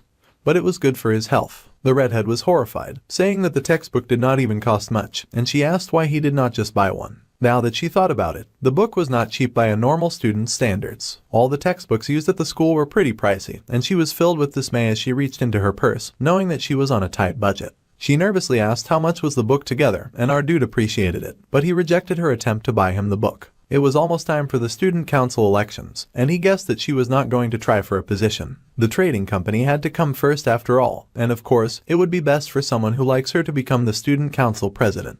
Then, the merchant asked Ed to try since she would not mind supporting him. However, he did not want to, and it was not like it was a guarantee that he would get that position either. The merchant sighed that it was such a shame, but she had already expected him to turn it down. Then, she suddenly suggested his sister. Our guy was surprised that Tanya had gotten brought up, and the red-headed fox grinned. She said that she did not want to have to suck up to Princess Fiona. However, our dude would not go into detail, but his sister was young. The redhead smiled and said that he already knew and that it would be hard for the young noble to become president even if all of the top students of each grade were to support her. She may be the daughter of the Roth Taylor household, but the gap was way too large. Our guy agreed mentally that Lortel was right and it made the most sense for Princess Fiona to become the president with how things were going right now. Tanya Roth Taylor is the lesser evil and with a lot of passion. She does anything she can to get one more vote. Pitifully and pathetically, but she is unable to close the large gap between her and the princess. Tanya ends up losing to an overwhelming difference in votes. Red then asks our guy if he supports the princess reign. He is surprised by her question but admits that he does not know, and he guessed that he supported Tanya more. Red was supremely glad to hear this since most of the people in the school admired the Princess Fiona, so she had been worried that he would be the same. Then, she blushed, sparkling like the fallen leaves during autumn, and asked if our guy was aware of her feelings for him. She blushed, her eyes soft and her cheeks rosy as she confessed that she had almost gotten jealous just asking about his affection for the princess. Our dude stared down, unmoved by her sparkly eyes and the flowers budding around her. Then, she rested her head against her chest and giggled, asking if that worked and resting her head on his chest to check his heartbeat to confirm. Then she groaned when he just shoved her away with a slightly annoyed look on his face. She complained that he was so cold, and asked if she had done something wrong. He sighed and said that she had not, but he did not plan on dating anyone until he graduated. This created a time frame that immediately interested the Red Fox, and her eyes widened as she asked what would happen after he graduated. Ed was silent as he pondered this because he had not yet crossed that bridge. Then, the redhead grinned seeing that he was undecided, and knew that she had gotten some very valuable information. She did not know what meaning graduation had for our guy. But that was not too far from now. Well, that was if he could stand to keep rejecting her, as she was rather confident of her seduction skills. Our guy was silent as he pondered his goal of graduating safely. It was not an easy goal at all, and it involved the final boss that they would have to encounter at the end of the story. The main character had to defeat the final boss in order for the world to regain peace, and it would be a fiery tense match between Taylor and the great final boss. Only when the boss had been defeated would the game be cleared, and everyone could march to happiness so that he could also graduate. Claris, the symbol of the order, and Phonia, the symbol of the royal family, needed to support the main character in order for him to be able to defeat the final boss, the Sacred Lance Dragon. In other words, Taylor needed to grow as the scenario intended and to make a lot of friends. The class placement had gone smoothly, and the curly-haired young noble raced ahead with her friend Kylie, who seemed to be hiding her identity well. Our guy sort of felt bad for Tanya, but Phonia would definitely become the council president. Then, the scenario would return to normal and Ed could have a nice happy and peaceful flowery spring, and he would be able to rest easy. However, the princess had sat up in bed and someone called to her as the bright light came in from the windows. Despite Ed Roth Taylor's expectations, the scenario had already begun to break down in the bedroom of one girl, and the princess' hands shook as she said that she did not think that she wanted to run for the council position, as she bit her lip while looking haggard with dark bags underneath her eyes. Meanwhile, for some reason, Clebius was panicking as usual. He had his head in his hands as he groaned and cursed, saying that there were others who could do it better than he could. He had no idea why it had to be him from the start and he cursed his wretched life. There was a sheet of paper before him and he cursed again in dismay, asking why it had to be him. It was a duel request form. Someone had challenged the battle genius to a duel. A challenge for a duel had come about and a question had been asked on why they wanted to have a duel in the first place. Ziggs had asked why, and the person had responded that they wanted to learn from him. There was a moment of silence and then Ziggs closed his book, unimpressed by such a request, and he said he did not want a shallow reason like that. He had turned to the tall student with bulging muscles and a confident smile that stood behind him. The challenger with white hair then admitted that he wanted to prove his worth. The wolfman had then smiled, saying that the challengers had already claimed the position of top student of his year. However, that did not mean much to the student since he was just a first year. Janica was the top student of all the third years and Drake was the top of the faculty of combat. Ed was also very popular among the first-year faculty of magic for some reason. The challenger planned to have a duel against them all, and of course, there were orders to things. So the white-haired confident student had already sent in a request to Clebius, the top student of the second-year faculty of combat, but it seemed like the gloomy fighter was avoiding it. Anyway, if the white-haired challenger won against the second-year combat champion, then he planned to request a duel with Elvira, the top of the faculty of alchemy. Then, he would send a request to Ziggs, so he thought that he would tell Ziggs beforehand. The wolfman was perplexed as he stared up at the tall, large and imposing student. Then Ziggs curiously asked why he was next when he was not a top student, and the student sighed that the second year's top student was out of the question since Lucy was an undefeated prodigy, so that would then make the wolfman the technical top student of the second year. The wolf boy smiled, noting that his junior was rather self-centered.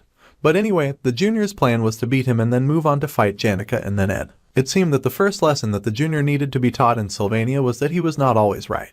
The wolf boy admitted that he did not think that it would be easy to defeat him. No, that was not what he meant. The dark-haired magic student laughed as he said that the arrogant junior would not be making it to him. Talk less of Janica or Ed. Ziggs laughed that the junior seemed to be a bit mistaken about something, and he concluded that the arrogant first year would not be able to defeat Clevius. The junior was told to learn to perceive reality properly first if he wanted to defeat his senior. The arrogant first-year student was heated at his senior for talking down to him, and he was speechless with rage. Later, Ziggs was greeted as he headed out of class, and he looked up to see his favorite guy, Ed, waving at him. Our guy wanted to express his appreciation for Ziggs' work in the library. Then, the wolf boy told the MC all about the junior Wade and what he was doing. Wade was the recognized top student of the first years. He had been sending duel request forms to everyone that was doing well academically. It sounded like he wanted to fight the MC too. As far as our guy knew, Wade Callermore's challenges would go on from Act 3, Scene 3 to Scene 5. Episode 3 of the game had begun, and it was the election of the student council president.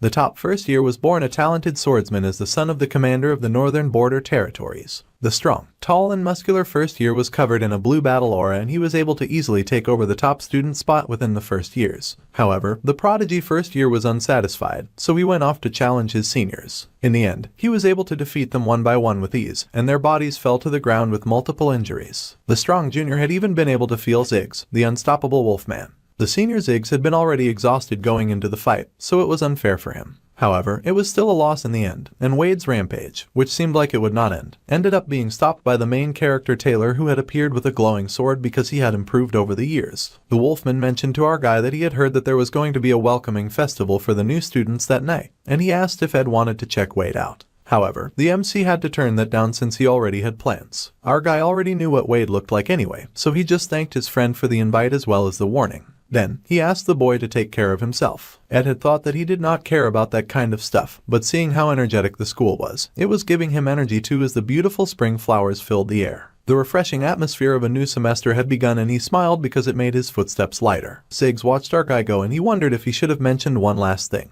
He had noticed this since they were in the same grade, and because he saw her often. But the Princess Fiona had been looking rather down recently. However, when the wolfman had been talking to the junior and Ed got brought up, the princess would whip around with alarm and immediately take interest in the conversation. To try out his theory, the wolfman called Ed in the middle of the class, and the princess turned. The little royalty was acutely aware of our guy's name, and she almost seemed wary of it. Well, it was not like today was the only chance Ziggs had to tell the MC about it, so he was sure that it would be fine. He would look into it more and then tell the Roth Taylor boy. So it was that time passed, and the weather soon became warm. The butterflies floated in the air, flapping their adorable blue wings, and the scenery in the northern forest was a sight worthy of being called spring. A beautiful butterfly floated to Lucy's nose, and she waved her hands in annoyance, chasing the pretty insects away. Then, someone noted a really fast improvement. Janica had noted that our dude's connection to the spirits had gotten even much better. He had even gotten into a contract with Merrill, so he should be able to enter a contract with a mid-rank spirit as well. No one would believe that he had done all of that within a year, and the spirit bird praised Ed, and then Janica cleared her throat. The spirit sorcerer had activated her teacher Janica mode, and it sounded cute, but it seemed like she thought it was a dignified title. So, the MC decided to play along, and he sat on a log and clapped for his teacher, saying that he had improved so much because he had such a good teacher. The teacher went on, saying that usually, to get into a contract with a mid-rank spirit, one had to explore mountains and valleys to find a spirit that matched well. Our guy could not just enter a contract because it had enough mana, and he needed to find a spirit whose man flow matched his own. The MC noted that he had not considered anything like that when he had made a contract with Merrill though, and his teacher pointed out that this was because he happened to match well with fire and wind elements. However, if he wanted a new spirit, then it would be much better for him to look for something that was not fire or wind. Our guy had to admit that she was right. It would be convenient to find a spirit whose element he was already able to handle, but that would make it hard to respond to various kinds of situations. Ed did not need to be proficient with every element like Janica was, but it would be best for him to try to branch out. So, he hung his head and mumbled that this was going to be pretty difficult. His teacher beamed and said that this was why people thought of their mid-rank spirits as fate. There was an illustration of a spirit sorcerer in the game of the failed swordsman of Sylvania, and it evoked feelings of wandering through nature, through forests and rivers, and connections with spirits that one met through fate. The first step was the connection, and our guy closed his eyes and focused. He needed to concentrate his mana into his eyes, so he did just that. Then, his eyes snapped open and glowed blue. There, before him, he saw various spirits flying and floating in the air and on the land around him. A new world of spirits had opened up to him, and his teacher beamed as she introduced him to all of the mid-rank spirits that she had chosen. Ed could not help but be impressed and asked if she did not get distracted by all these spirits around.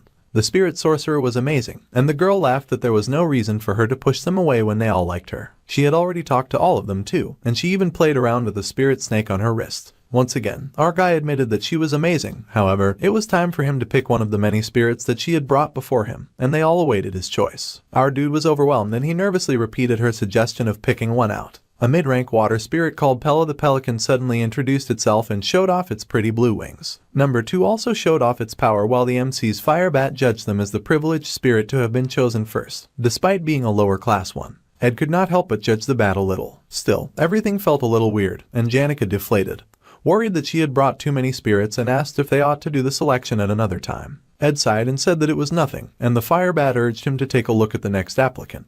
The MC was just majorly disappointed that he did not get to partake in his fateful meeting, and he wondered if this method was really alright. A welcoming festival for the incoming students was very meaningful for the new students. However, the top student of the third years, Janica Failover, was unable to attend this because of personal reasons. The personal reasons were that she was busy conducting spirit lessons for Ed. The top student of the second year, Lucy Merrill, was also unable to attend due to personal reasons, the personal reasons being napping. So of course, certain members of the faculty found themselves in a rather difficult situation, and they worried that the festival would not be enjoyable. However, the lack of the top student did not have as great an impact as they had feared thanks to the appearance of one of the most dignified beings in Sylvania, Princess Fiona. The princess nervously moved around a chess piece on a board. The Sylvania Academy valued equality, but it was only a given that the students would be too afraid to talk to someone of royal blood, and even the nobles were too afraid to approach the chessboard. There was only one person who was able to talk to her during the event, and that was someone who easily made a checkmate. That person was the successor of the Calormore family, loyal servants of the royal family and one of the 3 greatest swordsman households, the top student of the first year, Wade. The princess acknowledged his skill in chess, and he pointed out that she had begun to hesitate after sacrificing one of her pawns. If she had let go of such hesitation, then he would have lost. However, the princess did not like projecting real military tactics onto chess. That was something a tutor in the palace would have done, and reality was different anyway. The top first year noted that she must have learned a lot in the academy, and the princess just mumbled that she was more self-aware, with a hooded look in her eyes. She had thought that she was better than anyone when it came to reading people, but she was starting to think that perhaps she was wrong. Who knows? Someone had told him that it was necessary to learn that one could not always be right. Her eyes widened in surprise to hear those words, that one person could not always be right. Ed Rothtailor, the mistake of kicking him out of the Opheles Hall was only a small concern, like a fish bone in her throat. However, he had saved Janica, and he had made a home in the forest. Then as more time passed, the undefeated hero had risen time and time again to the occasion, and his presence had grown bigger in that passing time. Even the new incoming students spoke highly of him, and as his presence in the school grew, her mistake grew bigger and the bone choking her began to hurt more and more. It was normal for a person to be wrong sometimes. That was something that applied to all aspects of life, not just Sylvania. However, if the princess kept acting like a child, evading her problems, then nothing would be resolved. Regardless of class or social status, learning was her duty in the academy. The princess smiled, thanking the young Wade for his helpful words.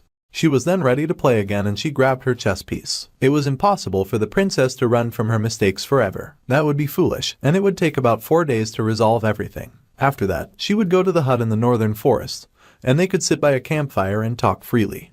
Princess Fiona felt deeply refreshed by this thought, and it seemed like spring was finding its way to her as well. However, one of her pawns slipped and began to fall to the ground. The princess' newfound spring was crushed when the morning of the third day arrived, and the news of Ed Rothtailor's death reached her ears, and the pawn that slipped crashed to the ground and broke apart. A dear respected father was greeted by their child in a letter that acknowledged that the father spent all of his time in the imperial castle. The writer had gotten used to telling their father about their days through letters. However, it was noteworthy that the writer would no longer be sending them from the Rothtailor residence, but from Sylvania Academy. Although there were many aspects that she was not used to yet, as it was her first time living away from home, she would not forget the honor that she must uphold as a member of the prestigious Rothtailor family. There was a period when it had been hard to adjust to the busy schedule, up to the intensity of the school and the egalitarian atmosphere that Sylvania was known for. As for friends, however, she had a few of what her father would call school friends. The young noble was working hard towards her goal, which he had confidently told him of before she had left home, as well as her plan to become the youngest student council president. She was a little worried, of course, because she had heard that the Princess Fiona, who was loved by the people, would be running in the elections, but she would try her best regardless. The young noble lady had also met Lordell, and although she was not much older, she gave off the feeling of being a perfect merchant. The negotiations for the purchase of the sage-sealed grimoire would begin soon, and the little lady was already wondering if it would really be okay for her to go as the family representative.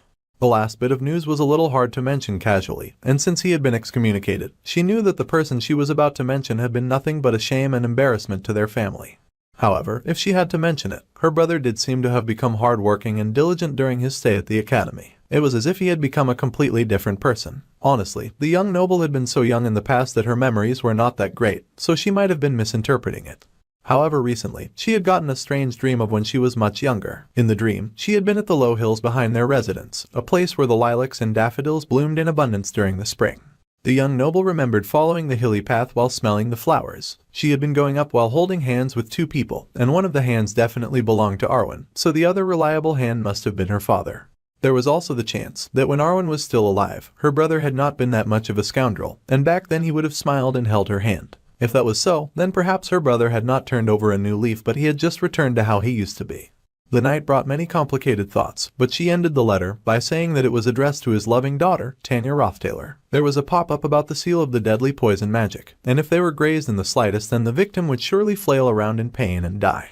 Both Taylor's head had read through the letter he'd opened with a dagger, and he said that he had already sent a response to Tanya Roth, and he tossed the letter to the ground. The Student Council President elections, as well as the negotiations for the purchase of the sage-sealed grimoire with Lortel. It would be difficult for the young noble to handle all of that on her own, so the head of the house was going to send along a vassal for the young lady to trust. The poisoned dagger was brought before two bowed cloaked figures. Although it was usually not allowed to send a family's vassal to Sylvania, if it was for business reasons, the academy would allow it. So, the Roth had sent the vassals on their way, and the cloaked figures nodded. They exited the throne room quickly, and then he yanked off his gloves to look down at his rotten reddened hands in horror. No matter what, he could not get used to its ugly appearance at all, and two eyes opened on the back of his hand. The highest rank magic, cause and effect determination. If one sets a certain action or variable that one has caused, one would be able to see the resulting effects of it. The Roth had grabbed a purple orb and mumbled, wondering if there was no choice outside of using a great amount of mana. It was a shame that he could not use it often.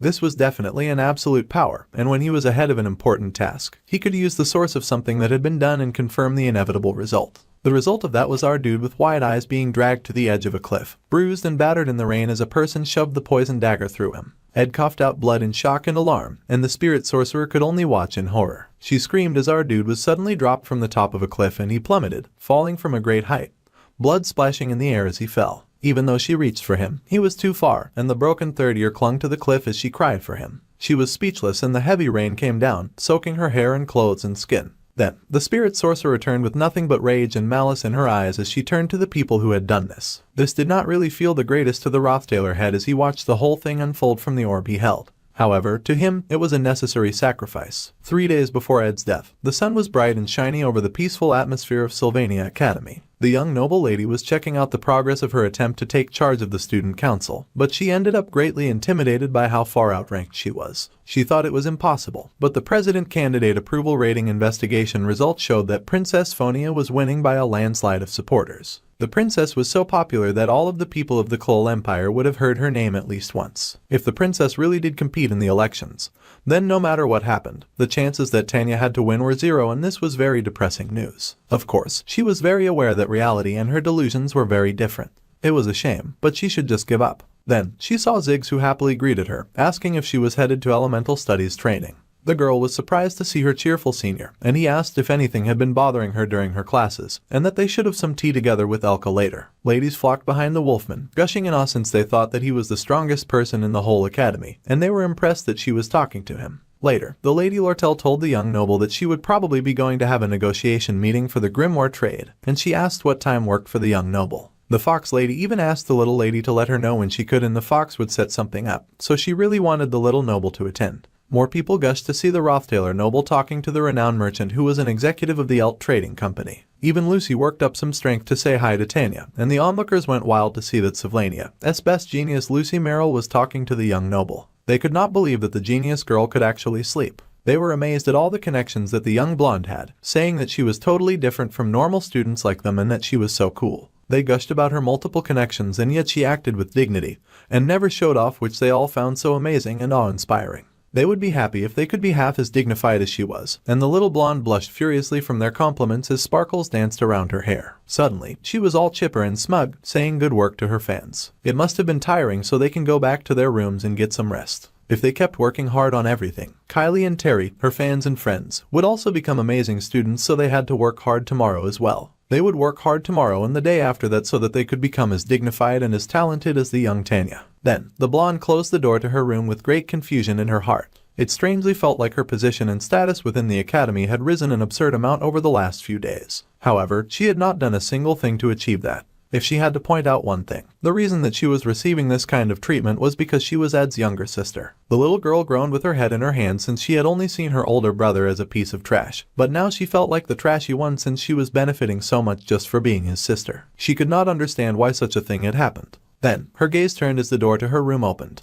Two people had appeared at her door, grown men who greeted her and said that they were happy to see her look healthy. The young girl recognized Kadek and Nox. Her father was so considerate as to send them both, and she expressed that it was good to see them too. They had heard that she had been working hard at school, and it was a relief that they could be of help to her. The taller man with the mustache would help by collecting information regarding the market price of the Grimoire purchase negotiations, and he would ask about the current funding of the trading company in order to make the negotiations go smoother. Next to Kadek, the burlier man with the black beard would work while the blonde was focusing on her studies. He would help her with the student council president elections, and with the rumors of the Princess Fiona being in the running. Then they would find information on the pledges. However, the young noble said that it was fine and that Nox did not have to do that. After all, some new information had come out that morning. Apparently, the Princess Fiona would not be running in the elections, much to the surprise of everyone who heard. Janica had heard that the Imperial Secretary made the announcement near the Imperial dorms and everyone was whispering about it. However, since it was just an announcement, that kind of information was subject to change, so our guy tried not to worry about it.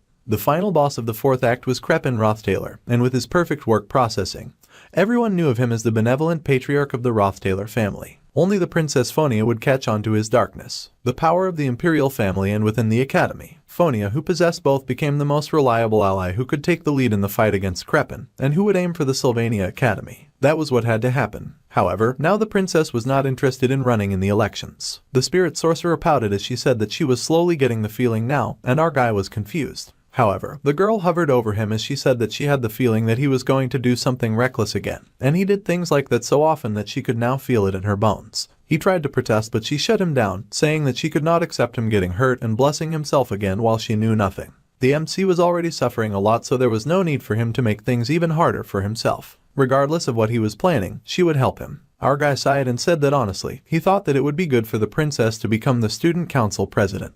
The spirit sorcerer was surprised by this verdict since the princess had been very mean to him and Tanya was his sister, so she had expected that he would support his family. However, the princess herself was stepping out of the running, so there was not much that they could do about that. It would be nice to know the reason at least. Suddenly, Ziggs showed up and pointed out that there were a lot of eyes and that they were both being rather scandalous in broad daylight. The two were surprised to see the wolfman, and the young lad apologized for interrupting their quality time. However, he suspected that he knew the reason that the princess was not running. The spirit sorcerer was in flames over Ziggs calling them scandalous and saying that his phrasing was too much. The poor girl's face was burning red, but the wolfman ignored her flustered self and explained that the princess was like an alpha wolf who had lost her pack. Due to her making the wrong choice, her pack died, and so the alpha wolf showed no reaction despite having an arrow pointed her way. It was quite typical of Ziggs to explain this all using wolf puns, but the princess' previously bright eyes had now dulled and faded. That was what she looked like to him, as if she was in a state where she had lost her self-confidence and could not do anything. Anyway, the wolfman would stop interrupting them now and he would be on his way. He had heard that it would likely rain the next day, so he asked them to keep that in mind when they were leaving. They informed him that he was not interrupting anything, but they thanked him for the advice. The boy's animal-like senses were usually a level above a normal human's 5 senses, which meant that his instincts should be tested. The worst possibility was that Princess Fiona had completely lost all sense of hostility towards the Roth Taylor family. This immediately darkened Ed's mood and he wondered what he was going to do now. Meanwhile, Janica stayed oblivious, and she beamed that this was a nice turn of events. He was shocked to hear her say that and turned in surprise. The spirit sorcerer spoke on the rain, saying that it would be the perfect environment to train water spirits since being near the ocean would be best. They had to go train a mid-rank spirit at the northern cliffs the next day. They would do that after the elemental studies class, and our guy could not help but smile at her positive attitude. He beamed brightly and thanked the bright girl, deciding that he would just do what he could do for now. Meanwhile, Lucy turned her nose to the air and she smelt the rain coming. Suddenly, her eyes widened in shock as she sensed something else, beef jerky in her mouth. The girl leapt down from the roof of Ed's hut and landed at the campfire. With a snap of her fingers, the fire was lit and our dude popped out from the bushes. It was finally spring and he strolled into the house while the powerful mages slept on her log. However, because of the rain, the MC turned back knowing that it would now be harder to go out. The rain that drizzled onto the tiny girl's body made her depressed, and if it was going to rain, then he hoped that the rain would pass quickly for her sake. Meanwhile, someone stalked into the forest, commenting on how the place looked. It was our guy, and it was his first time coming to the northern coast. His fire spirit hid within his cloak and explained that the cliff area was definitely wide and desolate, with few people, so there was not much reason to come there, and it was ridiculously far out too. However, there was no better place to train a water spirit formula, and if the small bat spirit may be worthy, he would speak boldly, as he thought that the location was an excellent choice to make a contract with the mid-rank water spirit Leica. The fire spirit was also impressed that the MC had thought of even using mana arrows with it. Suddenly, Ed asked Mug to fall silent as he felt a dark presence nearby. The dark figures said that it was an honor to meet him at last, and they greeted the young Master Ed. Our dude immediately notched his arrow and held it ready to fire. In Act 4's final chapter scene, the Glascan Showdown, third phase middle bosses, Katic and Nox appeared for some reason. They were the vassals that were in charge of darkness within the Roth-Taylor family. The veterans that had been a part of the Roth-Taylor family history for their entire lives, Kadex and Nox, both looked mighty threatening, standing in the rain holding out a dagger while looking menacing.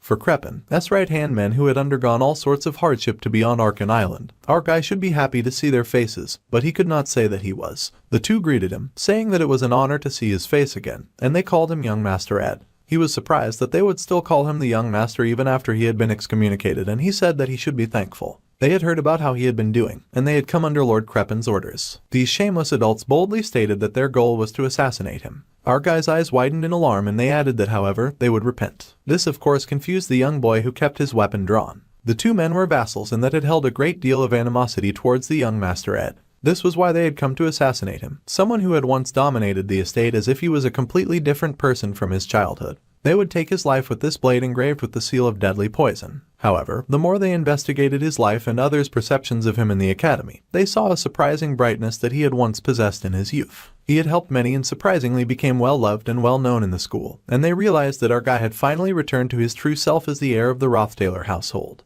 We would explain everything to the Lord Crepin, and they bowed as they asked him to please become the heir once again and to make the honor of the Roth-Taylor family known to the world once more. Our dude was confused that his assassins in the rain had turned from threats to apparent allies as they bowed to him. After a moment of silence, he told them both to stop messing around. Both the men had wicked grins on their faces when they raised their heads once more, smirking as they noted that he had grown much. Immediately, Katic attacked first, releasing lightning-fast strikes at our guy, the Eagle Knight Katic, who sent forward sword strikes of wind.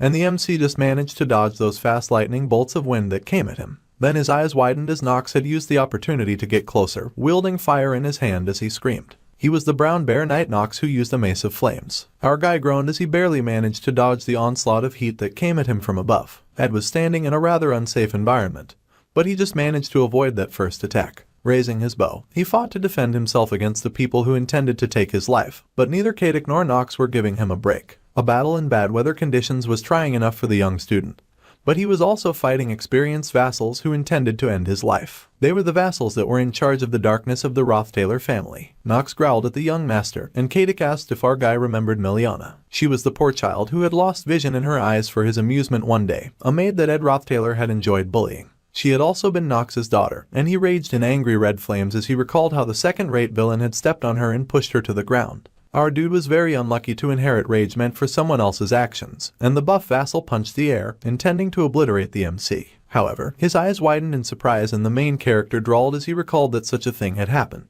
However, he covered himself in a protective shield, saying that revenge was useless. Even he knew that the only thing that lay at the end of this vengeance was emptiness. The man raged, saying that was not something that he wanted to hear from a cruel creature like Ed, and he swung with the intent to kill again, smashing some part of the shield. The MC was able to dodge that attack as well, and he agreed with the angry giant. Katic was impressed and mumbled about how much growing the young heir had done. However, it would be impossible for Ed to block Nox's mace, which was involved with fire magic. The young heir was dodging quite well for now, but if he got hit even once by that mace, he would die immediately. Even Ed was aware of that with how he grit his teeth as he dodged each attack. The whole situation was rather troublesome, and the bow that he carried would only continue to get in his way. Our guy barely managed to dodge attack after attack. The heat of the flames scorched his skin each time that he barely managed to get away, and it was difficult for him to keep up with Nox's trained and consistent moves. Thanks to all this, his movements had become sloppy. It was becoming harder and harder for the young heir to take note of his surroundings, and he nearly slipped on the mud on the floor. Our dude panted, drawing to a halt with his fingers dug in the mud to stop himself from falling right off the edge of the cliff. He was outnumbered and properly outmatched in this scenario that he had not prepared for at all. Nox growled that the MC now had nowhere to run, and he lifted his fiery mace with rage. The young heir could not help but agree that he indeed had nowhere to run.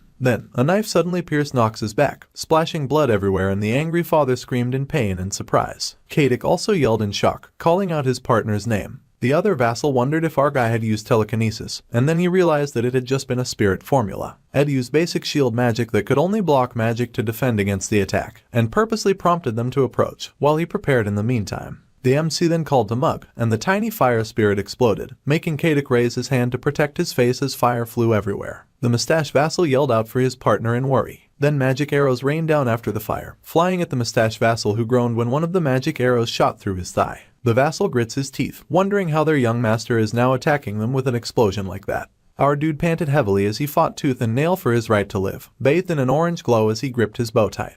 He used the blessing of recovery and gained an increase in his temporary immunity to flames. The mustache vassals cursed and wondered just what had happened in such a short amount of time for a scoundrel like the young to get like this. However, next time, the young lad should attack his vital points instead of his lower half. Of course, there would not be a next time, and the other vassals fired his wind power at full force at the young lad. The power rushed out in waves and waves of wind, like a dancing green hurricane, and it all barreled at Ed. It rose a heavy cloud of dust that blocked out everything from view. Still, our guy remained standing, coughing heavily of course, but still standing, and he had bruises and blood all over his clothes. He stood over the fallen body of the bigger Nox, and Katic noted that the young heir had used Nox as a shield to protect his vital points. However, this was the end, and the vassal leapt at the young boy, who stared up at the incoming adult. However, behind Katic appeared a large and powerful water spirit that roared its protest and rage at seeing our guy getting attacked. Then, the vassal recalled the arrow that had shot past his shoulder and had fallen to the water as he realized that the MC had missed on purpose. The water gathered together and rose in the form of a huge wild cat. Lake of the Mind rank water spirit arose. The water spirit immediately devoured the shocked and struggling Katic, suffocating him inside its body so that he had no choice but to drop both of his weapons. The poison knife fell just within the reach of the large Nox, who also lay on the ground.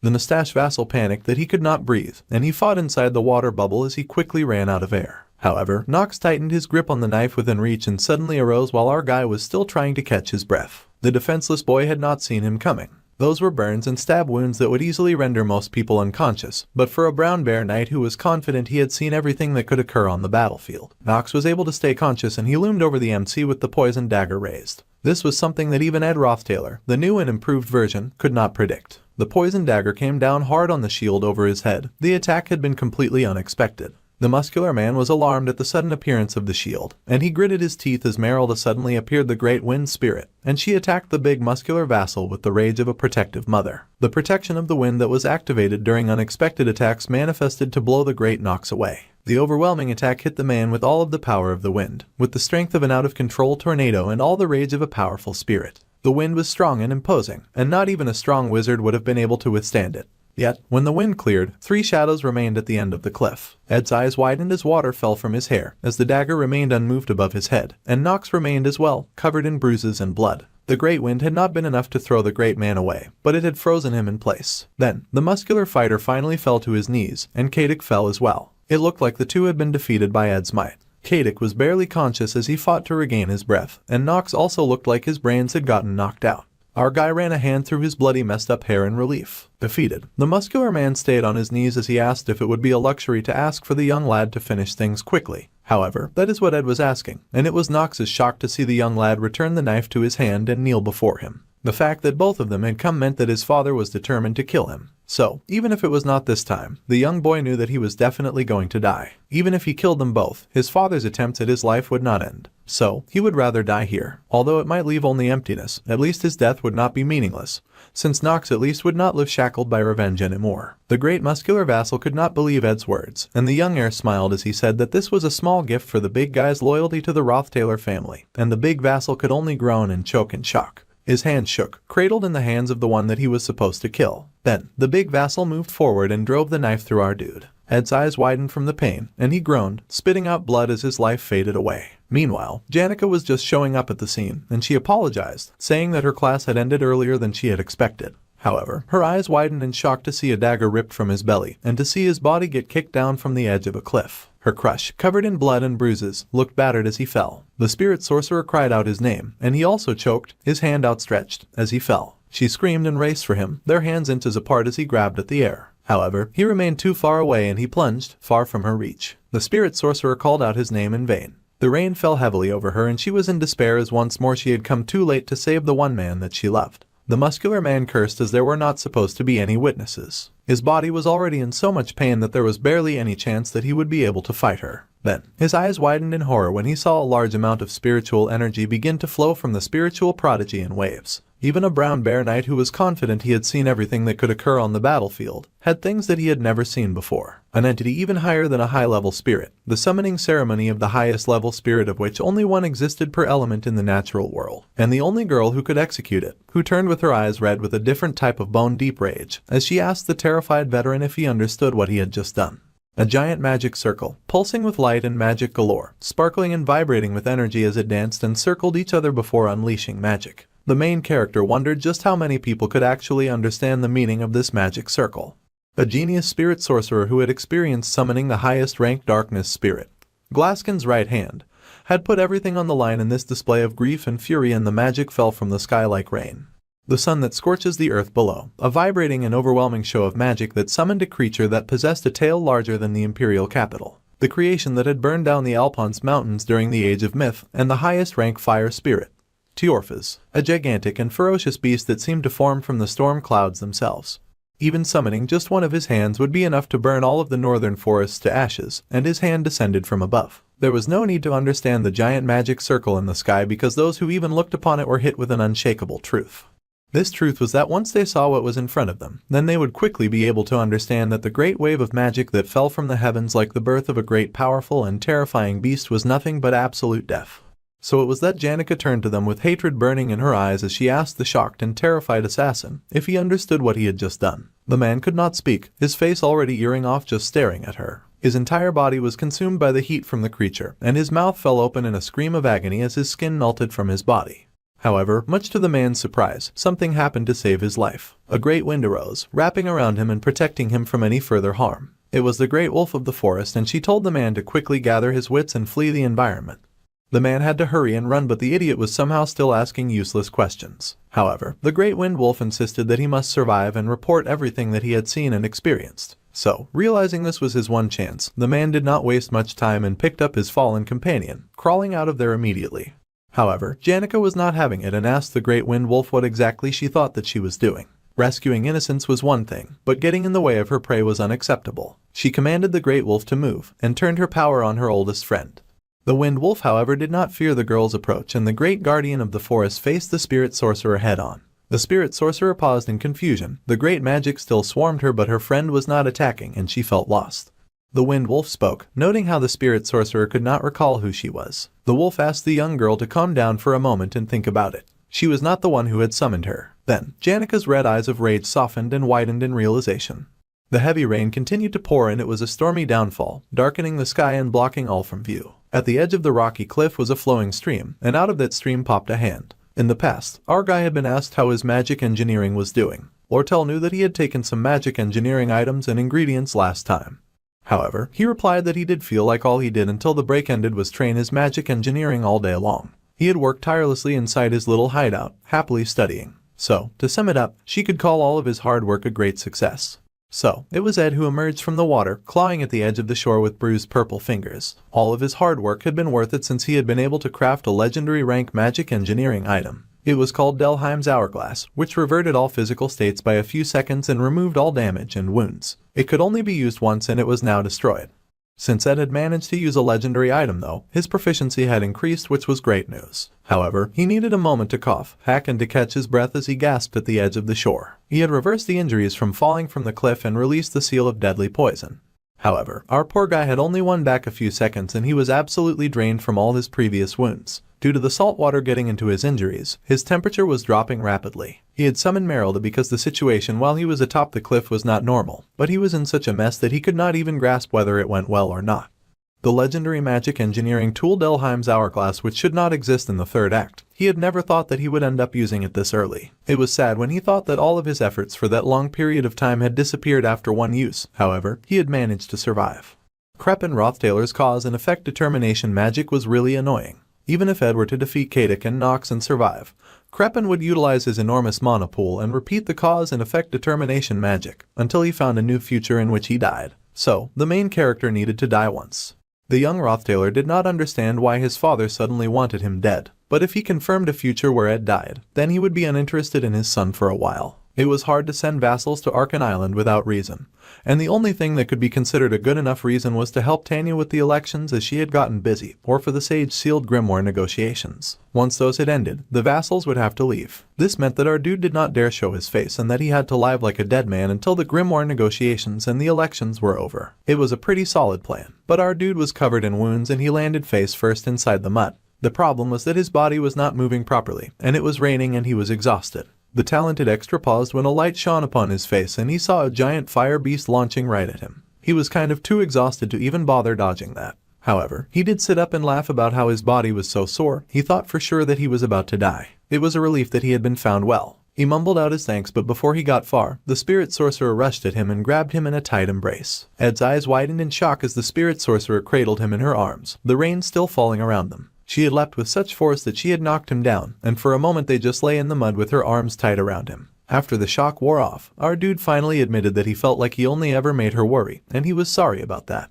The girl hiccuped as she cried and his bloodied hand raised. Very gently, he embraced the crying girl and the lady like that together in the rain. The rain continued to pour heavily in the storm, even after they moved into the warmth of a nearby cave. So, in the end, until the elections take place, it would be beneficial for our guy to stay hidden. Without even asking any further questions, the spirit sorcerer immediately happily offered to bring the main character some daily necessities and living tools, and she told him that he should not worry too much. She blushed with glee and he thanked her as always. However, he did have to mention that his injuries still hurt since she had taken to clinging to him like a monkey. The girl gasped and fell back, apologizing and saying that she had just felt relieved because she was hugging him. Then, she blushed even more and begged him to just forget what she had said. Our guy was speechless for a minute, then he noted that it was still raining. They sat near the warmth of a fire, and they had a lot that they still needed to do. Meanwhile, the rain poured on, and a bit of it fell on the roof of Ed's hut. If someone were to ask what Lucy was doing so lazily, they would say that she was doing nothing, like normal. However, the little genius was actually practicing the art of waiting as she settled just outside the MC's door, with her arms wrapped around her legs. The difference was in the fact that she felt peace and not boredom. One could easily imagine the daily life of the owner of the hut.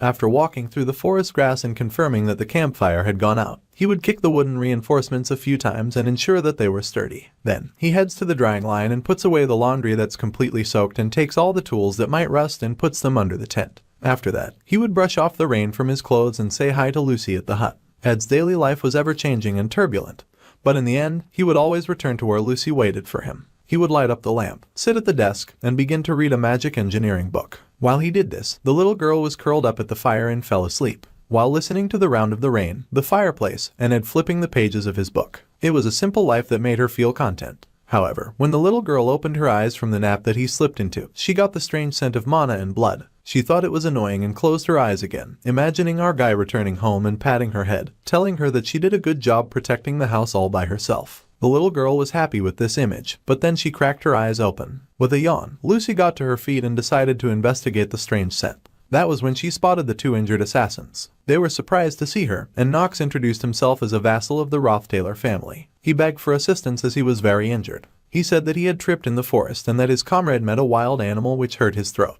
However, at some point, Lucy interrupted his filthy lies, telling Knox that she would let him live. The man fell silent in terror and the little mage repeated that she would indeed let the man live if he was honest with her. She asked exactly what he had been doing. Meanwhile, someone had found the knife that was sealed with deadly poison. It was an advanced seal so rare that one might only ever see it once in their life. The member of staff was frustrated and he mumbled that it felt like these accident reports only occurred when he was on shift. Seeing how there was no mana left and only traces left, the seal of poison must have already been used and someone died. Considering the person fell from the cliff, it would be hard for the security to find them even when it got bright outside. To sum up the situation, the someone was going to meet with Ed in order to help him with his spirit sorcerer, but when they came, he had been stabbed. Janica bowed her head and said that was exactly what happened, lying to the feds in HD. The staff said that he was sure that the young lady was shocked, but he also asked her to try to remember clearly if she saw the culprit. The young spirit sorcerer was shaken, saying that the people had said that they were Rothtailor's vassals named Kadik and Knox. The staff was surprised to hear that vassals of Rothtailor were behind this. He decided that once the morning came, he would talk to the High Dean.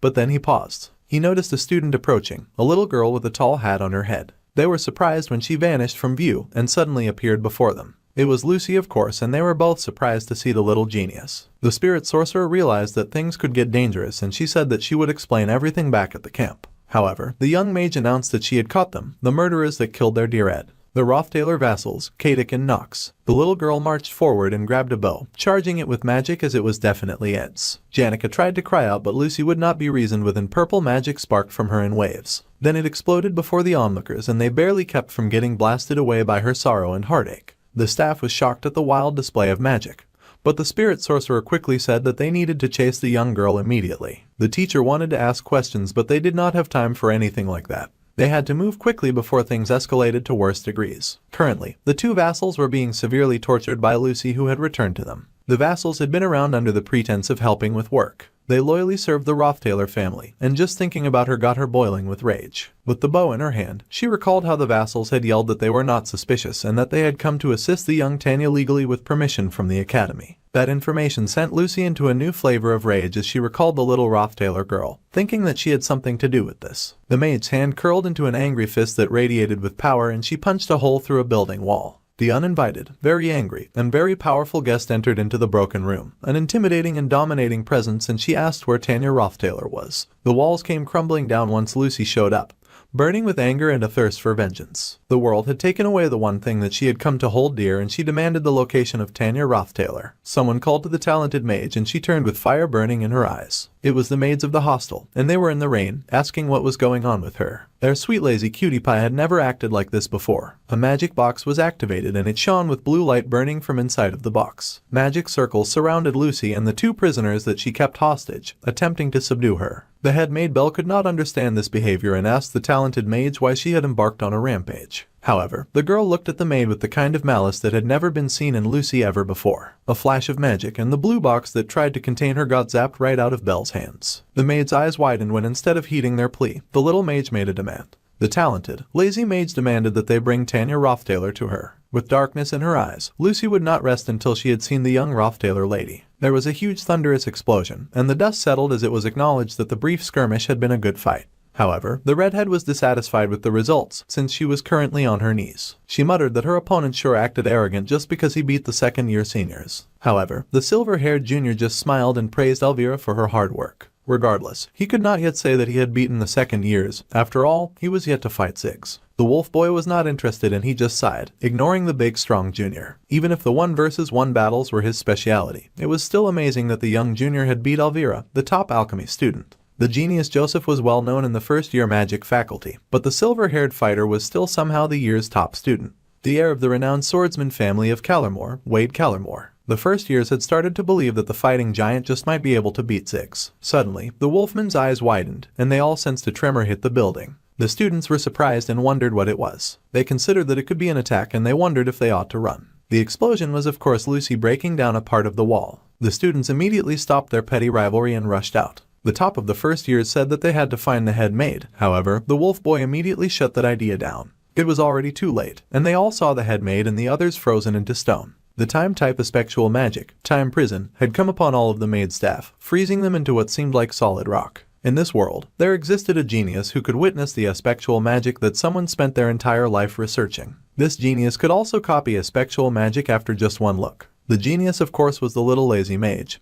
But she was furious, and she demanded for Tanya Rothtaler. The wolf boy was shocked to see Lucy Merrill of all people causing so much havoc. Some of the maids were still on the ground, and they were evacuating the students to safer sides of the school. Ziggs immediately tried to gather some information on what the heck was going on. The maid explained that even the head maid had fallen victim, and they had no idea what to do. If the Lady Lucy was telling the truth, then the situation was that the third-year faculty of magic student, young Ed Rothtaler, had died. This news stopped the wolf boy in his tracks. His running halted, and he slowed to a stop. The maid explained that the assassin was a vassal of the Rothtaler family, and Wade was surprised to hear this, asking if Ed's sister was somehow behind this. Then, they just realized that Ziggs was no longer following them. See, this fight had just become personal. So, the wolf boy told them to go on ahead first. The maid was shocked at his behavior, saying this was not the situation to be acting like this. Even Wade yelled and asked what was wrong with him. The junior asked if the wolf boy was going to try to get revenge or something and to just evacuate.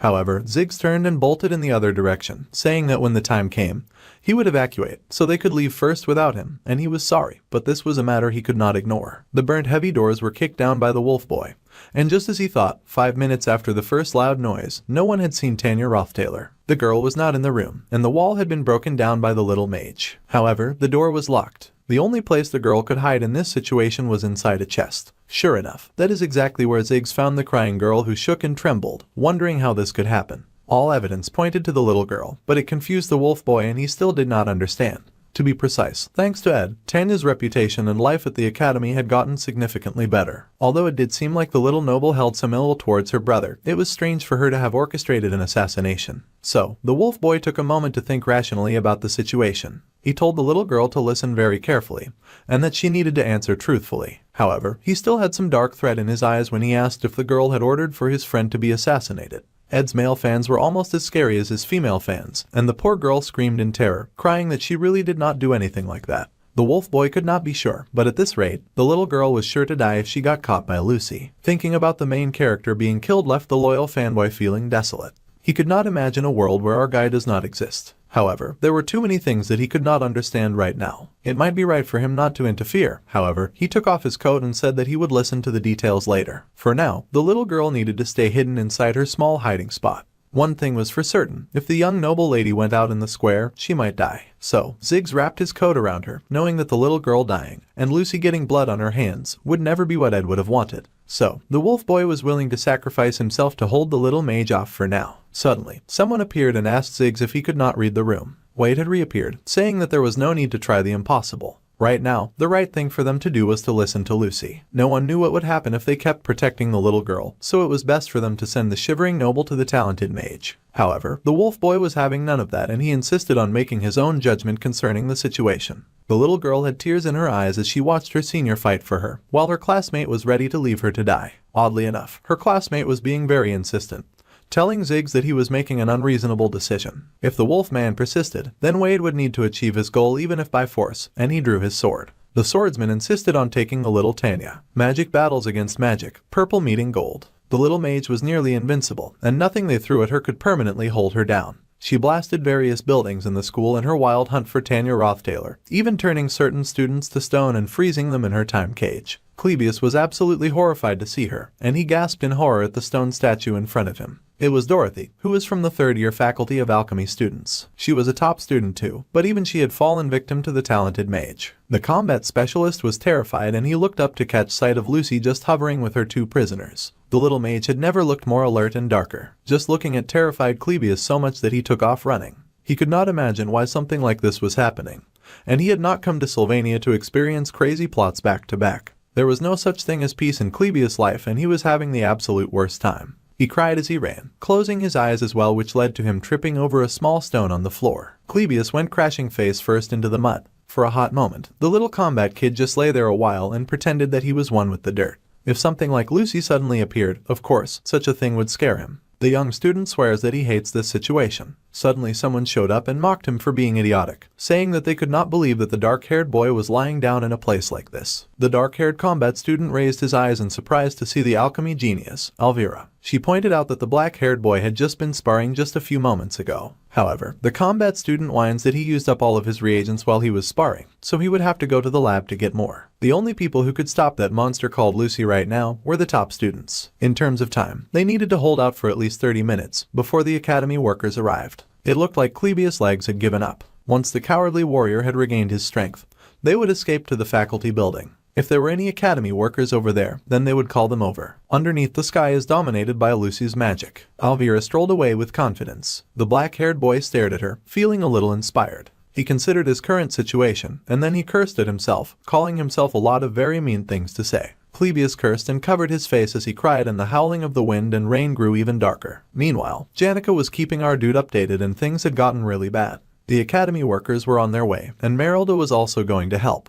But Lucy ended up finding out before she had gotten the chance to explain everything. The spirit sorcerer nervously admitted that she might not know what might happen. Then, our guy asked about Lucy and was informed that she went to Opheles Hall to find Tanya. The main character paused at this news, and then suddenly he shot to his feet and stretched out his bandages. Ed said okay, and then declared that he would have to go himself. The heavy downpour continued on, raining in large showers on Ed's hut. It reminded Lucy of the time she lay in bed sick and her grandfather had scolded her severely for rolling around in the rain. Of course, she ended up falling sick. He scolded her and told her to make sure to remember that feeling, and the tired girl looked at her grandpa in confusion. Slowly, the number of times where she would lie down with a fever or get injuries on her body would become less and less. She would meet weak people, and those who could spend their entire lives just barely managing to do the things that she could easily do. Those people gathered in the square and fired magic at Lucy in an attempt to bring her down. However, the irritated mage just responded, realizing that the members of the campus were not going to bring her target to her. If that was the case, then the lazy mage was tired of asking nicely. It would not be long before she found her target herself. Her grandpa had warned her that the little girl would one day become such a powerful mage that no one would be able to rival her. The magic that whipped around her was like a storm, a giant tornado of purple that no one could breach. All those who came against her were swept in a wave of her magic and immediately frozen in time and turned to stone.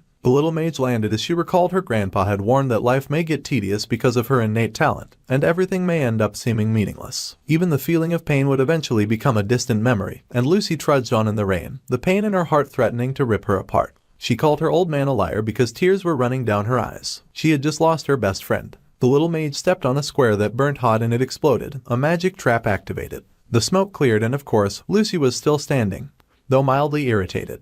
Her opponent cursed that the plan had not worked, and it was of course Elvira with her bags of tricks. The alchemy genius said it was a stranger since the mage wielded a type of magic that she had never seen before, but its casting speed was abnormally high. The mage did not care for the alchemist and flapped her hand like the girl was a nuisance, asking her to move. The poor alchemist took a serious attack and she spat blood, flying back in pain. Lucy's casting was so fast that Elvira had wondered what principles it was. However, it was not magic. The talented mage was fighting them using the essence of pure mana. The little mage sure was a different type of beast and she strode over to them menacingly. In the end, the problem was the mana. Mages who had outstanding mana sensitivity would make magic out of mana. However, the grinning alchemist asked if the mage was aware that alchemists could understand mana and transform it into something that was not magic. Lucy's eyes widened as she noticed the little trinkets that were scattered around her feet. Magic engineering items could be used against mages and mana as well as reagents. Elvira then activated the red quartz reagent, which allowed her to absorb a great amount of mana, allowing it to move with fluidity. She would then use the mage's mana as fuel to activate all of the magic engineering items, and they sparked around the little mage, forming a mana circuit. The connection was complete.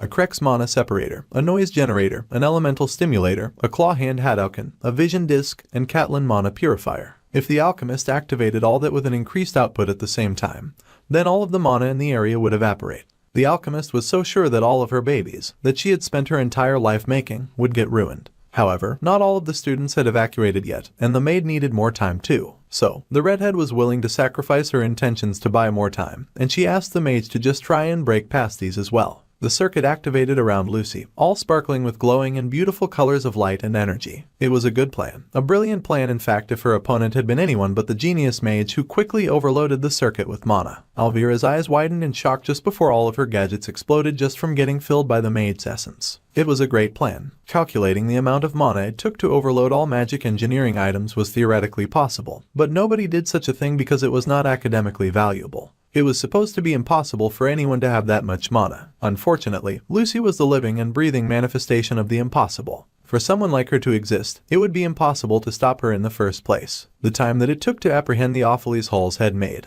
Belmaya, the 4th-year top magic faculty student, Tressiana Bloomliver, the 4th-year top alchemy faculty student, Dorothy Whitefelts, and the 14 high-class maids, and the 2nd-year top alchemy faculty student Alivra was just 3 minutes. Lucy stared at their fallen bodies without a care and she walked past them. However, the redhead was not through and she grabbed the ankle of the little mage. Elvira warned the mage of the regret that was to come if she did not stop now. The mage could have just sent the entire Awfulies Hall flying with the amount of mana that she had. The fact that she had done all this instead must be because she also thought that Ed would not have wanted this either. Her words halted the little mage in her tracks because she knew those words to be true. Carnage, violence, destruction, their good friend would not want anything like that done in his name. However, the purple magic bubbled in her hand as she said that was something that she would decide after she had met Tanya. Suddenly, something crashed into the little mage from above, though it did not hit her thanks to her shields that worked all the time. The new attacker was a crazy person who was completely out of his mind, and his whole body was trembling.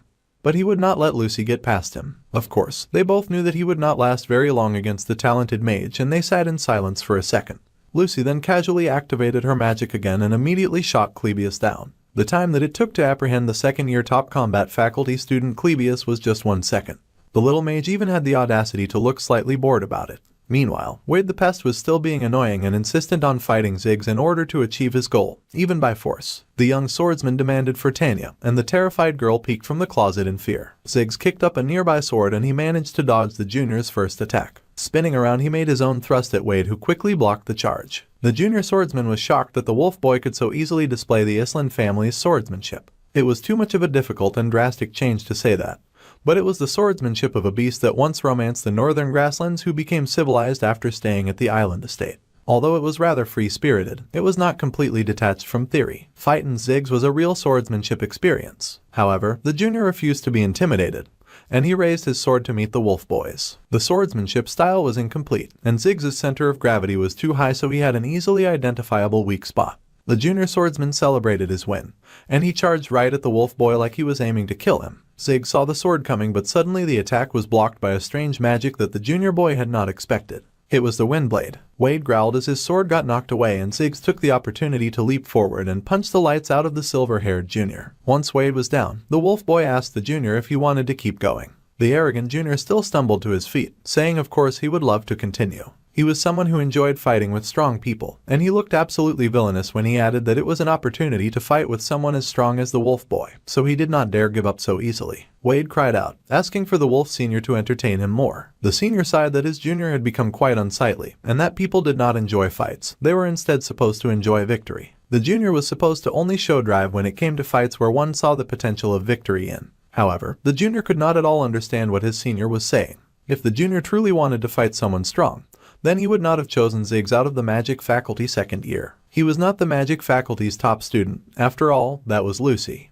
The junior stumbled at that accusation, but the wolf boy cut him off, saying that if he was done looking for an excuse, then that was all the junior would amount to as a coward. The junior was so taken off guard that he squeaked when Ziggs knocked his sword down. His eyes were wide in shock as the wolf senior now looked at him like a wolf looking at prey. The tip of his sword was just underneath Wade's neck, and he'd probably do the world a favor if he pressed a little further, but the junior had already raised his hand in surrender. The junior asked with wide eyes what he should do against an opponent as impossible as Lucy, since fighting against her would just be foolish. The wolf boy agreed, but he also said that the young mage was Wade's limit. Suddenly, Ziggs' eyes widened and he felt a very strong and scary presence coming from behind him. Lucy had arrived. Pride is the cause of the death of more warriors than anything else in the world. Beware of those who believed that it was a virtue to charge forward courageously and pompously with full confidence in their abilities, and did not hold respect for those who put their lives on the line, over and over, in order to express themselves. Glittering in the darkness was a single red eye as someone dragged their battered body after Lucy. Clebius had been told when he was younger to be afraid. Fear was his weapon. Clebius stood before Lucy, his little dagger stabbing up and down on parts of his own body as he dripped blood on the floor. If the gloomy fighter lived his life only in fear, then one day, a day would come when his feet would be unable to leave the floor. Even though, as he always had done, Clebius could quickly escape, Alvira watched in awe as there arrived a time when his fleet feet did not want to lift from the floor in retreat. Although his entire body trembled, fascinatingly enough, the hand that held his sword was firm and steady. Around his hand gathered dark waves of red mana.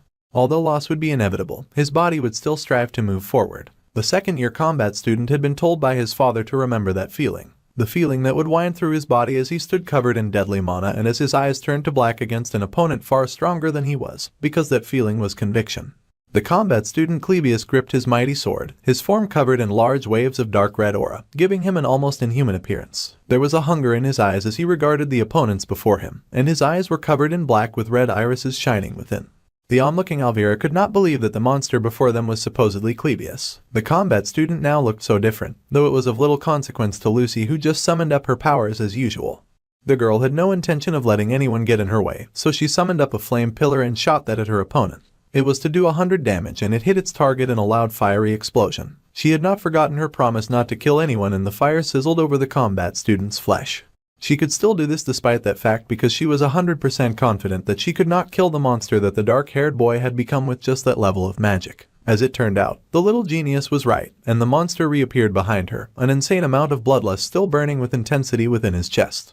She was surprised to see that he had gotten faster, but he had no intention of giving her time to think. The monster lashed out, attacking Lucy so fast that she was only protected by the protection of the wind that blocked her from unexpected attacks. The monster Kael'Bais growled in frustration that his attack had not landed. The combat student was blasted back, away from the little Lucy with Merrill's amazingly strong wind magic. Of course, the combat student had no interest in giving up just yet, and he slid to a stop, his blood-stained claws digging into the ground. More wounds formed on the gloomy combat student and even more blood was split over his blood-stained body. Still, the monster that was their classmate leapt forward. It would not be strange for the boy to have fainted at any point from the blood loss considering the amount of blood that warped around his body. However, the amount of mana that surrounded the boy's sword and body only increased the more he lost blood. The more he was wounded, the more powerful the boy became and the more blood flowed. He clashed against the talented mage who protected herself in a purple sphere against his onslaught of relentless attacks. She would not go down easily, but she was also starting to find that neither would he, and the mage's eyes widened with the sweat starting to form on her brow and slide down her face. This was because she realized that her opponent was also swinging around something sinister, a cursed sword. The Nortondale family's taboo, the blood swordsmanship. This was what Clebius wielded against her, and the little mage found herself feeling the slightest of fear for the first time, and the monster descended on her yet again. The monster roared in the night, spitting out its determination as mana and blood carried it through. A hand raised with a purple attack brewing like lightning, and the genius mage found herself able to block the monster's attack. Multiple magical circles manifested around the struggling boy, and Lucy knew she could no longer take it easy on her opponent. Her hand closed into a lightning-charged fist, and Clebius knew pain like no other, as a lightning strike was unleashed on him by all the purple magic circles that he controlled. The boy was zapped, and yet the genius mage found her eyes widening in horror when she realized that for some reason, not only was he the opponent still standing, but he had become even more ferocious than before. The gloomy combat student roared, looking more monster than a man with each passing second. The maid's lips wobbled as she charged her hand with even more power. She was desperately trying not to kill her schoolmate as she raised the intensity of each attack. Still, the combat genius attempted to cut through the attack, fighting with a swing of his blood sword at the attack. The blast was increased in intensity, and once again the genius mage's attack hit the combat student full force. A large display of purple power engulfed him. It was a terrifying sight, an attack that very few would survive. Clebius fell to the ground, his hair soaked and fell over his face. His body was beaten and damn near broken. Blood swordsmanship was the kind that used the blood flowing from a person's body as a new mana source. It was a taboo among taboos. As long as the blood bubbled within Clebius' body, his swordsmanship would rise again. The family had called the little boy the sword demon, saying that he had killed another person. They had called the poor student a demon and a monster, even insulting his heritage and legitimacy. Some wondered aloud to the boys hearing why a monster like that was even in their family in the first place. The boy endured all those insults. Even the Nortondale family itself forbade the young boy from ever inheriting that combat style. However, a gentle hand on his shoulder would always remind him that he was not a monster, and would smile at the young lad with pride on his face. Now, blood dripped from the combat student's hands, and they dripped in waves. Slowly, the boy managed to crack his eyes open, a bit of red in a sea of dark. The monster that learned the taboo of blood swordsmanship on his own was the sword demon, Clebius Nortondale. The young tenacious boy recalled his brother in the moment that he fought with all of his power and might, but even he had to acknowledge the situation. The dark sword demon was a worthy, formidable and downright terrifying opponent. But the real monster here was the mage who lifted her hands again, shiny purple light dancing at the tip. Lucy stared at her manic opponent with determination in her eyes as she once again charged up for another strike against him. She fought like she wanted him dead, but she just wanted him to stop moving. The genius mage summoned divine punishment, and her opponent could only brace for impact. Meanwhile, Ziggs was running ahead, dragging the exhausted Tanya along with him. The little noble girl huffed and panted in fear as she raced after him, and he reminded her that they were almost there. Suddenly, the wolf boy paused as he noticed something. There was someone standing at the door, smiling smugly as she informed the two that if they went through the door at the end of this hallway, they could escape. It was Lortel, the foxy merchant. She had popped out during all of the commotions, and Ziggs had to pause with his sword drawn and hesitant and distressed. Foxy went on to say that there were a lot of blocked roads, so the little blonde was lucky and she should make sure to thank the wolf boy for coming with her. Then, someone called out to Lortel, knowing that she had surely heard the news about Ed, and they already knew how fond she was of him. However, the foxy redhead just smiled and said that he was not sure. The wolf boy was apprehensive, asking the redhead what he would do if the little blonde had shown up here by herself. The redhead was silent for a moment, before finally confessing that she would definitely have ripped the little girl to shreds, with a murderous look in her eyes. Ziggs reminded the merchant that much would be too rash a behavior, and the redhead agreed that he was right. Instead of killing the little noble, she would happily start instead with ripping the girl's fingernails. Foxy was not sure that was enough to make the little girl confess, nor what she would confess. Horrified by the many stages of Ed's crazy girlfriends that she had to go through, the little blonde cried and squeaked that it was not her. She was not responsible for her brother's death. However, her guardian wolf boy assured her that it was fine. The redhead was going to let them go simply because she could not beat Ziggs in a battle anyway. However, even the wolf boy found that very suspicious, and on instinct his body froze. See, everyone in Sylvania knew that making an enemy of Lortel Ketchelm was a very foolish choice. The moment that girl began to show hostility to a person, That was the moment a person could never tell what might be waiting for them behind the next door. The wolf boy was hesitant and he had no idea what he was supposed to do in this situation. Tanya's guardian was frozen and was now deep in thought on what would be the wisest course of action here. However, he had not caught on yet as to why he and the girl he was protecting were still safe. He had no idea how it was possible that he could spend this time frozen in thought. The wolf boy had no idea of the sacrifice that Clebius was making for his sake, and it brought Alvira to tears. The alchemist begged her friend to stop, asking just how many times he was going to get hit by this high-level magic. The sword demon had fallen to his knees yet again, barely keeping himself upright by leaning on his sword. The boy was a tattered bleeding mess, and still, his eyes glowed with a red hue. The boy could recall a memory of someone calling his name so dearly. He had been told not to blame himself too much, and that it was the fault of the people who had wanted to test his power, not his own. His brother had told the young boy to lift his head and to not think of his powers as a curse. As far as his brother was concerned, the little Clebius was the hero that charged forward with the conviction to hold the line against an army bearing down on him like a mountain. This was the power of their progenitor, Belcus Nortondale, and it had been used to protect the family. With that power, the older brother believed that his young brother could also become a hero like him. Now, the dark-haired gloomy hero swayed, cursing as his bleeding fingers dug into the hard ground. The sword demon believed now that his brother had been wrong. Once again, Clebius channeled his blood and leapt into the fray like a man on a mission. The Nortondale family had a sword demon and said the demon raced through the night, through the rain and through the pain towards his opponent. Even if he acted like a human, once he lost rationality, his surroundings became a sea of blood. Whenever the boy lost himself and swung his sword, everybody died. An antiquated concept like morality did not apply to a monster who bathed his surroundings in blood. Once again, lightning shot at the crazed fighter, this time shining blue with a sharp electric charge as it tore through the air and tore through the sword demon as well. The boy spat blood and all his wounds bled simultaneously as he was once again hit with a strong attack. Despite that, the boy flew forward, bursting towards the genius mage and once again raising his sword. The girl found herself so focused on the monster boy that he worked hard to buy time. Once again, the monster fighter was zapped, the charge tearing through his skin and worsening his wounds. As they fought, Lucy found herself watching the boy with an unreadable expression on her face. Suddenly, her eyes widened, and her shock grew when a blade swiped close to her neck. It was the closest that anyone had ever come to her, not counting the one time that Taylor almost struck her. The combat student sliced towards the mage, displaying power that dared to defy the impossible as well as achieve the improbable. With determination shining in those red eyes, he was determined to become a hero with his power. However, those red eyes and a face stained with blood had once regarded the brother that he so dearly loved, coughing out blood. The taller boy had held his younger brother's blood-stained sword and said that it was a relief. The brother was relieved that his little brother had been the one to kill him and not someone else, since he could at least forgive Clebius. So, the brother had clutched his little boy and told his younger sibling not to blame himself for what had occurred.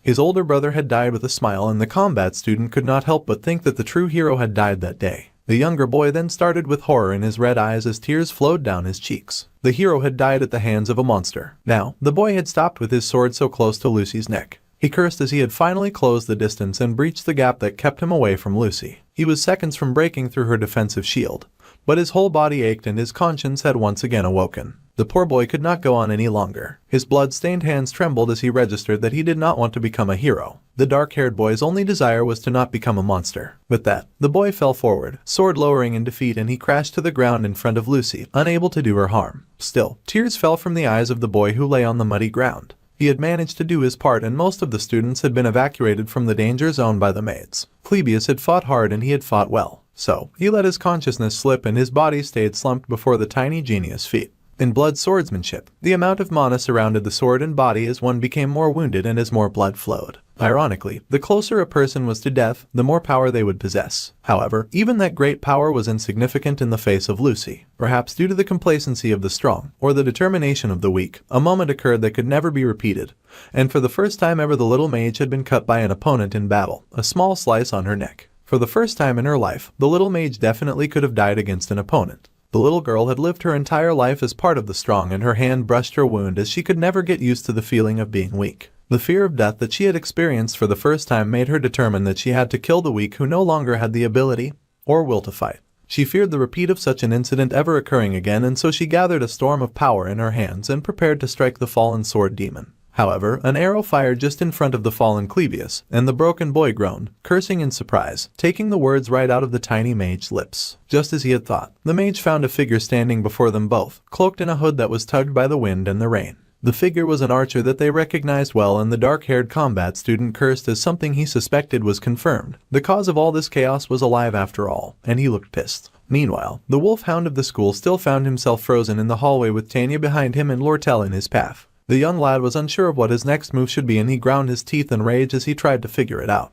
There was no time to waste and Lucy was almost upon them. He needed to hurry up and decide the next course of action. Then, the wolf spoke to the redhead when suddenly the window beside them exploded into a million different shards. The wolf was shocked, even the fox was shocked, and everyone was shocked as Janica of all people came crashing in through the window. The spirit sorcerer landed right on top of the foxy merchant, wiping out the tense situation that they had all been stranded in. The spirit sorcerer was quite surprised to see Lortel there and called out to her in a casual greeting. The foxy merchant was also surprised to see the talented spirit sorcerer. Then, the spirit sorcerer proceeded to shake the rain out of her hair like a happy dog. Then, the spirit sorcerer noted Tanya and immediately pointed at the blonde, loudly declaring that she had found her, much to the girl's dismay and Ziggs' apprehension. There was silence as the four regarded each other for a moment, with the blonde noble trembling like a leaf. The foxy merchant watched the spirit sorcerer in awe, noting that she seemed fine even after hearing the news about Ed, which was very unlike Janica. This made the smart merchant feel suspicious immediately. The merchant thought perhaps the sorcerer had gone crazy, and if not, there was one other option. The spirit sorcerer was hesitant as she mumbled that she was misinterpreting the situation. However, the wolf Merrill appeared beside her and said that if anything, the spirit sorcerer had arrived right on time. Ed had also arrived right on time and he clutched his bow with his might as he stood in the rain, standing before Lucy. He was alive all that time and Clebius cursed to see him. The combat student took a moment to cough blood and the MC regarded him, asking if that was really the gloomy combat student that he knew. The gloomy dark-haired boy groaned that he was aware of what he looked like. He had gotten very beaten up, and he knew that all that fighting was for nothing and that he would never be able to even reach the talented mage's toes, even if he put his life on the line. He should have run away and he fell face forward into the puddle in front of him. However, the combat boy laughed that he was not the only idiot. All those people who were now frozen in stone were weak and definitely would not be able to stop her, yet they had still come this way to try and somehow stop the rampaging Lucy. Nobody asked Elvira to either, but she had to sacrifice the things that he worked on her entire life without hesitation just to stop the tiny mage. It would have been more comfortable for Clebius if his brother had just given up everything like the others, but instead, he believed that even while being destroyed, his younger brother could become something like a hero. The gloomy boy sniffled and cried in pain, wondering why his big brother would not just let him run away. Even in death the brilliant boy haunted him. Despite all that, Clebius still could not even win and he was shaken by so much regret and pain. It was all wrong again and it all felt so meaningless, but a scarred hand was gently placed on the boy's trembling shoulder. Ed had walked forward to comfort, thanking both Elvira and the combat boy. Their efforts had not been meaningless and they were truly valuable. Even Elvira could not believe what she was seeing as our guy turned away from her. Even as he slumped by her side, the combat boy could not help but curse at Ed, calling him a loser and an insect, sobbing and saying that he knew. The alchemist noticed the combat student slipping and she yelled for him to get it together. The boy had slumped to the floor. Ed's words, deep inside his heart, were not empty and he was truly shocked. He had a full understanding of all of the main characters in the academy, but he never thought that anyone would have the ability to do this, not even himself. The rain continued to pour over the three figures, and it had taken at least 10 minutes to evacuate everyone and for Ed to arrive at the scene. The boy Clebius had stood for that entire time on his own, battling the most powerful mage of their generation and almost winning. The failed swordsman of Sylvania's third act final boss had found against the awakened one, against Lucy, the little mage who also stood in the rain. Her huge hat covered her gaze as the water dripped down and soaked her completely. The mage's expression was unreadable and had found himself apologizing, saying that he should have told her in advance, based on the situation that he found himself facing. He had just had to die. However, he was also in an extreme situation where his life had been at risk, so he did not have the time to reach out to her. The MC had not been able to prepare anything in advance and he was sorry that he had not been able to let her know. However, he was interrupted as that giant hat flew right to the talented mage's head. The genius mage, who always seemed so untouchable and strong, suddenly felt so small in his arms as she grabbed his cloak tight. The little girl shook as she held him, telling him that he had thought that he was dead. However, he reassured her that he was still there. His scarred hands held her little shoulders as he told her to look clearly at him. He was right there, and he held her tight in his arms. The two embraced in the rain as few onlookers watched, and all was well once more. After entering civilization, Ziggs was confident that nothing would ever cause him to feel fear again. However, facing the spirit Merrill who regarded them and announced that she had found Tanya, and that she had been looking for the little girl, along with Janica and Lortel, was a whole different ballgame. Ziggs had found himself in a very difficult situation, and these two already were not in their right minds because of the news of Ed's death. If so, he was not sure how the situation would end. However, Janica suddenly said that she had something that she wanted to say about their guy. Before she could speak, Ziggs fired a barrage of magic at her because Janica had looked a little demonic while speaking. The little blonde coughed when the wolf boy told her to think clearly. If she followed the path this way and ran forward, she would eventually come to a forked road. From there, she could go west, and if she kept running like crazy, she would eventually reach the life buildings. Once she had lost them, she was to find a place where she could ask for help. The young noble was now the heir of the Roth family, so it would be ideal if she could find imperial forces or a noble family that she had a good relationship with. The girl stammered and asked what about the wolf boy, but he just promised to block their opponents to the best of his ability so that they could not go after her. He kept up his magical green wall and told the girl that it might not be possible for him to hold them off. The girl was shocked and asked why her senior would even go this far to protect her when he barely knew her. However, he would not go this far if she was not Ed's younger sister. The little girl was to consider herself lucky and to run away. So, the little blonde dashed away and Ziggs prepared for battle. The fire wall fell before his two supposed enemies, and the wolf boy prepared. He was sure that the two would not hear him out no matter what he said now, and he completely understood why they were upset. After all, he also had someone that he loved so greatly, and the girls sighed as they regarded him. Janica had just finished briefing Lortel and she was confused at the wolf boy's words. The wolf boy knew that just the thought of losing the person that he loved hurt so much that he could not stand it. He was sure that the spirit sorcerer's entire body was burning in fury and she had no choice but to feel that way. After all, Ed was the person that she loved and she loved him more than anyone else. Janica had never been more exposed as he went on to say that he knew how serious and precious her love towards the MC was. He knew all about the passionate love and feelings that she had towards their guy who lived in the woods, and that he would remain in her heart in whatever way and become a part of her. However, his tirade ended when she blasted him with embarrassing magic. The magic was so intense it blew out of the building wall. The smoke lingered after the fire had died out, and Ziggs lay fallen to the floor, smoking and everything. Suddenly someone poked him with a stick and yelled that he was not dead. It was Janica, and she had just been trying to tell the stubborn and stupid wolf that Ed was not dead. Their beloved third year was alive, and the poor wolf groaned for her to stop assaulting him with the stick. The moon was high in the sky and someone stood in the rain. Spring rain was falling as blood coated the ground.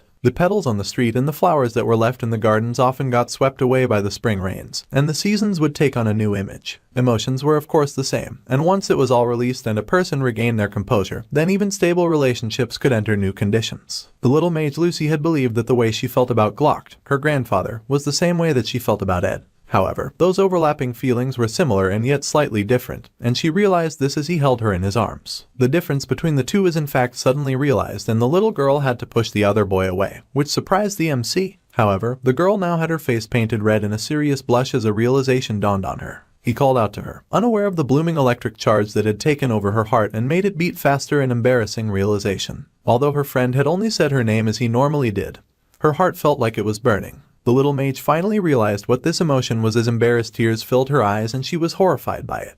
Finally, resuming the story, we start with our girl Lucy, staring blankly ahead with no emotion in her eyes. The poor girl laid flat on her bed as she had been under house arrest for so long that she felt like she was starting to become one with the furniture. The girl asked for death. It was 29 days until the end of the probation and she already could not take it anymore. It was 3 hours before Lortel and Princess Fiona had met. Water crashed along the shore and a giant water jaguar leapt out and roared. A knife was raised to counter the jaguar's razor-sharp teeth, and Ed, with his shirt open for some lean muscular view, was in wet combat with the wild spirit animal. Water danced around them as they fought, hitting the ground with a loud splash.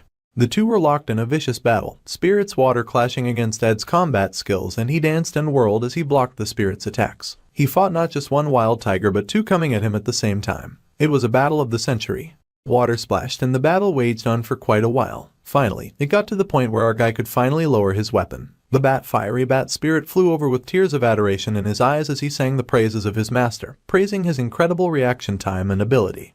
Mug the fire spirit was so touched, and he added that it would be great if his master ended things there for that day. Another nearby water jaguar praised that the young lad's close combat skills were outstanding for a mage, and he must have been training for a while to grow so much. She was the mid-rank water spirit, Leisha. The boy thanked the water spirit as it was with her aid that he had grown so much. She was the perfect opponent for him to duel. Mug was way too small to handle intense battles like the one that he just fought. With the training, our guy had been able to advance his crafting skill slot of spirit formula and fusion. He had also contracted a few spirits by now and it was pretty good. He was still contracted with Merrill, but training with her was a bit too much. The jaguar hummed and said that he thought fighting with the protector of the forest would likely be more helpful to the young lad. However, the boy fell to his hands and feet to do a few push-ups, huffing and puffing that if he fought a house-sized wolf then he would definitely be sent to the afterworld. The water spirit smiled and noted that high-rank spirits could freely change their form. That was how it was possible for her to easily go around the entirety of Arkan Island. The boy considered it as he did his push-ups. He felt strangely pleased. His stats barely increased once they passed 15. and to get by, he needed to fulfill specific conditions like clearing hidden quests. When he considered the stats that he could obtain as Ed Rothtailor, the boy ran his hands through his hair as he realized that he was getting closer to the upper limit.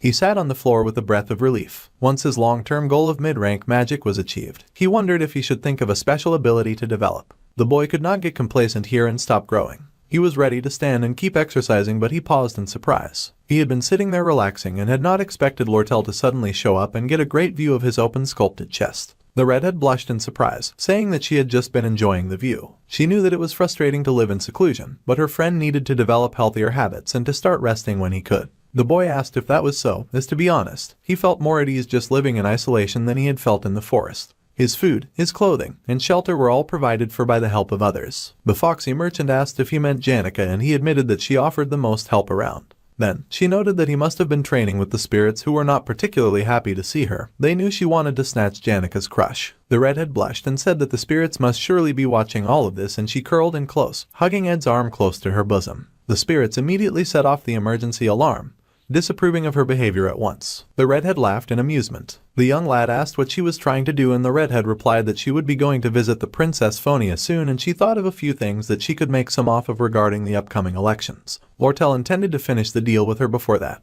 As Argai had requested, it would be easy to release the two knights Kadak and Nox, but it would not be for free, so she wanted to take the deposit for that little favor before she visited the princess. Ed was surprised and asked about the deposit.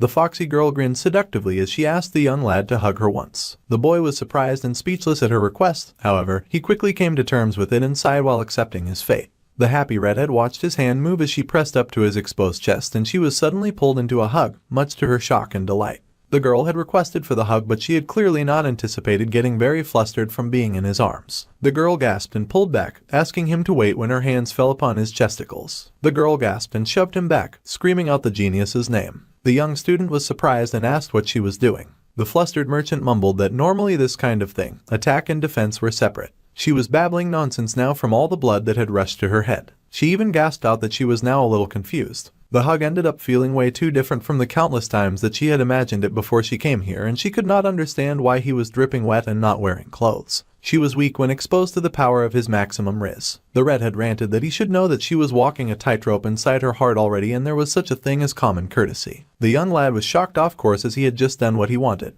The girl admitted that was true, but she rested her head against his chest and asked that he hug her a bit more slowly this time. To be honest, she had come because she wanted a response in advance. She asked if he remembered what she had asked. Lortel had once asked Ed to take her side, and she knew that he was up to something, so she tightened her hold around him. She worried that she would have a lot of enemies soon, but even if the entire school became her enemy, she wanted the main character at least to remain her ally. It was her one request that she made while hiding her face away from him and the world in the darkness of a cave. Later that evening, the princess asked why the sneaky fox girl had come looking for her. Smirking, Lortel replied that she had just wanted to ask why the princess was hiding the little Rothtailor noble. She recalled Ziggs had given the girl guidelines on how to find a place where she could ask for help. After Ed's death and disownment, Tanya was now the Rothtailor heir, so it would be ideal if she could find imperial forces or a noble family that she had a relationship with to help her. Tanya, who headed towards the life buildings, would most likely end up in the princess' care. The fact that the academy did not know her whereabouts made it clear. The princess then scowled and asked the merchant why she had come out to find Tanya in the first place, and although the princess is good at masking her expressions, the merchant giggled because the royal lady was right in her palms. The foxy redhead smiled and asked what the princess would do if she told her that she had business with the little noble. As the princess was aware, the redhead was opportunistic and petty. Although the fox merchant acted weak to those who she could not dare touch, she was cruel to those weaker than she was. The princess knew this all very well. The Rothtailor family had enough power that even the royal family could not recklessly touch them, so the princess was not sure whether their heir, Tanya, was truly weaker than the merchant. It was an issue that the princess felt like Lortel should consider a bit more. The redhead agreed that she could not touch the Rothtailor family, but she also happened to have the economy of the life buildings in her hands, and in such a situation, Tanya was considered much weaker. Of course, the redhead added that if the princess tried to take the young noble's side, it would be hard for the foxy merchant to get to her. Then again, Foxy added that she had known that the princess would come out like this, so she had been properly preparing. The redhead then wickedly announced that she was going to run for student council president, and if she was the student council president as well as the association leader, then Tanya would have to come to her. Then, Lortel would have the higher power. It was a situation where Fonia could not keep hiding the Rothtaler heiress forever. The noble family's vassals had already been arrested and all routes outside of Arkan Island were within Lortel's hands. Lortel Ketchon's feelings towards Ed Rothtaler had always appeared to the princes as special feelings. Based on the circumstantial evidence, she must think that poor Tanya was the culprit behind her brother's unfortunate demise. It was not a great situation and the two blondes sat together to ponder their next step. The girl thanked the princess for telling her about it as she hugged her knees. The princess had no choice but to finally ask the noble girl if she was not the one to kill her brother, then did she have an idea who might have done it. The little noble girl stared at the floor and then she suddenly announced that it was her, much to the princess' bewildered shock. The reason Kadak and Nox came to Sylvania in the first place was under the pretext to assist her with the elections, and the one who gave the order was the patriarch of Rothtaler, Crepin Rothtaler. The little girl knew that their father did not care about Ed and the reason he suddenly made this extreme choice was probably because she mentioned her brother within her letter to him. The one who had ended up causing her brother's dreadful ending ended up being her after all, and the little girl began to cry once more. The princess told the sobbing girl that it was not a crime. But the Rothtaler noble sobbed that she could not just stay like this. Once again Fonia was surprised to hear this and she asked if the girl had some kind of plan. In the land of learning Sylvania, Ed did not give up and showed her how much a person can change as long as they are alive. There was only one way for the little noble to survive and she wiped the tears from her eyes. She needed to find out the truth behind her brother's murder. The little girl was determined to run in the student council president election. The princess reminded the young girl that it would not be easy as she was already currently a suspect in the murder of her own family member. The little girl knew that it would not be easy, but when considering those who had helped her while she had been backed into this corner, and for her brother's sake, she could not continue to sit and do nothing. So, the princess made the decision to publicly support the girl, much to her surprise. Tanya turned to the princess, asking why Fonia would go so far. Even the princess was unsure why she was fighting so hard for the little noble girl. Well, the princess patted the girl's hands and explained that she also had a debt that he could not pay back to Ed Rothtaler. With a dazzling smile, the princess made her pledge. The next day, the sun shone bright over the town and the assistants in the Merchants Guild informed Lortel that they had gathered all of the related submitted documents. The worker asked the redhead if she truly was going to run in the elections. They had obtained information that Tanya would also be running and there were rumors that the Princess Fonia would be supporting her too. This news made the foxy girl smile. Since the little noble girl was suspected to have murdered her brother, many did not think that she would receive much support. However, the association leader Lortel was doing most of the work herself and she was losing a lot of sleep. Her workers were worried about her. The association leader's secretary Liema was especially very worried. She asked if her boss truly thought it was possible to be the association leader and the student council president.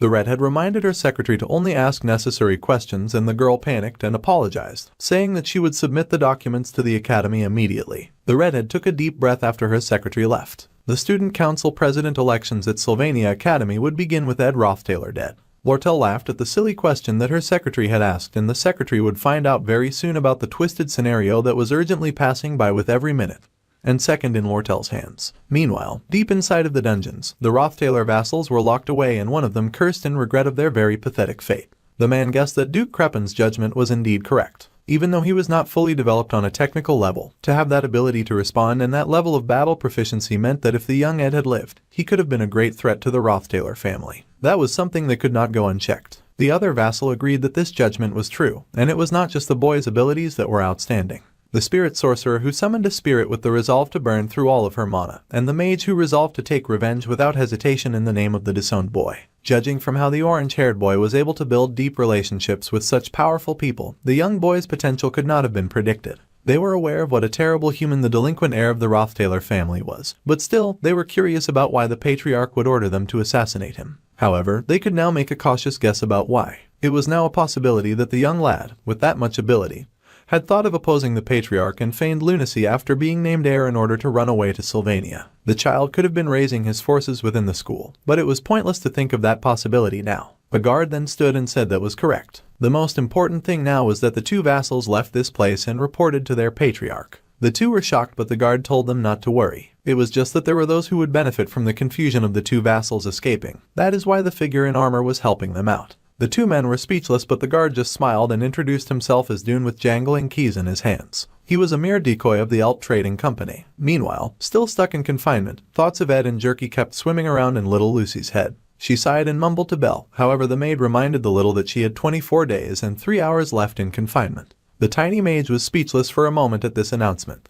Then she cried for the maid to kill her, and the maid sparkled as she said that she still could not do that. She even apologized to the poor wailing girl who was forced to stay put as the construction around the broken hostel went on. A beautiful lady with long silvery hair walked past everyone, her hair dancing as she walked. All who saw her thought she was gorgeous and that she had a very fascinating aura. Her shiny silver hair that glowed in the light was attractive to everyone. Suddenly, the girl disappeared right before their eyes. She seemed to be around the age of a student, but she was not in uniform, so the saintess in disguise really wondered who that beautiful damsel was. There was still so much that the brunette did not know, and since there was lots to learn, she was determined to live each day to its fullest. The girl got all pumped and excited, as she knew there would never be another time like this in her whole life. The girl fell silent for a moment at those very depressing words. Then, she sighed heavily as she stared at the pamphlet in her hands. She had thought that she would be able to meet Tanya immediately after Awfully's Hall was retaken, but the noble's whereabouts were still largely unknown by most of the students and staff. However, the saintess had been surprised to hear that the blonde was one of the student council president candidates in the academy newsletter. However, it was indeed a very immense relief that the girl was at least safe if she was running for a position. What was really shocking to the brunette was the news of the third-year student passing away. The vassals of the Roth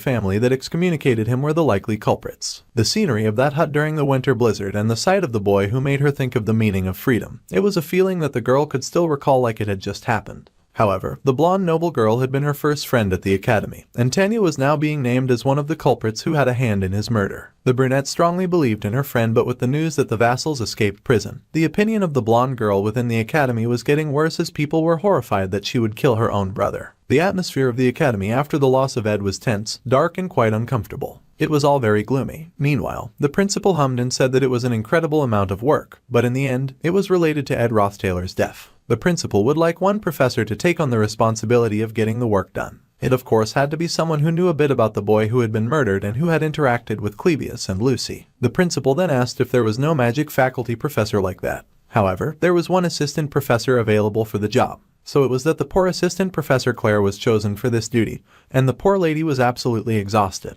She looked like all of her life had been drained from her, and she wondered when they suddenly got so much work. Ed had been so helpful in the office. The assistant professor groaned and sighed that people really took life for granted, and she looked so depressed. Clebius mumbled his agreement, not wanting to say too much because he knew that the boy was not dead. The emaciated-looking assistant professor glanced around the office, and she noticed that Annie's as well had also stopped talking. The poor dear now had eye bags at her eyes, and she barely said a thing as she stared blankly at a pack of papers. Poor Annie sobbed to herself, knowing that her and Ed were a short meeting that never would have borne fruit. The pain that was filling her heart was immense. However, the girl reassured herself that she was okay. She could still see her crush glimmering in her vision, so she would just have to endure it somehow. However, poor Janica was the one who testified on the real culprit behind Ed's murder case. Annie's was over here having such a hard time. Meanwhile, Janica had to be suffering way more than she was. The poor girl was sure that her friend was really going through it. Meanwhile, the girl in question that was supposed to be grieving and sulking happily announced that she was going to try curry that day. Her friend Annie's was very good at cooking, so the spirit sorcerer asked her opinion on the matter. It was hard for the country girl to control the fire, so she wanted to do something that she could just keep on medium heat for a while. The perfect teacher's assistant was flabbergasted by this reaction.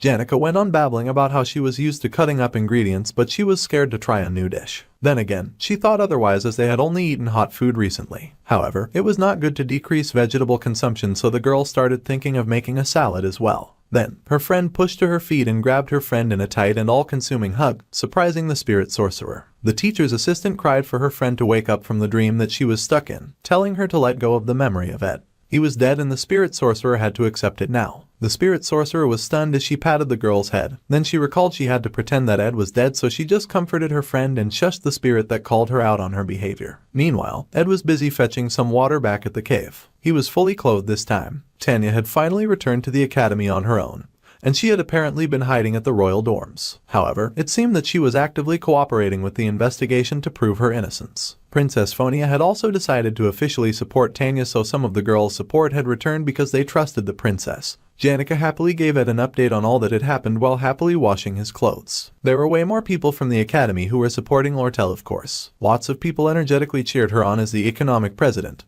and the president of the common people. The candidate registration was not even over yet, but the energy had completely shifted over to her. However, Janica's hands shook as she had heard from the spirits all about what had occurred when the red-headed fox had come to the cave. Ed was shocked speechless as he had not expected her to mention that. The spirit sorcerer laughed high and loud, saying that she knew that it was none of her business, but at this rate something would happen. Their conversation was interrupted by someone saying that Lortel would become the student council president. Ziggs had come because of his promise with Ed, but it seemed that Janica was here as well. They were all very surprised to see him. The boy sighed and said that it did not matter if Lortel became the president. But Kadik and Nox had escaped, so the rumors that Tanya had murdered her brother were growing stronger. The youth had gone to the royal dorms after the Princess Fiona called him, but because Ed had put his life on the line in his own way, the wolf boy could not testify for Tanya either. What Ziggs wanted to say at the end of the day was that the noble girl was in really bad shape. She had lost a lot of weight and an extra amount of color. The girl who had been close with the top students as Ed's younger sister was someone who would receive attention even if she was not a first-year student council president candidate.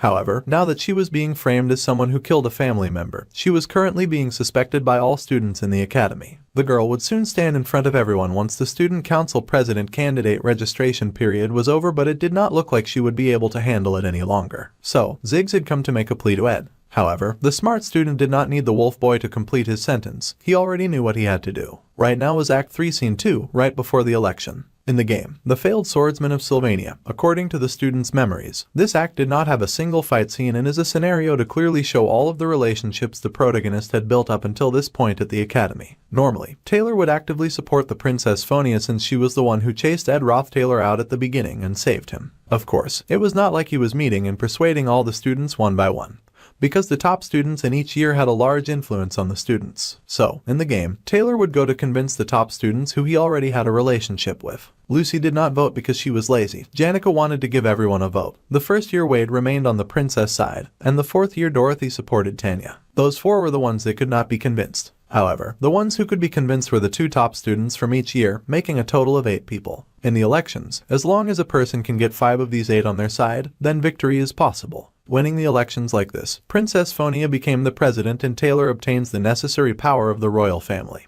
who would become his biggest supporting force until the end. In the fourth act, he especially needs the royal family's power to go against Crepin Roth Taylor, as well as during the battle against the final boss. Maintaining the flow in a scenario like this was a matter of life and death. Although at a small scale, it could be a weapon for a person's own gains, and it was the most assured way of guaranteeing survival in the great trials ahead. Although the smaller aspects had changed a lot, Ed needed to make sure that the overall flow for the future was consistent. Princess Fiona had to become the student council president. If he just did like this, the opinion about Tanya would continue to get worse, and in order to prevent Lortel from winning, Princess Fiona might actually decide to run. It might be better to secretly let the princess know that he was alive and then convince her to run for the presidency seat, and then convince all of the top students that he had connections with to stir up the pot. Regardless, until the registration period was over, there were still a lot of ways to turn the princess into a candidate. So, Ed pushed to his feet, but then he paused as he considered his poor little sister. The girl who was supposed to become a one-time villain who would disappear later had now become a murderer because of Ed Roth Taylor. Thanks to her brother's disappearance, the poor girl was now experiencing an overwhelming ordeal that was not originally in the scenario. The boy now had to choose between his sister and the scenario. He seemed worried to Ziggs, who was watching him,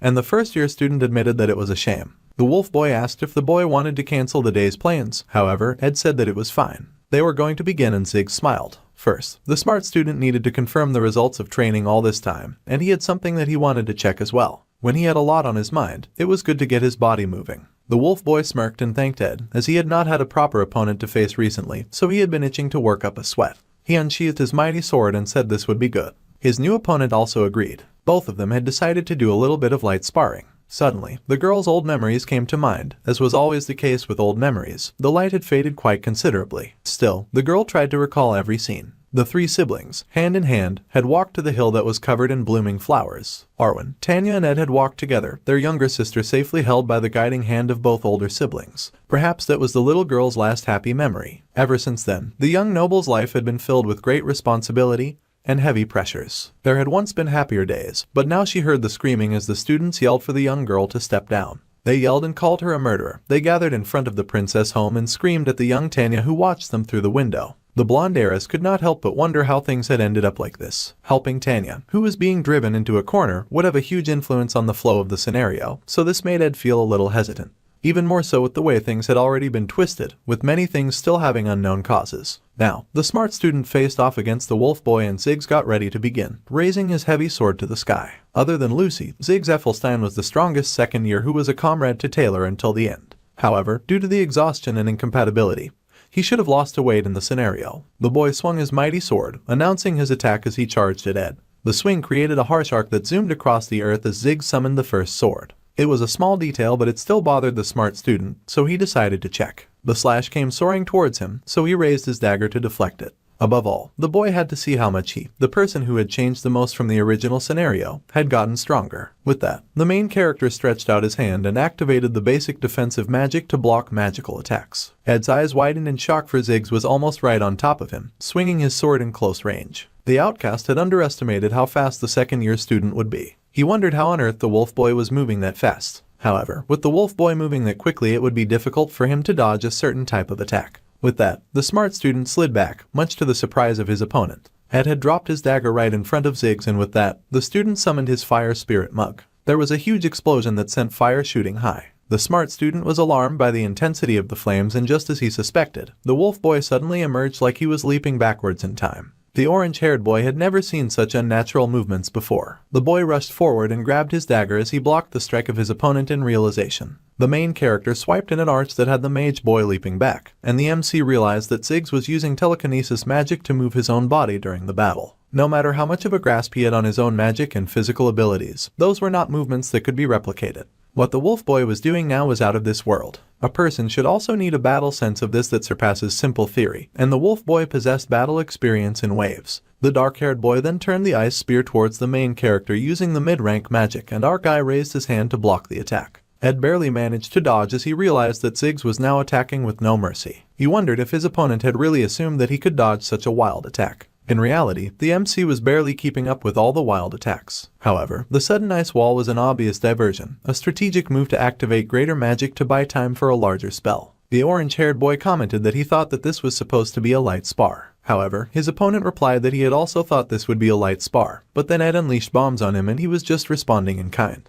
The wolf boy had been planning on using a single blade, but he thought now that practice should be a bit more like the real thing. With that line of thinking, he activated his very powerful and supercharged advanced mana armament with a grin on his face. The battle raged on between the two boys in the mix of fiery orange explosions and blue magic. Janica seemed to notice the spar and then giggled to herself, wondering if it was okay to put carrots in the curry. She was so busy in her little housewife fantasy of hoping her crush did not dislike carrots that she was barely paying attention to the fighting happening down below. She was sure her sweet and darling crush would be hungry once the duel ended, so she had to hurry up and make the grub as soon as possible. The clash and the crashing went on as the two boys fought with a mix of magic and strength, the landscape cracking and trembling in their wake. The main character started looking strained as he fought against the wolf boy, panic in his eyes as he barely kept up with the talented top of the class. There was a huge blast and the MC fell back with the blue shards scattering around him. However, Ed was not done just yet, and he pulled out his blue water arrow with determination burning in his eyes. He fired, powering the shot with mana, and it flew sailing away from the boy to slam against the shield that Ziggs had put up. Mana armament, as the name suggested, was the type to create armaments out of the user's mana. Most mages did not need to arm themselves in such a diverse way, so there was no reason for them to use this difficult high-rank magic. Therefore, as the solo mage who could use all types of weapons without limitations, this was Ziggs' unique magic. The main character faced this special magic head-on, firing arrow after arrow at the wolf boy, and each shot curved in a delicate arc through the air while the dark-haired boy charged still for his opponent. The two were locked in what almost looked like a death match, with their eyes burning with the drive for victory, and the orange-haired kid groaned when he saw the wolf boy was using telekinesis again. The movements could not be followed nor predicted, and Ziggs was coming for him at his blind spot. The MC's eyes widened with shock, and the blessing of the wind activated immediately, formed to deal with unexpected attacks. The enemy was to be blown away by the wind, and the wolf boy found himself wrapped in a volcanic torrent of air. The boy groaned as he was blown away far from Ed, and growled as he suffered lacerations from the wind's harsh protective temper. The boy managed to still land on his feet, sliding to a halt some distance away from Ed. Ziggs slid to stop on a particularly soggy piece of wet ground, and the water activated immediately, much to the boy's surprise as he wondered when Ed had the time to set such a thing up. The outcast noble rushed to the opportunity to manifest a waterhead, and the wolf boy found himself transported to a world of clouds and water. Soon, the waters around him began to bubble and jerk and toss, and soon it took up the form of a grand and mighty beast, roaring out at him. However, the wolf boy was unmoved as the jaguar water spirit rose behind him. He growled and turned swiftly, dodging the water attack and stomping hard on the puddle. However, something still arced overhead, and the wolf boy's eyes widened as Ed suddenly appeared and nearly blasted his face with a ball of fire. It was mid-rank magic, particle explosion, and it did go off, throwing the boy into the distance. As the main character had expected, Ziggs was strong, and he had relearned that as his heavy breaths fell, exhausted from dueling with the boy. If the younger boy had learned mana armament, Then he had gotten just as strong as expected for the scenario. At this rate, Taylor's party would never have a problem facing enemies. Suddenly, Ed found his thoughts interrupted with shock and horror when saw the second-year student was still standing.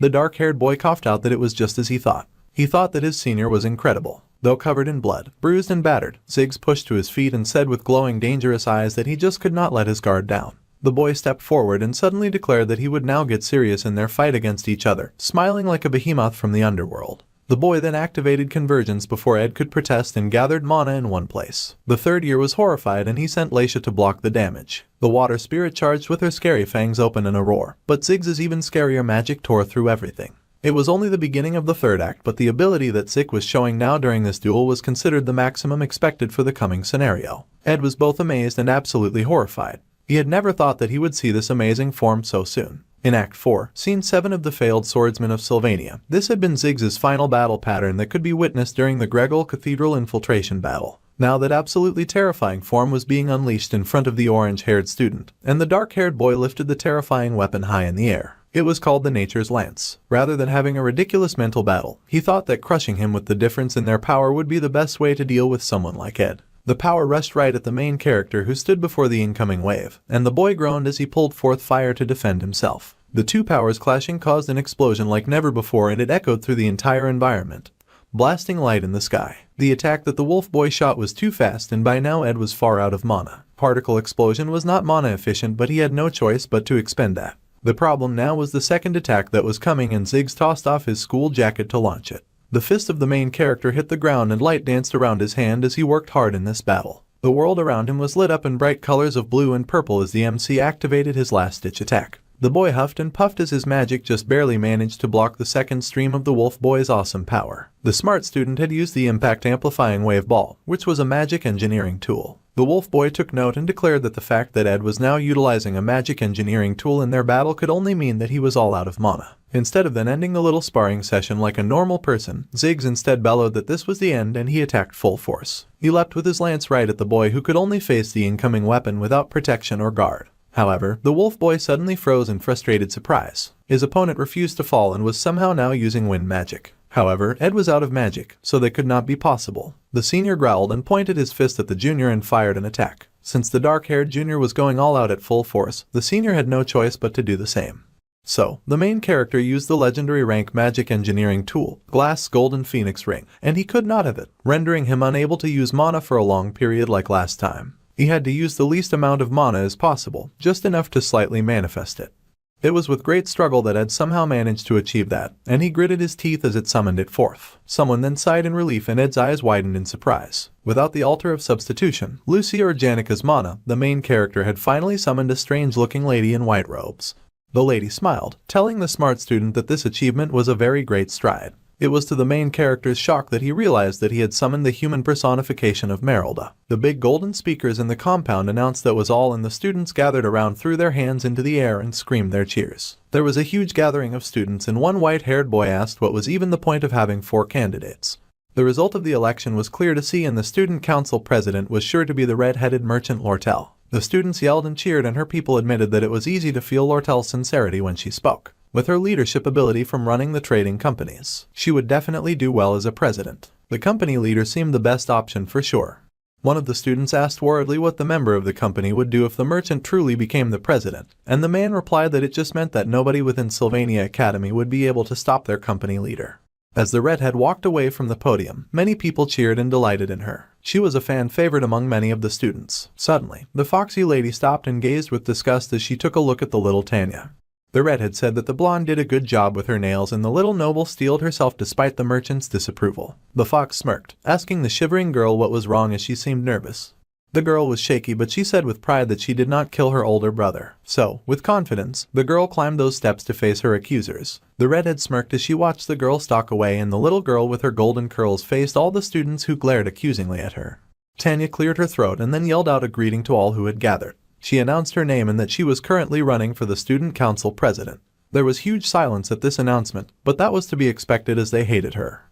The girl had finally come up to the podium, so that was a huge success in her books. She kept up her mask, and some thought that she was acting like nothing was wrong right till the end. The redhead wondered if this was because the young noble wanted to prove her innocence, or if it was because she really had no talent for politics. However, it was already 10 minutes since Tanya's speech began and not a single person had reacted. The blonde girl was basically talking to herself. The only good thing was that no one had yet to yell at her with curses or hate. There was silence among all the students, and fighting back tears, the little blonde announced the end of her speech. Just as she concluded, a shout raised from the crowd and someone yelled, calling the poor girl a murderer. The girl's eyes nearly blacked out with fear from the accusation. The longer she stood there, the more the students rained papers at her in hate. They yelled for her to explain the murder charges against her and that they said it had to do with internal conflicts in the Roth family. They asked if she planned on denying everything after all. They yelled that they knew all the information in the student newspaper, and they asked if she was not going to say a single word about her murder charges. The girl tried to thank them for listening to her speech, but yet another paper hit her head and she flinched. The girl tripped on a bottle that had been thrown on stage, and gracelessly the little girl fell to hit the floor. The students looked pointed and laughed mockingly, entertaining themselves with the little girl's downfall. They laughed and mocked her, saying they could not hold back their laughter. The girl cried that she was reckless as she tried to push herself to her feet. It had been foolish of the girl to even attempt to stand at the podium before the others. She cried and wondered if she should have run away instead.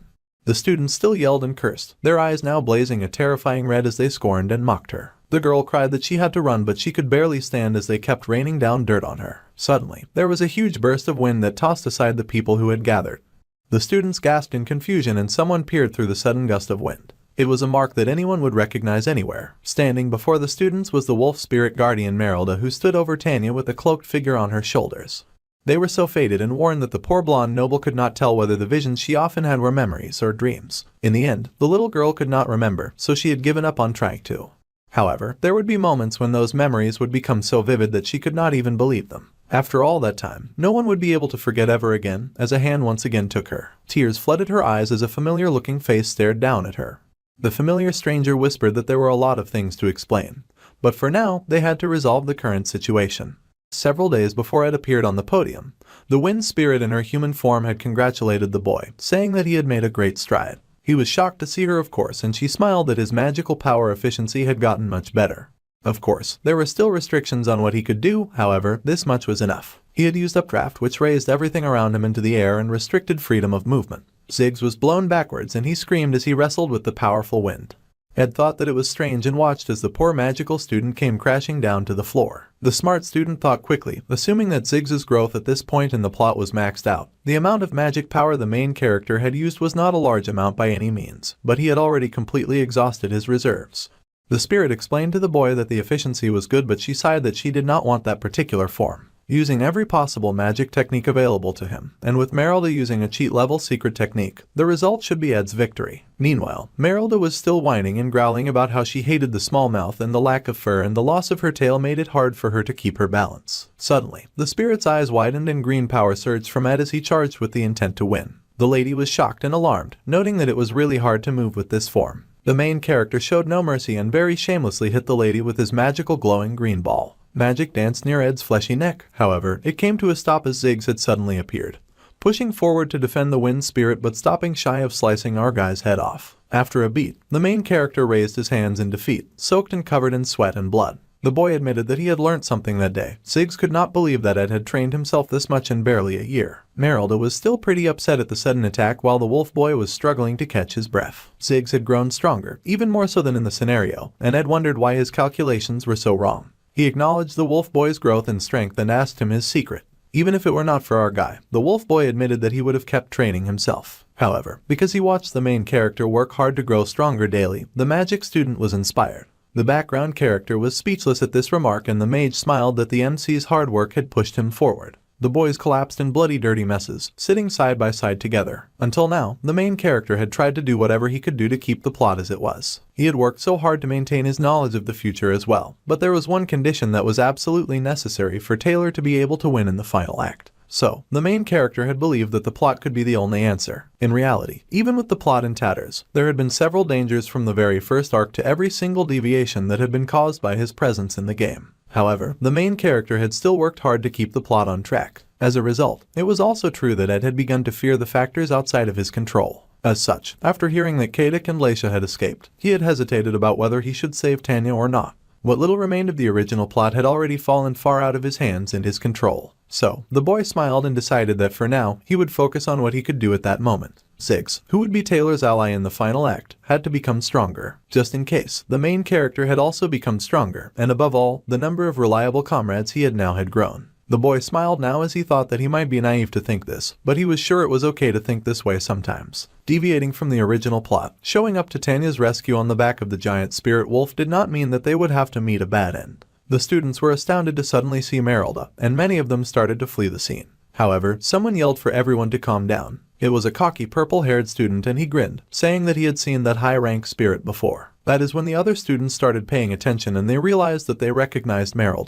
There was hardly anyone that could handle that particular strong spirit. Many students had taken elemental studies before, so they knew that person could be no one else but Ed Roth Taylor. Every student was absolutely shocked to see the boy suddenly appear as he yanked the cloak off his head and held his little sister close. Both siblings stood near the podium and everyone cheered in shock to see that the boy was alive. The main character then grabbed the microphone and greeted all the students gathered. He introduced himself and then revealed that he was not at all murdered by Tanya Roth Taylor. Lortel smirked as it was all going according to plan. To start with, the boy supported his sister more than anyone else. Besides, Janica, the third-year top student, Lucy, the second top student, and the Imperial Princess Fiona had already declared their support. Also supporting Tanya was the Combat Faculty's top student Clebius and the Alchemy Faculty's top student Elvira. There was also the second-year top student Ziggs, the first-year Magic Faculty top student Joseph, and the first-year General top student Wade in support of the little Roth Taylor girl. Winning over their votes should not be too difficult. However, before thinking about all the pros and cons, the recently revived student made a request. As a member of Tanya's family and someone who had always supported her, he wished for the little girl's vision to be conveyed properly as the poor child was already in tears. Finally, Ed could feel at ease because he had cleared up the difficult situation in front of the many watching students. So, that was the situation. Upon being stabbed with a knife bearing deadly poison, the young boy had used Delheim's hourglass to survive. After that, he then survived alone in a cave and he was found and rescued by Janica Failover. Immediately after that, he ran to the podium where Tanya Roth Taylor was giving her speech and defended her. That was Ed's whole story. The main character with heavy bags under his eyes admitted this was the entire story. The teacher that he reported to thought deeply about the situation, saying that it seemed the investigation was wrapping up and this was really the last one.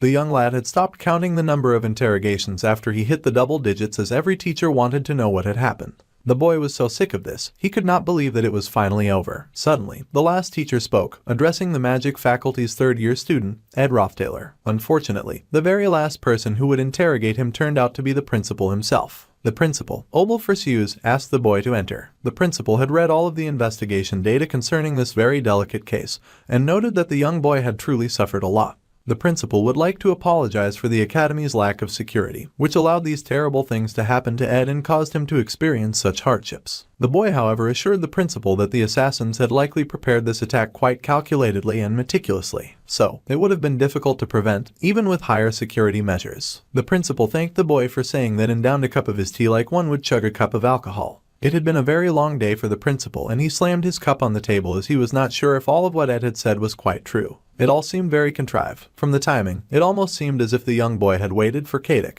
and Knox to escape before making his reappearance. There was no way the principal was buying Ed's excuse. He had not run this school for years for nothing. Plus, it seemed Ed had waited for the assassins to deliver the news of his death to the one who had sent them, before being relieved and revealing himself to the rest of the student population. The principal was too smart for his own good. The older man did not know how the internal conflicts within a noble family like the Roth Taylors worked, nor did he plan on looking into it. However, he was someone who managed the academy and he needed to report to the royal family about everything that happened. If he were to report that the boy had come back alive, then the Roth Taylor family, who was a major force behind the royal family, would also find out that the young boy was alive, in a way that was slightly different from what the young man had intended. He was sure. Ed indeed was sweating about this prospect. The young lad then suggested that the principal postpone his report until later, and the principal asked if there was a reason that he should take such a risk. The main character was sure that the man had already guessed, but the one who had planned the young boy's death was none other than the patriarch of the Roth Taylor family, and the actual authority behind the royal family, his father, Crepin Roth Taylor. The boy huffed and said that he was not interested in business outside of the academy, and the boy was speechless. Then, he hurried to explain that the noble family that they spoke of was pivotal to the royal family, and they would want this to pass by quietly without receiving any news. If it became an issue later on, it was okay if the principal reported it. The boy continued to make his defense when the principal suddenly silenced him by calling his name. The principal said that from what he could see, the boy's grades had increased significantly and his reputation among the students had rebounded impressively. Even his sister's future looked rather promising, and the boy had a good reputation among all the top students as well. It was almost as if the boy had suddenly become a different person, and these words chilled the young student to the bone. It was hard to come up with a counter-argument when the principal was right. As the man had always said, Sylvania was always on the side of the students, even more so for students as capable as Ed. Slamming down the report, the principal extended a hand with a smile, after nearly giving Ed a heart attack. The principal said that he would see the boy later and he would remember his name. It seemed that the principal Obel had caught on to the entire situation, and even so, he was overlooking this. Thanks to that, the fact that the main character was alive would not be exposed outside of the academy. Thanks to Ed finally showing up, Tanya's popularity had massively boomed once again, to the point that the young saintess explained to visiting guest students that the noble's schedule was finished for that day, so the other students were not allowed to bother her and the noble would not be accepting wrongful gifts. The poor guy with the gifts slunk away sadly, and the main character wondered if it was really okay to have the saintess act as a bodyguard for his sister. Suddenly, someone called that they were waiting. They had been shocked when they heard that the boy had been called by the principal. Of course, the speaker was none other than the boy's little sister, and the boy admitted that he had heard that it was basically confirmed that Tanya would be elected. He gave her an early congratulations as her day to shine had finally come. The girl beamed and laughed, saying that she could not be at ease just yet. Her innocence had been proven, and 8 of the 12 top students, the majority within the 3 faculties and 4 years, supported Tanya. However, the reason that Tanya, who was once hated, could receive such an overwhelming amount of votes, the most decisive reason that is, was Lortel's collapse. The Fox merchant had made it seem like it was a one-on-one fight between her and Tanya. When she did that, the other minor candidates ended up forgotten. Thus, it became a two-way fight between the two of them. At the perfect timing, when both Lortel and Tanya had similar levels of support, an article was released for all the students to see. It stated that Lortel had been embezzling the trading company's funds and threatening their clients. In the end, amidst the disgrace, she stepped down from the race. In the end, only Tanya's supporters remained and she was basically winning by a landslide. Thanks to the election and the investigation, the siblings had barely had any time to talk to each other. There would be many opportunities for them to talk. However, what the little girl really wanted to do was to express her gratitude. The boy pointed out that she had said that enough times when he had first showed up, and she basically bent over backwards crying her thanks on the day of her speech. The girl protested that it was back then and it did not count. The girl sighed and then called her brother. A question like the one she was going to ask might seem offensive, and it did not seem good, so she was going to hold it in.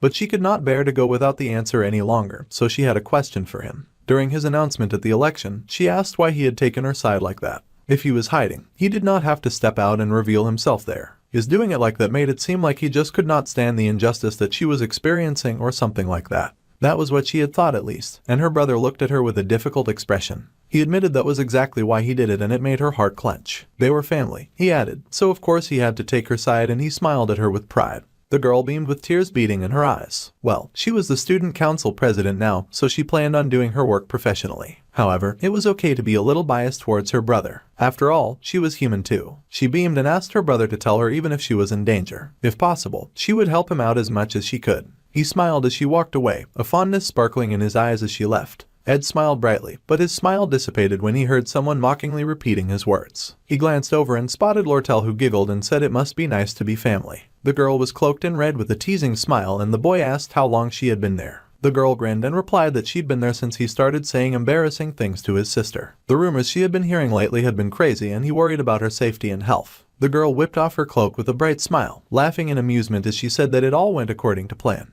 The incident that confirmed Tanya's election was the scandal about the trading company's embezzlement and abuse against its clients. However, those scandals had been purposely publicized by Lortel. She had purposefully made it a two-way fight against Tanya in order to erase the existence of the other candidates. The foxy merchant went to the princess to show her hostility against the young Roth tailor in order to get the girl to run for president. It was obvious that the two who felt largely responsible for his death would take his side in order to repay the debt when he came back to life. So, when the girl pressed her face into his bare chest, she had confessed that she would have a lot of enemies soon.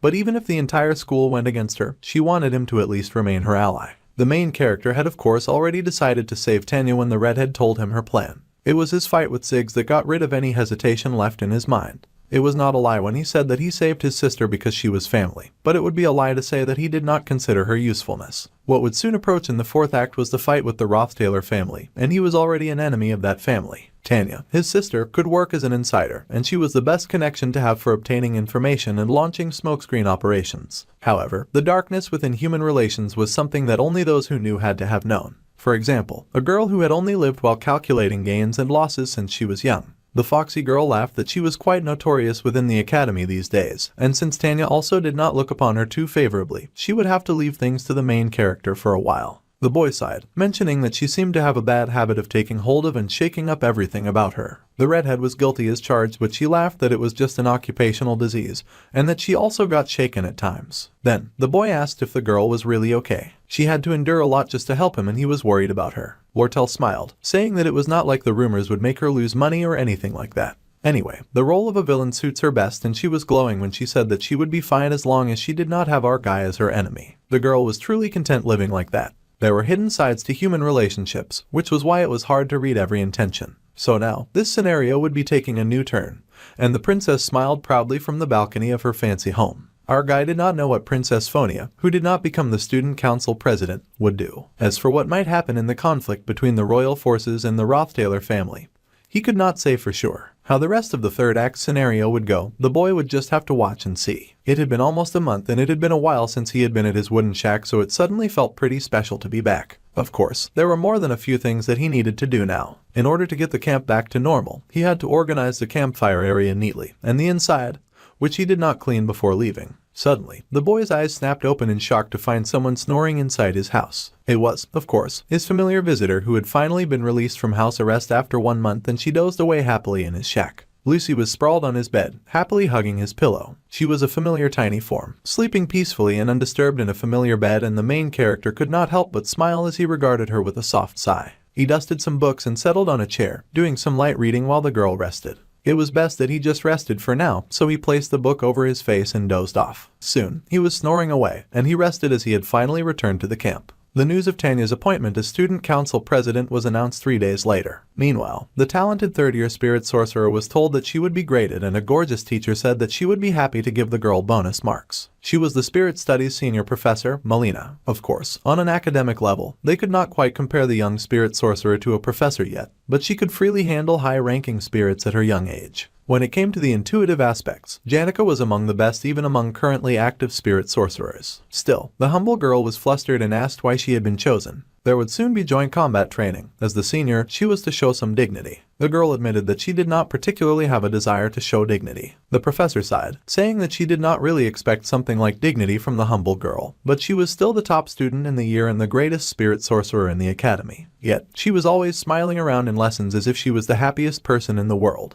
It was obvious that the young girl was ecstatic. The professor then added, out of nowhere, that she was aware that Janica was dating Ed, but it seemed like the girl was way too in love with him. From an outside perspective, it looked like the girl had gone crazy. The spirit sorcerer did immediately go crazy as she wondered just when she had started dating her crush. As far as she knew, the boy was still just a crush. Her gasp of shock was so loud that it knocked the professor into silence. The spirit sorcerer could barely come to terms with the idea that everyone thought she was dating Ed, and she asked why the teacher had suddenly said that. The teacher thought the girl herself must be joking. They always went around together, and not just during spirit studies classes, but also in their shared quarterly lessons and their elemental class. They were always together when they went to the student welfare facilities or the student cafeteria too. Especially lately, the professor was not sure what was going on, but the girl was always just giggling and smiling with joy. The esteemed professor did not know what kind of rubbish the girl often thought about, but she would just stare into the air grinning for absolutely no reason. Even during lectures, Janica would just stare blankly at the chalkboard smiling. She seemed like a child who had just started dating, and the professor could not help but sigh. The spirit sorcerer was extra flustered by this news and begged the professor not to mention her love-drunk habits to the other students. The teacher sighed that she was not usually interested in the dating rumors of children.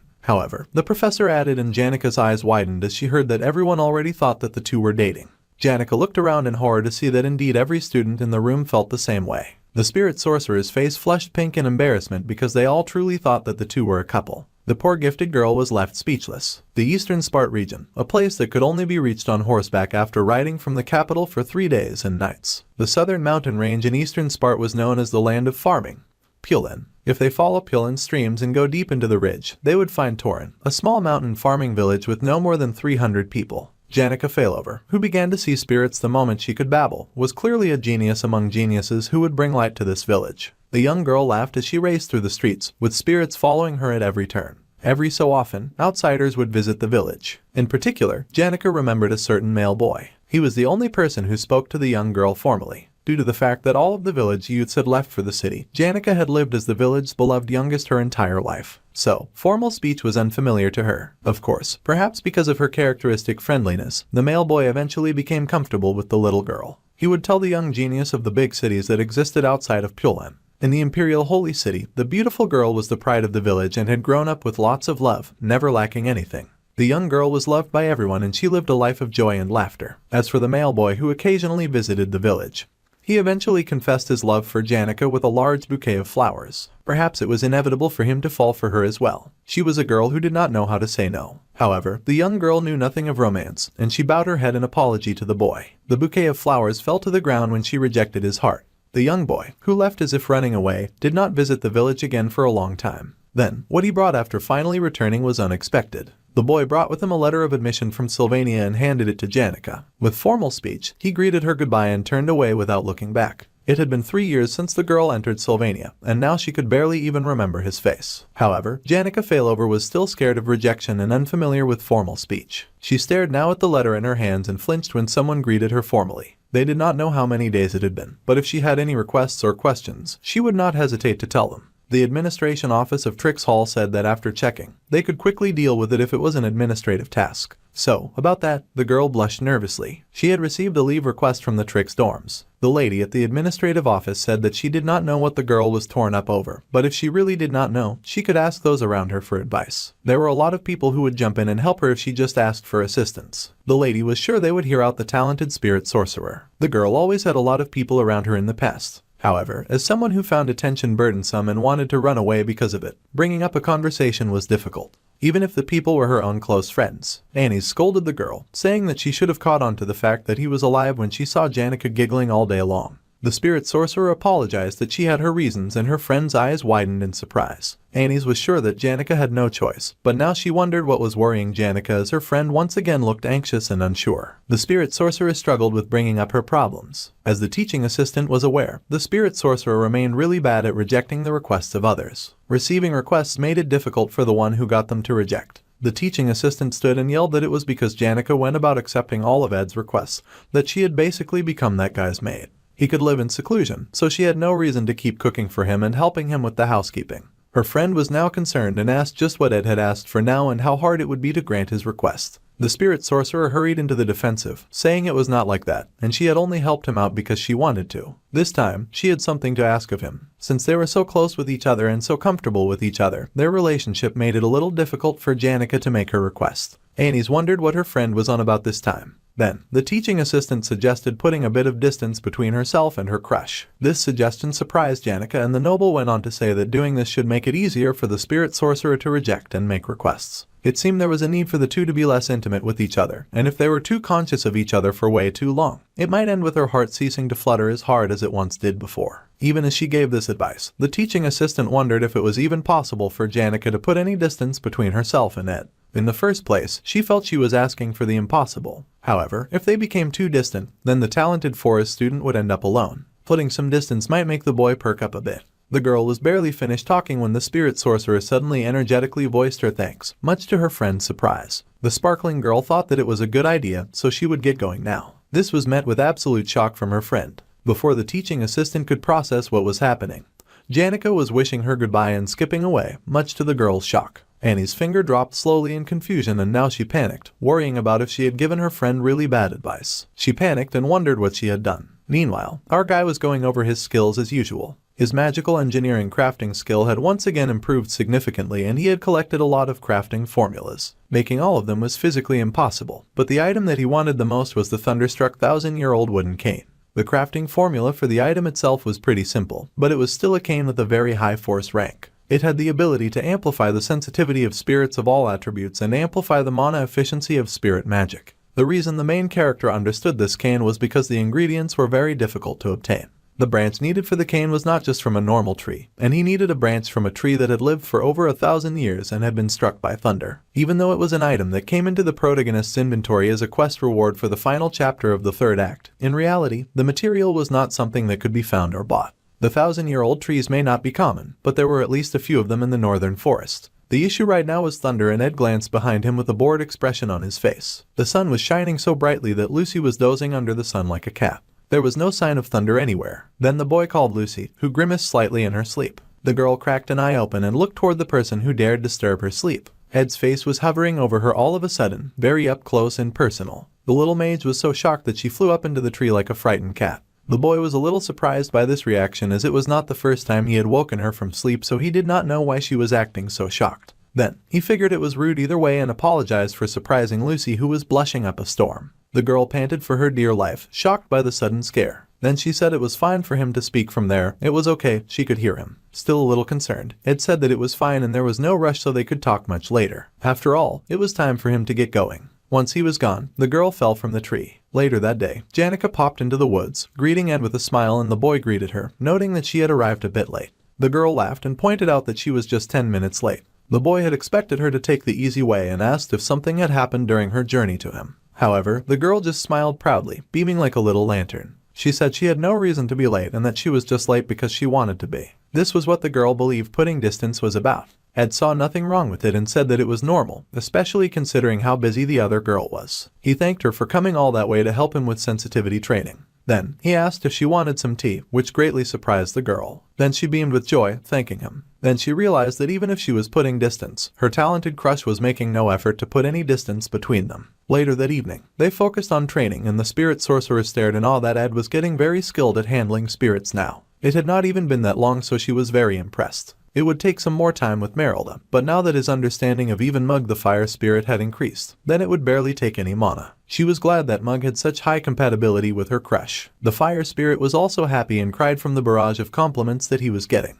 The little demon happily promised to work harder. Suddenly, someone greeted them and the main character paused when he saw Elle had come to pick up Lucy as usual. The head maid greeted them, saying that the vice principal Rachel said that she needed the year's top student. The maid bowed, saying that she was fairly surprised to hear of the MC's death and she was relieved to see that he was alive and well. The boy apologized with a bow for making her worry. Unfortunately, with his circumstances, it could not be helped. Then the two exchanged a moment of electric glares that surprised the spirit sorcerer. The maid then asked the boy if he knew that it was a virtue for maids to always consider themselves from a lower position. The boy said that he still refused to speak to the head maid informally. Still glaring, the head maid mentioned that she would be going off now. After all, maids had to be thorough with their work after all, especially on the issue of speaking informally or formally. The boy said he understood, however, he would continue to speak to her formally. The maid glared with the heat of 1,000 suns and the spirit sorcerer was shocked as she had never seen Belle look like that before. She did not know that Ed and the head maid often had a battle of wits. Then, the girl recalled that she was supposed to be putting a distance between herself and Ed to prevent their relationship from becoming something awkward that involved a battle of wits and formal speech. The head maid turned to the spirit sorcerer and said that she was also worried about the lady Janica after she went to Dex Hall and it was great to see her in good health. The happy girl beamed and said that living alongside her friends was not bad at all. In any case, the maid had to go and prepare for her inspection, so she squished Lucy close to her chest and said that she had to make the talented mage more presentable. With that, Belle wished them goodbye. The two happily waved them goodbye, with the spirit sorcerer telling them to take good care of themselves. The head maid also wished them success with their studies. As the other two left, the humble girl called to her crush, and she asked if they should try formally speaking to each other as well.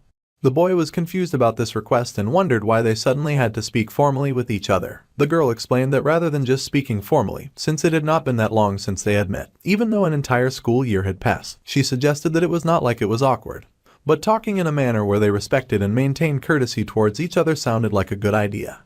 The boy was speechless for a hot minute, and she grabbed his shirt in a small pinch, saying that she just wanted to try it out once. The material of his shirt stretched thin over his giant bulking pectorals, and the boy was surprised at her request. However, if she insisted, he was willing to try it out. So, he agreed to her request. The Dex Hall's curfew was closed so they could just walk back and forth a few times, and then he would send her off. They had just started walking when Janica initiated formal talk, greeting him by calling him sir. The language was so strange coming from her that the main character froze in place. This was not a time prison, but the boy turned hesitantly with concern to stare at his friend. This situation made it really hard for his voice to come out, and his friend nervously twirled her hair and played with her fingers. It felt like the girl's emotions were infectious after all. He did not know why on earth she was feeling so embarrassed, or why her cheeks had flushed so pink. However, her anxiety was also making him nervous for some reason. 3 minutes later, they both found themselves back at the first and they both tried to start the conversation at the same time. They fell silent and she said never mind after their very awkward start. Then there was a longer stretch of awkward silence. Even though they'd had moments when the silence was suffocating before, this situation made the boy several times more nervous than those. He had thought their relationship was like that of family, but now things had gotten very awkward and he did not know what to do. The problem was that even though she proposed it, the poor spirit sorcerer had not expected the atmosphere to become even worse and she was beetroot red. They both wanted this odd atmosphere to go away soon, but they also had no idea what to say. Still, the boy tried again to start a conversation when the girl suddenly leapt to her feet. The spirit sorcerer suddenly gasped like time had gone really quickly and her curfew was almost up. She bowed, thanking him for the day, and then she took off, saying that she would see him tomorrow. Ed stared in shock at the empty space that she had left behind when she zoomed off in a flash. The poor guy was so confused, and then he held his face in embarrassment, nearly spitting blood when he thought whether he's going to have to force this awkward interaction in the future as well. Ed was reading. One of his more favored hobbies was reading, and it was nice to take a nice time in the forest and flip through a book in the peace and the quiet of the woods. The peace did not last long as Merrill then asked if he was going to continue the awkward mutual respect formal speech play with Janica. The boy sighed and asked why the spirit was even asking that when she saw everything that had happened. The forest spirit smiled, in her human form this time. She was not so free to the point that she could follow them all the way to the academy, so she was curious about what was going on in the time when she could not watch them, and she was wondering if anything interesting happened in class. It was the same yesterday. He had waved casually at Janica in the halls and she had panicked like a startled deer. It was strangely uncomfortable. It was possible that she was expressing her underlying stress in a unique way. The boy had not thought much of it at first, but now he wondered if something was up with her. The forest spirit chuckled, saying that she's been hearing he was clearly worried about her. The blonde did not even deny it. Of course, he was worried about his friend. The forest spirit then grinned wolfishly. Moving on, the boy asked if he could snap a couple of branches off the tree he was resting on. He wanted to make a thunderstruck 1,000-year-old wooden cane. The spirit gasped and asked if Ed was trying to make another tool. Here she was, wondering if he was too distracted thinking about Janica, but as usual, Ed was always busy. The spirit sighed and said that the boy did not need her permission for a few branches. He was a little surprised to hear this since it was called the Merrill Guardian Tree. The lady hummed, saying that it was a bit convoluted. If she was to be exact, she was protecting the forest because of an old friend. The friend had decided to put her name on this tree as they pleased. An old friend could be anyone, and Ed acknowledged that the spirit had lived a very long life, so it was a given that she would have many relationships. Then Merrill smiled and said problem 1. She asked him why it was that spirits would often take the form of animals. The forest spirit had the form of a human from the start and she'd already told Ed that was not easy. The reason spirits take the shape of animals is because animals are the most familiar and convenient in terms of access. Hence, they have an easier time copying their forms. Then, just as the forest spirit had to do the same thing to gain a human form, it made her wonder who she had copied. The boy figured who knew and the spirit smirked, pointing out that she had made a contract with him, so she could read his thoughts. Ed asked what that meant and she smirked. The girl smiled and said that she had taken on a form that was the closest to his ideal type. This was stunning news to Ed, who paused to consider his taste. It was very unexpected as he had hardly taken the time to consider such things. The forest spirit giggled and said that of course, it was unexpected. After all, she had just lied. The student was speechless, then he asked if she was joking. The forest spirit giggled, saying that reading his thoughts was not plausible and transformation was a very difficult kind of magic, so she could not just copy anyone. Merrill had lived for a very long time, so long to the point that Sylvania Academy's rises and falls simply seemed cute to her. The beautiful spirit was ancient. She had met a child back when Arkan Island was uninhabited before the academy was established. The girl did not dress fancy and she was always easygoing.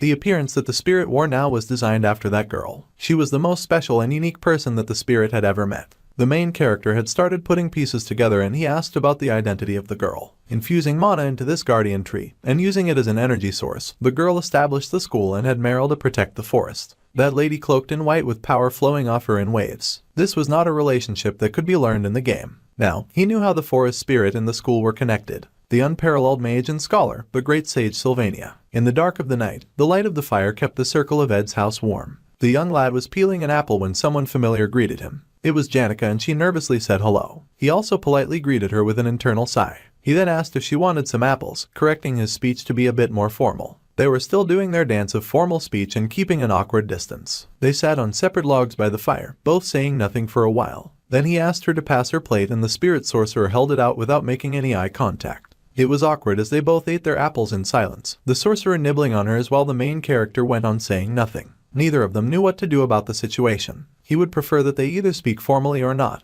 They needed to make up their minds about that and then stick with it. The spirit sorcerer was shaking and Ed noticed her trembling. The blonde then asked if she was okay, asking if she was hurt somewhere. The girl sighed and said that she just thought it would be difficult to say this while looking at him. So, she tucked her head between her arms. She called her friend the young Master Ed, and admitted that there was something she would like to ask, though it was a question that might sound really strange. So, the spirit sorcerer just wanted him to hear her out until the end before replying. please." The boy sighed in relief and figured that no matter what, regardless of what he looked like now, he was an adult. If it was something she was having such difficulty bringing up, then he hoped he would not be taken aback and just listen. Then, with her face flushed a brilliant bright pink, Janica asked what he would think of her leaving Dex Hall to come live with him at the camp in the woods. The blonde stared at her with the most unreadable serious expression she had ever seen, and he somehow managed to cut his finger at her question. The girl screamed in horror as blood gushed from his hand, squealing and asking if he was okay. The boy didn't even seem able to process the pain as he was still pondering what she'd just said. The light of the campfire was warm. Whether it was living outside or fighting, since he had lived like this for 1 year, the boy thought that by now he could fend off any situation smoothly. However, it was a relief that he cut his finger. It gave him time to organize his thoughts. Now that his finger was bandaged, the main character could tackle the girl's question. First, this was probably something she expected him to say anyway, but he would still address it.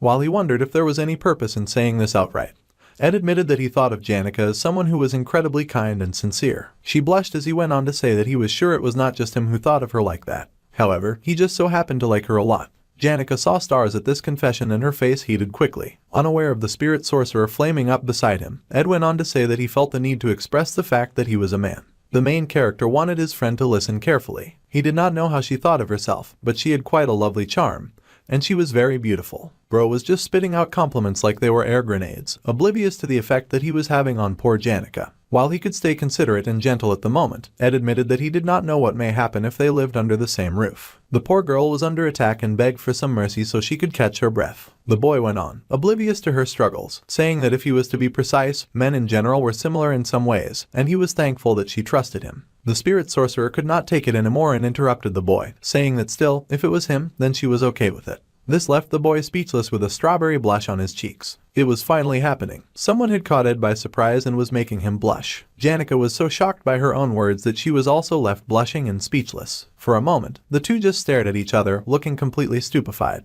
For a while, it felt as if the spirit sorcerer and the main character were balancing on the tightrope of a strange boundary. The boy lowered his head as he stood, a dark shadow surrounding him as the girl called out with worry. Speaking in a polite manner without rhyme or reason made things feel both familiar and unfamiliar. After the arduous and grueling student council president election and just when he felt at ease and a sense of freedom after returning to camp, Janica's sudden proposal of cohabitation came out of nowhere to Ed. The girl was flushed like a little tomato and panicking at his sudden silence. She was unsure if she could endure this or restrain herself now. The situation was practically urging her, enticing her to let go of her rationality, and this was the result. Her friend called out her name, however, and then settled down beside her on the same log. Out of care and kindness, Ed then asked if the spirit sorcerer was going through something difficult. The girl was surprised by this question. Usually, whenever something unexpected happened, there would be a reason behind it. Considering how the spirit sorcerer was saying something like this out of the blue, the main character then had to consider if there was a factor behind the scenes that he did not know about.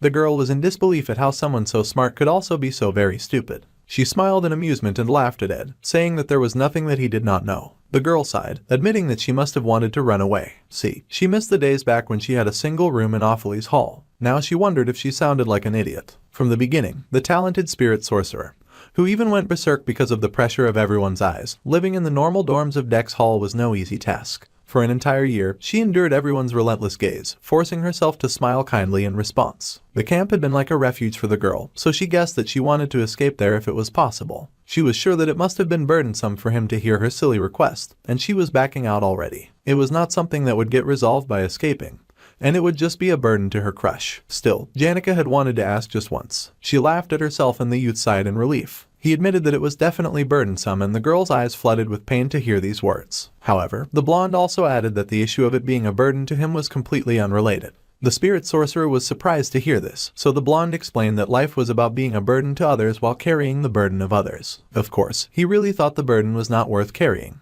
Next time, he would just make a burdensome request back. That was all. It was not like they were only going to know each other for a short while, so it was not an issue that could be solved by give and take. Their friendship was going to last a long time. Bro was just talking without considering the meaning behind his words, and the girl blushed to hear this. Ed still thought it was a bit much for them to live under the same roof. However, he would happily build another hut nearby for her. The girl was elated to hear this. The boy had thought that the girl would jump up and down in joy, knowing her personality. However, the girl's reaction was much different from what he had expected. The talented spirit sorcerer threw herself at the main character, her arms wrapping firmly around him as she thanked him for his kindness. The boy smiled as he noted that she was no longer speaking formally anymore. The girl hiccuped as she sobbed softly and his calloused fingers rubbed the strands of her hair gently. The spirit sorcerer seemed to try creating some distance, but she had ultimately failed. Though, what would have really changed if she had succeeded? Janica was the type of girl who would always step up to help when someone needed it. While the MC was sure that her kind actions would not ever get fully repaid, if someone like that was on the floor and cry, then no matter how much the relationship sourced, one would not be able to resist and would put a hand on her shoulder to comfort her. The next day, bright and early in the morning, the boy stretched as he got up from bed.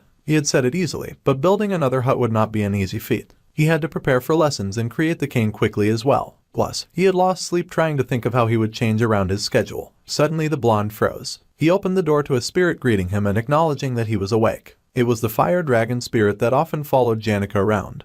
And the dragon smiled, saying that he needed advice as he had no experience in building huts. Many other spirits had also gathered, of course, each of them with construction hats as they gathered around many building materials. The dragon greeted the stupefied boy, noting that Ed looked tired. Even the dragon was rather fatigued. At the spirit world, he had partied all night since there was a celebration. Regardless, now they had to build a hut in the morning. They had even picked out a location and said it was best to have a hut at the opposite end of the clearing. Ed was shocked to see mole spirits already quickly laying out the foundation when it had taken him months. The dragon mentioned that it was kind of romantic to open the doors in the morning and see each other. Well, it did not seem like it would be bad to build the house right next to each other either, but it would feel a little stuffy, so they had to work hard to provide some form of privacy. The other spirits contemplated as well, saying that perhaps building it at the closest possible proximity might be the best. Ed's brain was still trying to catch up with his eyes. Just then, Mug the fire spirit landed on Ed's shoulder. The little spirit shouted to Sir Tarkin, saying that the general planned to finish the entire building construction in 10 days. The fire spirit Mug, as the scene head of command, would do his very best to make work as efficient as possible. 10 days was somehow not good enough for the dragon, and it had both Ed and his fire spirit sweating. The little fire spirit explained that after considering the lower rank spirits' rotation shifts and breaks, that was the most plausible time frame. Of course, there was definitely a possibility of lessening that time, depending on the progress of the work. The dragon raged that back in his day, it was normal to carry the spirit sorcerer for 3 days straight, hiking through snowy mountains for a week, and battle the very next day without a problem. Now, in these days, there were even more spirit sorcerers, so it was easier to form contracts. He thought that the lower rank spirits were taking it easy, resting well, eating well, and working on their own comfortable terms. He asked just when they would have a phase shift and reach the mid-rank at this rate, sounding like a very disappointed grandparent.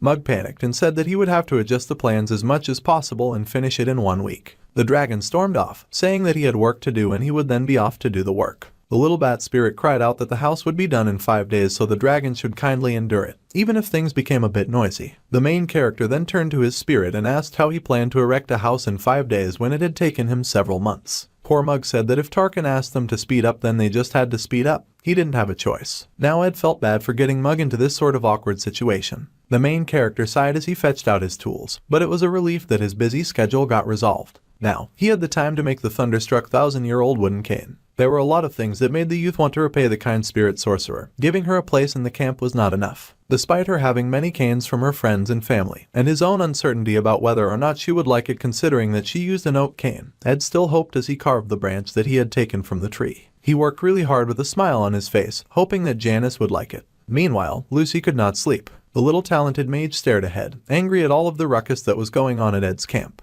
The spirits marched all through the camp, making so much noise as they worked to complete their building project. The construction work that lasted all day long was a huge contributory factor to her lack of sleep. The girl gritted her teeth and glared at the workers, but the true cause of her dissatisfaction was Janica happily sitting on a pile of logs and kicking her feet in bliss. The spirit sorcerer noticed the little mage and happily called out to her with a smile on her face. Janica always greeted the talented mage warmly, but the two already had a battle of wits before. Although the spirit sorcerer was bad at expressing things that were unpleasant, she could not lose, and she smiled haughtily down at Lucy. The girl was practically glowing as she stared at her rival, her nose in the air in delight as she announced that she would be living in the woods now. That was unacceptable to the mage, who yanked at her hat with great displeasure. Meanwhile, Ed was oblivious to the battle of wits happening on his property. The boy had borrowed a bunch of elemental magic books, and he hefted the pile of them in his arms. This was because he thought that he should learn some new magic, and he'd taken some from the faculty building in the Eastern Square. The young lad wanted to learn more about particle explosion.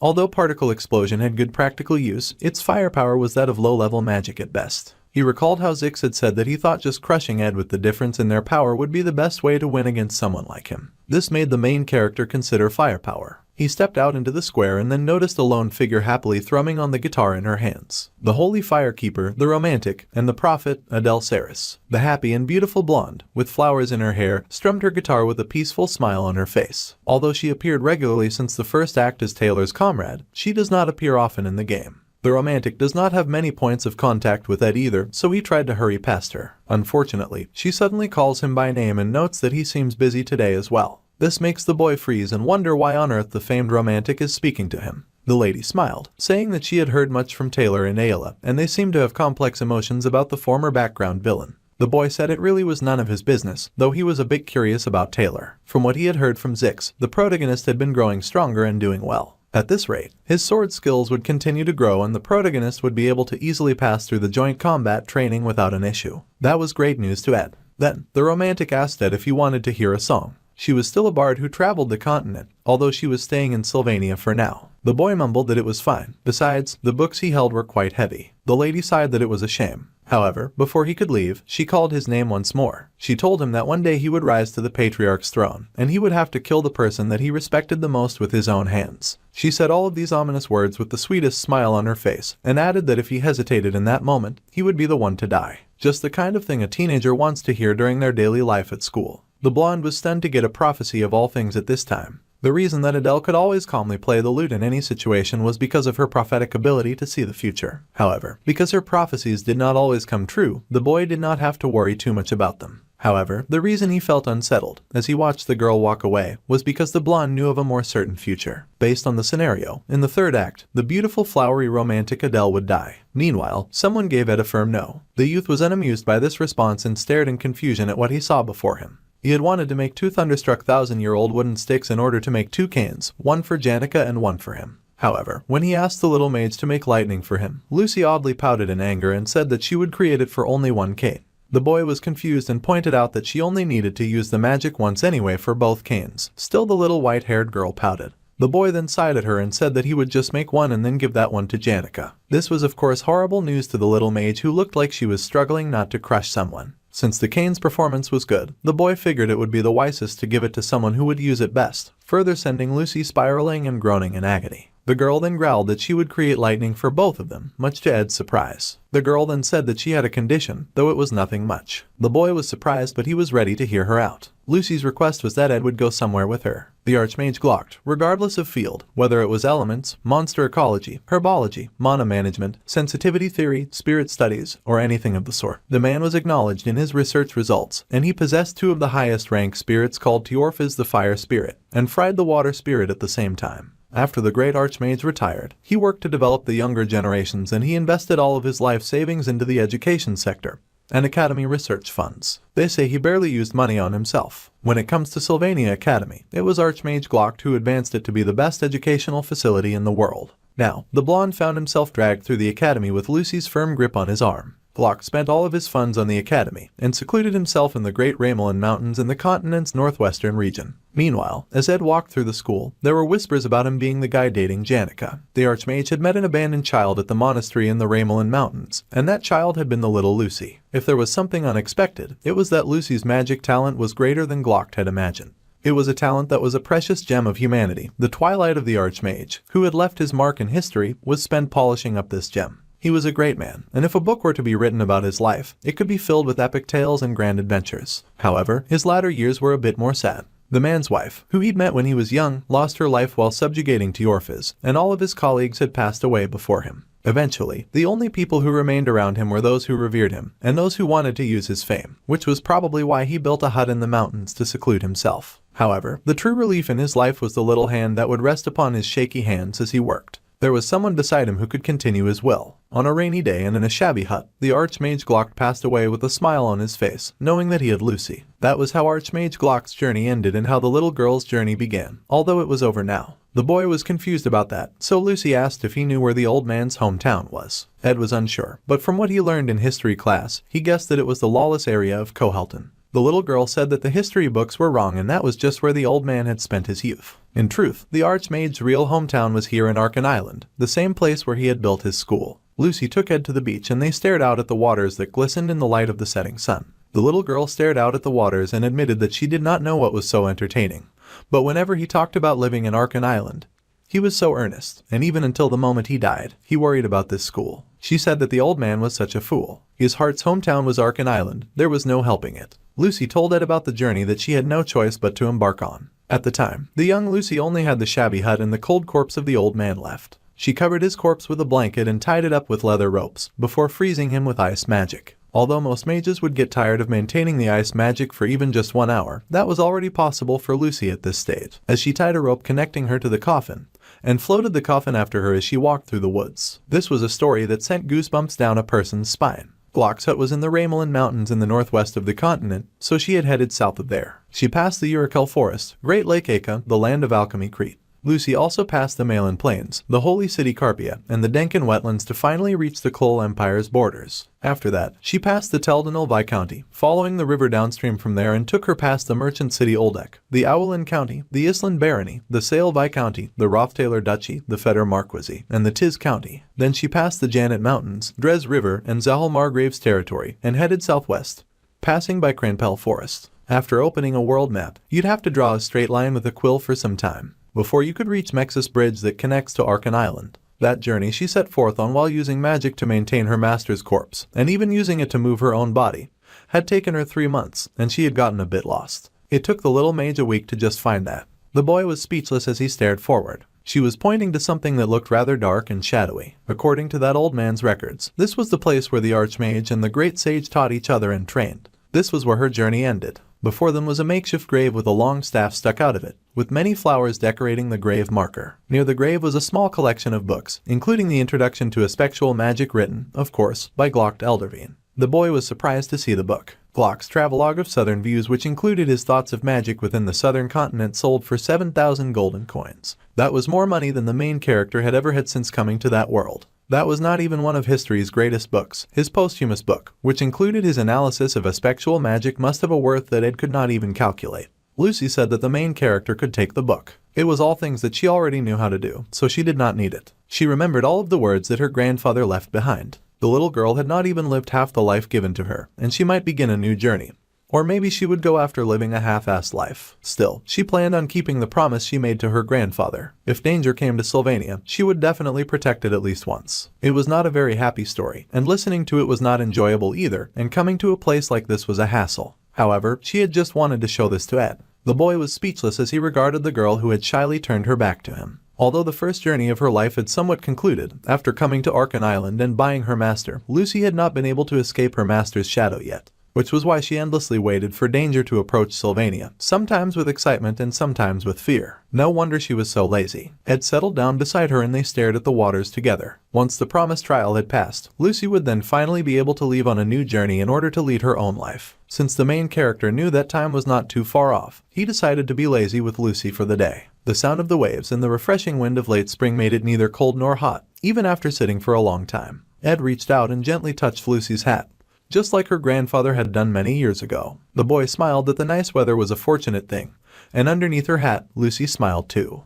Janica stared in absolute awe. Her new cabin was basically sparkling. The wood was fresh and clean and very beautiful. The spirit sorcerer had not known that things could be built this fast. Meanwhile, the animal spirits were so exhausted that they were lying half dead on the floor. Janica scolded them for working so hard when she had told them to take it easy.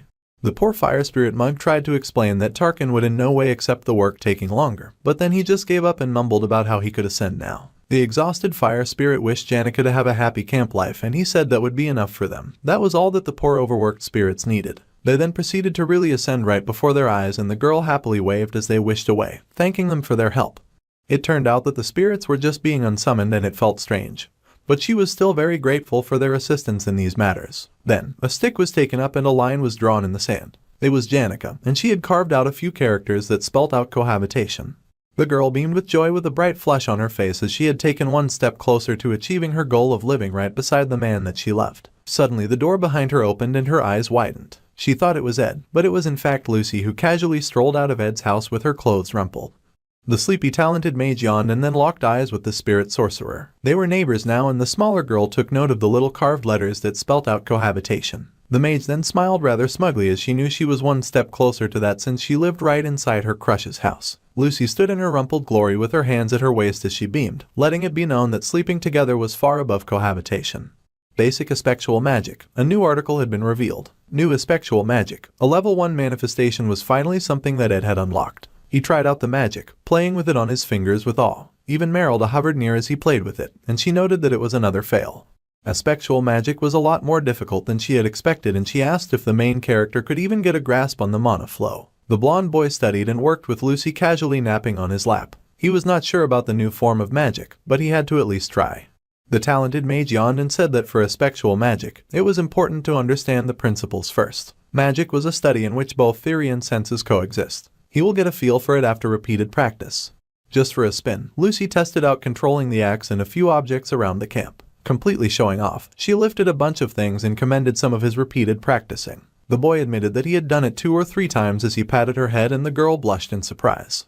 The blonde admitted that it would have been easy for a genius like Lucy, and who would have known that Glock's introduction to aspectual magic would exist. Meanwhile, the silver-haired mage was suffering under the sweet attention of her crush's pats.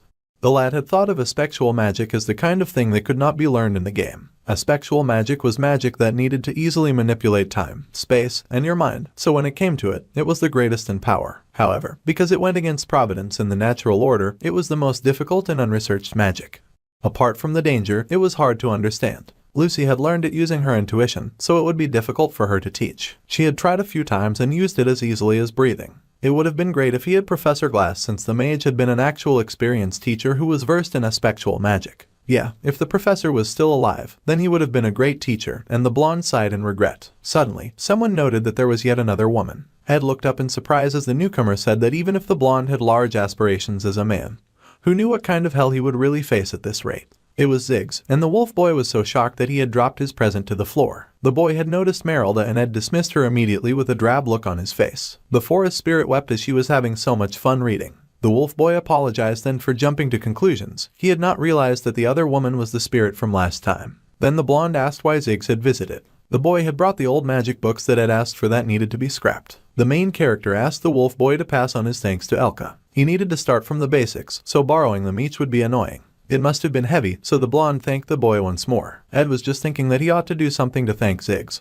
but the wolf boy insisted that it was fine. However, if the blonde really insisted, then he could help the wolf boy out with doing some student council work. The wolf boy was flattered, but because of the previous incident with Tanya, the student council president now trusted him a lot. She seemed to want to put other people she trusted near her. So, the boy was asking if the blonde would like to work as part of the student council. Ed wondered if it was okay to be so half-assed about its formation, and the wolf boy insisted that it was not half-assed, since this was the first time in Sylvanian history that a first year had become the student council president. Tanya was planning on making the cabinet the best that it could be. The lady from the Kirill County in the 3rd year and 4th year top student Deke had already joined. In the future, she wanted 1st year magic faculty top student Joseph, 3rd year top assistant Annie's, 4th year top alchemy faculty student Dorothy, and Ed as well. Tanya was only gathering trustworthy and talented people. However, Ziggs already guessed that Ed would reject the role anyway. Ed considered rejecting the role, and the wolf boy sighed. The blonde did magic engineering, spirit sorcery, stamina training, camping, and academy scholarship student work. He was also training in a new type of magic, so there was no helping it. The wolf boy sighed that he expected Ed to reject the role, but the student council president would be disappointed. Meanwhile, Ed had not even given a response, and he was flabbergasted to hear that the wolf boy expected the rejection anyway. After saving Tanya and having the scenario turn into something unknown, small predictions felt meaningless. Ziggs joining the student council was unexpected in the first place, and the entire list he stated was also unexpected. According to the timeline, the joint combat training would be happening soon, and this was supposed to be the biggest event before the 3rd act's final event, which was supposed to be Lucy's subjugation. This event, which happened again for the second 9-year seniors who were the generation of the protagonist, had an incident where 1st year alchemy top student Claude loses in the final battle and drinks the forbidden drug called Evil God's Blood. The main character remembered that event well as one with an unpleasant ending. However, the scenario was now far out of Ed's hands. Whether it flowed as he knew it or flowed in a completely new direction, it was all unknown. Meanwhile, a cart with intricately designed wheels rolled on the road. It was in fact a mighty chariot. Unless mages spent all night casting weight lightning magic, this was a giant carriage that could never move. The might of the forces guarding him was like that of an army, so the holy city's citizens saw this grand approaching carriage and called it the Wheeled Palace. Due to the resources being used becoming a waste, this palace did not often go far from the holy imperial capital, and it had just 2 people sitting at the top.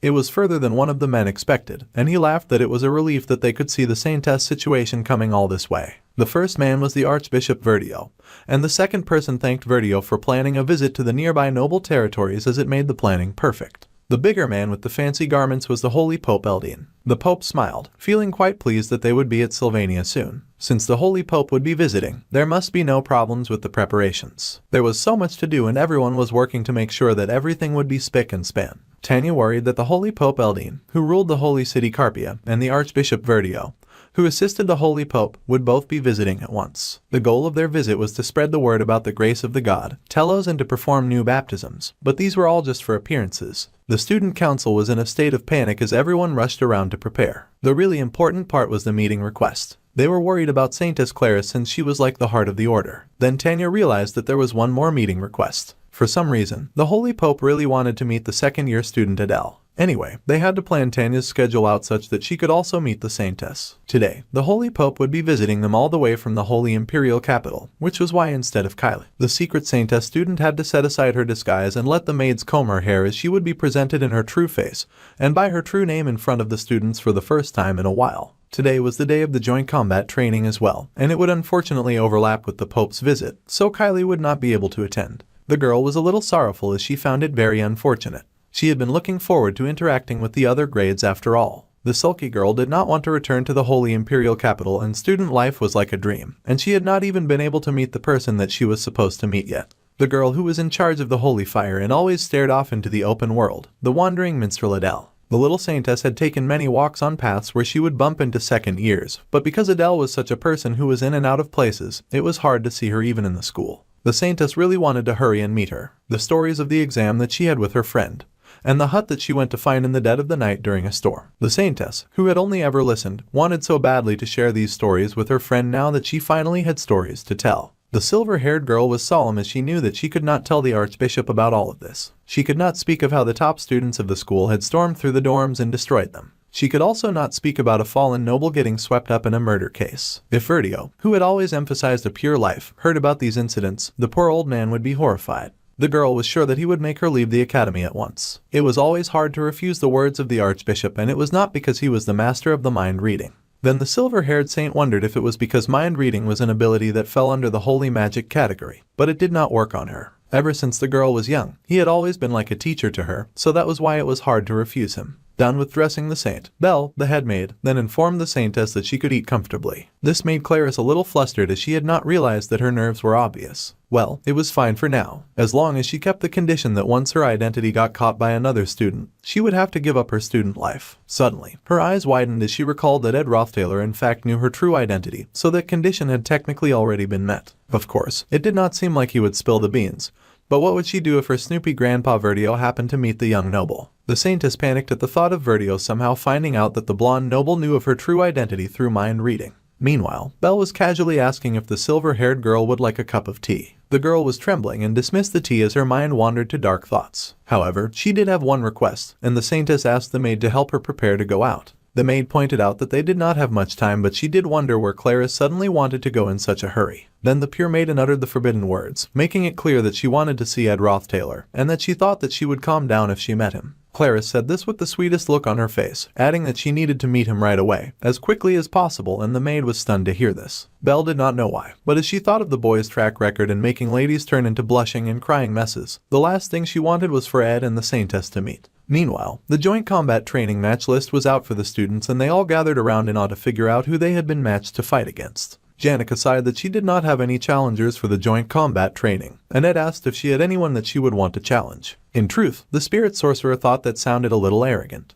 The joint combat training had begun like last year's. It was an exam where students fight each other and have the results reflected in their grades. The fact that lower grades fought with higher grades was also the same, and the only thing that had really changed from last year was the rule that a person could not challenge an opponent through a duel request. According to the current scenario, there were no first years in class at that moment. As a result, they were eager to somehow win against the second year. Since there were many strong characters in the protagonist's year, the first year and the second year matches would be worth watching. However, not many are interested in the 3rd and 4th year matches, so the 3rd and 4th years were busy lounging around and trying to figure out what to eat for dinner. Ed had some leftover meat that he had bought from L'Oreal Inn restaurant, so he wondered if they should just add some salt and cook that. Among the 3rd years that Janica and he belonged to, there were not many strong people. Last year, other than Janica beating Lortel, there had been no other who had been able to defeat their junior. So, the 4th year should be able to challenge anyone and easily win. On the other hand, those that were strong often ended up not receiving any challenges. The spirit sorcerer was happily doting on her man, pointing out that he kept reading the book that Lucy had given him.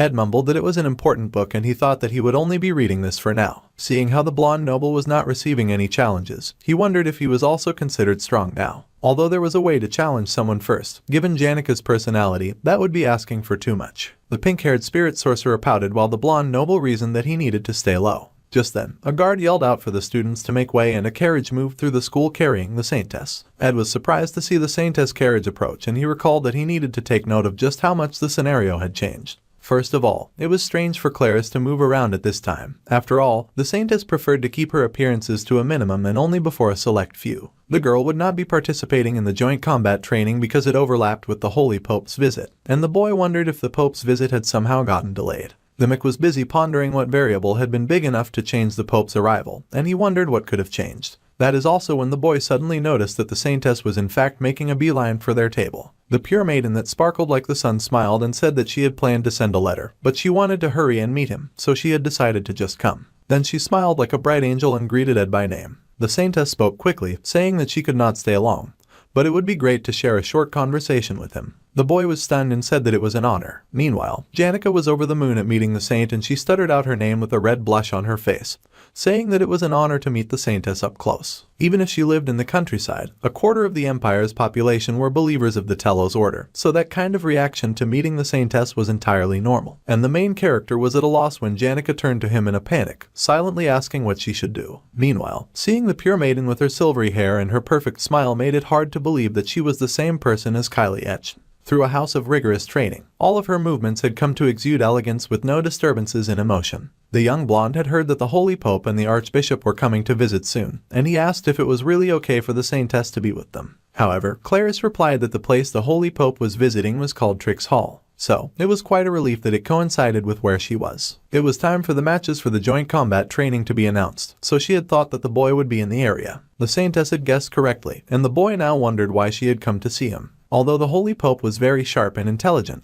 the Archbishop video was also quite intelligent. It made her wonder if he was the kind to be able to read minds or something. The Saintess was being rather on the nose when it came to protecting her secret. She emphasized that the way the Archbishop seemed to be able to see exactly what a person was thinking was so fascinating, and it must be a type of holy magic even. The number of hints that she was dropping were atrocious, and she mentioned that there were rumors that the Archbishop somehow had the ability to see everyone's thoughts. Ed was rather stupefied at this blatant and nearly shameless attempt to tell him about Verito's mind-reading powers. It took him a moment, but he finally put the pieces together and his eyes widened in realization. The Saintess had come all this way to have this unnatural conversation to warn him of the Archbishop's odd and very unique ability to read thoughts. The saint was worried that he would somehow find out that the boy was aware of her identity. That capable Archbishop was indeed very incredible, and the blonde admitted that there was no way that such a man would ever meet with someone like him when he had such a lowly fallen status. The Saintess was surprised to hear this and Ed admitted that he would be busy partaking in the joint combat training, so he would probably never meet this capable man. Clarice was beyond thrilled to hear this and she found herself relaxing in relief that the one who knew her secret would never meet the Archbishop. Suddenly, Janica spoke up, nervously playing with her pigtails, and she asked if the Saintess had really come all this way just to see her man. The Saintess was a little surprised by the question, and her oblivious behind agreed that this was exactly why she had come. The spirit sorcerer could not stand that while the Saintess had been nervous about seeing the Holy Pope, she had brought a carriage all the way here just to see Ed. The spirit sorcerer had started looking rather dangerous, so Clarice nervously tried to explain that she was a human too, so it was natural that she would get nervous as well. In the Saintess' attempt to explain why she had come to see the fallen noble, she stumbled and stuttered and stopped making any sense with any of her sentences. Finally, with shaky hands, she just admitted that she had been a little nervous and she blushed that she had just wanted to see him. She guessed that made sense. Suddenly the Saintess leapt to her feet and ran away, saying that she could not spend too much time with them when the Holy Pope would be arriving soon. So, she just took off as the guards called out after her in concern. Everyone watched as the Saintess suddenly leapt into her carriage and the carriage zoomed off with immense speed, gone as quickly as it had come. Then everyone suddenly turned their questioning gaze on Ed, evaporating every chance that he had to not stand out. The boy groaned as he was now having a massive headache. Whether the girl came to him as Clarice or Kylie, she was still very hard to spend time with. Meanwhile, the joint training match had begun and many students cheered as two people stepped into the ring. There was talk of how Ed had not sent any challenge requests either, but there were rumors about how the third year was pretty strong among some of the new students. Of course, they guessed that the blonde was just considered strong among those third-year weaklings. The blonde looked in great despair as he regarded his opponent's shining and dangerous weapon, a large battle axe. His opponent grinned, telling the lad to prepare himself. For the first and second year matches, there was a rule that they could not use mid-rank magic or sharpened blades. However, it was completely different for the upper grades. The giant of a student laughed like a pirate from the Grand Line and said that he would make it clear before the match. The fourth-year combat student, and the rank 2 student in his faculty was called Kordek, and he was a man who never let his guard down against his juniors. Kordek made it known that he was Kordek Valadirk. Some of the students were alarmed. They knew that people could not use sharpened weapons because they had the ability to kill, but a blunt weapon could cause so much serious damage. Lots of people were terrified at the very thought of having to go against the fourth-year combat student. So, the announcer made it known that the third-year Ed Rothtailor would now be battling the fourth-year Kordek Valadirk, and the crowd went wild with cheers and excitement. The battle was given the leave to begin and Kordek leapt, immediately swinging his giant axe with a wicked glint in his eyes. The combat student laughed wickedly, saying that his body was just heating up. He would never go easy just because it's a mock duel, and he laughed, saying that if the blonde had started to feel the fear coursing through his body, then it was still not too late. However, the blonde just scoffed in major annoyance and he raised his hand, blasting fire magic. The scorch hit the axe attack, blocking the axe from making contact with the third-year student. The main character used the mid-rank magic, particle explosion, and the fourth-year squealed as he took a face full of ire. The fourth-year coughed inside the cloud of smoke, wincing in pain as he wondered what kind of mage would react with that much speed. The fourth year grit his teeth in pain as he considers the third year. Until last year, there had been nothing much, but now he sees his opponent summoning both fire and water spirits while he is still down. Kordek could not believe what he was facing, and he wondered just where a monster like Ed had even come from. The explosion of both fire and water was immense, nearly covering the whole stage as the combat fourth year was bombarded with attacks. The watching students gulped in awe and intimidation. It had taken about 5 seconds for the fallen blonde noble to thoroughly deal with the laughing and boasting fourth-year combat student. The main character had been careful to ensure that his opponent would not get seriously hurt. He mentally apologized if his opponent had wanted to fight some more, but the blonde had no intention of dragging out this fight, and he congratulated his spirits on the good work that they had done. Suddenly, the auditorium erupted in cheers and shouts. The main character sighed internally as he could not focus on the fight because he had been busy thinking about other things. After the Saintess's explosive visit, the boy had taken the directionally challenged Janica to the stadium, and on his way to fight Kordek at the other stadium, he had met someone completely unexpected. It was Adele, and the free musician happily played her little instrument while gleefully giggling about meeting Ed again. He had asked the girl what she was doing there in Glocked Hall when all the second years should be in Nail Hall. The girl just smiled and called it a coincidence. She had heard even the way the wind blows is fate, so they must be quite closely connected. The blonde did not know how to respond to that as he was not crazy about connecting with any more strange women. He realized that Adele was in fact uncomfortable. Once the joint combat training was over, he knew that Adele Saris would die. The girl leapt off the window and bowed with a cheery greeting, saying that she had to go. Normally, the boy would weigh the scenarios and just let things play out as they should. But the scenarios had already greatly shifted once he made Tanya become the student council president. Thinking that it was arrogant to try and influence things that he had no power over, and thinking of those who he had to let go of like Professor Glocked, the blonde noble could not just turn his back on the girl and let her die. Now, it was difficult for him to let things pass and his hands shook. He had called out and the girl had turned curiously. The main character struggled with his words for a moment before finally speaking and telling the girl that she would die soon. That must be hard to believe, and he had no idea how he would convince her. However, the musician just responded that she was aware of that. With a bright smile that truly surprised the main character, the girl admitted that she knew that she would die. Ed raced out of the combat hall in search of her, wondering if she possessed someone like he did. He worried and ran through the halls, knowing that he needed to find Taylor, in order to see how much the scenario had shifted, and then Adele. However, the fallen noble did not get far before he noticed a switch in the atmosphere and a shake in the floor beneath him. An earthquake had started and the students around him panicked. Even the main character was shocked. Even if the scenario had changed greatly, using predictions and his imagination, the blonde had prepared thoroughly. He flung open the window in confusion so that he could understand what was happening right then. It was something that was far past the realm of his imagination. There was ice rising outside the window, a grand and magic blue wall of power. Ed stared in shock and he wondered why that was here at a time like this. A being known to have gone extinct even within legend, a great calamity that could not be stopped through human force alone. The great creature broke through the earth and threw the school in turmoil. The high-class Sylvania Academy was such an unsafe place for any serious parent to send their children, unless they wanted them to get real-life experience of fighting monsters and having near-death experiences, for the failed swordsman of Sylvania's final boss rose from the earth. The sacred lance dragon had awoken and it towered over the school like a living mountain. The failed swordsman of Sylvania, the second joint combat training. In that scene, the protagonist Taylor would crush all the strongest freshmen. Then, finally, he would take down Claude of the Faculty of Alchemy, who drank the evil god's blood and exited the exam room, only to hear news of Adele's death. At the time, how Adele died was not well known, and the innocent and childlike Claris completely lost trust in the Order, becoming an entirely different person. The players of the game considered Claris's sudden change a complete destruction of her character and named her the Faithless Saintess. In order to contain the Faithless Saintess that now opposed them, the Order then dispatched troops to Arkan Island. In the end, the one that went berserk and single-handedly destroyed the Order's forces was the Act 3's final boss, an awakened Lucy. That was how Act 3 was originally meant to go. However, now a giant-scaled creature stretched forth its wings and roared. Thunder clapped, lightning slashed through the atmosphere, and a chill overtook the school as the sacred lance dragon arose. The creature was massive, and massive was an understatement as it dwarfed the entire school. The dragon was called Wellbrock. The creature was the boss of Act 5, and he was supposed to appear at the end of the main story of the failed swordsman of Sylvania. Ed was horrified to see him now, and the tides had shifted way more than they should. That great beast was a walking hazard and was way too big to even exist inside the school without causing damage. Even the very waters surrounding the school shifted each time that the beast lifted its foot. Students and structures went flying each time the monster so much as breathed in the wrong direction, and many of them shouted with pain.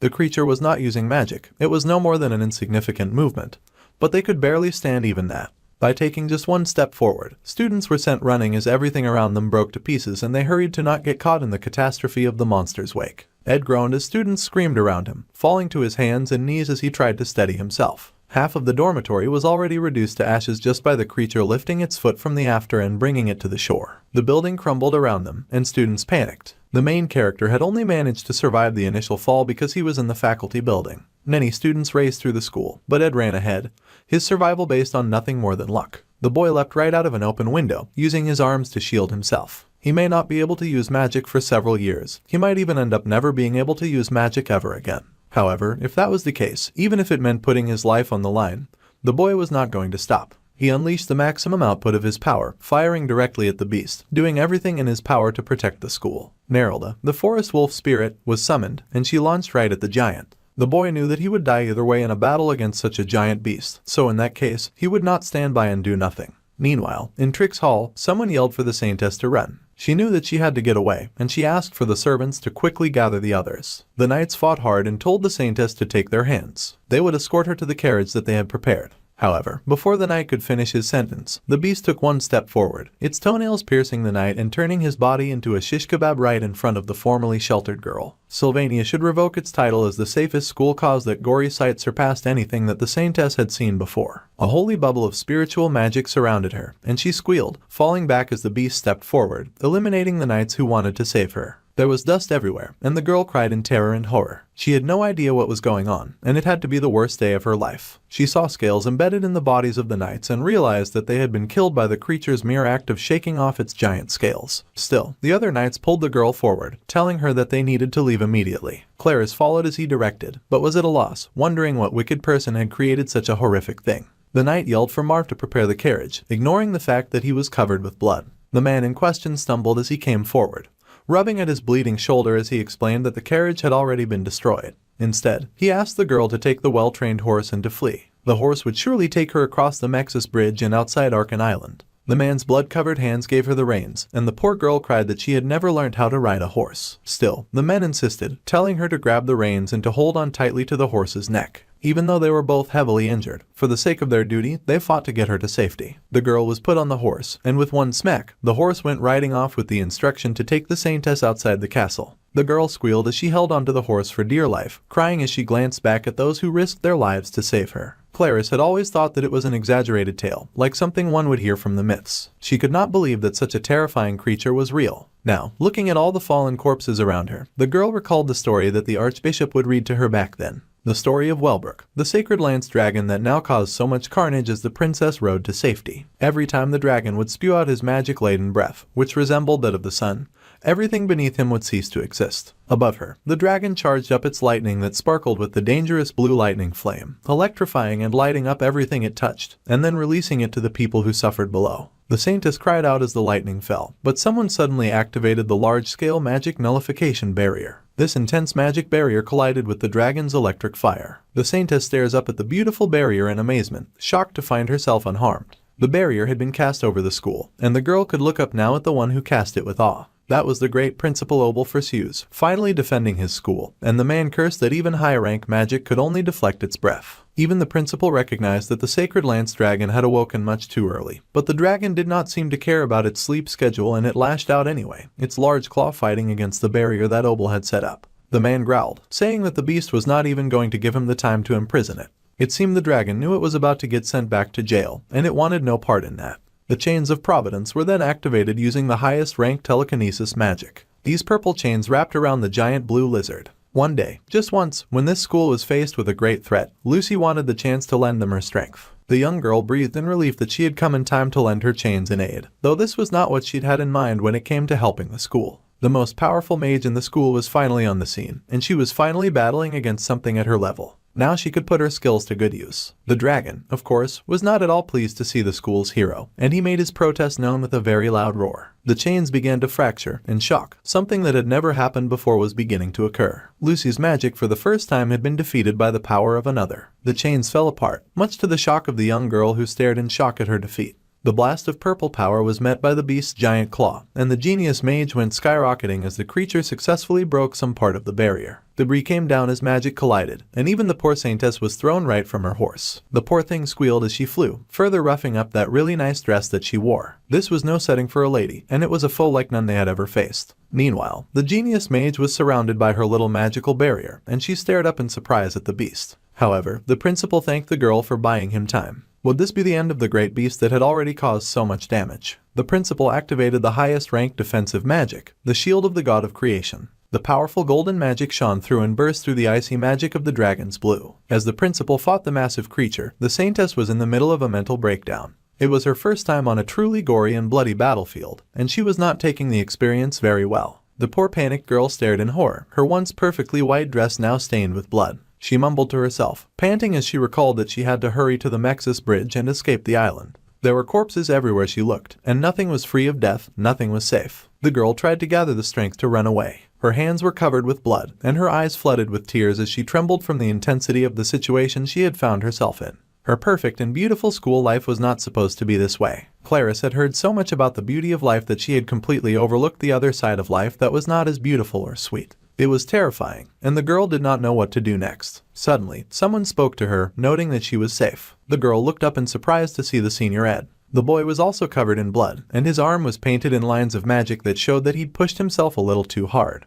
However, the blonde was just relieved to find that the saintess was safe. He then asked if she was hurt, stretching out his battered hand to help her. The girl was stunned, asking how he had known that she was here. The boy then reminded her that she had planned on meeting important guests, so he had a feeling that she would be at the Trix Hall. The saintess shakily tried to explain that she was riding a horse to the Mexus bridge. However, going over there was pointless. That area was too crowded, and even if she were to leave the island, she would not be able to escape the dragon's range, so she would have ended up dying in vain.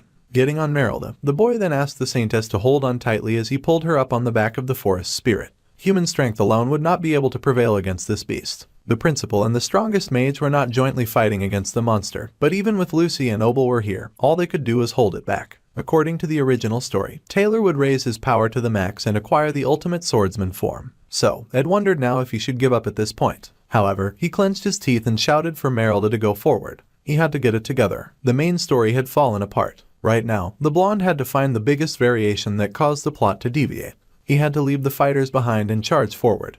He was sure that would lead to a method to lure the sacred lance dragon back to slumber. At first, the boy had thought that this new variation was also somehow his fault. That was because up until now, if things had not gone according to the original plot, it was because he had something to do with it.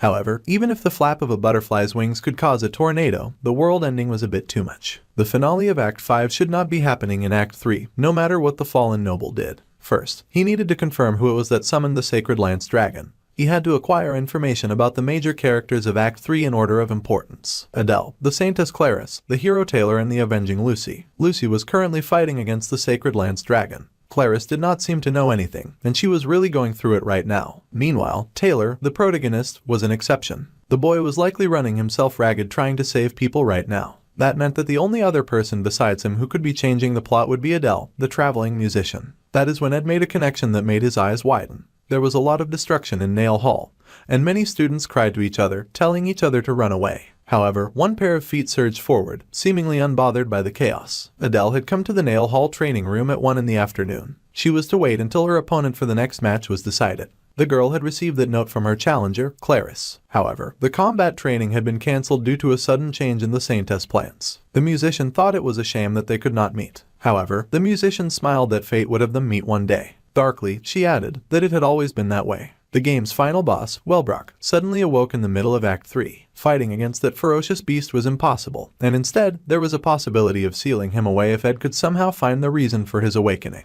Taking a look at the prominent characters of Act 3, it could not be Lucy or Taylor causing the shift in narration. It also was not Clarice. The only real difference in the story could be caused by Adele, the traveling musician of love, who was supposed to die in the current arc. Her attitude had been rather calm, even though she knew of her upcoming death. If our blonde MC was able to find her, he was sure that the truth would then be revealed. For now, he needed to take the poor traumatized Saintess to a safe place and to hurry and find Adele. However, the boy did not have much time, and he hurried away quickly on the mighty Wind Wolf. They had finally arrived at a safe place, and that is where he quickly deposited the Saintess, as the magical barrier protecting the Awfully's Hall was still active. It was best for the young Saintess to stay there and to wait a while. Suddenly, the blonde realized that the barrier was indeed active, but the first attack stage was a bombardment of Wellbrock's scales and the barrier had failed to block that. This created a terrible situation where everyone inside the Awfully's Hall was in danger, but fortunately, not everyone would have died from a fatal hit. The magical barrier was indeed still active, and the two hurried through the halls. There had to be someone maintaining the barrier spell inside the maintenance room on the top floor. They hurried to find the survivor on the top floor,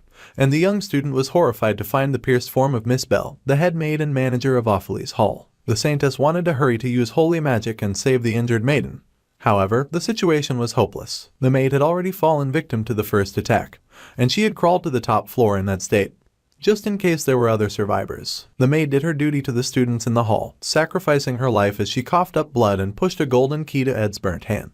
In this moment, the injured maid would likely say something about simply doing what she had to do. A small tear slid down the maiden's eyes, and the Saintess sobbed in pain and horror, wondering how such a thing could happen. The ever-diligent and trustworthy Belle closed her eyes, and the main character's eyes darkened. Clarice was in denial. She could not accept that the head maid would not be alright, and the boy gritted his teeth, grabbing the girl and pulling her along. Belle was the first time that Ed had failed to save someone. They had to do what they had to do. First, since there was high-level magic active in her room, as long as it was not directly attacked, it should be safe. The Saintess had to keep a strong heart, and he would go out to figure out how to solve the situation. Clarice panicked, saying that it was too dangerous outside. However, he yelled at the sheltered girl to look out of the window. If they left things like this, then things would only get worse for everyone else. The boy's eyes then widened as he did indeed look outside the window, and he saw before him a marvelous sight. Aspectual magic was being used, formed in a beautiful bright blue. It was no normal aspectual magic circle either. The boy immediately raced to the shelves and started tossing books, surprising the Saintess,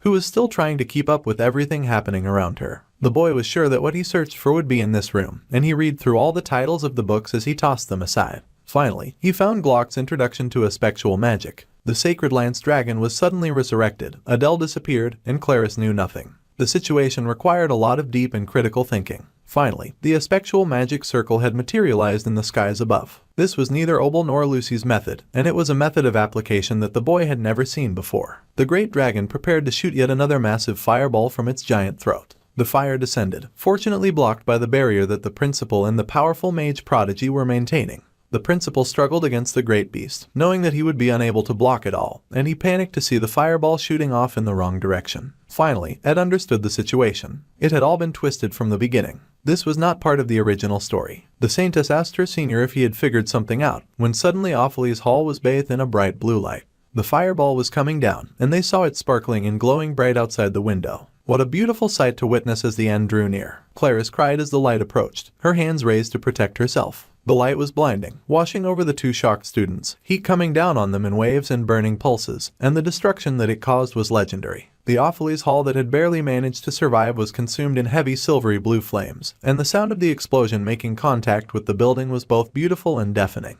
Awfully's hall came down to rubble and ashes, and among the fallen bricks and stones, the Saintess Clarice managed to crack open her eyes. The girl's eyes widened when she saw droplets of blood fall over her face. She should not be alive, not after an explosion of that magnitude. The answer to her survival was Ed, who stood above her, his body wrecked in red bruises as he coughed out blood on the trembling Saintess. Tired and exhausted, the boy breathed out that no matter what happened, if the Saintess did not feel like she could handle something, she had to ask for help right away. She did not need to handle everything on her own. That was rich coming from a dude who just took a dragon-sized grenade for her on his own. The girl stared in horror at her senior, tears sliding down her cheeks, begging him not to give up. The boy mumbled out the numbers of 1, 6, and 0. Clarice did not care. She did not want to listen. Shakily, she tried to heal his wounds and save his life, begging him to stay alive. However, the boy was losing too much blood. There was no way for this to work. He fell forward into the arms of the crying girl, his body weak and his strength drained. The girl cried out for him, but the blonde's eyes had already gone dark. However, the blue spectral magic that floated in the center above the school began to twitch and move like a tide.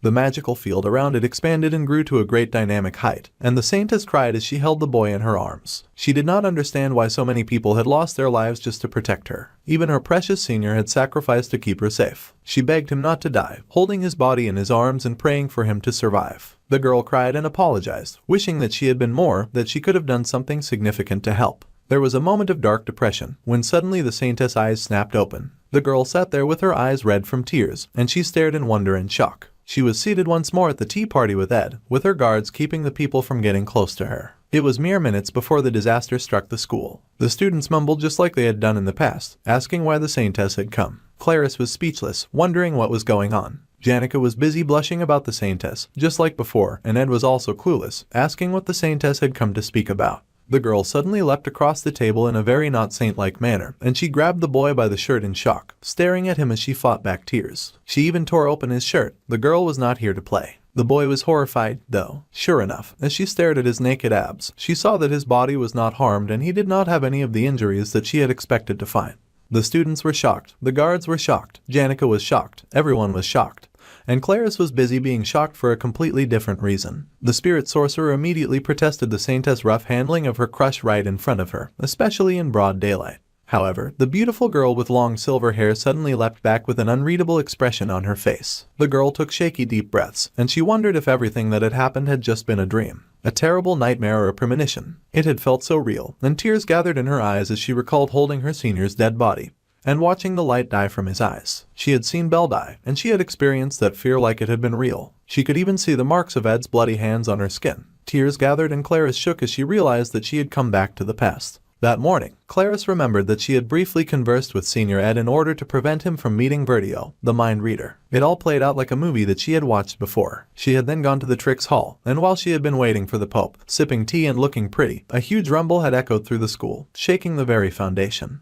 The dragon spread its wings, roaring out in the night with a great cry. The girl had stared in horror at this majestic beast, and she realized that she was going to die. Spikes rained down, debris of the building piercing through the men that guarded her and bringing death all around her. She remembered her knights falling and the floor getting painted red. Everyone had fallen one by one in order to save her. Even the boy Ed had fallen into her arms. Now she was back at the beginning, knowing that everyone was fated to die. At this rate, everyone would truly die. And the Saintess shook as she stared at the bloody fingerprints on her arms, shaking as tears fell down her face. The blonde nervously buttoned up his shirt, still shaken by the girl's actions, and he called out to her since she did not seem to be doing very well. The silver-haired girl then suddenly grabbed his arm and yelled that they had to run, escaping with the blonde in tow. The boy was shocked, wondering why the girl was pulling him away, but he could not pull back as it would be rude to shake off the Saintess. Suddenly, he got shoved into the golden carriage, even as he tried to tell the girl that she had to get to the Trix Hall in order to meet the Holy Pope. The girl cried that she would take responsibility for everything, so they must hurry to the Mexis Bridge as fast as possible. The carriage took off immediately, leaving a shocking wave of dust behind it, much to the surprise of the watching students. The Saintess had just kidnapped the main character, and Janica was horrified, just staring after them, wondering if they were eloping now. Meanwhile, the boy had no idea why he had been kidnapped, and he was still stuck in the carriage, riding fast in a new direction. He did not know why the sweet girl was crying, and he tried to explain that this scandalous behavior would cause a huge number of problems. However, with her face in her hands, the poor girl wept and explained that a great dragon would soon descend upon the skies of this very Arkan island and most of them would die. The blonde was absolutely stupefied to hear this. The Saintess revealed that she had already died once, and now she had returned to the past. The boy had saved her. Back then, he had looked like he had realized something. However, before he could share that information, he was crushed by the falling rubble, and the boy had died in her place. Of course, the girl took his hands, saying that it made sense if he did not understand what she was talking about right now. No doubt that she sounded crazy, but her senior had said something before he had died. Ed had said back then that regardless of what happened, she had to come to him for help, and that she should tell him that no matter what. The boy was stupefied as he stared at the crying saintess, wondering just how he was supposed to respond when she said something like that.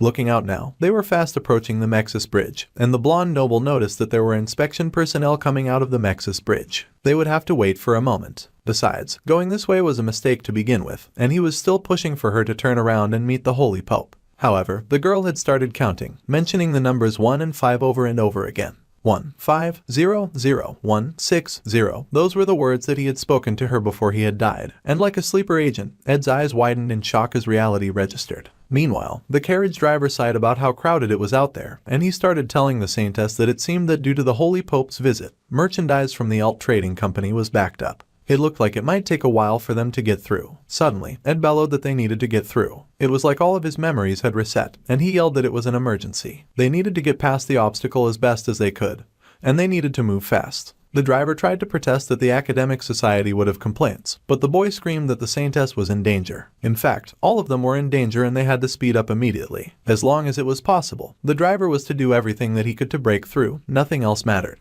Well, that was all the motivation that the driver needed, and he told them all to hold on tight. The horse was spurred into action. The old man had spent 22 years as a coachman, and he could even cross the seas if he tried hard enough. Just as he said, the carriage shot forward, and a path was cleared through the busy road for the saintess to move on ahead. Soon, the sacred lance dragon would be revived, and everyone would die. Ed gritted his teeth as he steadied himself in the carriage, the saintess clinging to him for dear life. The boy had decided to completely believe Clarice's words, no matter how absurd they would be. This was because the numbers that the girl had just recited were a string of numbers that nobody else in this world would ever understand. 1, 5, 5, 0, 0, 1, 6, 0. Those had been the numbers on his tag. Yes, before the main character had been transported to this world, that had been his military service number. As the carriage moved with lightning speed through the forest path, Clarice gave a quick recollection of everything that was going to happen. Even Offley's Hall would eventually fall, and there was no other safer place in the entirety of Arkan Island. That was why the girl had chosen to escape. Also, if time truly had been rewound, then spectral magic must have been involved. Among the magic theories that currently existed, only a spectral magic could interfere with the flow of time. The main character was starting to persevere, and he asked the saintess if she was even listening to a word that he said as she clung so desperately to him. The girl replied that she was listening, but she needed to stay in his arms for just a little while. He was talking about a spectral magic. The blonde confirmed that in that turning back time on such a large scale should have been impossible with a human's magic power. However, if something like that did indeed happen, then it could only mean something very important. However, before Ed could complete that train of thought, there was a huge roar and something burst out from right in front of them. A giant blue dragon that surpassed the scale of the landscape.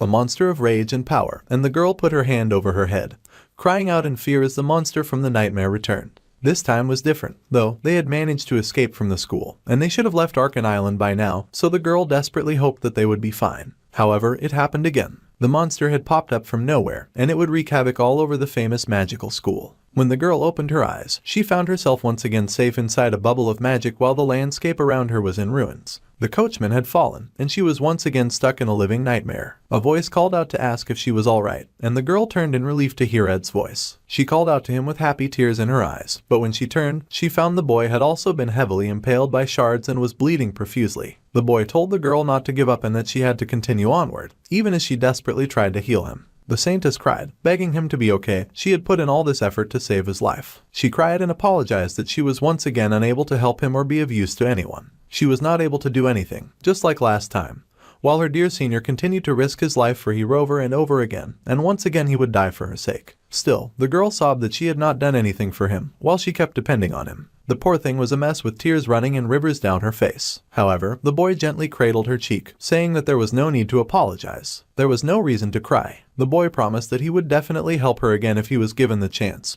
so she had to stay strong and not give up.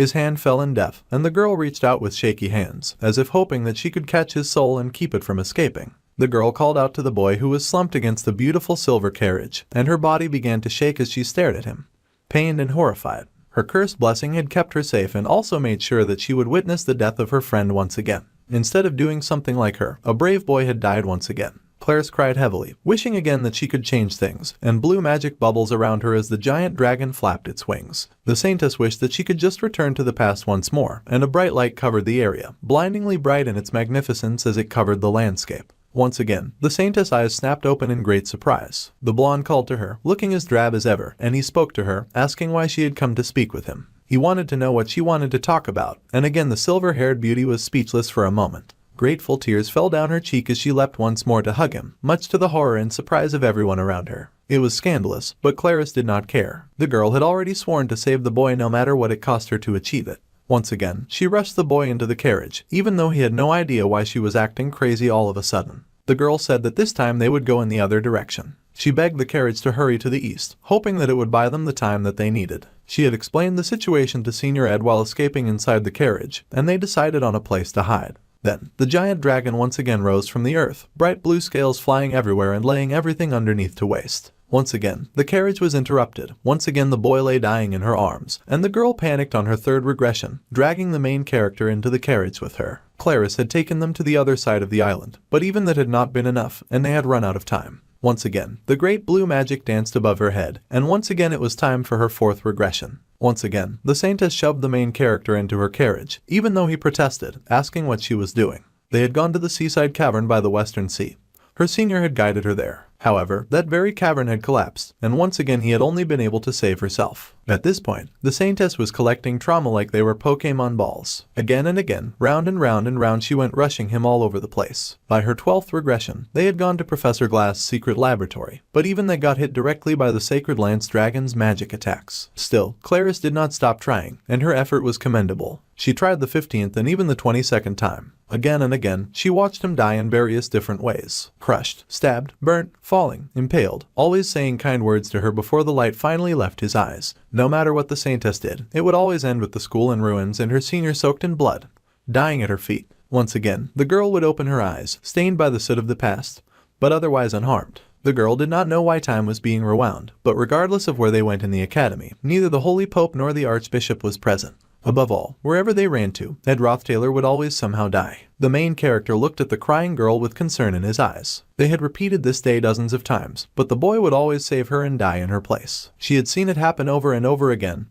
and Clarice was tired of it. She recited the numbers as usual, but did not know what she was supposed to do now. Once again, they were at the Mexus Bridge, waiting for the inspection officials, and the girl accepted her fate. She was sure that her senior would yell out the window for the carriage to speed up. However, the blonde instead called for the carriage to stop. The boy got off, and he also told the Saintess to come down. He did not know how many times she had tried to stop this disaster. However, he did know one thing. She needed to rest. The beautiful Saintess did not understand why the main character had stopped the carriage in such a dire situation, as this was her first time experiencing this. However, the boy smiled and said that he knew a couple of people worth asking for help from. Something had changed, and it was time to stop doing this on their own. The beautiful Saintess was shocked at this new change in attitude.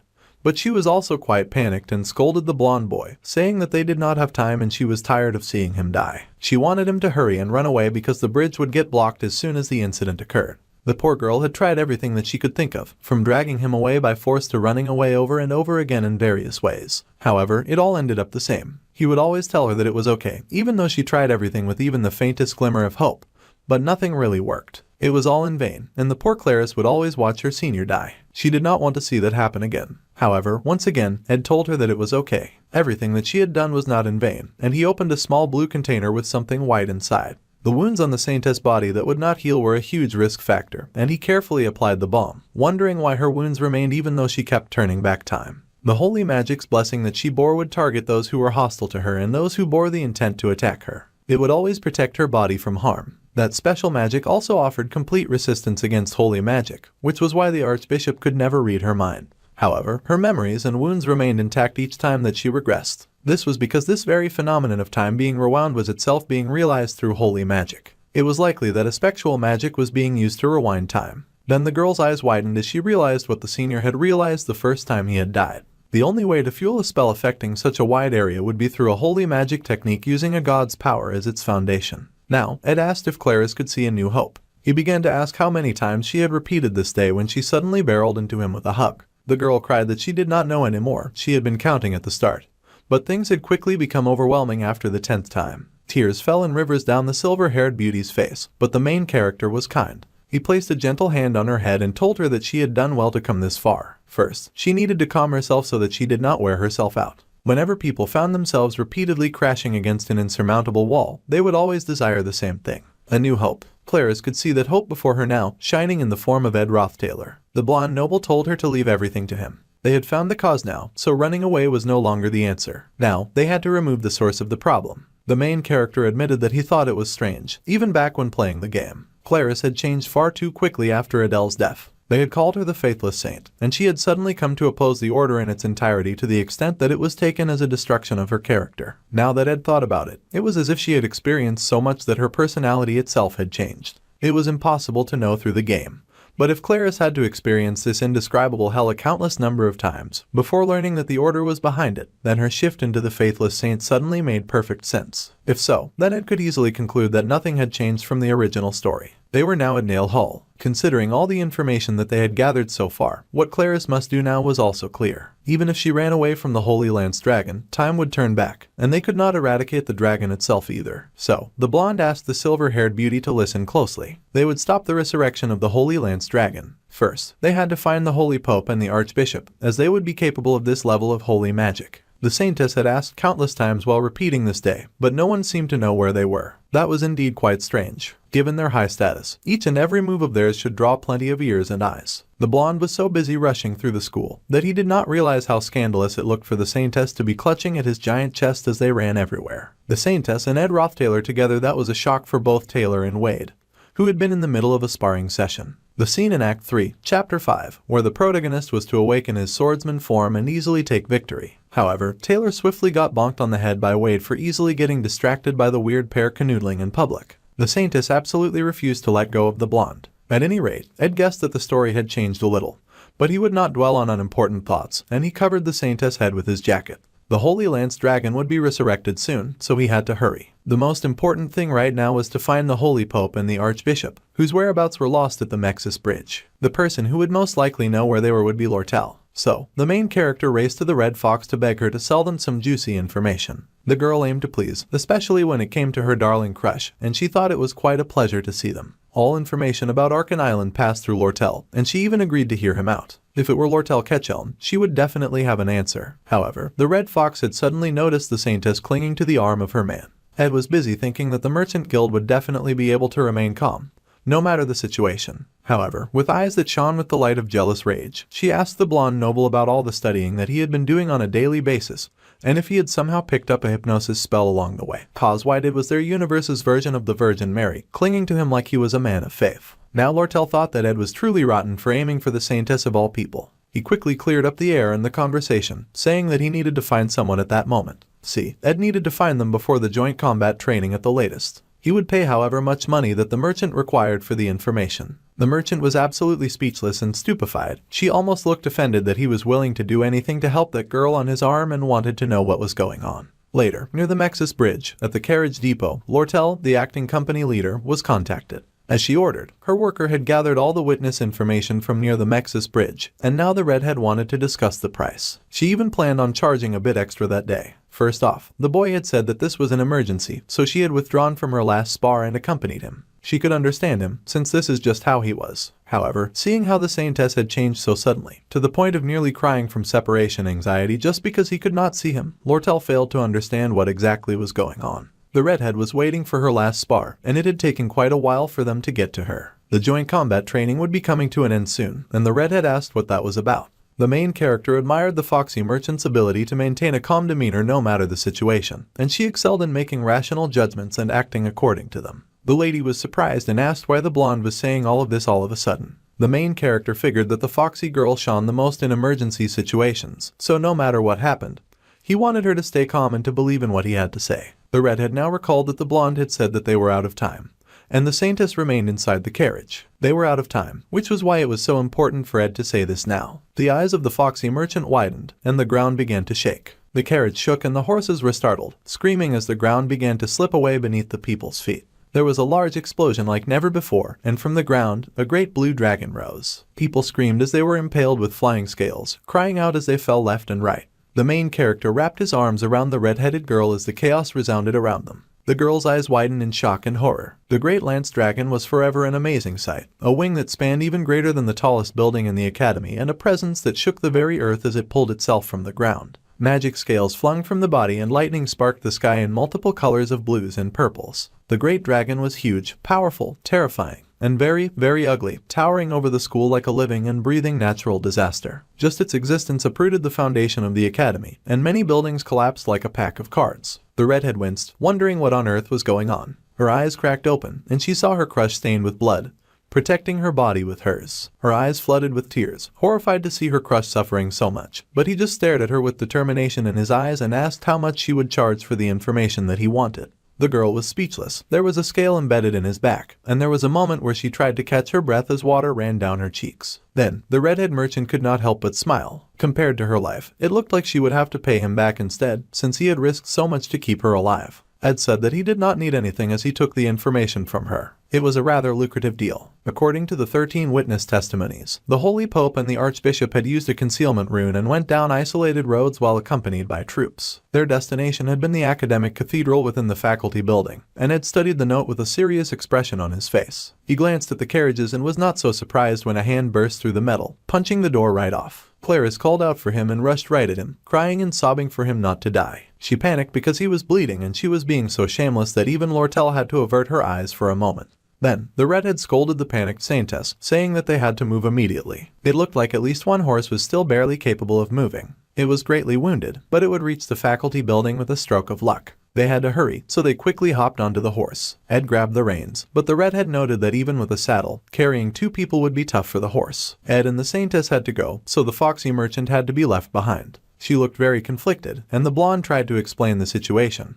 But Lortel just pushed the Saintess on the horse. The redhead was sure that her crush must have a reason, and she smiled, saying that she would believe in him. The boy thanked her, promising to repay her debt later. However, she would no longer wait for later, and the foxy merchant leapt to collect her debt in the form of a kiss. The Saintess was shocked to see them canoodling right in front of her, and then she flinched when she noticed the merchant was giving her eyes of threat and death. It seemed that their second kiss was initiated by her once again. Well, she did need to buy insurance after all. Ed wanted to say more to her, but the girl smacked the horse and sent them off. While they rode off, the redhead was sure to mention to Clarice that there was a proper order about things in the real world. If she continued to cling to a product that someone else had already claimed, then things would get quite messy. The redhead waved as they rode away, keeping up the appearance of confidence, before her arms slowly lowered. Around her were the bodies of the dead, and she reassured herself that she was not confusing things. The calamitous reign of the Holy Lance Dragon should have ended 300 years ago. So, the red-headed fox made herself put on a smile, even as the hooked fatal foot of the great dragon hovered over her head. With death approaching, Lortel reminded herself that he who laughed in the face of danger would find themselves the victor in the end. In this rewind, the monster had once again begun its attack, and Ed raced furiously ahead, saddled on the horse with the Saintess clinging tightly to his back as Lucy and the principal tried to fight off the monster as always. The blonde noble reminded the Saintess to take to heart what he had told her. She was concerned and thought that there was no way that he was not scared. The lady was sure that the boy would surely want to run away as well. She had no idea how he was so steadfast as he raced ahead despite the havoc being wreaked around them. The horse screamed as it was hit by the falling debris, and the poor creature collapsed. Before they fell, the main character grabbed the Saintess, and the two leapt off the creature, hitting the ground with his back to protect the girl in his arms. The boy coughed and struggled for a moment, and the girl, as well, clung to him in fear. She gasped when she opened her eyes to see him bleeding, but the boy brushed it off, saying that he had been hurt far worse than this more than a few times before. The lady was amazed, wondering how he was so strong. More importantly, they had finally arrived at the Academy Cathedral, which just so happened to be exactly where they had been trying to go. Within the long history and grand scale of the Holy Imperial Capital, the cathedral members were revered as the greatest of holy sorcerers. The warriors were strong enough that, were they to be gathered together, even Lucy would have a hard time fending them off. Those warriors were also loyal to the point of always being prepared to lay down their lives for Telos. An honorable title held by only 8 people, and one of such warriors leapt from above and landed before them, his white cloak flapping at his back and spreading like pure white wings. The apostles of Telos were truly a formidable bunch. The Saintess stepped up and stuttered as she asked the apostle before her to kindly step away from the entrance in that instant. The apostles' only weakness was their religious devotion, and they would gladly give up their lives at the Saintess' word. However, the apostle before them apologized because he could not follow her order. He was following the commands of his holiday, the Holy Pope Eldine. The orders were simple, no one was to pass. This was for the sake of even the saintess. However, Ed did not have the patience to listen to any of this nonsense while his friends were dying around him. Instantly, he pulled his blade, nearly blinding the apostle, but the apostle was no slouch, and he quickly deflected the attack. The boy yelled that they had to break through no matter what, but the apostle insisted that they could not pass. An impact-amplifying wave ball was tossed at the apostle, and then an explosion went off as the saintess ran forward, safe inside her little golden bubble of protection. The apostle was blasted back and was then attacked by the main character's powerful wind blade. The apostle once again was able to deflect that attack, but his distraction had given room for the saintess to get inside. Then, the guardian turned to the main character, asking exactly who he was. The boy was clearly overexerting himself, and he had already lost a lot of blood. It would be best if Ed just gave up already, but suddenly the apostle's words were frozen. A vast aura of magic bubbled around Ed, flooding the area with an eerie blue light. The boy's hands curled into a fist before the apostle, and he growled that he was not finished yet. He charged up his magical arrow and prepared to shoot. The apostle responded by unlocking his own magic, charging his being with the holy body awakening magic. With his lance at the ready, the holy apostle was ready to strike, though he regretted that he might have to kill the boy before him. The main character was unbothered by this declaration and also charged up his attack. Blue hit gold, and the apostle guarded against the attack with all of his might, gritting his teeth and focusing his energy. He was an honorable apostle of Telos, Lightspeed Taldarak, and he swore to take the boy's life. In a large explosion of magic, the gold seemed to overpower the main character, and Ed fell back. The boy's eyes widened in shock as blood fell from him in waves, felled by the apostle's blow. As Ed went down, the words he had spoken to the saintess echoed in his mind. He had told the pure silver-haired girl to listen closely. He was already wrong about a few guesses he had made about the situation. This did not mean that she should give up. Rather, she needed to use this opportunity to break through. Even if she had repeated this day countless times, her body and her mind had not been restored. The boy did not know how long she would be able to hold out, but the saintess had to come to a perfect understanding of exactly what was going on if they ever hoped to beat the monster. The saintess needed more than anything to hold her heart steady and not to give in to despair, even if anything happened to him. The boy was now spitting blood as he held tight to the apostle before him. He needed the saintess to give it her everything while he put everything on the line to buy her time. He would force himself to stand no matter how much he bled and no matter how much the apostle attacked, raining blows on him so that his condition worsened. If time were to rewind once more, then this time, they had to finish everything perfectly. Of course, this did not mean that Ed would go down without a fight. The apostle got angrier and angrier that the boy refused to fall, and he launched yet another attack, which activated one of Ed's emergency powers. Merrill was summoned, and the mighty jaws of the wind wolf found the apostle that the main character fought against. The boy was run through with the guardian's sword, but the guardian's eyes widened as those jaws closed around him, bathing the area in blood. Then the blonde noble fell to his knees, barely able to stay alive. The forest spirit scolded him, saying that he should have summoned her from the beginning. However, the main character knew that they would have surely lost. The apostle would have his guard up, and he was too fast and strong for them to beat in an even match. The wind wolf was still worried, telling the boy to keep it together. And, surely, he was trying his best. Blood ran over his eyes from his forehead, and he coughed up even more blood, staring ahead as the cathedral before them flooded with golden light. It seemed that the saintess had finally been successful. That was such a relief. The spirit called out the boy's name as he started to fade away, his head drooping, his body tired. Meanwhile, inside the cathedral, the saintess had come to a giant locked door, and she screamed for it to be opened. The door was locked, but she had been to this area plenty of times before. Past this door was a large corridor, and past it was a sacred chamber. It was sacred, so, surely, she would be able to access it. Channeling her strength, the pure saintess pushed her powers into the door. There was a loud explosion as the door fell apart, and she panted heavily as she pushed forward. However, her eyes widened in horror when she noticed something.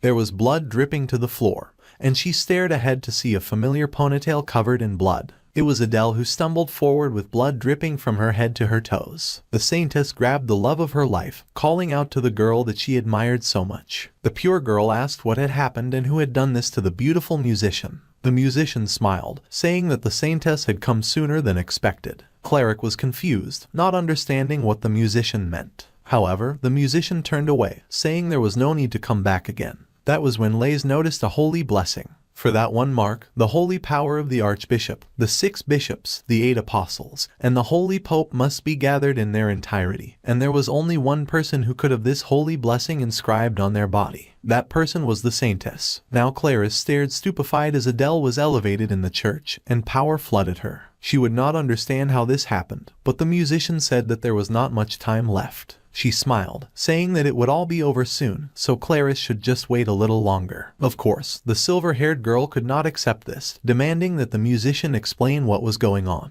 She cried out for the blonde, her hand outstretched, but a huge light burst forth from the room. The light consumed everything that it touched, blocking everything from sight. As soon as it faded away, the Saintess found herself back at that lunch table with Ed, and he asked why she had come to speak with him. The Saintess was back at the beginning with no answers, and she pushed to her feet in complete frustration. Gritting her teeth, Clarice said that she did have a question after all. Her hands curled into fists, and she growled, saying that this time, she would tell him everything that she had learnt. Her first memory was seeing seagulls flying high in the skies above the harbor. The sounds of children laughing as they played followed soon after. She had called to the children, telling them not to run or they would get hurt. They could end up tripping over a rock, so it was best that they watch where they were going carefully. She then turned and smiled at the children. Her parents had run away from their homeland to the trade city of Oldek while seeking refuge from the war. Unfortunately, that had not changed much, if anything at all. They were all still rather desolate, and her parents were used and scammed. In the end, they spent their day barely being able to even afford a piece of bread a day.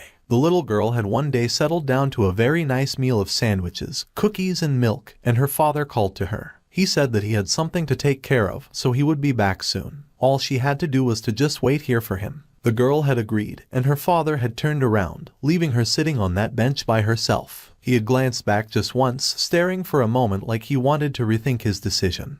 But with a groan of pain, he turned and left. The girl sat and ate a luxurious sandwich that she would never have been able to eat normally. Strangely enough, tasted of nothing at all as she watched her father walk away, barely concealing the tears that he cried. After sitting by the seaside for a bit, the girl stood. The children had not listened to her advice, and just as she had predicted, one of them had fallen. Still, the bright-eyed girl forged ahead, not slightly glum or withdrawn. She had become an orphan, so she headed to the Deldaros orphanage. The sole virtue in the trade city of Oldek was faith. This applied even to the children who worked hard and did all sorts of manual labor. The orphanage, which received support from the Telos order, was still on the better side. The reason being that, because they were considered servants of God, the children were able to rest when they were made to pray in the chapel. After picking up a loot case aside at the dock, the light girl had learnt to play hymns on it. This allowed her to spend even more time at the church, distancing her just a little from the strenuous labor. Then one day, the Archbishop Verdio was congratulated on his entry into the Holy Imperial Capital. The people rushed to pay double the offerings that they paid to the merchants if he would just let them into the Holy Imperial Capital. The Archbishop had laughed that there was no need for that, joyfully greeting all those around him as he accepted their offerings. An accidental shift in where he had been standing knocked down a candle in the church, and a fire was started, much to everyone's dismay. However, someone suddenly tossed water over the fire that had appeared, drenching the Archbishop thoroughly. The surprised man turned in shock, staring at the little girl who was just happy that she had stopped the altar room from catching fire. The girl had prepared buckets and buckets in advance, like she had known precisely what would happen. The little girl Adele was born special after all. She had known that her parents would abandon her, she had known that she would become an orphan, and she had known that a fire would start on that day. The little girl shrugged when the Archbishop questioned her, saying that she had seen it in a dream. She sometimes had dreams like this twice a month, although she could not see her own future. Suddenly, the little girl's hands were grabbed, and the Archbishop declared that it was a true honor to have met the vessel that would stand at the top of the order before anyone else. The Archbishop was elated with tears beating at his eyes as he called her the Saintess of Telos. It had all happened overnight. Suddenly, Adele had over a dozen attendants, luxurious meals, and the overwhelming respect of high-ranking clergymen. She had to pray every day, receive lessons on etiquette, and sacrifice time for sleep in order to study. It was incomparable to the life in poverty that she had once lived, and she was bathed in holy light every day. The Saintess Adele received baptisms thrice from the Holy Pope, the Archbishop, and the Greatest Apostle. She carried on the will of the Holy Imperial Capital and bore the Holy Magic's blessing on my body. With the baptisms and the blessing, her holy power grew stronger, and finally, she had completed every procedure except for the baptism of the stigmata, and for the first time, the girl was able to see her own future. Staring forward, she saw the summoning of the giant draconic beast, and the sight terrified her. The Archbishop was furious to hear that she wanted to give up on being the Saintess, and the poor girl knelt before him, thanking him for all of the care that he had given her thus far. She wished to serve Lord Telos through other means aside from being the Saintess. The Archbishop was not happy with this development. The precognitive ability that Adele possessed was a spectral magic that could twist the providence of time created by the Lord Telos. It was because of that instinctive ability that she possessed that she was selected as the Saintess. Her talents were too great, and the Archbishop refused to let her go, especially since she had been able to see her own future. Years passed by, and the young blonde had completely given up on being the Telos Order's Saintess. She had thus remained in the Holy Imperial Capital as a caretaker of the Holy Flame. She played the lute throughout the night, and whenever she fell asleep, her future would appear before her once again. A horrifying sight of destruction and power. In her mind, she could see the Archbishop screaming that the plan had gone awry. They intended to calm the god-eating Holy Lance Dragon of creation, and to do that, they would offer the Saintess as a sacrifice. Adele had been able to hear many terrifying things while she was in the Holy Imperial Capital. The world was coming to peace. This was all thanks to the extraordinary, wise rule of the Holy Emperor Clol. However, in a peaceful world, no one would seek out God. As a result, the Holy Pope's influence was reduced. So, Verito, who was a clergyman as well as a businessman, knew all too well what it was that they needed. In order to inspire prayers, the church needed chaos and the fear of ruin to sweep across the land. Then they would hope and pray for the miracle of God. They would revive the Holy Lance Dragon, which had been sealed on Arkan Island, in order to plant terror in the people's hearts. This terrifying monster would then be felled by the Order. They would show a miracle by subjugating that very disaster. It was indeed a very stupid plan. Archbishop Verito was searching for a Saintess as a sacrifice in order to seal the Holy Lance Dragon from the very beginning. That sacrifice was supposed to be poor Adele, and she saw her future covered in blood as she gave up her life for the Archbishop's selfish power grab plan. The girl had thought that by running away, she had stopped that future from ever occurring. However, several years later, the image remained the same. The girl they had selected as the new sacrifice was not as talented as the golden musician was at a spectral magic. However, Clarice was still a young girl with an incredible gift for holy magic. Her countenance and grace, her intelligence and personality, anyone looking at her would think that she was born to be the Saintess. That girl would come to her window and ask Adele what she had to do to live a pure life. That question nagged deep into the blonde's heart. She was filled with the urge to warn the silver-haired girl. The blonde had run away, so now this young girl would take her place. The blonde's struggle to survive would now lead to Clarice's death. This was why the blonde had smiled and said that she would rather die in the sewers than live as a blank, pure white canvas. With every song that she sang to the new Saintess, she encouraged her to run away. She wanted the new girl to desire the outside world and to flee from the honey trap that the Archbishop had put her in. Adele sang of golden fields and golden cities, urging Clarice to run away over and over again. As long as the girl went anywhere but the church, then everything would be fine. Adele sang and drew closer, begging deep in her heart as she sang of knowledge and scholarly lands. More than anything, she also wanted Clarice to run away from her fate. Every night, the blonde would sing of freedom and romanticism, hoping that the silver-haired girl would run away. However, guilt would stab into her heart every time she saw the young girl smile, because she knew that all of this was nothing more than lies and pure hypocrisy. Early one morning, Adele ran away again. She could no longer take the guilt that stabbed into her heart. In this way, she had become a wandering minstrel. Her final destination had been Sylvania Academy. The girl stumbled through the school, soaked in blood, and people gathered around her in concern, calling out to her and asking if she was okay. Obviously, the girl was not okay. At first, she had not understood the timing of the Holy Lance Dragon's revival. Now, though, she was aware of precisely when and how everything would take place. When she made her way into the chapel, the third apostle of Telos, Taldarak, would speak. He would tell her that outsiders are forbidden from entering. Then, she would roll up her sleeves and show him the mark on her arm. The girl would take advantage of the man's surprise to enter the chapel. Inside the chapel, the apostles of Telos would be waiting in battle formation. In order to awaken the Holy Lance Dragon, there would be a chest containing a necklace bearing Wellbrock's fang. She would then try countless times to convince Verdio and the apostles, but they would not listen to her. Seeing how they had not brought over the Saintess Claris from Trix Hall, they must have assumed that the stories of the Holy Lance Dragon were no more than exaggerated fairy tales. A true display of arrogance, for once they summoned the mighty, horrendous beast, they would be hit with true terror. They would quickly send someone to Trix Hall, seeking for the Saintess to save them. They needed to sacrifice a Saintess in order to feed the Holy Lance Dragon a great amount of holy power to sate its hunger. The sacrificial circle inscribed on the floor of the chapel would put Wellbrock to sleep by sacrificing the Saintess' life. Then everything would come to an end. The blonde musician fell to her knees at the center of the circle, and she channeled her powers into a glowing blue pendant, praying even as she grunted in pain. The girl tried to convince herself that everything was fine. Although her life may have been meaningless, it was not as though it amounted to nothing. It may have all been built on lies, but she had seen the light in Claris's eyes. However, what the girl could not have predicted was that the blessing of her holy magic would protect her body from the necklace. The aspectual magic within her was activated and pushed to its limits when she made contact with the magic circle. Aspectual magic used holy magic as its fuel to wrap itself around the world's flow of time. Again and again and again.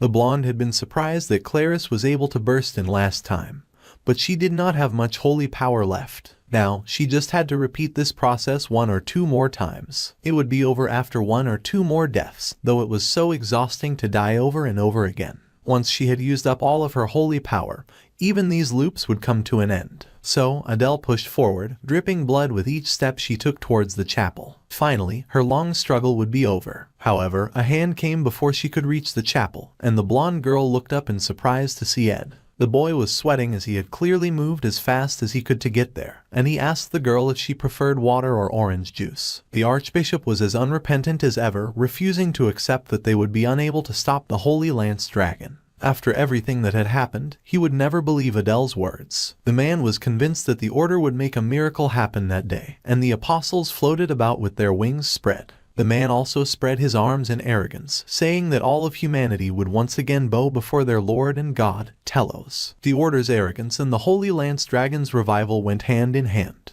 The only real way to put an end to this would be to offer the life of a Saintess to the Rune of Sacrifice. The life of a Saintess, that had been the whole plan. However, Adele could not bear the thought of sacrificing Claris to these monsters. That was why she stepped forward in the first rendition and offered up her life to save her friend. The blonde musician had nothing to regret as this was meant to be her duty in the first place. However, the blessing of the holy magic had protected her even as she tried to die. It called upon the aspectual magic within her with its greatest power and rewound the world's time. With a body just barely recovered enough to survive, Adele had landed in the past. Covered in blood, she had opened her eyes in the hall to the combat training room in the Glocked Hall. The holy magic's blessing would lose its power once she ran out of holy power anyway, and the Holy Lance Dragon would be sealed. So, the girl had painfully repeated her very tiresome walk down the hall. The arrogance in the chapel had once again repeated itself. The Holy Lane Dragon was revived, and the blonde tried once again to die. In the worship hall, after everyone had left to find Claris, the blonde had placed herself in the Rune of Sacrifice. Once again, Adele had tried to die. Once again, she was spat back in that hall. Again and again and again, like clockwork spun and powered by the mad need to protect Claris's life, Adele would return to the Rune of Sacrifice and try to save the world all on her own. This was her punishment, and she should never have tried to pass on her duties to someone else. She should have embraced her future and her death, that was what she thought. Thinking about it that way made it all a bit easier. This circle of repetition would not last forever. There was a limit to holy power after all. So, Adele once more picked up her bloody lute and dragged herself to the chapel. She had given up on convincing Verdio by now. If it was impossible to stop him, then this time, the moment she entered the cathedral, she would throw herself into the Rune of Sacrifice without any hesitation. She would stop the revival of the Holy Lance Dragon from the get-go and make sure none of the terrible things would ever come to pass. The girl was almost there when she had fallen into Ed's arms, and she stared in confusion, wondering why that man was there. The blonde noble helped the poor girl to a seat nearby. Adele still tried to explain, saying that there was something that she needed to do at that moment. However, Ed just offered her a glass and told her squarely that she was going to die soon. The blonde was shocked as she stared at the noble boy, and her eyes widened as she remembered Ed Rothtaylor. At the very beginning, before this circle had started, they had met in the hall. He had appeared in front of her just once, and then he had told her that she would die. The world had continued after that, but after that very first time, he had never appeared in front of her again. At that time, the blonde musician had smiled, and she had said that she knew. Now she smiled once again and gave the exact same answer. This conversation felt like an old and distant memory. It felt like she had now returned to the very beginning of this nightmarish day. Nothing had changed, and she had to end this conversation and head to the cathedral. However, the boy beside her interrupted her thoughts, asking if that was all that she planned to do about her impending death. He did not know everything, but she was about to die, and she did not seem to care in the slightest. That was not okay with him. Adele nervously tried to explain that she needed to hurry, but the boy really would not accept her answer. The blonde musician was dumbfounded, and her easygoing smile had already started to crumble under the weight of his harsh questioning. She had confirmed it countless times through these unending loops. The musician knew that she was definitely going to die, and she had known that many years ago when she sang to Clarice about freedom. Even back then, there was nothing that she wanted to say. Now, Ed had appeared in her visions. The blonde noble dominated her train of thought as he pushed, asking if she truly had nothing else to say. Now, the girl wondered if she truly did have something to say, but she had sung instead, and Clarice had smiled for her. That should have been enough. Yet, the main character loomed in her head, asking if that was truly enough for her. The blonde cried out, telling him to just stop. He cried for him to leave her alone. Adele cried for the little girl who had been left alone on the bench by her father, staring ahead at the back that had abandoned her. Back then, she had whispered a small thanks, and the boy appeared then too, asking if that was truly all that she wanted to say. When her father had looked back, her eyes had wanted to fill with tears, and she wondered if thanks was truly what she wanted to say as she had watched her father's hesitant back. She had not wanted to thank him at all. She had wanted to scream for him to stay with her. At the end of these countless lies, her bloody hands now shook with the cup of orange juice settled in them. The girl cried out that she was scared, and now Adele allowed the tears to flow freely from her eyes. In truth, she did not want to die. It was like a dam had broken, and the truth came out of her in mighty flooding waves. All her life, she had just been a means to an end. She did not want to live like that anymore. She did not want to die like that either. Ed was relieved to finally hear the truth from the shaking, sobbing girl. He took a deep drink of the glass of water that he held. Then he set down the bottle and got to his feet. The girl sure had a hard time saying something so obvious. It had started to stress him out. The blonde musician stared at him with shock, her face drenched in sweat and tears, but the main character just told her to tell him everything that she knew. He was going to bring an end to this once and for all. After listening to Clarice's story, Ed had decided to move separately from the Saintess. He had gone ahead to find Adele, while the Saintess had come to the cathedral and had confronted the Apostle at the gate. The Apostle was surprised to see her as she should be waiting in Trick's hall. The girl needed to focus and ran ahead, ignoring the guard at the door. This time, her teeth were gritted as she had finally learnt the whole story. She tossed the door open and yelled for everyone inside to stop everything that they were doing. The Holy Pope Eldine, the Apostles of Telos, and Archbishop Verdio were all gathered inside the Holy Cathedral, and they were quite surprised to see the Holy Saintess. The Saintess was covered in bruises, and she was furious. She had believed that the Archbishop was surely an innocent believer who put the Holy Imperial Capital above all else. The Archbishop said that it was correct. He lived only for the sake of the Holy Imperial Capital. Their righteous Lord was always with them above the heavens, but the ignorant populace would never believe that if they didn't show them anything. The Saintess angrily then asked if that was why. The man planned to kill the Holy Lance Dragon and spread the grace. Clarice was horrified to hear this, and they were all busy underestimating the Holy Lance Dragon. They could at least consider the possibility of failure. However, the Saintess' eyes widened in shock when she realized that from the very beginning, the Archbishop had planned this all along. This man had truly intended to use her life as insurance to make sure that they would not fail. Now Clarice knew the truth, and the wicked Archbishop said that it was merely an insurance that would only come to pass if things did not go well. However, the wicked man was sure that everything would be fine.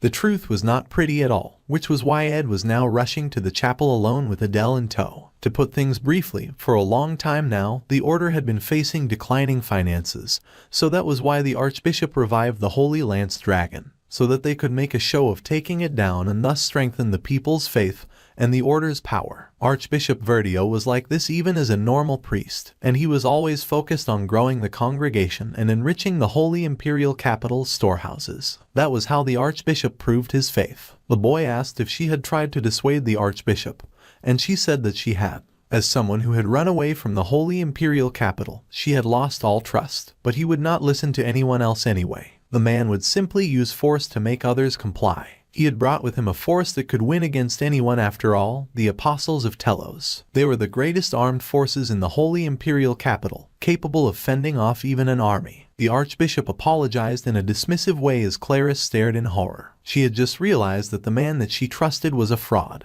and he told her that it would not take very long, so he would like for Het to stay asleep for a while. Considering the strength of the Apostles, the bloodied musician sighed that there was nothing that could be done. However, she was surprised when Ed suddenly scooped her up and kept on running. Force was really the least of his concerns right now. After all, a high-ranking electric magic suddenly struck the chapel from above like an almighty laser beam. It cut right through the roof of the chapel and created a giant hole, shocking the Archbishop Verdio. The man was furious, demanding who had shown up at this time, asking if they did not fear the Lord Telos. The one person with arrogance enough to defy the gods easily replied that she did not fear Telos at all. In fact, she easily knocked the apostles down from the sky and took her rightful place as Queen of Levitation. The other apostles were overwhelmed by her might, as she took a graceful landing on the chapel floor. Lucy was here, and she declared that she was in fact an atheist. With an explosive landing that shattered the roof of the church and laid waste to the apostles that stood in her way, Lucy declared that she had never been much of a believer. However, she did believe that those who had sinned definitely deserved to be punished for it, and her eyes flamed with purple malice. The Archbishop was not having it, and he yelled, asking why she would call him a sinner. However, the powerful mage did not have time to answer his questions, and she tossed one of the winged apostles into the wall so casually. It was engraved in both the temple and in their laws. A swell of magic gathered in Lucy's hand as power flamed around her. She stared into the eyes of the shocked and terrified man, accusing him of the sin of arrogance. The Archbishop yelled in outrage, asking the gifted mage what exactly she thought that she was doing. The girl had truly turned from the grace of their Lord Telos, and he once again cast out the apostles to do the fighting for him. Lord forbid he tried to defend himself with his own hands. Fortunately for him, the apostles of Telos were truly zealous, and they charged ahead. Their determination was not wavered by the sight of their fallen colleagues, and they rushed to fight Lucy with all of their might. Reuben led the charge, meeting the powerful mage first, and he raised his mighty sword to bring her down and stop her onslaught of attacks. As Telos willed, he would fight to his last breath. Lucy did not serve a particular god, but she had her own will and determination. A flick of her fingers sent magic dancing in the air, and the poor apostle was roasted by her attack. He screamed in pain as the mage's purple aura flooded him. Reuben could barely stand, holding himself up with his sword after her attack. Fortunately, he did not have to worry about that because the lightspeed apostle Taldarak then chose that moment to make his appearance. Taldarak was furious that Lucy would come into their sacred ground and taint their holy chapel. He raised his weapon that glowed golden like many of the holy apostles, and he swore to be her end.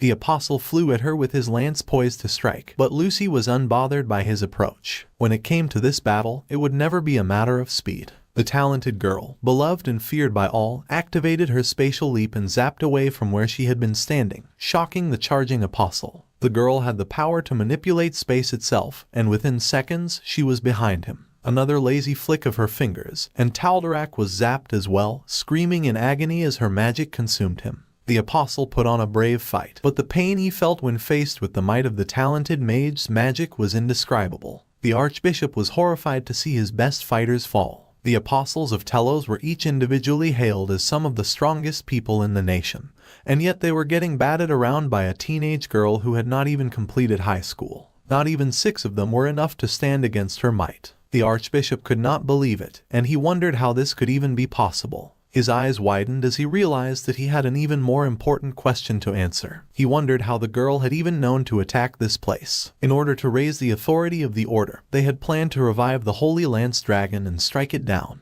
Their very stupid idea was to take place on the stage that was Arkan Island, which was filled with lots of students and innocent lives to save. They could not afford any part of this plan leaking.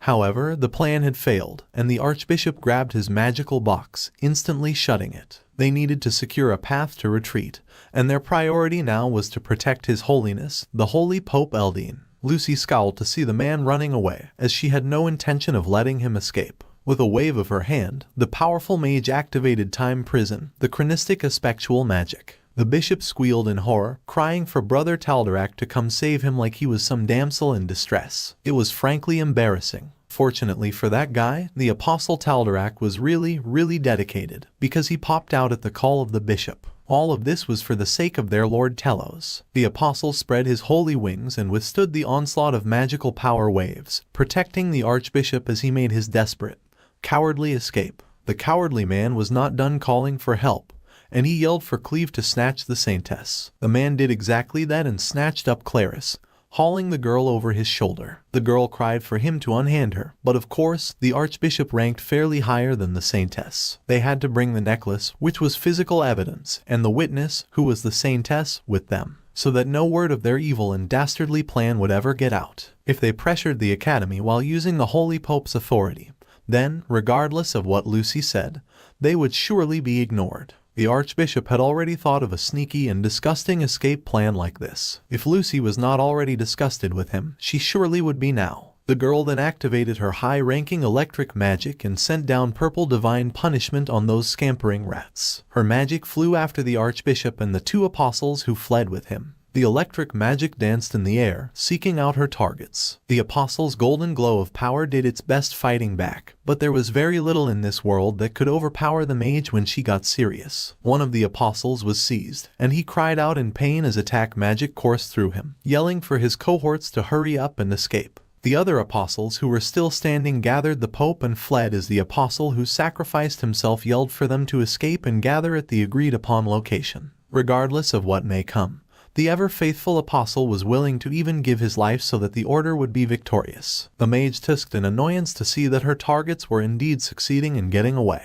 The archbishop was an evil man, but he was certainly resilient. The apostle warned that even if they ran away like this, they would eventually be caught. The archbishop did not really mind. Even if it was only for a moment, they planned on destroying the evidence and retrieving the saintess. Once they had informed the academy of this act of violence, then surely they would get justice. That was when a voice-activated ignition was introduced. The archbishop's eyes widened in horror as flames consumed the temple and the path that would lead them to escape. The beautiful swirling pool of fire radiated intense heat, and the ever-faithful Taldarak protected his cowardly religious leader behind his mighty wings that charred in the flames. Even the apostle could not understand how mere basic magic could burn so powerfully. Then he froze when a blade was suddenly pointed so close that it could pierce his eyes. Taldarak leapt backwards immediately, swinging his blade in a wide swing to push back the blade. The blade danced before him as it activated its spirit formula of explosion. The large explosion could be seen from quite a distance in the school, and the students were alarmed and in awe to see such a large explosion.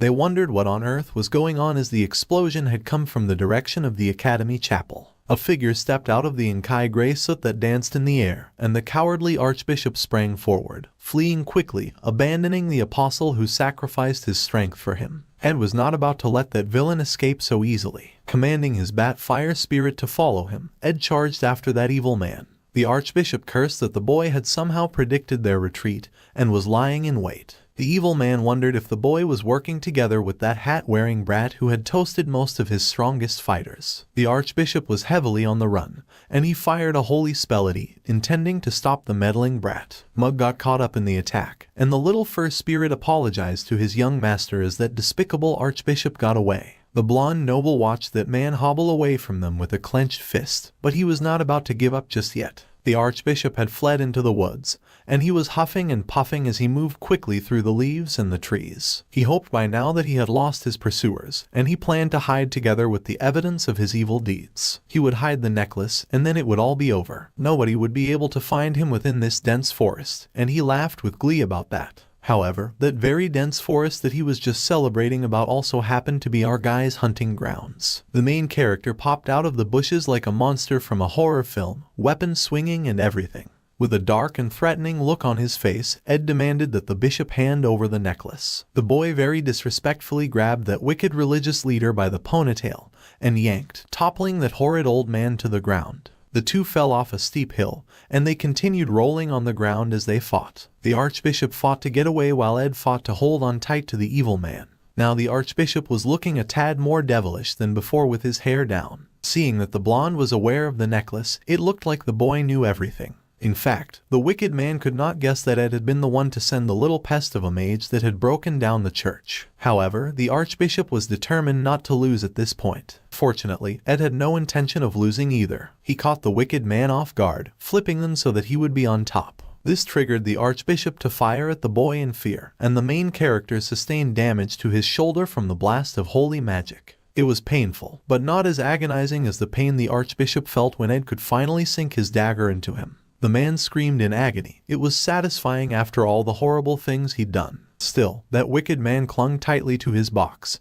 so tightly he held on to his beliefs. Ed was not having it. He demanded that the Archbishop let go immediately. The boy had been warned that the Archbishop Verdio was strong. Even without the apostles of Telos at his side, the man would not be easy to subdue. They were fast running out of time if they wanted to stop the revival of the Holy Lance Dragon. The boy needed the man to give up on his evil plan. Besides, their enemy had been planning this evil work for a really long time. Even if he got the talented mage's help, there was a high chance that they would end up failing. It would be nice if they could just turn back time once more in order to get more information. But Adele was also running out of time, and she had sustained multiple injuries. However, the tired blonde musician suddenly reassured the boy that it was fine. Smiling like a sacrificial saint, she said that it was fine if they failed. She was sure that she could still turn back time a few more times. The boy gritted his teeth, enraged by the sweet lie she had said to ease his worries. He was not going to let that happen. Her powers were nearly exhausted, and it would not be strange if she were to drop dead any second now. They had no time to hesitate, so he stabbed the old priest bloody like he was a full-fledged criminal. The main character had never gone this hard into attack mode since the story started. Finally, the tired old man had to let go of the box, and Ed grabbed it. Panting heavily, the blonde opened the box and revealed the magical power that could restore the evil dragon. To his horror, he found that power was still flowing, even though he did not understand why. The evil archbishop looked like a madman when he declared that the dragon would surely soon be resurrected. The apostles were taken down, so only the saintess could stop the evil now. Then all would have to know and adore the greatness of their Lord Telos. Despite all of their efforts, it had come to this. The boy stared in horror as that pendant rose and shone, glowing blue. That power shot into the sky. And with despair, the boy understood that the Holy Lance Dragon would soon revive. Now, he understood everything. In order to prevent the Holy Lance Dragon's seal from being undone, he had to subdue the Archbishop and take the necklace outside of the island. The problem was that nobody would remember this. All of their memories would be wiped as soon as time was rewound, if time was even rewound. Ed refused to accept that. He had to relay this information somehow. Adele would need to sacrifice herself once again. But even if they succeeded in turning back time, if he could not pass on this very important information, then they would fail again in exactly the same way. The boy coughed blood as the earth shook and the monster began to rise. Despite being faced with her true feelings, despite the fact that the blonde girl had cried that she did not want to die, in the end, once again, he was too late. Suddenly, someone appeared on scarred bare feet, scolding him and saying that it did not matter if he was a little late. Lucy had appeared, the brilliant and wonderful savior Lucy. The boy coughed when he saw her, struggling to say that he needed to relay his words fast. If she told the words to Adele or Clarice, it was fine either way, since he was soon about to die. However, the girl just held on to the blonde's hand, much to his surprise. He tried to urge her to relay that very important message. However, Lucy said no. It was a life or death situation, and Ed was begging the little mage to hurry and contact either of the two saintesses. It could be Adele or Clarice. Either one of them would easily remember what had to be said, so he wanted the little mage to hurry. However, Lucy held onto his hand and blankly turned down his request without any remorse. This answer was shocking to Ed and he stared at her in confusion. However, the little mage explained that she did not have to carry this message. If all she had to do was relay the message to either the saintess or the girl named Adele, then she could just use magic to quickly write it down on a piece of paper. The instructions were clear. They had to steal Welbrock's Fang necklace as quickly as possible and leave the cathedral. She easily wrote down all of Verdio's evil plan and then sent the paper flying away. If the main character practiced enough, then one day he would also learn to send messages like that. The boy was relieved, his head bent in defeat as he thanked the little mage at his side. Then he groaned in pain as the quake started again. The Holy Lance Dragon had finally been revived. The monster rose from the depths, causing widespread death and panic with every step that it took. Rather, it was more like it had revived once again, because this had already happened time and time again. Everything had now come to light. Verdio revived the Holy Lance Dragon for the sake of the Order. The location, the method, and the escape route had not been clarified, and Ed groaned that he had left out a lot in the message. He wondered if Adele was on the verge of collapsing now, and if she truly would be able to rewind time again. The poor, blood-soaked girl stood in the circle, once again awaiting her death. Even if she did succeed, the problem was time. Ed wondered if he, upon losing his memories, would even be able to formulate a plan faster. He wondered if he would once again be able to evade the apostles, somehow steal the necklace and then leave Arkan Island. So many worries filled his heart with Adele's life on the line. However, the little mage broke through his concern, telling him that she had made a promise to her old man. She had promised that if the academy were ever in great danger, then she would protect it at least once. The boy was surprised to hear this, but he also remembered that she had told him this last time. That was why, even if time were rewound again and again, the girl knew that she would have faced down that dragon each and every time, without fail. As they both watched that terrifying beast, Ed admitted that he believed that Lucy did fight the dragon. No matter how many times it appeared, she never backed down. The young mage had come to this academy to keep her final promise to the old man. She thought perhaps she had been here all this while, waiting for this very day. Now, she was done with this very tiresome waiting. However, if time was rewound once more, stopping it would be pointless. So, this time, just once, Lucy was going to allow herself to be a little selfish. This time, the tiny mage would rather be fine with dying in her man's arms. So, she curled up in the boy's arms, much to his surprise. They were surely to eventually forget that treasured memory, and they would not even remember that this intimate moment happened. In that case, there was something that she wanted to say. Something that Lucy could never find the right time to say. The thick walls that the little mage had built around them had started to collapse, felled by the mighty fall of the dragon's scales around them. It was embarrassing and not very romantic. This very moment itself told the boy all that he needed to know as he sat soaked in blood by the tree, with the cat-like girl curled in his arms, her huge hat beside them. It may be that Lucy would never be able to tell Ed these words otherwise,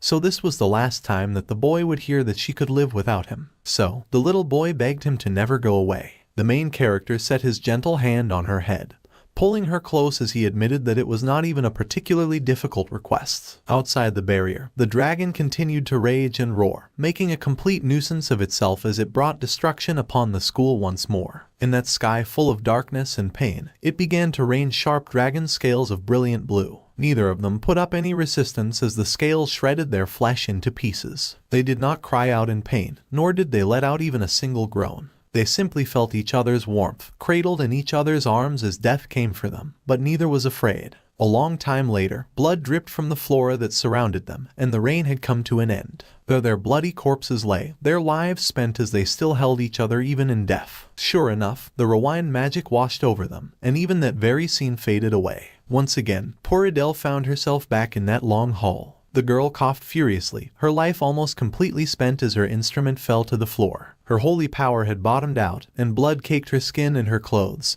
soaking them almost completely. She could no longer affect the flow of time, and she could no longer peer into the future. Finally, the tired girl could die one last time. In the end, Adele stared ahead, knowing that she was unable to stop the Holy Lance Dragon's revival. That she was able to meet Clarice one last time was painful, but it still made her feel so happy. It was a shame that she had not gotten the opportunity to see that bright girl smile one last time. Even if it were a lie, it would have been nice if she had been able to sing for the pure saintess. On the other hand, her last encounter with Ed Rothtaylor had been completely awful. The slightest flicker of the desire to survive destroyed all of her resolve. However, this intense agony that she now felt due to throwing herself into the fire again and again could not easily be dispelled. At this rate, she could die any second. This was what reminded her so naturally of what she had to do. More than anything, no matter how much it hurt, Adele had to move. She pushed and moved because it was her duty to stop the Holy Lance Dragon's revival and make it so that it would never happen.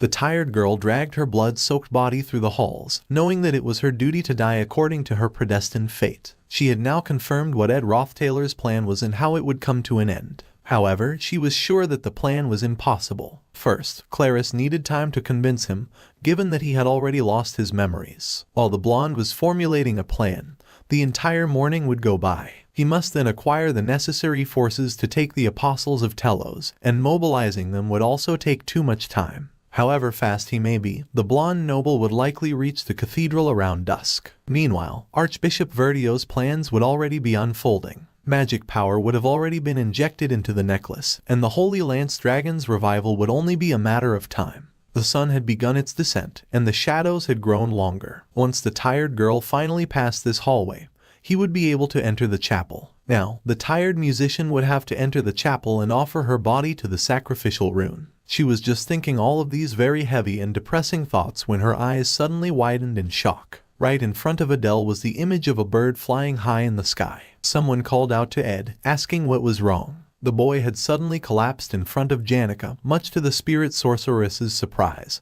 and she desperately asked if he was okay. His book on effectual magic had fallen to the floor, and his head ached terribly. Those who had developed a resistance to effectual magic would not be affected by it completely. Adele's magic to rewind time was a combination of effectual magic and holy magic. The blessing of that holy magic offered resistance to holy magic, and as a result, Clarice maintained her memories across time. Perhaps it was because Adele had lost her strength, or perhaps because the blonde was researching effectual magic that his head ached him so. Somehow, immediately prior to his regression, the effectual magic within his body resisted Adele's effectual magic, and as a result, his eyes widened in horror as the memories of many past deaths flooded into his mind. His memories and experiences did not disappear into time, and the boy screamed as the memory of each death that he suffered hit him, and it hit him hard. The boy felt like he was going crazy, and he bit his lip in agony. The Saintess and Janica stood over him, Clarice flooding him with her holy healing magic. Suddenly, the boy grabbed the hand of the Saintess, knowing that they had absolutely no time to waste. Soon, the Holy Lance Dragon would revive, and through the grace of the Lord Telos, they would defeat the monster. The Archbishop Verdio was back on his nonsense again. It was important for Ed's team to move as fast as they could, so that the Order could rise to glory once again. However, this time, a giant green bird burst into the temple. They were saving Lucy for another time. Ed had urged everyone to hurry and make their way to the cathedral as he crash-landed from the roof. The boy did not hesitate before snatching the glowing necklace right out of the box. He had seized the fang necklace in one very determined grip, and the Archbishop Verdio growled in outrage. Ed did not have time to spend on that barking dog, who yelled for his attack apostles to deal with the main character. Golden arrows flew at the pained blonde noble, but he dodged. Through those endless loops of time, the beginning was almost always the same. Saintess Clarice would drag him into her carriage, and she would tell him about the time loop and his service number, and he would travel in the carriage, organize his thoughts, and take some time to understand the situation. The Archbishop Verdio did not know who they were, but he thought that they were truly foolish if they believed that they could win against the holy apostles of Telos. Ed couldn't care less. He had realized that he had been wasting time when the answer had always been beside him. Those golden arrows came raining down, but they did not touch him. A hand gripped tightly a beautiful glowing green staff, and with a swing of her hand, a protective bird stood over Ed,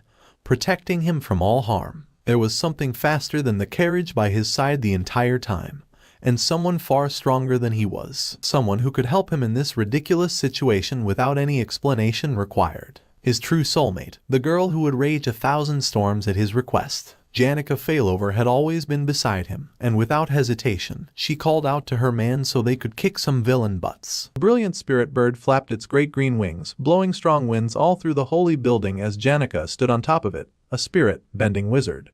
She called out to her man, saying that it was time for them to get out of there. It was a race against time, and Ed had the necklace with him as he hopped up behind her on that fancy, dancy bird. They had managed to get there in under an hour, but the necklace's magic had already begun to activate. This charm was the key to awakening the Holy Lance Dragon. Once the necklace began to resonate with the Holy Lance Dragon sealed under Arkan Island, it would eventually reawaken. This, of course, meant that there was only one solution. Before the Holy Lance Dragon was revived, they had to take the necklace and run far enough away that the magic could not fully activate. The Archbishop yelled in anger, asking what the heck they were doing. He wanted them to hurry and stop the kids from escaping. That's when a charged weapon landed beside him, and it began to burn, the fire swirling around it heavily until it finally exploded. With those guys distracted, Janica and Ed were able to make their grand escape, and they swooped into the air at the speed of light. They had to get off the island as fast as they could, and that green creature whipped into the air as the students held on tight. Going left or right was not good enough. Janice kept that bridge flying up, even flying higher than the clouds. The bird had that necklace in its beak, and their aim was to get it as far away from the school as possible. The main character reminded her that she had to escape on her own, because he would find his own way out once they had landed. However, she was not crazy about leaving her man to the enemies and running away. That was disloyal. The last one may have been over a year ago, but if she was the cause of another incident, she would be expelled. They had to quickly resolve this incident, and he was willing to become a fugitive who attacked the order in order to save her from harm. However, the spirit sorcerer interrupted him by talking about her homeland, Pulan. It was pretty remote, so if anyone could hide there, no one would be able to find them. If that did not work, she was fine with going to an isolated desert area or a lawless zone, whichever was safer. Ed was surprised that she was already thinking that far. However, she held tight to the arms that held her, saying that it was not his place to go about suffering alone. He had been suffering by himself all this time, and he looked surprised, wondering how she even knew that. It was easy for the spirit sorcerer to tell just by looking at his face. If the boy was going to be expelled, then she was fine with being expelled together. It might be more bearable if they both shared the consequences. Even if they were treated as fugitives, she wanted them to bear that fate together. That pink-haired lover girl turned to her man and promised to never ever allow him to suffer alone. The boy was overwhelmed, staring at her in speechless awe. He then turned back with gritted teeth as he noticed something. The apostles of Telos, of course, those winged jerks could fly, and they were after them, trying to retrieve the relic that they had stolen.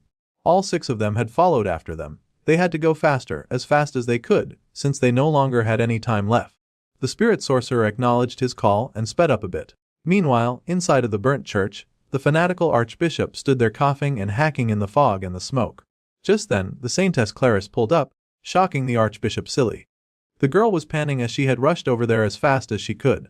Before they had split, Ed had told her that there was something that only she could do. She was surprised to hear that, but he reminded her that she knew everything that had happened as well as how everything would end. So, while the main character did everything he could to stop the Holy Lance Dragon's revival, she should do what she could to stop the Archbishop Verdio. So, the Saintess strolled into the church, and the Archbishop mumbled about the situation being complicated now. However, he still had some hope. However, Clarice swept that hope right off the table with a swipe of her hands as she knocked off the golden goblets from the church table. The Archbishop was cunning and fanatical enough that he was willing to do anything for his beliefs. He would attempt to use the order to cover up everything that had transpired.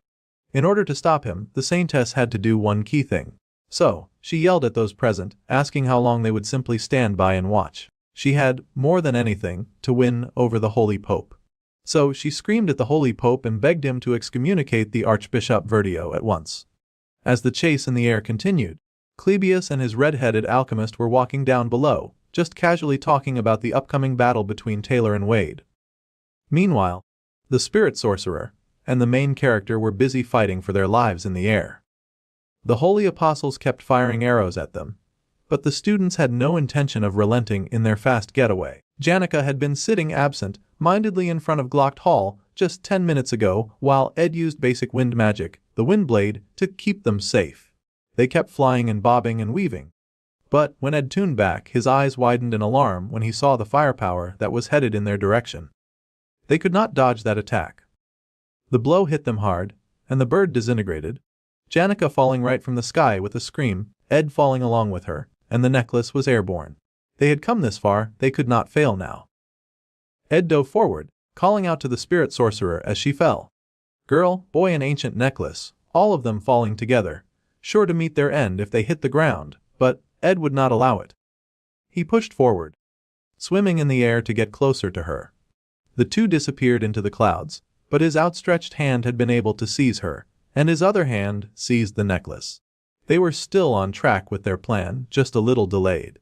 The boy held the pink-haired girl close in his arms as they continued to fall, holding her close as he got her, determined not to let any harm come to her. The holy apostles remained on their tail, yelling for them to be caught since the necklace was their priority. Goodness forbid they prioritize saving the lives of innocent students. Janica suddenly spoke, surprising the man. With a smile, she asked the boy if he could take care of the rest. He was confused and a little terrified by her question, but suddenly she pushed away from him, falling free in the air as she plummeted away from him. The girl, with a bright smile and shining eyes, told the main character that she truly believed in him. Thanks to that, she would do what she had to do. A golden spark danced in her hands, and she activated a hidden power that filled the surrounding area with light. The bright light in the sky was seen by the students down below, staring in awe at the light that shone as bright as the sun. The flow of air in the atmosphere was shifting as they watched, spinning and swirling into a familiar circle. The air above the academy began to fill with all kinds of winged spirits. The apostles were shocked to see so many apparitions. However, even among these numerous spirits, there was a single spirit that stood out from the rest. Despite it being a clear sunny day, the people below looked up aghast and in shock. Well, that was mostly Clebius. But still, they could not believe what they were seeing as they were suddenly denied the light of the sun. Rising from the waters with a beautiful blue tail was a creature bigger than any they had ever seen. Some would say that it was the first of the spirits, as it was the first of all the water spirits to gain life. The giant was a unique existence in nature, the only of its kind and the strongest water spirit. It was called Freed. Most of the spirits that had appeared in the air were lower ranked spirits, but there were too many of them, and the holy apostles were having a bit of an issue fighting them. It felt like there were hundreds of them. As if that was not enough, a giant whale of a spirit suddenly appeared and deflected many of the apostles' shots. Two figures sat on top of the giant whale. Ed and Janica were still together. The main character held the necklace high, and he could definitely feel it losing its magical power. At this rate, they would be able to stop the Holy Lance Dragon's revival. However, the spirit sorcerer was sweating profusely, her face flushed red as she struggled. It made the main character worry about just how much magic power she was even using to power this mass manifestation of spirits. Janica was not that sure, but she had a sure feeling that she was going to be bedridden for a while after this. She was already starting to slump, and he hurried to catch her. He worried if she was all right, and he hurried to check to see if her fever's high was gone. The girl squeaked at him, coming so close and putting his hands all over her. The pink-haired girl flushed just as bright as her hair, and she tried to mumble that her fever would just get worse if he went ahead and touched her like that. The apostles were still on their tail. Those guys would not just let it go. Their only hope was to attack the main body. One of the apostles was ready to open a path for Taldarak, so he was to charge forward and fight the enemy head-on. The apostles fired relentlessly, releasing a barrage of attacks that was sure to open up a path for Taldarak to pass through and stop the thieves. The apostles of Telos fought valiantly, and the third seat, Lightspeed Taldarak, charged fast through the path that they had created for him. The Lightspeed Holy Apostle blasted past all those manifested spirits and shot straight for the giant whale. The angry apostle asked the students if they were the ones controlling all these spirits. This was dangerous, and the apostle told the slumped girl that he did not like killing. However, the girl had left him no choice, and the apostle was willing to strike her down. However, Ed and the fire dragon spirit were not about to let such a threat slide. They showed up behind the holy apostle, burning fierce orange flames, and Ed commanded the fire dragon to get that fanatical soldier. The orange-haired man turned in shock to see them, gasping and growling in rage as he swung his axe. However, the dragon easily caught the weapon in his fanged grip, and the main character leapt from the top of the dragon and snapped up behind the holy apostle, arm muscles tight around their enemy's neck with as much determination and resilience as the guy who was attacking them. In this battle, none of neither side had any intention of giving up. Though he was restrained, the holy apostle got all fired up and started to glow as he charged his body full of energy. The bright glow overtook his whole frame, and the man began to burn brightly, casting his glow upon even the student who restrained him. The magic attack was so strong that even the fire dragon suffered from it, and Janica started feeling faint. Still, the pink-haired girl stayed steady and strong, refusing to let go of the power that she needed to maintain. The pink-haired girl cried out for the fire dragon Terran to please protect Ed. A blast of golden power flowed around the flying whale. The golden power trailed from the sky and crash-landed below, rocks rising from the floor. Large waves of smoke rose from the rubble, and a being with wings staggered to its feet. It seemed the holy apostle still refused to go down to this very point. Taldarak was impressed that they had dared to summon such a high-ranking spirit. Despite doing that, he was also amazed that she could somehow also control another high-ranking spirit to ensure that her man stayed protected. Despite falling from such a tall height, Ed Roth Taylor remained upright. It was indeed such a frightening talent. However, as one of the apostles of Telos, he was determined to carry out the will of God, because that very power made him so much more stronger. The apostle demanded that Ed hand over that necklace immediately, saying that he would end the boy and Janica along with him if they did not relent. However, the student would never let go, never give up the necklace, because to do so would mean sacrificing the lives of all of the people he cared about. They had come too far, and it was much too late to regress anymore. The boy no longer possessed Delheim's hourglass, and although his dozens of deaths were still fresh and painful in his mind, he could not risk the possibility of anyone else dying. That was why Ed stood firm with the fire dragon burning brightly behind him. No matter what happened to him right now, Ed Roth Taylor would survive. Now that they had left Arkan Island, the magic readings had gone down, but unless they could get further away, the sacred lance dragon would resurrect soon. Ed gritted his teeth as he was determined not to let that happen. This was their last shot at winning after all. It was just unfortunate that the final opponent that he had to face just had to be that extra devoted jerk, Tal'Darik, the third of the Holy Apostles. The Apostle was also known as Tal'Darik the Swift because his ability was converting all magic power into physical energy using the Sacred Law skill. Ed remembered all this because of his memories from the previous loops. The Golden Espadril's top speed surpasses even the speed of sound, and the man moved lightning fast, faster than a student would be able to keep up with. Dodging an attack like that, using only the naked eye, was downright impossible, and Ed's eyes widened in horror when the Apostle suddenly manifested behind him, holy weapon swinging. If the main character could not see his attacks anyway, then he would just close his eyes, and as that Apostle came lunging and charging, it activated the protection of the wind, blocking out an attack that would have surely taken the blonde noble's head off. Merrill appeared, double-teaming with Tarkin to fight off the resilient Holy Apostle. The protection of the wind was activated for any unexpected attack, and it was a counterattack that the blonde could only use once. But its power was strong, and the main character had to take advantage of that to aim for the tiny opening that this attack provided. He charged up power in his hand and pointed right at his opponent, activating the intermediate magic of focused explosion. The force of that firepower blew the fighting Apostle sky high. The blast was lethal and sent that angel sliding back, but the stubborn jerk was somehow still standing, refusing to go down. The Apostle's eyes gleamed golden, and he cursed at the little boy in a very unholy fashion. Since the boy was going to go this far to resist, then he had no intention of holding back. Ed was also going through a lot, as his chronic issue was the fact that he absolutely lacked any decent form of firepower. However, Tarkin pulled up like an avenging angel, saying that Ed could just leave all of his firepower problems to him. The Great Fire Dragon was impervious to magic, and it had an overwhelming amount of firepower. In that moment, the dragon let loose a stream of flames, hitting right at the Apostle before he could recover. Tal'Darik was bathed in fire, an attack that would surely knock out anyone else. However, even though the fire dragon was strong, the angel emerged from the flames, covered in his shield of holy magic. His wings spread as he sent down a powerful strike at his opponents, beating down the dragon and shutting its gaping maw. Their opponent was not one that they could easily defeat, and he was the fastest among the physical warriors, Tal'Darik the Swift. The dragon had tried his best, but there was only so much that he could do against an opponent that strong. The dragon apologized as he faded away. Considering that the really powerful girl was controlling high-level spirits at the same time, the magic that he gave to Tarkin had finally been exhausted, as it had been pushed to its limit. They had finally reached the worst-case scenario, and their opponent was still standing.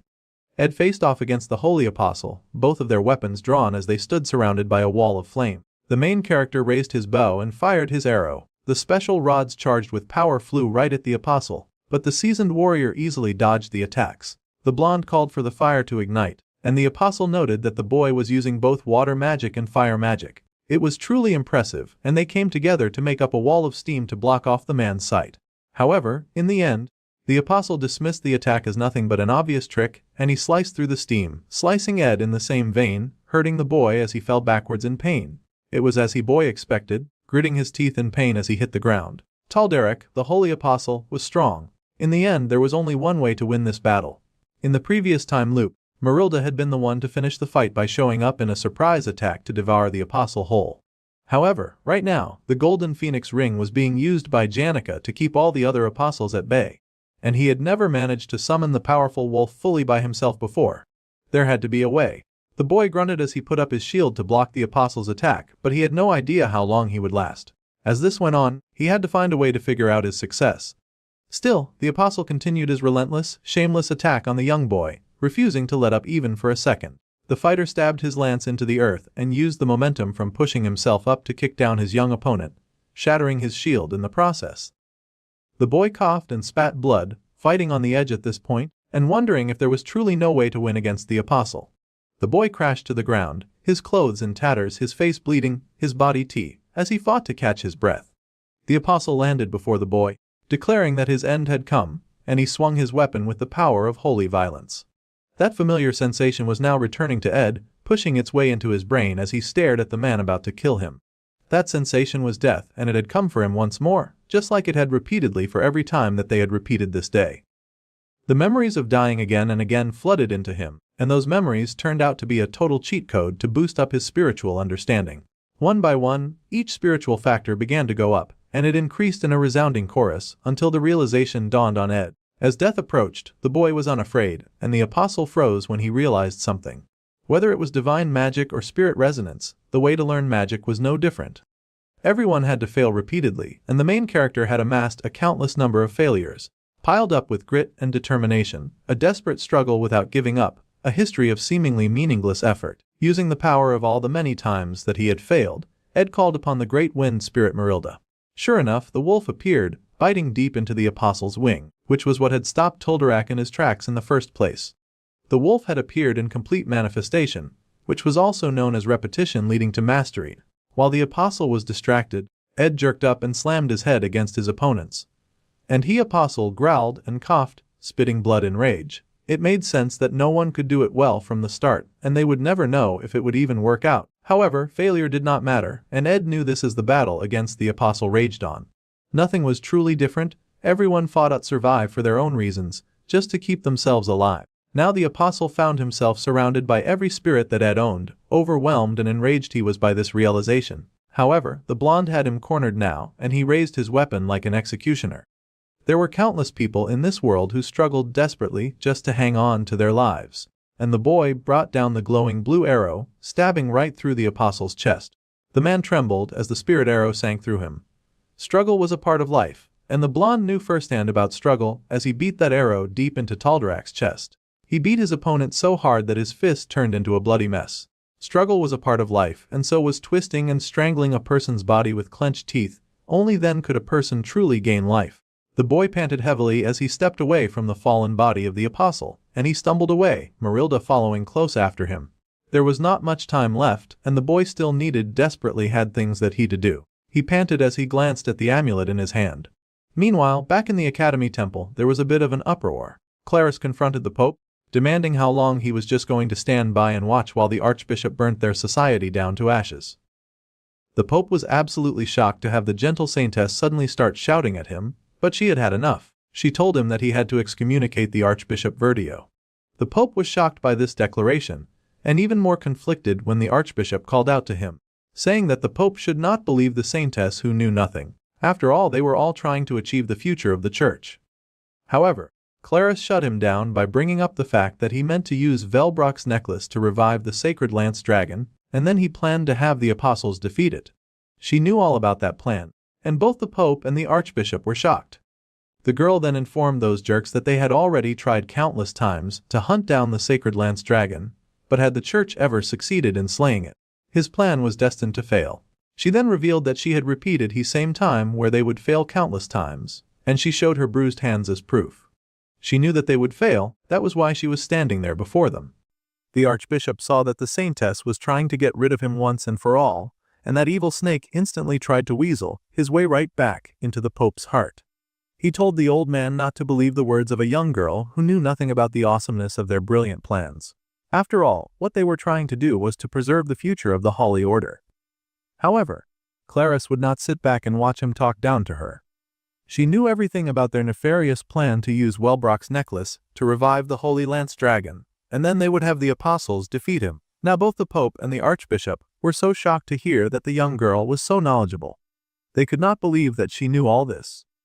Despite countless attempts to subjugate the Holy Lance Dragon, they had never once succeeded in the very stupid plan that they hatched to restore glory to their order. The only thing that they would achieve was bloodshed, sorrow, and a lot of death. The Archbishop, of course, could not stand to hear that his plan was always destined to fail.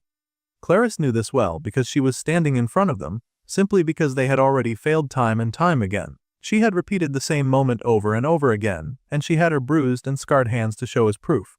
In the end, the only remaining option was to offer the saintess to the rune of sacrifice to save their pathetic lives. Confronted with the true horror of their plan, the Archbishop and Pope stumbled over defending their actions. However, the saintess would not stand for their blubbering and madness. She told them that if it was truly the will of the god Telos, she would gladly offer up her life. However, she also knew that their wicked plan would cost the lives of countless innocent people who did not deserve to die. If the order became the reason for such mad destruction, in a school full of students of all places, then no one would ever trust the order again. The truth was something that no one would ever know, yet she was already aware of their plans. If she was to die for the sake of their evil plot, the person who had brought her to that place, Roth Taylor, and the person that she had come all this way to save, the musician Saintess Adele, would sing the song of truth, and it would echo across the entire continent, completely ruining the image of the Temple of Telos forever. It was not just the Saintess that was at stake now, as she swore that the entire world would come to distrust the Order of Telos. The Archbishop Verdio refused to listen, and he focused only on the fact that the people that she mentioned were likely still within Arkan Island. The Saintess distrusted the Order, but they could use the authority of the Holy Pope right away to get the evil plan back in motion. However, the Pope stopped him right there. For decades, the old man had remained the Holy Pope, unable to choose between doctrine and reality. He had lived the life of a pathetic coward, and whenever someone stepped forward, he was a pitiful old man who would simply follow behind, doing anything he could for the temple that he loved and served. He had done that for so long that he now had to place the future of the order in the hands of someone with greater conviction. Saintess Claris was clearly the star that currently shone the brightest in the order. He would happily follow her will from now on, and the Pope and the Saintess found solidarity between each other. The Saintess then glared at Verdio, telling the evil old man that his plan never succeeded. Not even once in all of the terrible lives that she had to repeat, and this time was not any different. In the name of the Holy Pope Eldine, the most devout servant of the god Telos, and in the name of the Saintess Clarice, the Saintess hereby excommunicated the evil Archbishop Verdio from the Temple of Telos. However, while they had been speaking, the Archbishop's face had gone suspiciously dark, and he laughed wickedly like some sort of evil monarch. The wicked old man laughed dementedly, like he had suddenly been possessed by some kind of evil spirit, and he told the girl that all of her efforts would change nothing. He suddenly grabbed the girl, much to her alarm, and began to run. The evil archbishop said that if the Saintess merely refused to enter the rune, then no one could stop the revival of the Holy Lance Dragon. Though that boy ran off with the necklace, the apostles were already in hot pursuit of him. Even if he somehow managed to shake them off, the boy would not get far in his messed up condition.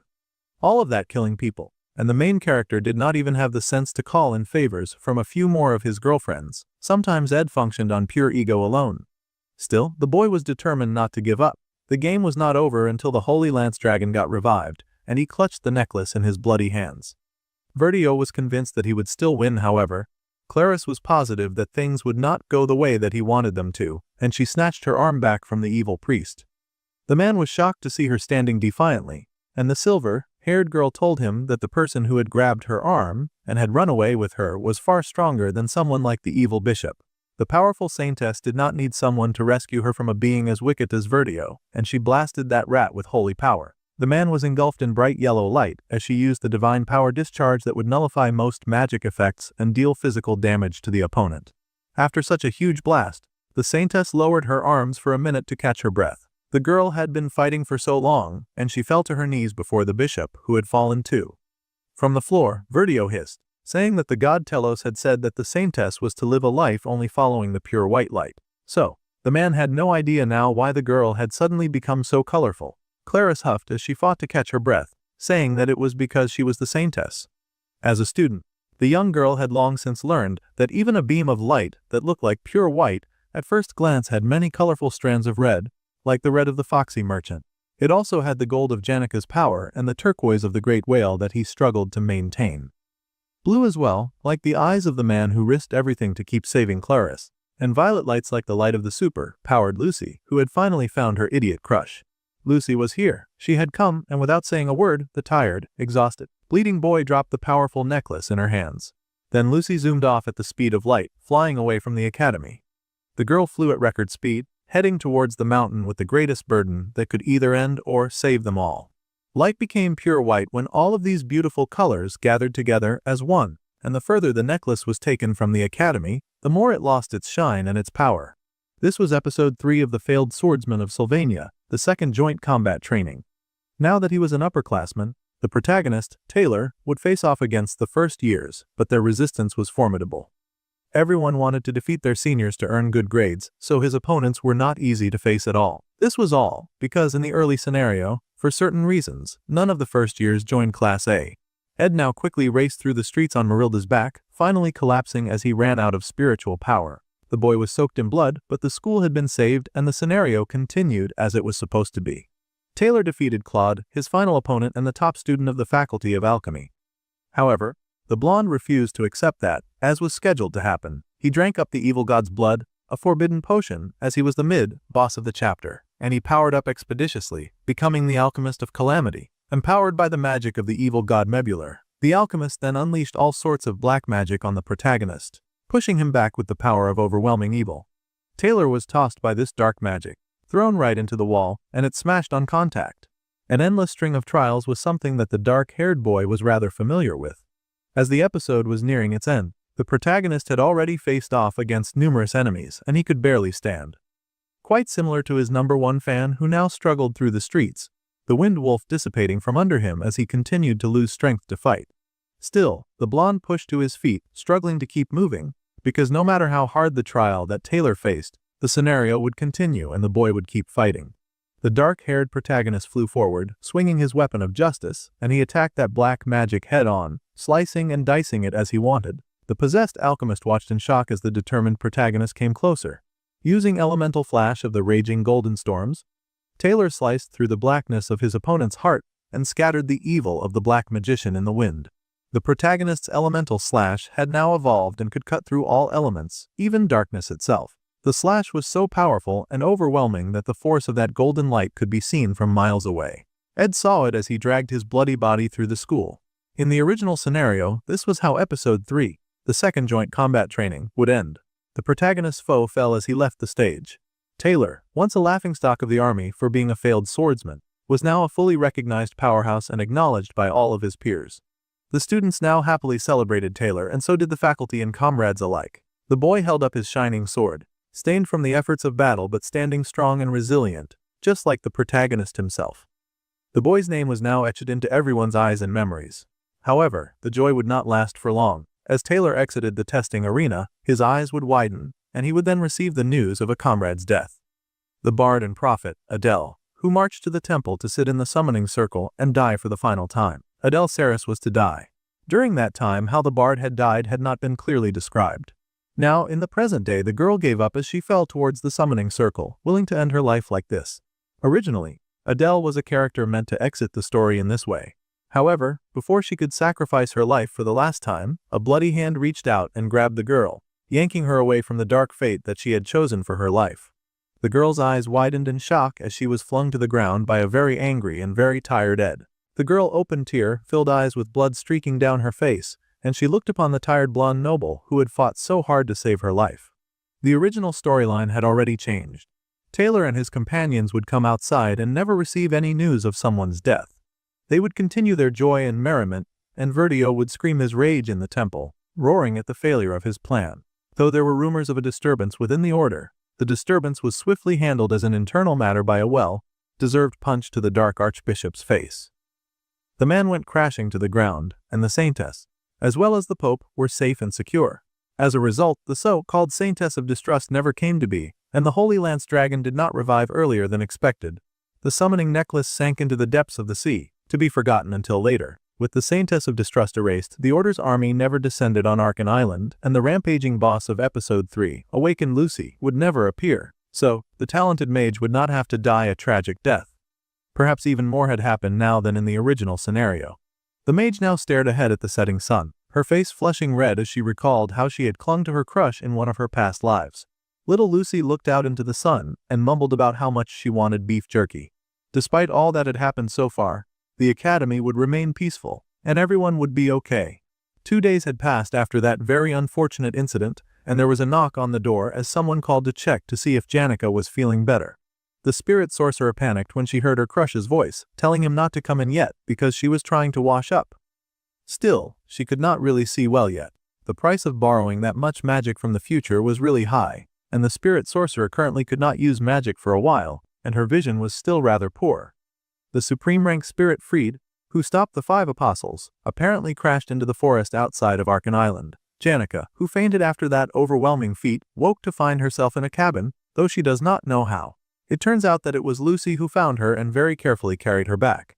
Turns out that she could be soft with the other girl after all. Anyway, Ed was glad that everything turned out okay, and the pink-haired girl reminded him that if anything like that ever happened again, then he had to come to find her first. The boy glanced behind him while listening to her rant and took note of Belle standing shyly behind him, thanking her for coming.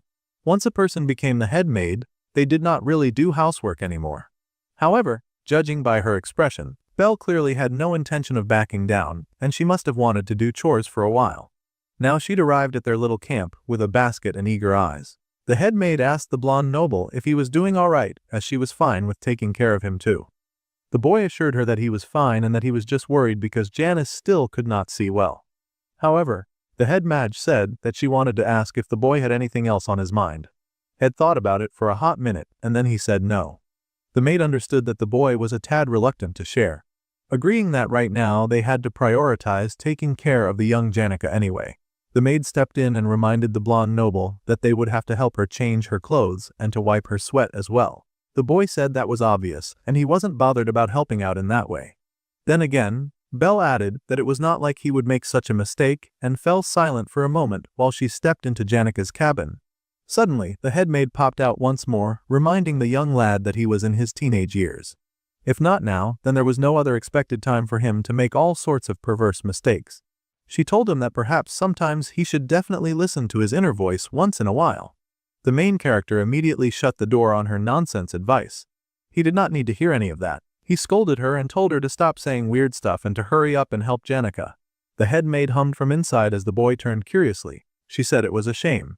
Suddenly, the door swung open again as the maid realized one happy and glorious thing. The boy had finally spoken informally to her. She was thrilled.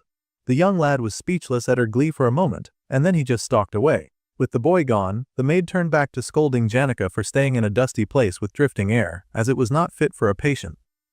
Honestly, she'd be better off in the academy infirmary. Immediately the head maid got down to fussing, throwing open the windows to air out that stuffed cabin immediately. Ed was slightly intimidated when he heard how into helping out she was. He could still hear the maid, and then Janica freaking out that the maid was doing all this while she was trying to change her clothes. Belle, quick-witted as always, seemed to have quickly and easily figured out that Ed was troubled. Trying to wash Janica with the door and window open was rather insane. The maid was doing too much. However, thanks to that, the day passed in a flash with no time to think about anything else. Even though he had only skipped camp chores for 2 days, it felt like he had been away for at least a month. The boy sat by the warmth of the fire, noticing then that he was running low on firewood. Suddenly he heard some rustling nearby and someone appeared in the camp. The boy was surprised to see Kylie, who was also kind of the saintess in disguise. The young girl was not in disguise anymore and revealed her silver hair. The saintess Clarice had come to the class, clutching her friend's guitar to her chest. She had come to deliver the good news. Archbishop Verdi had been officially excommunicated. The evil man was being escorted to the holy capital by the Pope and the apostles. The punishment after that would be up to the Pope. The main character asked if the saintess still trusted the church, especially since Pope Eldian admitted to his own complacency. The girl believed that it was just one archbishop with wrong ideas who managed to wield a faltering church's power. Perhaps this incident could be a turning point for the church to head in a new and better direction. The lady was willing to give them another chance and the main character nodded in silent acceptance of this decision. As for Adele, the blonde bard had mysteriously disappeared. It made the saintess a little downhearted. She had used her status as a saintess to look for her, but there was no trace of her anywhere. The blonde main character asked Clarice if there was something that she wanted to tell the traveling bard, and the saintess sighed. At first, she'd wanted to tell her I do everything that she had gone through after leaving the holy capital. However, her priority had changed now. The silver-haired girl now just wanted to say her appreciation to her idol. With a blush on her face, the silver-haired girl decided to leave her guitar by her side since Adele had been everywhere already and might choose this camp as her next stop. The saintess then stood as Ed escorted her off the campsite. The girl asked the main character if he would be staying at this camp over the summer break, and he admitted that he did not really have anywhere else to go. Then the saintess shyly requested a small favor. With a blush on her cheeks, she asked if her senior could possibly treat her like a junior from now on and not a saint. The boy said that's how he's always treated her, and when he was with Kylie, it came naturally anyway.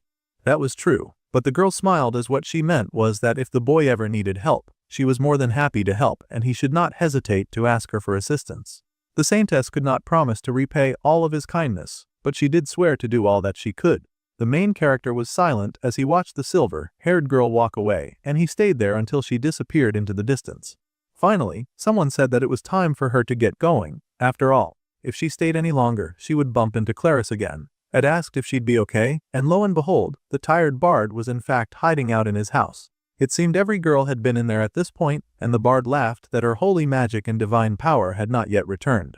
However, she could move around now. The main character asked if it truly was fine for her to leave like this without seeing Clarice, maybe saying a few goodbyes, but the bard said that it was fine. She did not have any songs left to sing for her, perhaps because she could tell that she did not have the guts to lie to her anymore. Now that Adele thought about it, it was all a lie from the start. Saying that she praised the god Telos, the stories about traveling the world, the songs that she had sung about praising freedom, every song that she had played on that lute had been a very painful lie. Ed asked if that was truly so, and Adele tightened her hold on the lute in front of her. The main character glanced and the girl in shock when she tossed the beloved instrument right into the fire with a smile on her face. The blonde girl admitted that she now planned to travel to every place that she had lied about in her songs to Clarice. It was going to be a long journey, so she was leaving behind this heavy baggage that she had carried with her everywhere. Up until now, the bard's journey was all about running from her fate.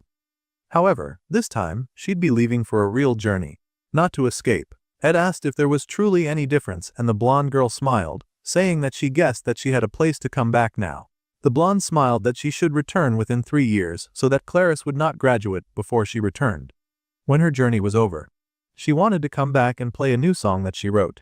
The main character looked a little forlorn as he said that he would help her choose the perfect wood for a new instrument when she returned. The girl laughed and said that she'd better return in 2 years than if she was supposed to catch his graduation. One last thing, before she left, the blonde noble then asked if this was truly the end, and for a moment, the girl's smile disappeared from her face. She had lost both her magic and divine power, which meant that she could no longer see the future. The future that she could predict would end that day, and now she would have to go to a place that she had never dreamed of. She would start a new journey, knowing nothing about what would come next, and she would not be able to do anything by following the predetermined scenario. As the boy spoke, he imagined all of the dark things that could possibly happen in the future and all the terrible things that had already happened. Going forward, the bard might face a future even more terrible than she could imagine, and she would never know what was ahead. So, Ed wanted to know if that did not scare her. The girl was silent as she considered the boy's words, her arms folded as the fire crackled between them. Finally, she admitted that she was indeed scared. However, her hand tightened on the bag over her shoulder, and the girl smiled bright as a sun. She found this new life that she was about to live so very exciting. So much had changed in Ed's life. Just now, he had spoken to a girl who should have died in the original story. He was not talking about the scenario, but a moment of choice carved out by limited time. The boy had been forced to choose between leaving Arkan Island to prevent the resurrection of the Sacred Lance Dragon, or risking it all to save Adele. At that moment, the boy had chosen to stop the Sacred Lance Dragon resurrection. In other words, he had chosen to sacrifice Adele. If the blonde bard's holy power had weakened, and if Lucy had not kept her memories like he had, then the boy would have surely abandoned Adele for his own survival. That was a very haunting truth, but it was also the kind of person that he was. In time of war, it was the nature of people to hide behind the excuse of survival. During a time like that, values like compassion, duty, fellowship, and friendship were things that he could easily turn his back on. The memory flashed to a time of war, a soldier with a gas mask crying tears as he gunned down his enemies. Looking back, Ed was not very proud of the life that he had lived before, and there was a shadow over his eyes. Suddenly, sandaled feet stepped out to join him as he now faced summer break. So far, so much has changed. Ed Roth Taylor, who should not exist at the academy, has become an honor student with Janica, the boss of Act 1 by his side, her head lying on his shoulders. Lucy, the boss of Act 3, had vanished from the story, but even so there was definitely something that had not changed as Janica and Ed cuddled by the warmth of the fire under the bright night sky, whether it meant twisting predetermined history or turning a blind eye to someone's sacrifice. No matter what, the main character was determined to survive. Darkness fell upon the camp, and the fire warmed the setting. So much in the story had already changed. Adele the Bard was gone, and the scenario that the main character knew had completely changed. The closest major event to the boy now was the battle that was supposed to happen was the battle to defeat Lucy. The skill points and experience, and all the unique skills to be had there, would be a great help for the upcoming 4th chapter. The fact that Taylor's growth had been stunted was a big source of anxiety for the main character, of course. After all, they needed the protagonist to be strong enough to defeat the big bad at the end. The main character could not cling to this twisted story for too long, but the protagonist's growth was supposed to be his insurance of a happy ending. especially against the battle with Lucy. It was an important event that would allow Lucy to let go of Glocked and all the burdens that she had carried for so long. The main character also thought that it would help him gauge where they were if he talked to her. However, Lucy, who always stuck around, napping, had not come to the camp in many days. This was another difficult cause for concern. It made Ed roll around in his sleep as he worried and wondered if things truly were okay like this. It seemed that he was also battling his own demons, because he was sweating hard just trying to sleep. No matter how he tried to dismiss his friends, the isekai victim could not stop worrying. Nothing had gone to plan, and too much of the main storyline had changed. Suddenly, the boy's eyes snapped open, and he bolted upright, harshly panting as he struggled to catch his breath. A nightmare was not a good sign when he was already fighting for his life. The boy groaned and wondered how long it had been. He did not fully remember, but the dream was definitely a nightmare. After the upcoming final exams, the school break would come. Ed sat by the fire, trying to do some reading to clear his head. He wondered if he was getting bad dreams now, because of the sudden relaxing environment. It felt like dark shadows were sneaking around and stealing into his territory, trying to steal away the bits and pieces of peace and tranquility that he had left. The shadow was like a real living thing, blotting out the light from the fire and stealing its warmth as well. Now, the boy could remember. He could remember his life before he had come to this world. The boy had lived in a world of fear, and chaos, and death, which was probably why he so deeply feared getting thrown back into that kind of hell a second time. He dreamt of those bad memories every night. His days were getting so dark and bleak that people around had started to notice. Their favorite blonde genius seemed troubled lately. The boy had said that he was okay, but Ziggs had a bad feeling about all of this. Although everything seemed to be normal on the outside, the boy was always busy, and he did what he needed to within the camp as well, while also working diligently and attending all his classes and studying. This was just an assumption, but to the wolf boy, it seemed their favorite hero had a lot on his mind. Even his little sister was worried about him. The wolf boy was worried too, though he was worried about something else. Everyone sort of understood that the youth had complicated relationships after all. The boy had a lot of mad and powerful women in his life, and they barely held back. Lucy the prodigy, Janica the mad spirit sorcerer, and the red fox merchant. His sister was well aware of all the scary women that her brother had in his life. Well, the blonde being troubled was not at all a common occurrence. This meant that some of those warmongers, disguised as teenage girls, might just see this as an opportunity. The competition might even get more heated. Ziggs was just about right about his assumption, because suddenly Janica showed up to sit by his side. The girl had taken a big hit after their last serious fight, so she was also slowly healing. The happy spirit sorcerer confessed to her crush that she thought that she could handle lower-level spirits now. The boy was happy to hear that, though he was worried because she was still kind of half-blind. The pink had admitted that she was worried that her mana would get all twisted, but she was still going to try since her crush was there, and just his pheromones were enough to fill her with the healing energy. To be a better person, she needed to get back to classes as well. Exams were coming up, and she not gotten a scholarship just to fail at school. The boy admitted that this was true. So, they would happily begin. The two got busy with their little practice session, and Janica got busy pulling up spirits with her staff. The sweet spirit sorcerer usually did not need this full recitation to summon lower spirits. However, since it had been a while, she had decided to be cautious. The girl had learnt a lot from her past mistakes, and she was determined not to repeat any of them. As she recited, Ed realized that the spell sounded suspiciously familiar. A bright light flashed, and a spirit appeared in a flash of light. It was the boy's very familiar bat bodyguard, and he was thrilled to be back. The girl was lightheaded just from that small summoning spell. The situation really was serious if that was enough to throw her off balance for a bit. The bat squealed for his lady as she tipped backwards, a hand on her head, as his face was flushed with pain. Fortunately, a romantic hand swooped in and caught her before she fell. Her crush was by her side, asking if she was all right.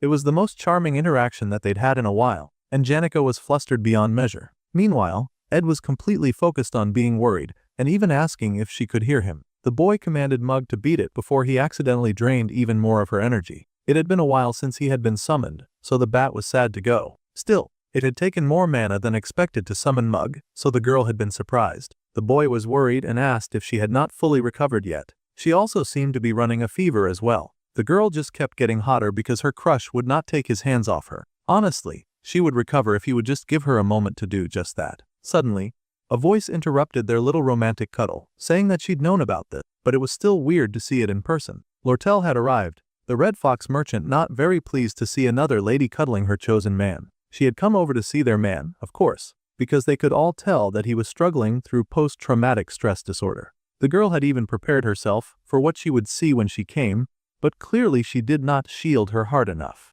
There was a nice, bright and shiny new house erected right beside Ed's. The rumors were really true and Janica had moved into the neighborhood like she was making her territory. The fox merchant could not believe her shamelessness. Instantly, Lortel demanded an explanation for why this happened, though she was not even sure that she wanted to know. Janica recognized the fox merchant's voice because that was unfortunately all she could work with these days, as she was still trying to recover. Summoning that whale had really sucked the life out of her. The fox merchant greeted the spirit sorcerer, and then the Pinkett smiled. The girl had no intention of being ashamed and happily announced that she had decided to move in with Ed. Saying it like that, it almost sounded like the two had somehow gotten married. In fact, she even added that they were now living together. Of course, the fox merchant was not even slightly happy about that. As she remembered, she had called dibs first. It would be much more appropriate for Janica to say the truth, which is that she and Ed were neighbors now. The redhead had come to check on their shared man, but also to give some important information that he would want to know. The boy smiled and asked what this information was about. Well, the redhead did not know what his finances were looking like, but she did recommend that he buy up what he needed for the next semester early. Well, that was moving rather quickly. Although it would be cheaper to buy things now, the school break had not even begun. So the boy wondered why they'd be shopping at the speed of sound. The redhead smirked that this was not about how expensive stuff would get. The problem was that he would not be able to buy anything once the break was over. The pink-haired sorcerer also got to hear this delicious news, so she was in luck as well. This was all well and good, but the redhead had not told them why materials would suddenly go scarce. The sorcerer then added that she was living together by Ed's side now, so the redhead did not have to specify either of them anymore. She was really milking this high school wife thing, and the worst part was that the blonde was doing nothing to stop her either. The boy thought that the sorcerer was being surprisingly dominant today. She did not miss a beat when it came to talking with Lortel.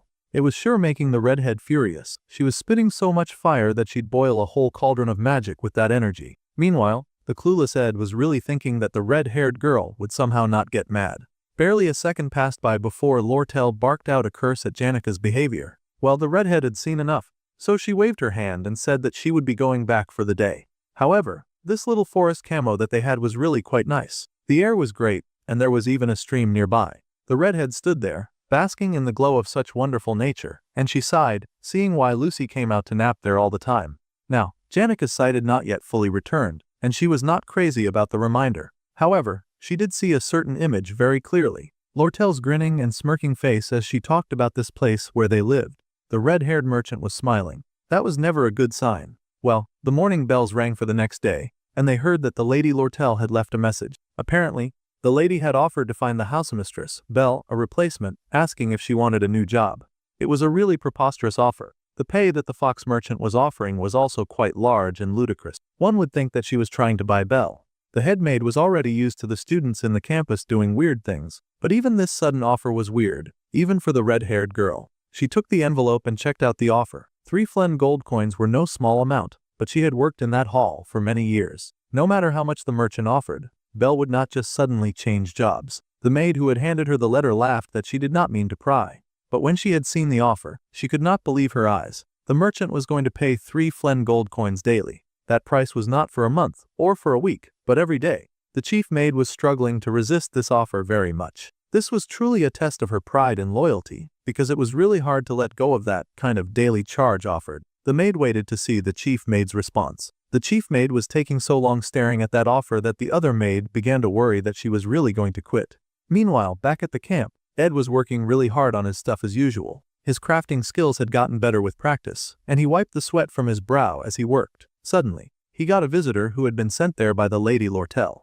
The man's official title was the sales manager Dune of the Elt Trading Company's Sylvania branch. He had come with his assistant Rihanna. The man had come to do some surveying. It seemed that Ed's very peaceful life was once again going to be interrupted by some unforeseen circumstances. The boy could not believe that they had come for a survey.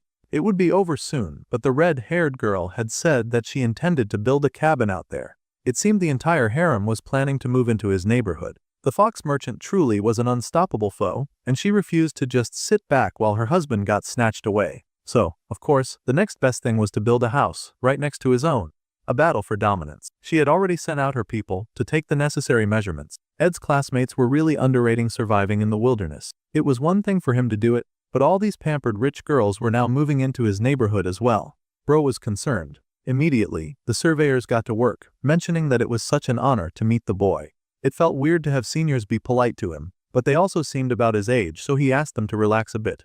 There was no need to be so formal. As far as those two were concerned, the blonde boy was their employer's special someone, so of course they did not dare to talk to him so casually, and it was never bad to suck up a little so that they could get benefits. Besides, they did not think that they would get to meet him that often anyway, so there was no need to act too friendly. Their sweet Lady Lortel did not really like to send her employees out into the sticks, either. This surprised the young genius, and he asked if there was a reason why. Well, the man said that their boss happened to be very aware of the vast difference between her personality at work and her personality when she existed anywhere near the genius blonde. She acted way too much like her age whenever she was around the young genius, which made their boss very embarrassed. Valid reasons to not let her employees hang around her whenever she was at school, especially because when she was at work, the Frosty Fox merchant was like a cold-hearted ice demon with iron flowing through her veins. Ed could not help but mention that it really sounded like the loud-mouthed surveyor really lacked some respect for his employer.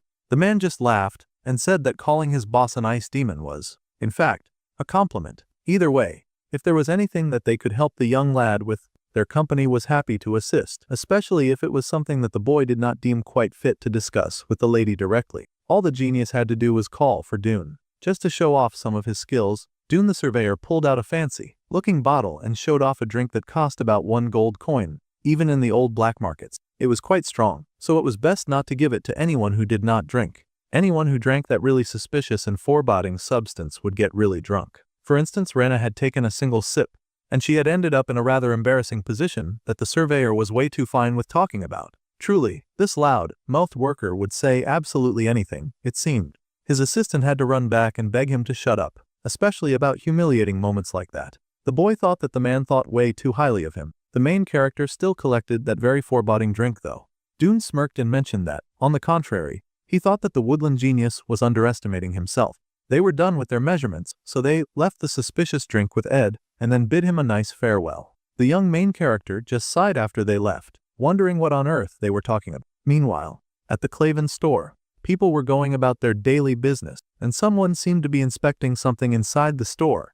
According to the crafty redhead, the boy was advised to buy things ahead of the semester. He could make most things himself already, thanks to his growth in his crafting skills, so he should mostly buy consumables to help him make them. However, glancing behind him, he wondered why he had been followed to the store. It was yet another of his admirers, and this time it was the hesitant Anis, who also happened to be Janica's friend. The girl sighed and immediately spat out a script that she had probably rehearsed about how she had come out to buy a couple of things and had not expected to see him there. It was such a coincidence. Also, he had not come by the lab recently, and they worried that he was very busy. Plus, she had heard about what happened to Janica and how she was seriously hurt and injured. Well, the girl was quite surprised when her friend had suddenly announced that she would be living at Ed's camp, but it seemed like she was settling in quite well, and she was sure that the boy was also going through a lot. Anis was fully aware of his situation, so she had explained it to their professor as well, and they all wanted him to take care of himself since Clibius and Onyx were picking up the slack, and they were good at getting work done.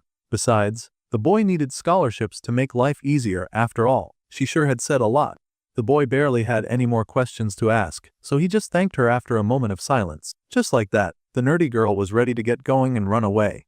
But unfortunately for her, she hit a snag and bumped into something. Her things fell from her hands, but it was fine, because the blonde swooped in to catch them. Our guy told her to be a bit more careful with that nonchalant look on his face. However, now that he looked at her bag of ingredients, it was all sorts of rotten food, and it looked like spinach that she had dug up herself. She even had moldy bread. Ed almost felt bad for saving all of that junk. He did not ask too many questions and just handed the package back to her. The girl sighed that he could look. It was not like she was buying anything special anyway. It did not matter, and there was no reason for her to try to impress him. Even if she was poor, she was not ashamed of it. Though as she said all that, she could not even look him in the eye. It was kind of funny that she would say that, considering the fact that he was pretty poor, too.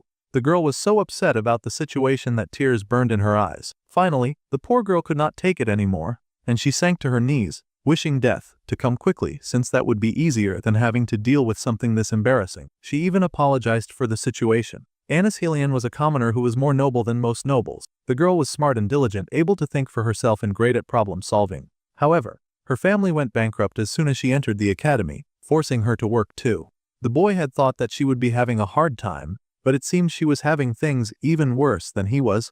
and he lived in a camp that he built by himself. Somehow, the girl bought a cookie for him, and he thanked her, though it almost felt wrong to take stuff from her when she was clearly struggling, though it would be much more rude to not take it at all. The girl had been sharing a bakery membership with Clara, though the main character felt like he could have gotten by without knowing this fact. Still, at least it was helping the nervous nerd to calm down. The girl mumbled about how there was a new professor coming in to replace the Professor Glast, who had committed a fancy suicide during one of the past arcs. It was thanks to that guy that Ed had been able to grow his magical engineering though. The genius girl had come to buy some supplies to prepare for the new professor, since they were low on them. It also seemed like the boy had been doing a lot of shopping as well. The boy admitted that he did not buy a lot, and he had just heard that the price of school supplies was going to rise soon. Annis admitted that she checked prices every day, and it looked like everything was 10% more expensive than last month. The boy was surprised that she was even checking every day. Well, the girl had slowly gotten over her embarrassment, so she yelled at him for asking like she was doing too much. However, he assured her that though it sounded weird, he thought that the two of them were quite similar. After all, they were both pretty smart and equally as broke. If they got sick, they would not be able to work, and if the girl lost her dorm, she would not be able to attend the academy anymore. The girl had pushed through even sickness, just so that she could afford her way of life. She got used to a stressful way of living, and the boy guessed that the girl worked even when she was sick. Survival, that word did not mean the same to everyone, especially to Ed, who was living in a cabin out in the woods, preparing for a scenario that he hoped to survive. The last arc, in which he had died multiple times, had also not really helped his mood or his optimism. To Annis Heelan, this academy was the forest. It was the jungle that she lived in. The girl smiled suddenly, sighing softly and brushing her fingers through her hair, a sunny smile on her face because she was blushing over the boy's compliment. The girl had actually thought the same about him the first time that they had met. Anyways, they should now buy things for the next semester before they get any more expensive, so she would be heading out for now. Besides, if whoever's doing this can sway prices this wildly, it must be the ELT Trading Company. However, at this rate, that company was sure to clash with the student council. No one was sure why they were doing this now to squeeze profits, but she was also sure that they had a plan. The leader of the ELT was probably smarter than her anyway. Annis happily waved goodbye and thanked the boy for warning her about the price hike. The boy watched her go, but he was also curious about the moves being made by the ELT Trading Company. He wondered why they would do all this to raise the prices of school supplies. When a person was curious about something, the best way to learn about it was to just ask directly. So, the main character walked all the way back to his camp. The Clunchu drinks apparently were not great as gifts. The lady at the camp sighed that if Dune was going to embezzle funds, they should have bought some wine instead. Being more expensive doesn't mean that it's better. Lortel was, of course, at camp, checking out that suspicious drink. The boy sighed and zaid that was his, though it had come from her either way. Apparently, her mouthy surveyor sometimes had the habit of stealing funds here and there, bringing in items like this. He did not even realize that she knew that he was doing that. The blonde asked the foxy merchant why she let such theft slide, and she just chuckled that she was waiting for the opportunity to use it against him if he ever overstepped. It was a bad habit of her. Regardless of who it was, she needed insurance to be able to fully trust someone. It was weird to say that the camp boy was the first time she trusted someone without insurance. He was special, and she had not yet found anything to hold him in place just yet. That being said, the girl was willing to offer a weakness for a weakness, if just so that she could gain the ability to hold the boy as her rightful property, just as she so desired. She was sure that he had a lot to ask her after all. Meanwhile, at the professor dormitories, the boy and girl had started taking a little stroll. Following her around, he had ended up at the professor's dorms. There were not many people there, so it was a good place to talk. This classical scheme was quite unlike her, and he wondered why things would suddenly become unavailable after the break was over. The boy asked if she was planning to buy up and hoard all the school supplies. Yeah. Well, she was the only one who could set the prices freely on this island. It never occurred to her that he would be curious about the inner workings of ELT. It was rare for him to delve so deeply into the inner workings of her company. Oh, she wondered if he was worried about her. In these situations, he should say that he was, even if he did not mean it. However, the boy readily admitted that he was worried. The girl turned, her heart fluttering in her chest at these honest words. She could not help but be a little flustered. After all, her crush had just admitted that he was worried about her. Then, the girl happily dove into her opportunistic streak and asked that they trade secrets. She was busy sparkling like the sun, so the boy took the opportunity to ask what she was planning. However, the girl insisted that they would have to trade secrets. If the hero wanted to know what was going on, then he would have to share a weakness of his. The boy sighed as he considered what kind of information that he was willing to trade away. She had asked him this before, and he couldn't help but laugh a bit about it. In the past, when she had been facing some troubles, Lortel had asked if he had killed someone. The boy had said that he had not done such a thing. Now, he once again referenced that question. All those years in military service were about to pay off. The girl laughed when she called up that memory, as the question now sounded very foolish to her. Well, the boy admitted that he had lied to her. Back in the past, and even now in this new world, when he had faced that one faithful apostle, Ed Roth-Taylor had killed someone before. In fact, he had killed countless number of people. That was his secret. It was up to the redhead whether to believe it or not. However, the boy knew that he spoke the truth. He was once on a battlefield in some far-off foreign land, and when a person gets dragged through a war zone like that, you end up seeing people around you die more often than you'd like. Among them, there were always a few you couldn't help thinking you needed to save, especially the people that you got close to, the ones you talked with and spent time with. The boy had lived through a terrible time. He had lost many comrades on the battlefields of war. At first, during such times, a soldier would grit their teeth and try to keep their friends alive. Even when they knew that they were going to collapse from exhaustion, they still would haul a badly wounded man on their backs and sprint straight through the middle of the battlefield. They could also cling to a comrade who was fading away, bawling their eyes out as they watched them breathe their last. Eventually, though, a soldier stopped doing it. A part of their brains and hearts would go numb, because they were too busy trying to survive, so as not to die, so as not to lose themselves the same way they had lost their friends. Even though it tore the soldier up on the inside at first, eventually, one day, they would realize that they had gone numb. Even the deaths of those closest to you don't hurt as much anymore, just because you have your hands full trying to survive. When a person was drunk on survival mode and instinct, and they kept themselves sensitive and sharp, surviving was the only thing on their minds. However, once they left the battlefield and ended up in a situation where there was no one there trying to hurt them, and if by chance they even managed to prevent the death of a friend and save someone, just like they had always wanted to, then the one question that they had tried so hard to ignore comes flooding back. A question that haunted every soldier eventually. The question of how things would have gone if they had not looked away from someone who needed help.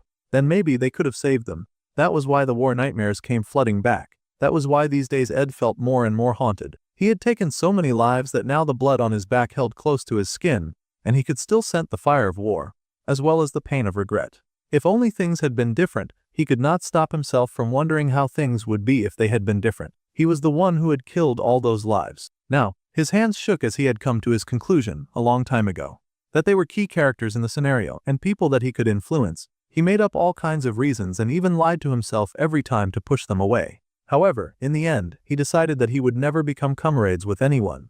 Unfortunately, with the passage of time, he seemed to have forgotten that resolve, which probably meant that he had gotten quite dull. This was his weakness. The girl had been expecting some kind of juicy secret, but the blonde had really just trauma dumped on her. Still, he looked relieved to have finally been able to get that off his chest. For a while underneath the moonlit night, there was an earth-shattering silence. Well, after that very pregnant pause, the redhead sat up and figured that it was time for her to fulfill her end of the bargain. He had asked why she was buying up the school supplies and books. Well, the lady had received a report that a little rat had slipped into the trading company. Now that was rather interesting. This was a process of flushing out that rat.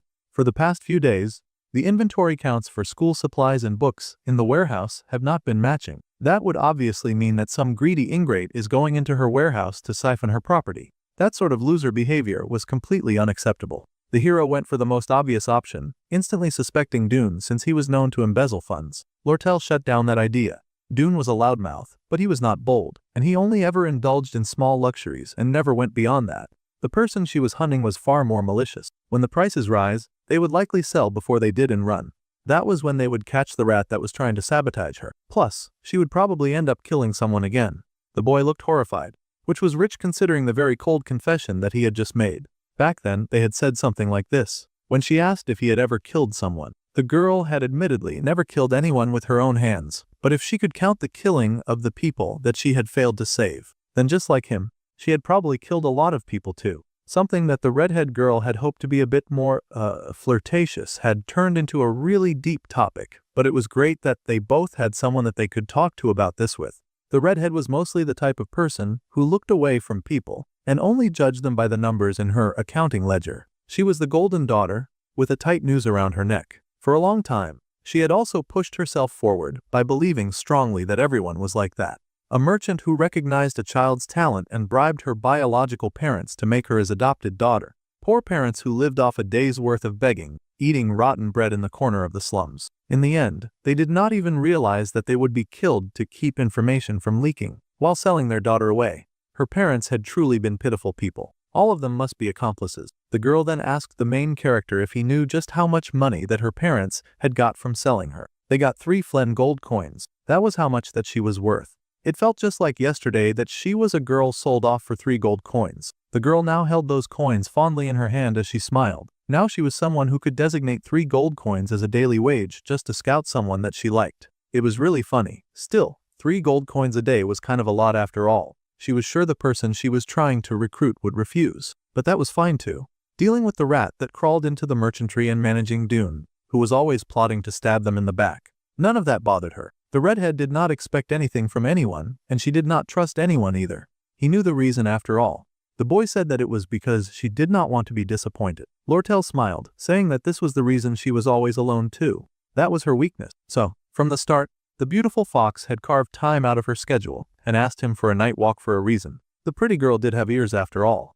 In fact, she could hear a little wider and farther than ordinary people. And now she could cuddle freely on Ed's big arm. It seemed like the girl had heard the rumors that the boy was looking rather depressed lately, or like he had been drained of energy. So, in a way, she had gotten him to talk about his feelings, just so that she could help him get over his difficulties. Apparently, among the children of noble families, there was a ritual when they married, where they would exchange their weaknesses with each other. Now that was rather interesting. This was because when both sides knew each other's weak points, they would become that much closer, or so they say. The academy at night was rather quiet. A place that was usually so crowded became so empty, it made a person feel like they had been left alone in the world. For him, it felt like that even during the day. But sometimes that feeling was needed. The happy redhead cuddled with her crush, asking if he knew as well. Sometimes, this kind of solitude was comfortable. They were the same. It seemed that every 5 business days, Ed was finding more and more things that he had in common with all the girls on campus. The next morning, someone apologized to the redhead. Honestly, that would be good for them since the wage was high, but they took pride in working at Ophilis Hall. It was Belle, of course, and she deeply bowed her apology. She was well aware that she was not always treated fairly, and sometimes she was dissatisfied, sometimes it was hard, and sometimes she was exhausted. However, despite all this, she wanted to keep taking responsibility for Ophilis Hall. A daily wage of 3 gold coins was a bold offer, the greatest that the redhead had ever made, so this rejection truly pained her. A person could not convert the noble conviction that she had towards her work into money after all. Lortel greatly admired the chief maid's resilience and loyalty. In that case, the redhead asked if the maid was interested in a side job. The maid was surprised at such an offer.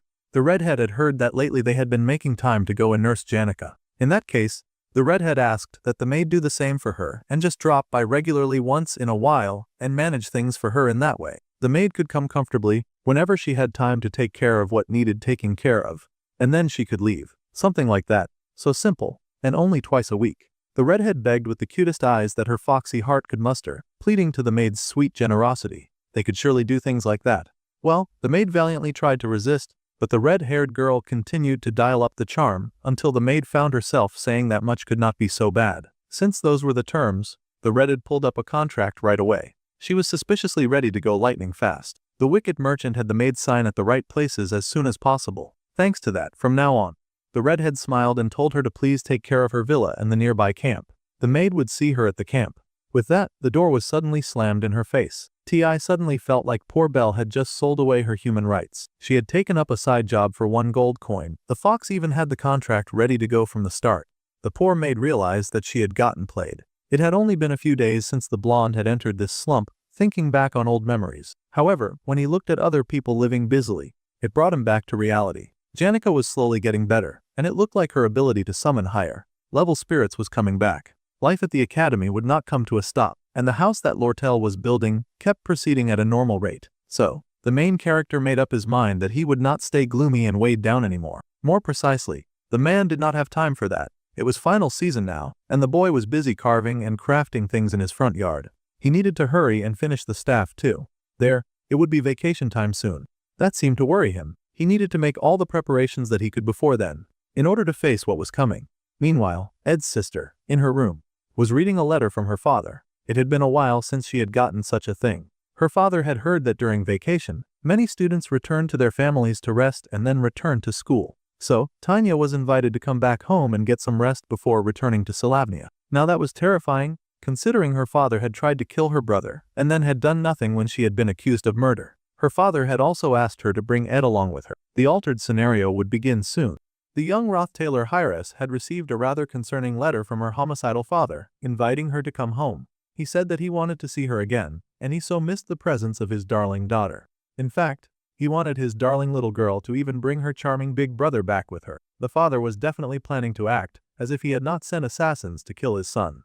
Of course, young Tanya was horrified by this turn of events. She could not believe this evil request from her father. Her maid noted that the noble lady seemed quite tired. Yes, she was very tired. She had just received some very concerning news from her very murderous parent. However, she insisted that she was all right. The poor girl already had her hands full with the Elt Trading Company crossing the line, and now her father was making his moves. It was all so difficult, and the situation really made her sigh. Meanwhile, on the bright and shiny morning of the next day, the little blonde rich girl gasped and whined about how much her head hurt. Lucy happened to wander into the scene at that moment, and both girls acted like cats that were horrified to see each other. Tanya hastily greeted the strongest witch on campus. She was kind of nervous because she recalled how badly things had gone when the prodigy had gone on a rampage trying to kill her. The little prodigy was also pretty shy about talking to the Roth Taylor heiress, because she recalled her embarrassing rampage, and she was really pretending like it had not happened. However, the little witch finally summoned up all the courage that her little body could hold, and then she mumbled a very shy apology for acting like a lunatic the other time. The poor girl apologized for her rather harsh mistake. The blonde recalled that the white-haired witch had already apologized once before, so there was not really a need to do all of that again. The weather was also pretty great today. Tanya was so scared that she was redirecting to talks about the weather and napping. However, she also wanted to know if the talented witch would be passing by her brother's camp anytime soon. The girl admitted that she did not go there often these days. Now this was a big surprise to the blonde rich girl. She asked if everything was okay. The nervous prodigy mumbled that it was weird after napping somewhere else. Her skirt often got dirty, and she had dust all over her, plus her hair would get tangled. Oh dear, poor Lucy had hit mental puberty at some point, and now she actually cared about her appearance around Ed. The poor thing was blushing because she wanted to look nice around her crush all the time. Both the maid and the blonde were absolutely horrified to hear the prodigy acting like a normal girl. No one ever heard her say such sensitive things. All of a sudden, the great and nonchalant Lucy Merrill was actually worried about how she was viewed. This could be nothing else but the weak and flowering signs of young, blossoming love. It was amazing. The girl shyly admitted that she was planning to go to his campsite the next day. She had not been there in a long time, so she really felt like she should go and say hi, but she was blushing just thinking about it. This side of Lucy was really scary. The sweet prodigy was now acting like a young girl in love. Instantly, the maid jumped in to support her. She insisted that the white-haired girl was plenty beautiful, but tomorrow, she vowed on her title as senior maid to dress up the young mage as best as she could. O'Peely's Hall, senior maid, and her primary duty to assist students. Her secondary duty was, of course, love advice. She knew everything about who loved whom. The white-haired witch looked a little nervous about the situation. Meanwhile, it was a nice and peaceful day at the camp. The sun was shining, the woods smelled nice, and the birds were resting and chilling. Suddenly, a dark form of aura filled the forest, and the bird was concerned. It wondered what was going on. The dark aura seemed to be coming from Janica. Ah, the poor bird had settled on the wood that Lortel was using to build her new and invasive cabin in the woods. Obviously, Janica was not thrilled about this at all. That little red demon had gone ahead to build her own house, right next to Ed's house, just as Jania had moved into the neighborhood. The fight between these two for the main character's heart was as endless as it was passionate. The spirit sorcerer was glaring at the wood in the way of her joy. Suddenly, a bright summoning stole her attention, and spirit energy moved and danced in the gathering of the forest camp.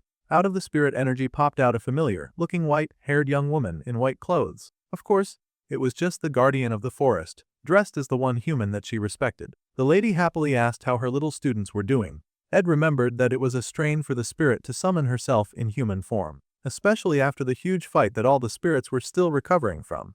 The human form was not easy, but Marilda could make an exception. The thunderstruck 1,000-year-old wooden cane had been created from a 1,000-year-old tree struck by lightning and processed with various spells to increase the efficiency of the spirit sensitivity. It had the power to amplify the sensitivity of spirits and amplified the mana efficiency of spirit magic. It also allowed all spirit formulas to be used regardless of spirit sensitivity if a contract was formed. The mana efficiency when using high-rank wind spirit Marilda had improved, the area of blessing of wind had improved, and the spirit formula had greatly improved. Our dude had worked really hard to develop this staff, and he knew that it was the right choice to make this. The pink-haired spirit sorcerer stared in awe at the amazing staff, gasping because she had never seen a staff made from magical engineering before. Then, the blonde asked if she was interested in trying it out.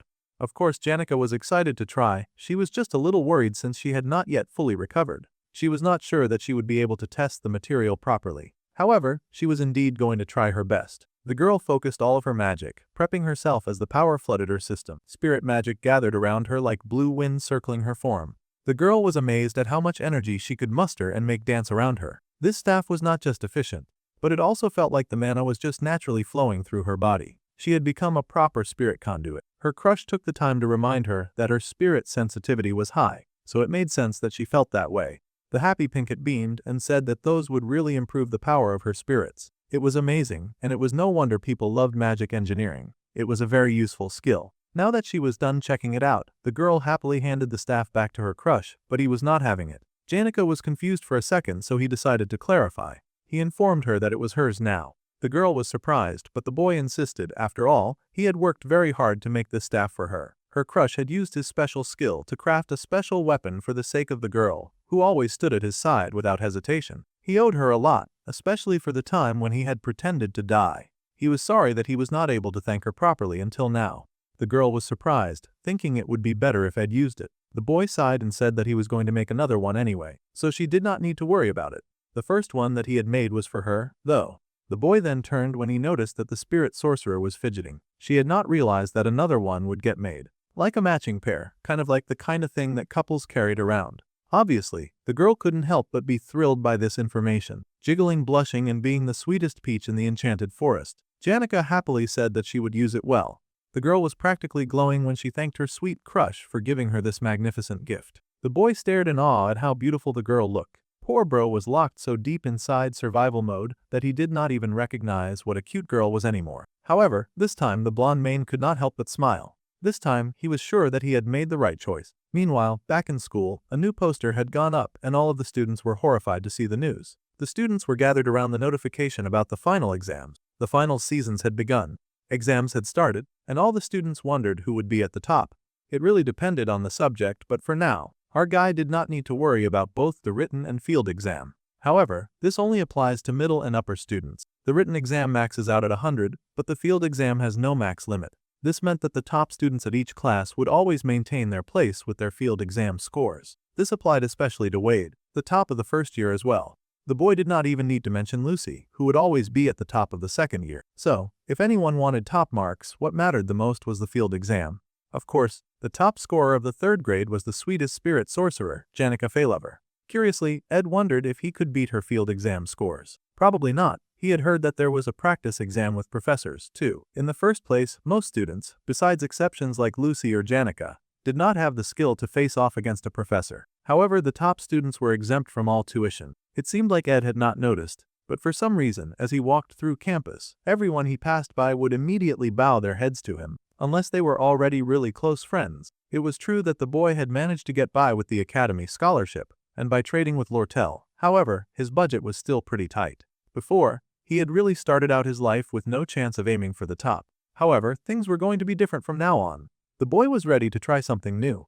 He was going to try to go for top of his class. In the student council room, the young guy was taken to meet the student council president. Of course, that was none other than his sister. He thanked the young lady who had guided him, and the girl screamed that it was her honor. She had been really shy about leading him through the school because the boy was so popular, even though he did not seem to notice at all. Tanya was still thinking about that horrible homicidal letter that she had received from her father. Even if he had not mentioned that he was plotting murder, no one expected anything less from such a cruel man. The man knew that Ed was alive, and he wanted his son to come home. The father wanted to take advantage of the fact that the public's opinion of his son had improved and his magic skills had heightened. He would no longer face the consequences of insulting the princess. He wished to accept his son now as a member of the Roth-Taylor family once again. As a family, and his father, the evil man, would like to offer his son one last chance. After losing Arwen, the man said that he did not wish to repeat the same thing again. No matter how one looked at it, it totally sounded like a threat. If the boy wished, the door to the Roth-Taylor household was still open. This letter was shared with Ed Roth-Taylor. It had been written by Crepin Roth-Taylor, his father. It had been quite a while since either of the siblings had heard from their father, and apparently, he was ready to forgive his wayward son. Neither of them was buying that nonsense, though. The man wanted his son to come back to talk over things. The blonde looked down at the letter, and he decided that this was great. The girl could tell from her brother's expression that this was not how he truly felt. Well, it was an opportunity to regain power as a fallen noble. Any other fallen noble would jump at the chance, assuming their father had not tried to kill them. No matter how anyone looked at it, this whole fiasco was clearly a trap, and it made everyone tense. The girl started to say that she would go home and tell her father that her brother would not be coming. However, the boy dismissed that idea. Instead, both siblings would go home together during the summer break, and he burnt the letter with the fire of his hand of justice, because Roth had some plans of his own concerning their dearly evil father. It was a story that was now a part of the history books, a story about a deep and engulfing flame that had consumed everything that it touched. Back then, the Kloel Empire was still at war with demi-humans, and the forces of the demi-humans had reached the capital of Cloeron. At that desperate time, the hero who led the armies of the Emperor from the front was none other than the mighty Obel Forcius, who was now the principal of their school. Accompanying him was, of course, 3 young mages who assisted him: Glast, the Seeker, Zelen the Carver, and the outcast Khaled. Now, the outcast, who had been fading into history, had returned to Sylvania Academy. Now, people would wonder about the situation that made him return as a professor. The bespectacled assistant professor rushed into the office, hacking and coughing. This was because the Professor Khaled had settled into the office with smoke dancing around him like he was a fire-breathing dragon. The whole office was overcome with smoke, and the bespectacled professor informed him that the final exam was in 3 days. They needed to create the rubric for the field exam and turn it in. The old man did not look very driven to put that much effort into anything, and he mumbled about how they could just wing it. That was 100% unacceptable to the professor. This was the final exam that all of the students would participate in. They needed to come up with something and turn it in immediately. He still was not having it and told the lady to do it herself. Meanwhile, the lazy outcast thought that would be better than having him interfere and all that. The lady sighed, dejected as she had to go back to her office and do even more work. Meanwhile, the lazy old man was wondering why he ever nodded his head in agreement to fill up the empty spot that Glast had left behind. Well, the man doubted it mattered now because he was here. Meanwhile, Ed went to visit the Lady Belle at one of the rich student halls. The boy asked if he could temporarily enter Ophelis Hall. Technically, they could not let just anyone inside, but the boy was trustworthy, and he had helped them out a lot, so they could make an exception. Still, this was a surprise, and they wondered what he had come all the way here for. Well, the boy started slowly and then admitted what he needed, much to the surprise of both maids. He was probably here looking for Lucy. The reason that the young man was visiting Ophelis Hall today was to prepare for a future danger. The danger of entering the Roth mansion. He had already been killed by that raggedy jerk who called himself his father once within the academy. To be honest, the young lad wanted to use everything that he had to wipe out that smug noble lord. However, he also knew that if he laid his hands on the Roth family, which was backed by the royal family, then he would end up being considered a traitor and he would suffer the consequences. Well, the maids had agreed to let him in once they knew his intention, so they brought him inside before they drew a crowd by accident. Originally, the one who threatened the noble head was the Princess Fiona. The Princess Fiona would use her authority and insight to reveal the evil man's true intentions in broad daylight. She would create a justifiable reason to persecute him for sacrificing humans, performing forbidden research and working with the evil god. However, right now the princess was not making any moves. In the first place, the girl had not even become the student council president, so there was no reason for her to clash with the Roth Taylors. In that case, the boy needed to create the reason by himself. Once again, he was risking his life for the greater good. The best way to infiltrate the mansion would be to investigate it himself. However, if the boy did not prepare, then he did not know where he might end up dead. That place was under the complete control of Crepin Roth Taylor after all, though they seemed to be walking quite far. Suddenly, the maid asked if the boy planned on taking a break from camp work once the exams ended. The boy mumbled that he would still do the basics, and the maid understood. This was surprising to the boy since Belle was never the kind to try to start up conversation. He wondered if everything was okay. They were also using the maid passage as well. His existence when using such a place stuck out like a sore thumb. Even if they took the long way, it looked like the lady was trying to take the boy through a more discreet path, so that the students who knew that he had been kicked out would not take notice. Then, she asked him to climb carefully up the stairs. Ed thought it was very thoughtful of her to make sure that his presence did not cause a problem in the hall. However, the boy could not help but wonder why they were moving around so slowly if they truly wanted to be discreet. Belle insisted that she had a very important question and that it was very important, though she looked very much like she was coming up with this very important question on the spot. The lady mumbled that it was very hard to express, so she needed an extra moment to think. Well, that was all well and good, but the boy had to wonder why they were doing all this while they were walking up the stairs. The situation was very sensitive, so she needed a moment to figure out the words that she was going to use. That was her excuse. The girl kept mumbling and thinking as she checked the halls to make sure that everywhere was clear. The other maid popped out of the room and gave a thumbs up. It was now good to go. Belle turned to Ed, who was still very confused about the situation. The maid then sighed with relief and said that it was nothing. She tossed that really important question so fast, like it was yesterday's trash. The lady would explain next time. For now, the boy needed to go ahead.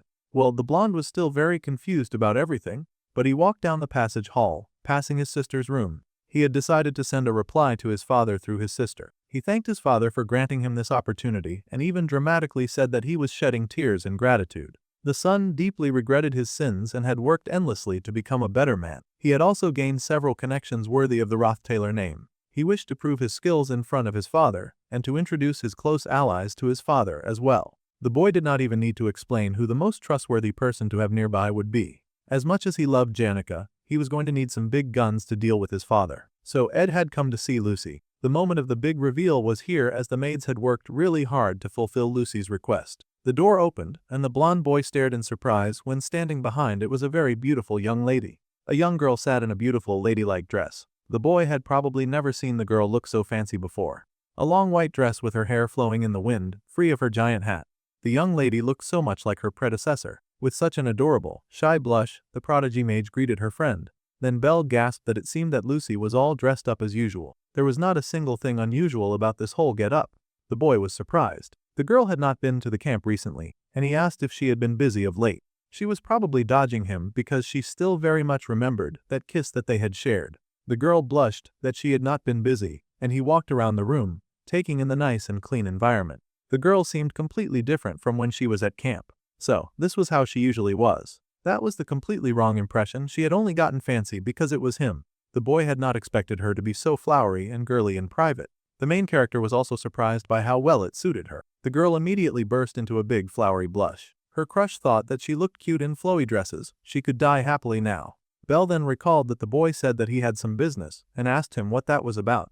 That was when he remembered his business. The boy then turned to the prodigy mage, and it looked like the setup for the biggest misunderstanding of a lifetime. With the curtain blowing in flowers from the outside, her crush turned to her seriously and said that after their exams were done, he wanted her to come and visit him in his home. The boy was not even smiling or fawning, but those scandalous words might as well be a marriage proposal. The poor girl was overwhelmed. The boy wanted her to come and greet his father. Even Belle was shocked. She knew that the boy had a way with words and women, but this was moving scarily fast. He was already asking Lucy to come home to meet his murderous parents. The boy was confused and wondered what all the extreme reactions were about. He just needed a bodyguard for the risk that he was about to take.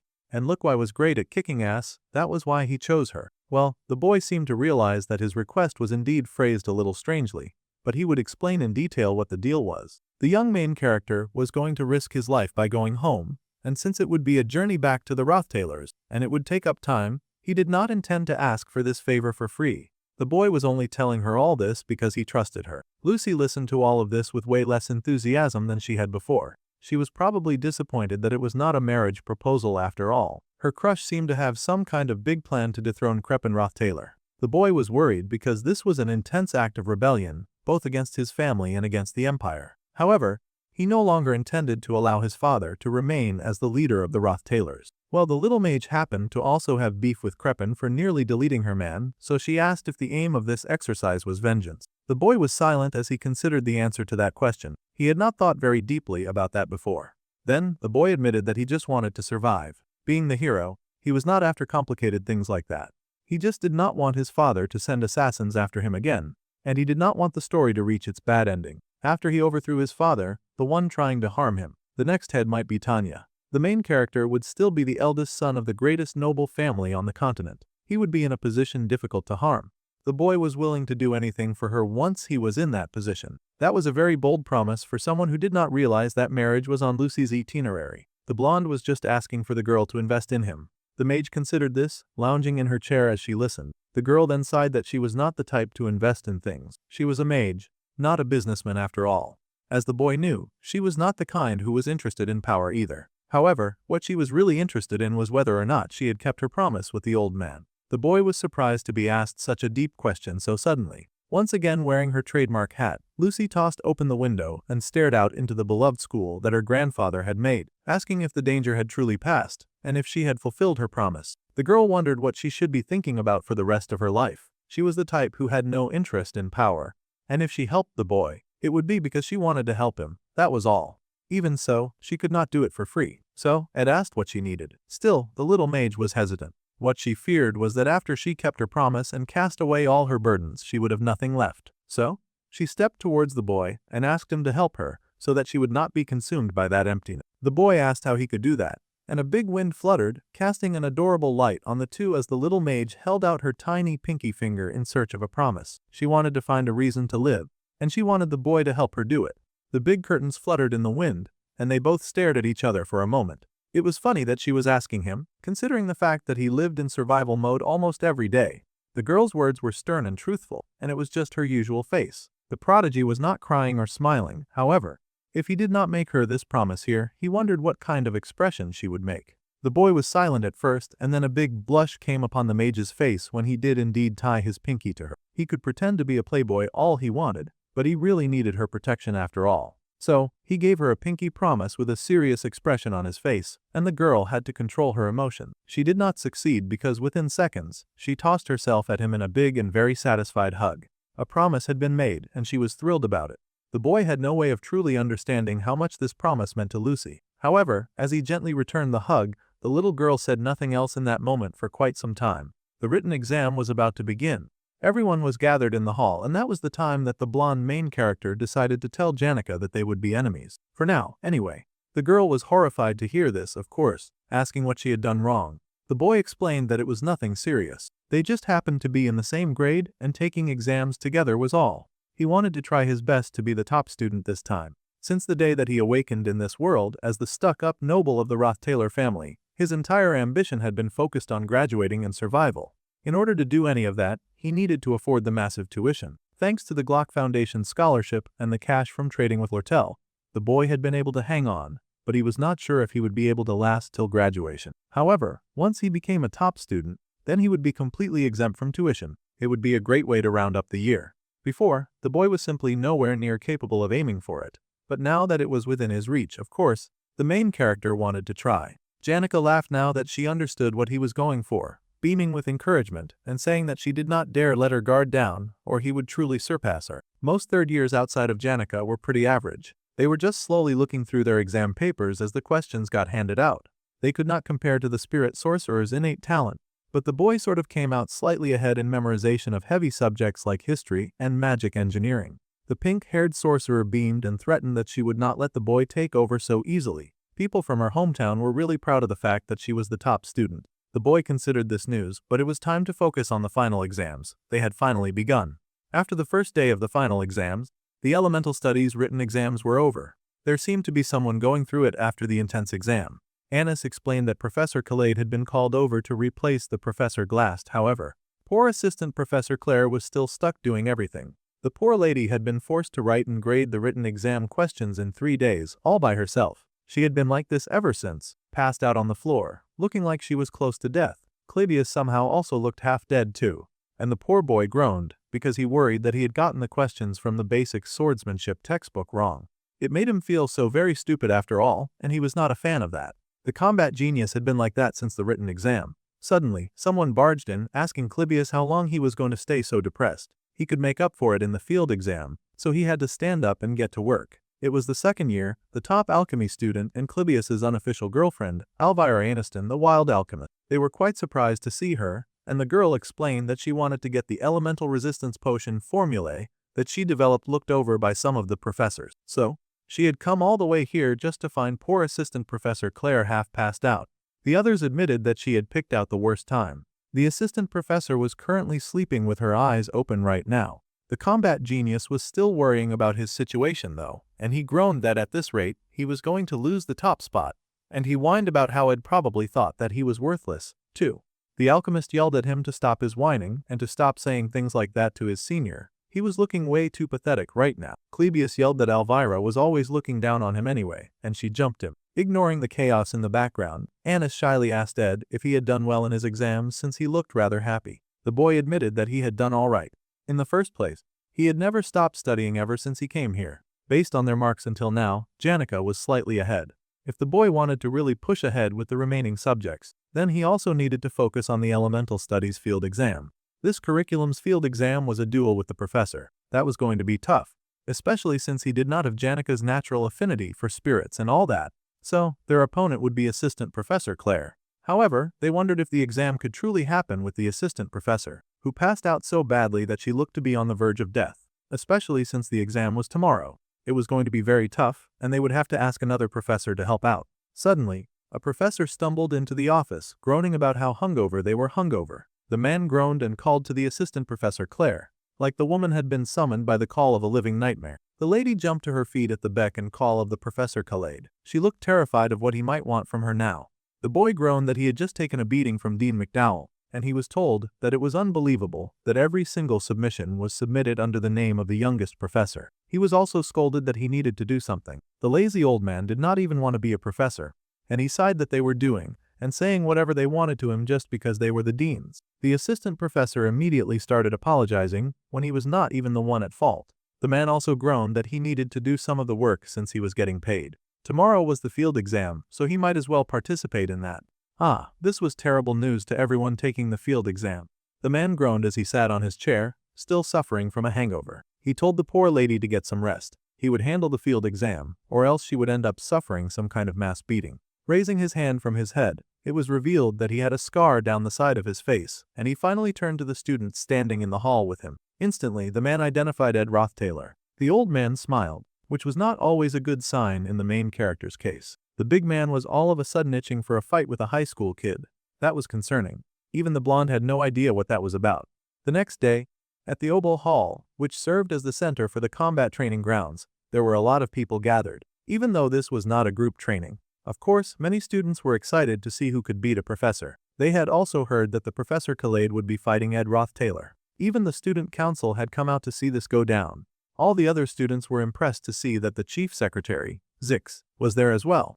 The young Tanya knew better than to overestimate her brother when it came to matters like this, especially since he was technically fighting a war hero. So, she did not expect him to win. Aside from Lucy, there were few who were talented enough to stand a chance against a professor, let alone a war hero. Despite the blonde's really busy schedule, she had a reason to come here. The professor was still groaning because he had somehow decided to do this even with a hangover. Still, Tanya had come because she was really worried that her brother would get hurt before they could leave for home. Meanwhile, the professor was acting very irresponsibly. After getting drunk and sleeping on the floor, his joints were screaming that he should not even bother drinking milk. This fight was a matter of concern because war hero Khaled's other title happened to be the Mad Dog. The Mad Dog activated the green light of his power, and he stepped into the arena. The boy immediately activated his own power for defense. He was not crazy about losing after all. They both slowly walked to each other, closing the distance between them. As the man watched, her noted that the boy's firepower was not too bad. Then the man seemed to close his eyes, his body sparking as his energy increased. Ed was tense as the man began to spark, increasing the intensity of his own attack. This was not going to end well. The man was casting an incantation. What the professor was suddenly out of nowhere was not even basic magic. Bro was going ahead to use a mid-rank lightning magic, the one called the Flash. It looked like he had turned his body into a giant lightning bolt. The bright light from the power enveloped the whole hall, and many of the students suffered temporary blindness from just how big the light was. Even Ed had to draw back, suddenly blinded, because he could not see where to land his tack. The professor laughed at that, praising the student for his good reaction time as he had suddenly and very quickly closed the space between the two of them. Suddenly, the teacher was very up close and personal, invading the boy's space as he activated the basic impact spell, the one called Magic Shockwave. Ed instantly activated the basic defense spell to counter it, while also summoning up the basic fire spell of ignition. Their magic clashed in the middle, going bar for bar, heat for heat. The resulting explosion engulfed the stage in blinding fire. The professor smiled as he shielded himself as easily as breathing, praising the boy's proficiency with basic magic. However, he reconsidered this assessment when he realized another attack was loading, blocked from his sight by the ignition magic. The bright star of the mid-rank spell rose high before banging out in a point explosion. Ed stood firm, knowing better than to believe that the man would fall into such an easy trap. He was right, the professor was still standing, and he gave the boy praise for learning quickly as a good student. The man smiled and asked if he was the type to go home and review everything that he had learned every day. Well, Ed truly was that type, but the Mad Dog was now ready to go deeper into more complex topics. Water bullet and ignition were activated at the same time, Two powers of two different elements. They were going to get through the material quickly. The two attacks exploded when they met, creating a screen of smoke. Steam made from water and fire. The boy was sort of used to this kind of environment. Plus, he could see the professor where he stood hidden within the attack. The blonde launched himself at that figure in the smoke, his attack ready to go to catch the professor by surprise. However, all he did was take down an ice statue. The boy had been set up. The real professor instead manifested behind him. Still, the boy's reaction time was great, and he whipped around almost immediately to face that man before he could be taken down. Even the professor praised his reaction speed again, but he scolded the boy for taking too much time to think. When it came to combat, sometimes the best action was a good instinctive reaction. Now the boy found himself surrounded by the ghost figure of many illusions that looked very much like the professor. The boy had better not take his time too much, or every second he wasted attacking a fake clone would be time for the professor to hurt him. Even if he removed the steam with wind blades, more steam would just take its place. His opponent had a clear advantage in magical ability, so he wondered if he needed to find the real Professor Khaled among all of these. However, that would not be necessary. Wasting time sniffing out the professor would put him at a disadvantage. All of the professors within his line of vision were surely fake ice sculpture. The real one would likely be hiding behind the dummies and silently aiming at him. If that was so, then the boy activated his magic power, impressing the professor as each and every one of those dummies got eradicated to shreds right in front of him. The young lad had activated a really powerful spell. It was the basic effectual magic of forced concentration. Ed snapped out of his murderous attack and realized that he had activated Dispel, blowing away his problems and his enemies. However, before he could switch tactics, the professor activated the Wind Blade. Narrowly, the main character dodged that formidable attack, groaning as he got tossed back. The boy hit the floor, collapsing in pain. Slowly, the professor walked over, assessing the youth on the floor, and he asked the boy what he was doing. He wondered if the boy was consciously trying to use only elemental magic. The boy shrugged off his dirty jacket, asking if that was so obvious. This was an elemental studies exam after all. He wanted to pass by using the right magic. Tanya gasped in worry, but Ziggs smiled because he was used to this kind of stubbornness from Ed. The professor laughed that the young student was a funny kid. In the first place, the man considered skills other than elemental magic as well. The boy asked if that was allowed, and the man asked if he was worried that he would be injured. Actually, the boy was still worried because this was an elemental studies exam. The man countered that elemental magic was the basis of all combat magic. It was not simply about using elemental magic, but it was about combining various fields of magic with elemental magic to use them in unison. That was what elemental studies truly sought to teach. Well, now the blonde boy sort of understood. However, the professor countered his own words by saying that ramble is what Glass would have said, but he was very different. Professor Khaled wanted his student to do whatever he could to stop his attacks. If the boy was still standing on his feet after 10 minutes, then the boy would get a perfect score. The man truly was a mad dog. Everything was on fire. The war was over, and the reign of the Emperor Cloel continued. The Guardian Obel and the 3 war heroes set out for Sylvania Academy. They all took up teaching roles to train the next generation. It was the self-study period, and the dark new teacher sat in front of the room like a foreboding presence. The man chuckled darkly, wondering what exactly he could teach the budding youth. To these sheltered children, survival training was basically abuse, and he hardly ever got the chance to go all out since coming to the academy. He could not force those young brats to train their mana sensitivity all night, and he could not teach them how to kill or how to survive. Just sitting at the desk gave him flashbacks of times like that during the Hard War, and the teacher would open his eyes to find that his desk had frozen over. In fact, ice had spread around the front of the classroom, and the students were left stupefied. Children born during a time of peace could never understand the painful sacrifices that came with war. He had fought with the school and even the students over many things. The man had left soon after. After that, the retired hero had taken to drinking away his sorrows, his pain, and his nightmare. He could only find enrichment from wandering the lawless Kohelton region, acting as a bounty-hunting adventurer, until Sylvania's request for him to become a professor. After the death of his only lifelong friend, the troubled and haunted Professor Glass, the man had returned, but still, very little about the school had changed. The old professor and his close friend had died without leaving anything behind, plus there was hardly anything for him to do. He was not good at teaching anyway, and he would not say no to the easy pay. He sighed to himself in the mess of his office, noting that it was the students who had stood by Glass in his final moments. Despite all the years the old teacher had dedicated to the faculty and staff, the ones who had surrounded him in death had been mere children. That sounded just like his old friend. The teaching assistant, Claire, was the one to pass on this information. Professor Glass was quite fond of one of those students, apparently, and then the old war hero had heard a name from the greenhorn professor. Back then, he had innocently asked the teaching assistant for the name, not realizing that it would change everything. The student had to do whatever he could to stop this. If the boy was still standing on his 2 legs after 10 minutes, then he was going to get a perfect score. He was all fired up, magic bursting from his palm and surrounding his being as he pointed his large hand at Ed Rothtailor, the boy he seemed to despise more than anything. However, as he launched his attack, ice burst forth, heading straight for his eyes. A dynamic attack that quickly got cut off by the older man's own power. It was nice for the student to try, but he was 100 years too young to try to take his teacher by surprise attack. Still, the old guy was kind of impressed. The student had taken the time, even between such a brutal fight, to conjure up a mana bow and fire arrows of mana at him. This student would not slow down for him, even for a minute. The blonde noble really had no respect for the elderly. Since the moment they had begun talking, that mana bow had been loaded. Elemental students were not even his speciality, and yet the boy was applying every tool available just to beat his teacher. An admirable effort. The main character activated the manifestation of Waterhead, a spirit formula that burst up like a spring of powerful water. Now the teacher found himself reassessing and wondering if this kid was some kind of spirit sorcerer to have access to so much power.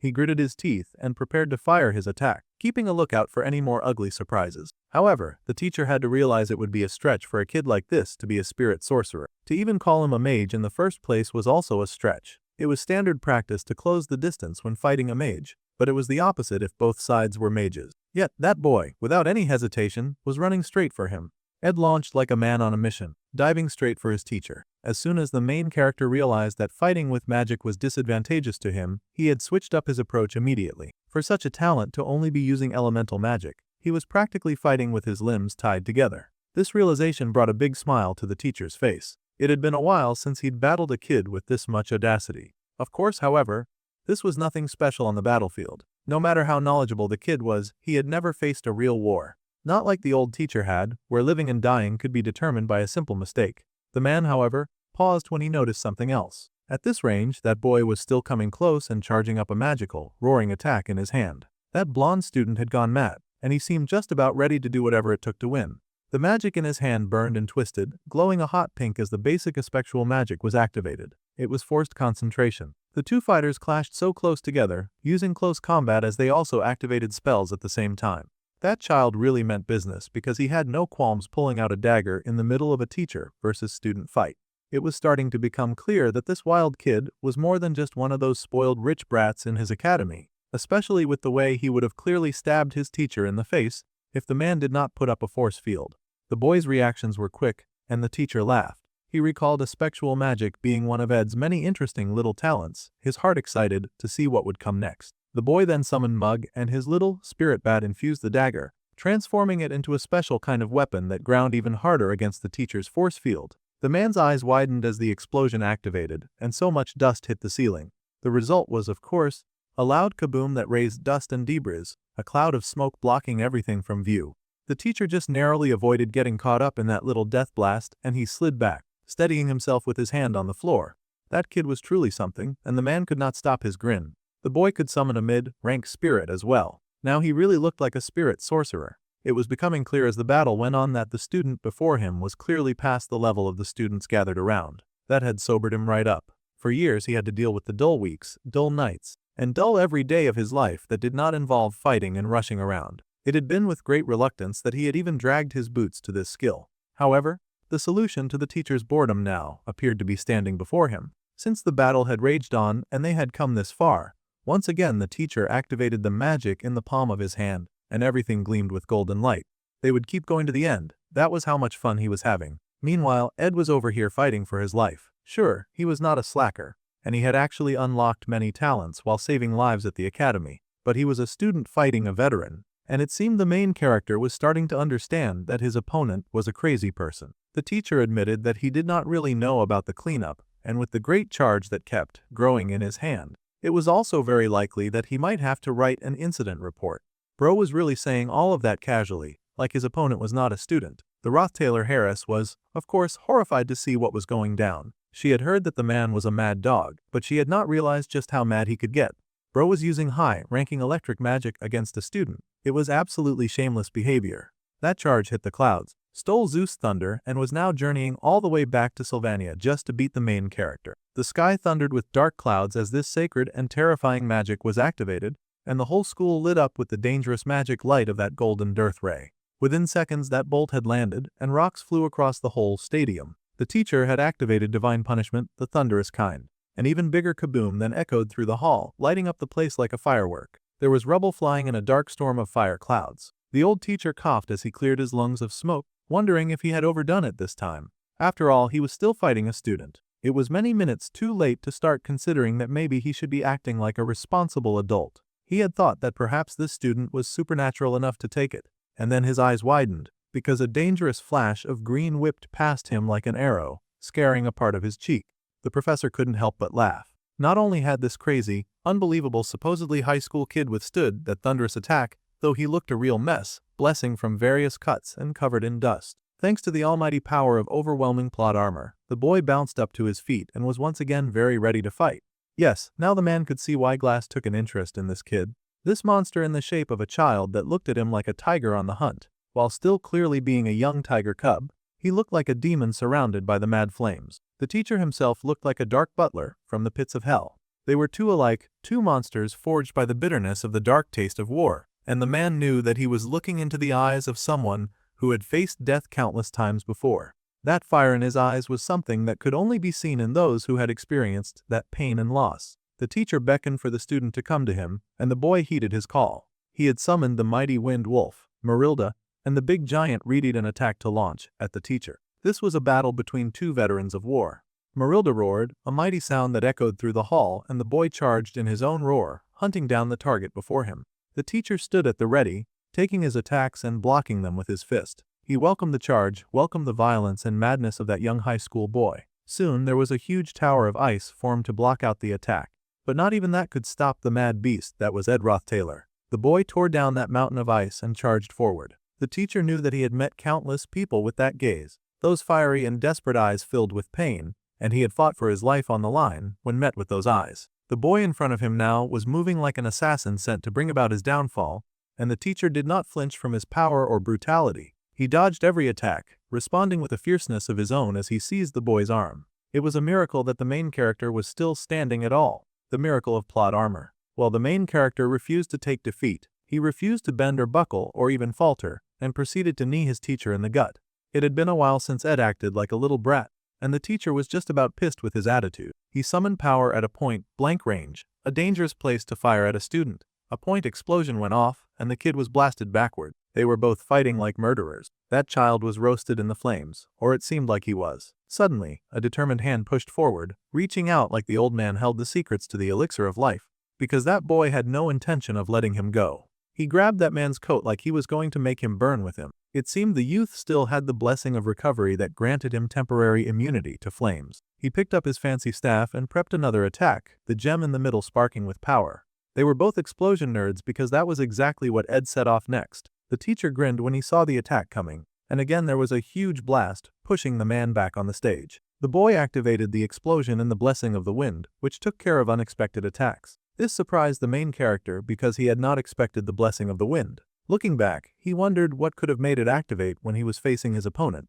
On the battlefield, a moment of weakness meant sure death. The young boy clearly understood that well, however, he was also one step behind. The teacher pushed to his feet, freezing Merrill as he activated the high-ranking ice magic of permafrost. The boy screamed, groaning because his legs were frozen in place. It seemed the teacher had taken the opportunity, while they were dueling at close range, to set up a hidden attack that the youth had not perceived. It seemed to be game over for our main character, and the teacher informed him that it was much too late to fight him now. To defrost this much ice, the youth would need a whole lot of mana.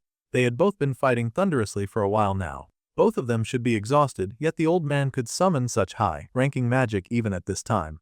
The cold swooshed through the air, and Ed flinched, expecting for sure that this time he would be dealt a final blow. Suddenly, there was a large kaboom as something landed beside him. A tall fighter that looked much like a student, and they deflected the incoming attack, protecting the blonde senior much to his surprise. The fighter's hands folded into angry fists as he informed the teacher that 10 minutes had passed. The battle was over, and this madness should be done by now. The teacher had gone way too far, just fighting an ordinary student. He had used so many unreal techniques that would have caused serious harm to someone who did not have plot armor. Such behavior was unacceptable. It was a fourth-year student from the Faculty of Combat, a valedictorian and senior student council member, Deacon Pellin, Ed Roth Taylor could no longer fight. It was time for Professor Khaled to back off, and the boy's sister rushed to him in concern, asking if he was okay. Clearly, he was hurt. The boy was hurt everywhere. While even the teacher could admit his fault, despite all of the mad fun that he had been having. He had gotten a bit too excited, and he overdid it.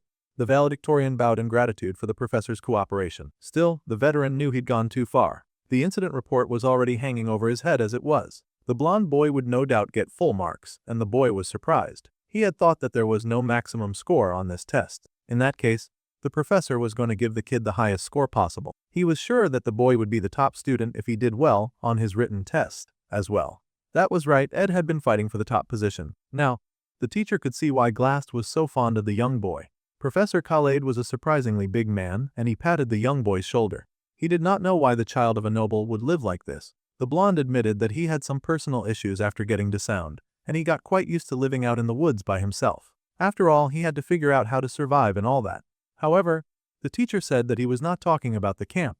It was definitely the blood and flames that he had seen in the eyes of a youth so young. The child lived as if he were at war. Well, whatever it was, the professor told the blonde to quit as soon as possible. The screams would still pierce through the walls, no matter how peaceful everything may seem. Staying in such a place for too long, it had negative effects on people. He knew that better than anyone as his hands trembled around his flask. If the blonde went on like that, he would turn into a degenerate who could not live without being drunk on something, just like him. With that madness over and done with, Ed Roth Taylor looked an absolute mess. His clothes were bruised, and he had a new pair of ice shoes binding him to the floor as his teacher walked away. He did have to thank the student for saving his life. The teacher paused, knowing that he was not really one to talk, but that kid he fought was really one heck of a lunatic. He truly was not one to talk. Little Tanya immediately got to fussing over her big brother, asking him if he was okay and if he was hurt. She was going to formally protest against the academy for making him endure such a rigorous fight, and she would make sure to see this through till the end. Things could have gotten really bad if the war veteran were fighting an average student. Meanwhile, the senior looked at the boy, noticing that he had not finished thawing his legs yet. In fact, they had not thawed out at all. It was not that the boy could not melt the ice, it was that he was simply not even trying to. Now that was odd. Bringing his staff down and gathering that red mana was not to cast fire magic, but holy magic. That brat had still been preparing to attack even as the professor's attack came right at him. The holy power of plot armor kept a teenager standing despite the number of attacks that he had been hit with. If the senior had not stopped their fight, then how much longer would it possibly have gone on? The boy wondered who truly would have won that wild battle, because, of course, the main character could not go a day being caught unfresh. They always needed that added advantage of being so overpowered that the actual protagonist was barely mentioned anymore. The senior called out to Ed Roth Taylor, sighing because he had gotten in the way. He had moved to protect the junior, but he had not realized that he would just be ruining the boy's fun. The young blonde smiled and said that wasn't the case. He had gotten a good grade, and that was all that mattered when it came to this kind of fight. They shook hands. The blonde had heard rumors, but this was the first time that they had met. They could have really had a new academy-wide valedictorian at this rate. However, Ed was competing against Janica, and she was no slouch either, an actually talented spirit sorcerer. The senior laughed as he walked away. Ed's legs were fully melted now that he had switched the magic to fire, his sister supporting his weight. Seeing the youngsters come up one by one made the big guy feel like he should step up his game. Well, that kind of strength could be necessary for the final battle. Fortunately, the exam was over now. They had done the written, and Ed had done his practical part. All that was left was for the grades to be revealed. Someone came over to visit the Professor Khaled, who frowned as he tried to figure out who was speaking to him in the first place. It was Anice Helen, the student teaching assistant. He had been told that she was better than most assistant professors, so he handed her a letter. The girl was surprised to see it.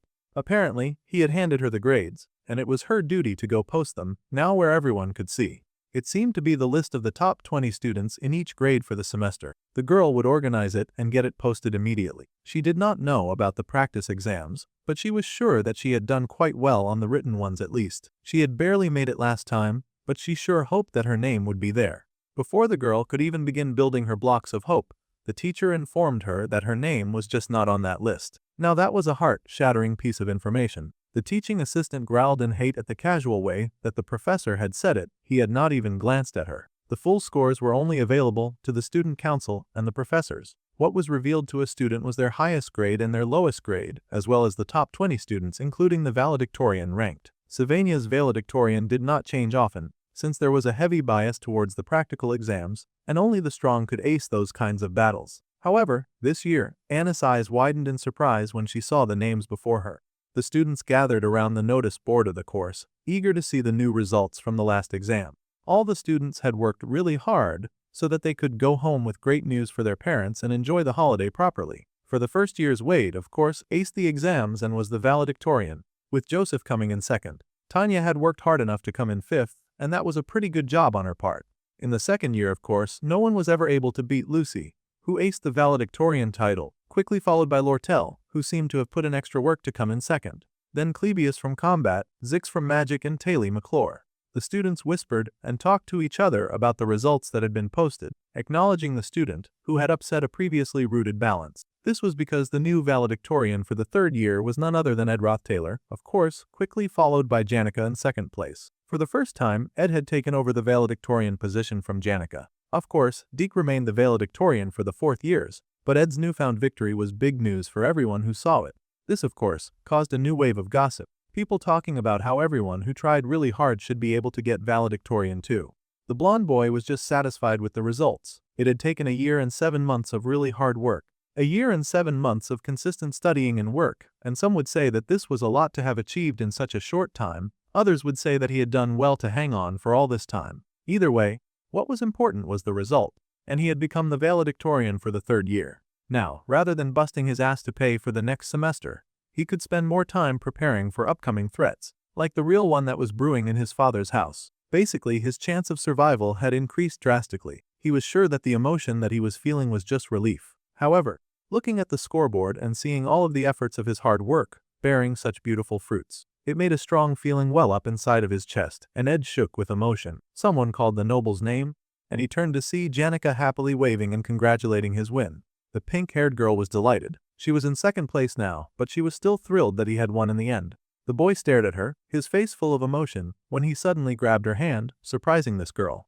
Immediately, the boy dragged her away, and she wondered what was going on. He needed to talk to her about something, so they needed to go to somewhere with fewer ears. Once they were alone, the spirit sorcerer was flustered, wondering what on earth her crush had to say to her in a private place. The written exams. When the boy had looked at the scores, he had gotten a high 95, but the spirit sorcerer had surprisingly gotten a 30.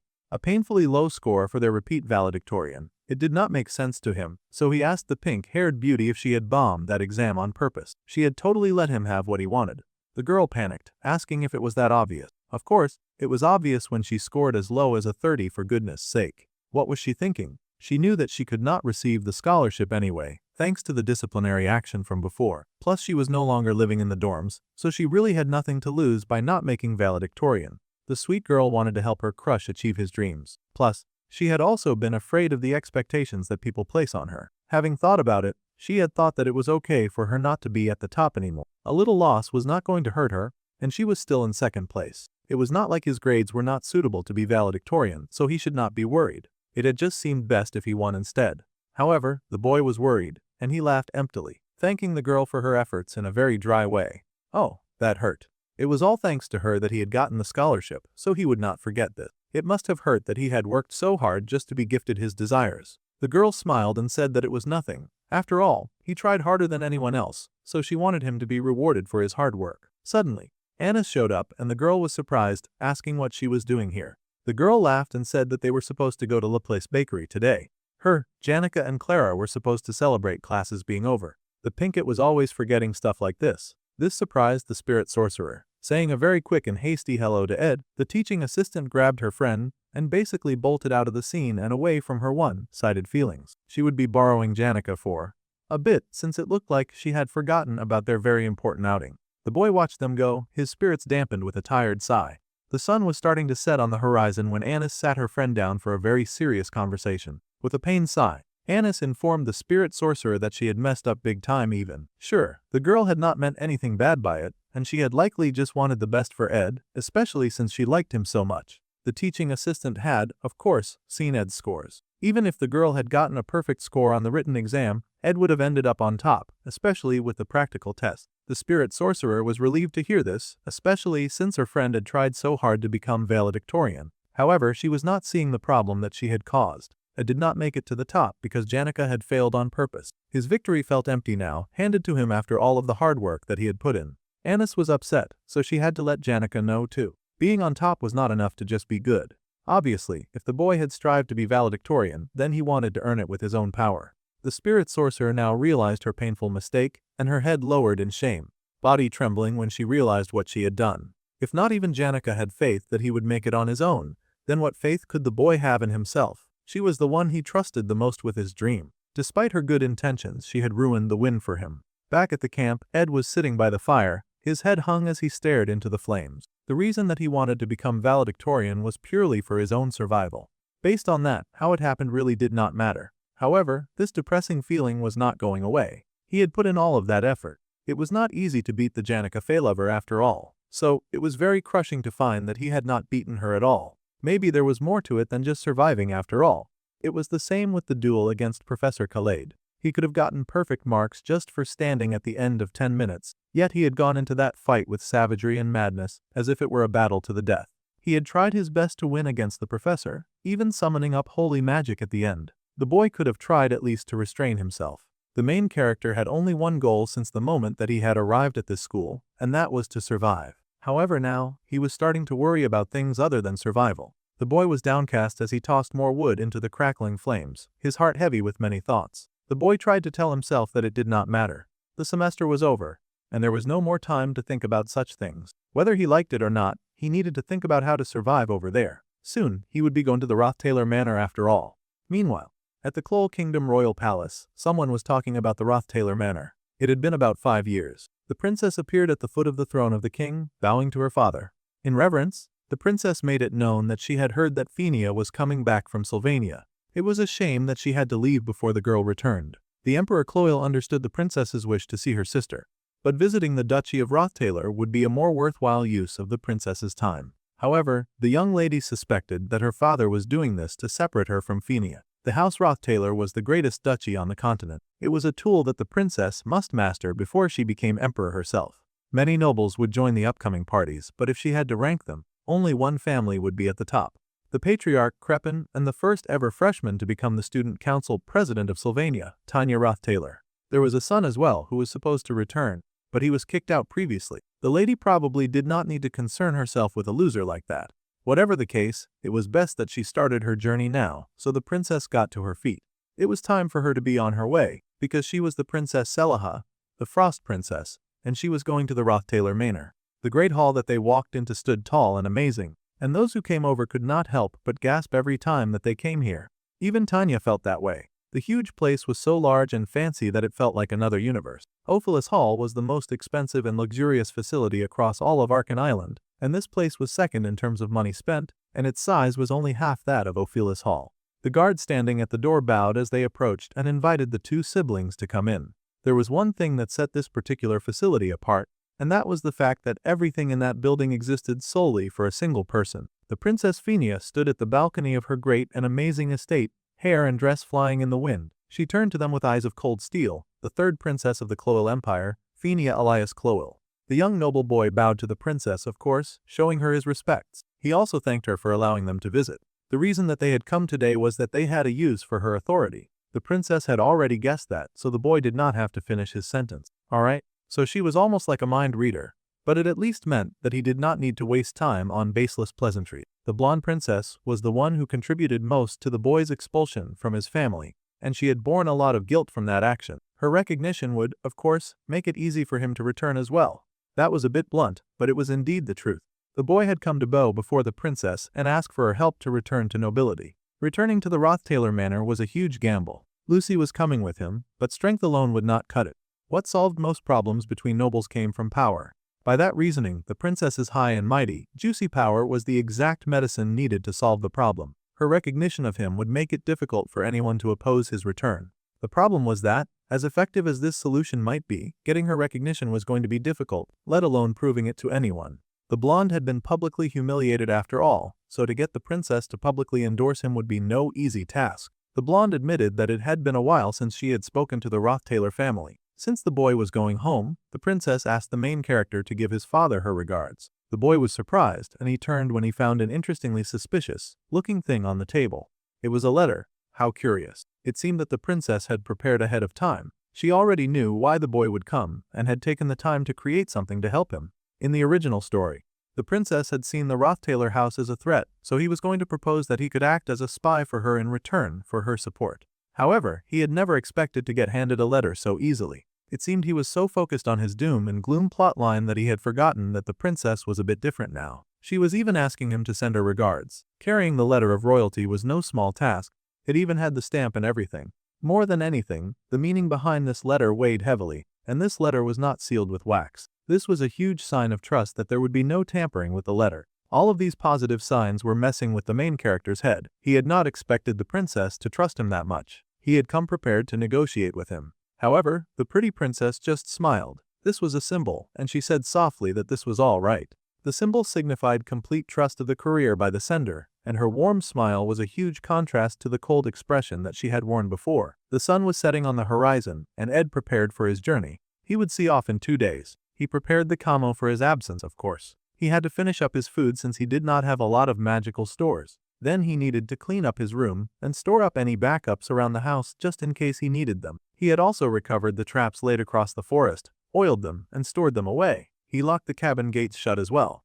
All that was left was the foodstuffs. It was advisable to get rid of everything that was not prepared for long-term storage. However, as he was preparing, Janica, his next-door neighbor, happily called out to him. The girl looked like a little housewife preparing stew on the fire, and she beamed in relief to see that he had returned. Belle had given her some herbs to use, so the spirit sorcerer had put them together and made some curry. She kept tasting as she cooked, and it smelled absolutely amazing. The boy stared at her and then finally asked why it felt like she was walking on eggshells around him. Well, the Pinkett froze up now that the matter had been brought up. She had indeed been walking on some eggshells or two. She had been like this for a while now, and thanks to their long history of friendship, it was almost easy for Ed to read her when she got like this. If he had to guess, he would pinpoint the fact that she let him get valedictorian, and he asked if she thought that had been a mistake. The girl crumbled and wailed and denied, saying that she had not let him have it, but he had clearly hit the bullseye with that guess. The poor girl sighed in defeat because that had been bothering her for a while. The thing was that she thought that she knew a lot about the blonde noble,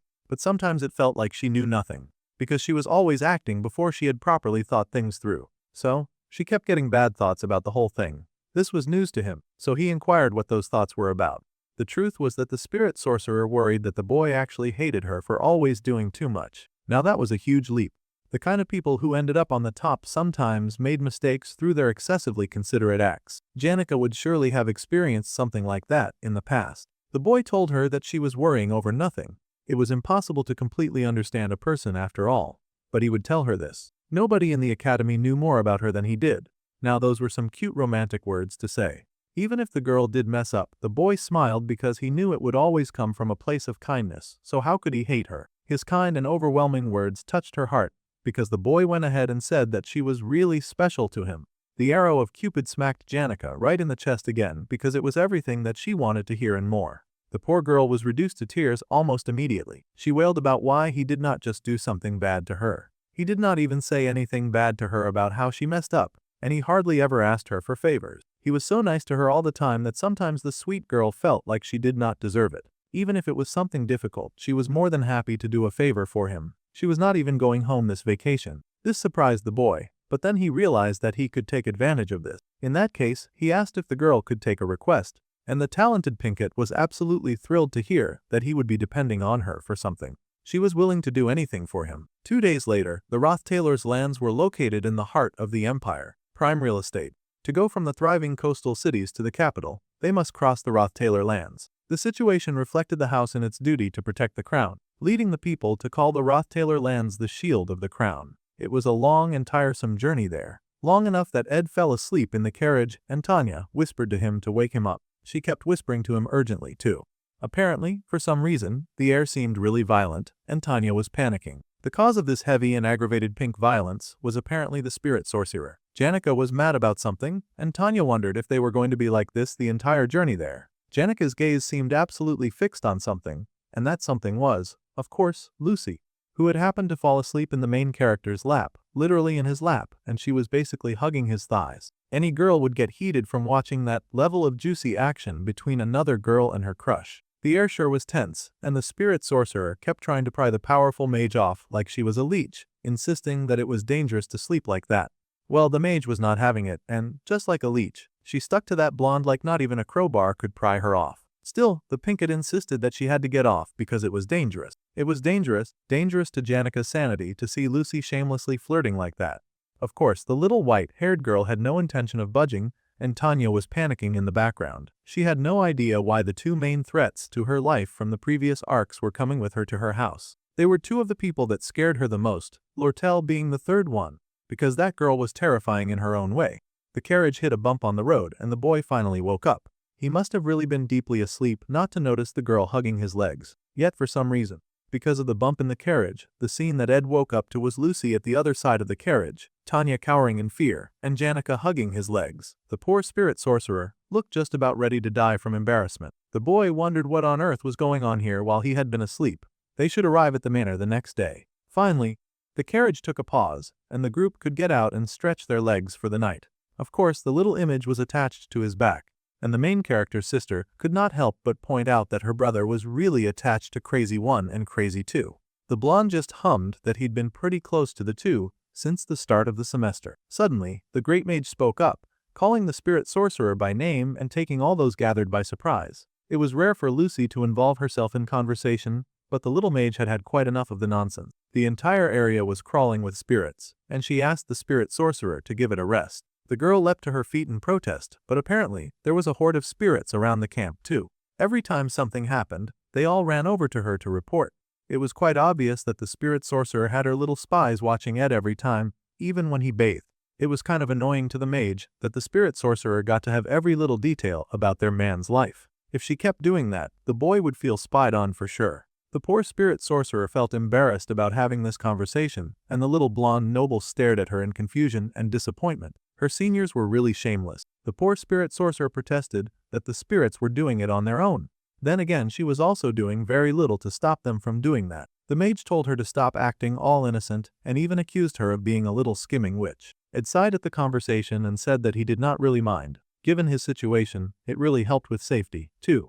The Pinkett was happy to use that to support her argument and pointed out that the blonde boy did not mind, though he had not expected her to get every detail of his life though. Now that turned poor Janica into a solid rock of shame. That wicked short rat even whispered more into her ear about how scheming she was. She was taking advantage of Janica's soft heart to guilt her. Lucy was the scheming one. The word scheming echoed around her like she was being stoned for treason, and the poor spirit sorcerer lost all color for a moment. The short girl even added that if she were the Pinkett, she would feel so bad that she would just disappear. Yeah, that was enough out of her, and the main character pulled her naughty ear. Now it was Lucy's turn to give it a rest. They were almost at the Roth Taylor Manor, and they needed to discuss what they were going to do when they got there. The Roth Taylor Manor was technically enemy territory after all, and no one knew better than these two. Janica, who had witnessed his attempted murder, and Lucy, who had gone mad when she had heard it happen. It was important for the entire crowd not to forget that they needed to find evidence that proved that Crepine Roth Taylor's guilt. Soon, they got to the Roth Taylor Manor. It was very likely that the old, horrid dude in charge knew that they were coming to find some dirt on him, so everyone had to be on their guard concerning this evil and wicked man. The Roth Taylor Manor had 6 visible buildings, much larger than Ophilis Hall. They were the exotic type of rich. It was basically an entire town rather than a single building, a place where the name Roth Taylor outweighs the might of the crown. In there, Roth Taylors outranked royalty. The butler took the boy's luggage when he arrived, and he was absolutely horrified when that luggage slipped from his hold and fell to the ground. The poor old man began to sweat, sure that he was ruined for sure. He was even too scared to raise his head.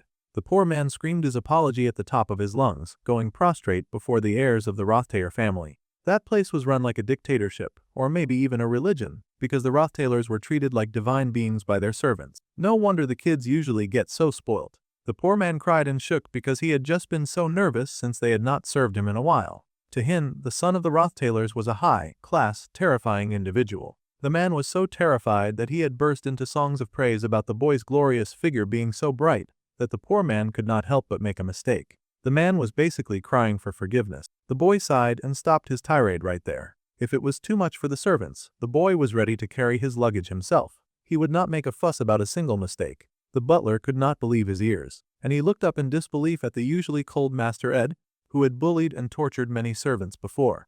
From here on out, to ensure his survival, the boy marched ahead into the Roth Taylor Manor, where his evil father was waiting. The man was sitting and man-spreading on his throne, welcoming them to the hell that was his household, and he was especially pleased to see his dear son. No matter what, to ensure his survival, Ed had to bring down the god of the Rhoda Taylor family. Chuantaran T. Dubuot. The Roth Taylor Manor was truly a grand-looking establishment with such a high ceiling. The guests gathered before a beautiful portrait of a gorgeous blonde woman who seemed to be the Roth Taylor mother. It was actually their elder sister, Arwen. Apparently, the old brat that used to live in the main character's body had hated that portrait in the past. Now, Ed looked at it with a new light and new eyes. Arwen Roth Taylor had been the eldest among the Roth Taylor children and his older sister. She was no longer in this world, unfortunately, but he was curious about the mysteries surrounding her and why her portrait was up on that wall. It almost seemed rather intimate to hang up a portrait of their dead sister. The boy wondered if it was even capable of his father to miss any of his children, or perhaps he held a special space in his heart for the daughter who had died while he was alive. Another possibility was that his father just wanted to pay respects to a child who had been a model lady of their noble house. The young lad had so many questions concerning this situation. Suddenly, there was the sound of someone acknowledging their arrival. That could not be good. As expected, all the children acknowledged the arrival of the house patriarch and the creepiest person they had met so far, Crepin Roth Taylor. The old man acknowledged that the ride all the way there must have been long and difficult, as if he was sympathizing with their trials and tribulations. The man smiled proudly, acknowledging that he had missed Ed greatly. After all, the boy was his dear son. It was really hard to buy such a statement when all the kids in the room were well aware that he had tried to eliminate that dear son of his. Much of their manor was in disorder at the moment, and they were hosting a large party beginning tomorrow evening. Most of their servants were busy with preparation, so the children had to understand if they could not tend to their every need. The boy did find it regrettable that they had come at such a busy time. However, the man just smiled and said that was precisely why he had wanted to see him here now. The old man wanted to show the whole world that his proud son, Ed Roth Taylor, had finally returned. Yeah, all this fatherly love was painfully suspicious. Everyone knew that this guy did not even like his kid. Then, the patriarch turned his attention to the friends who had come with him. Janica was a little startled, while Lucy seemed to be boiling. Naturally, the tiny mage kept grudges, so she was not so pleased to see the dude who had tried to hurt her man. Janica went first, blushing deeply as she introduced herself as Janica Failover. He had heard of that name before. The old man recognized the girl as a spirit sorcerer who was skilled enough to handle high-level spirits without difficulty. The little mage must, of course, be the one that his sweet daughter mentioned in her letters, the genius mage that everyone spoke of.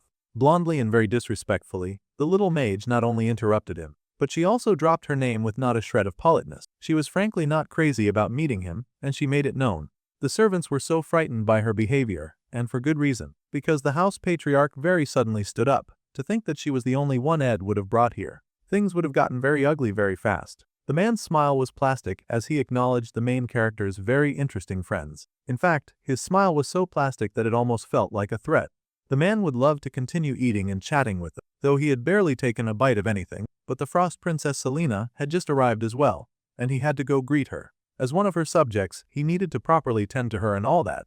The man smiled at his son, saying that he had left his room untouched, and he told him to go get some rest. The boy tried to protest because there was something that he wanted to attend to before all of the settling down. Reaching into his coat, he pulled out something for his dear old dad. Well, Crepin the Creep took his little gift, and he was still holding it with silent fury as he sat before the princess guest that he had. The Frost Princess seemed to melt a little in the nobleman's presence, wondering what was going on. The nobleman had received a letter with Phinea's sigil and no wax seal, displaying the utmost of trust for the one who had carried the message. This was huge to the Frost Princess. A symbol of absolute trust from Phinia was rare. Now the Frost Princess wondered if the creepy house had somehow already sided with Phinia. The man then spoke, saying that there seemed to be some kind of misunderstanding. The man explained that he was the one to receive the letter.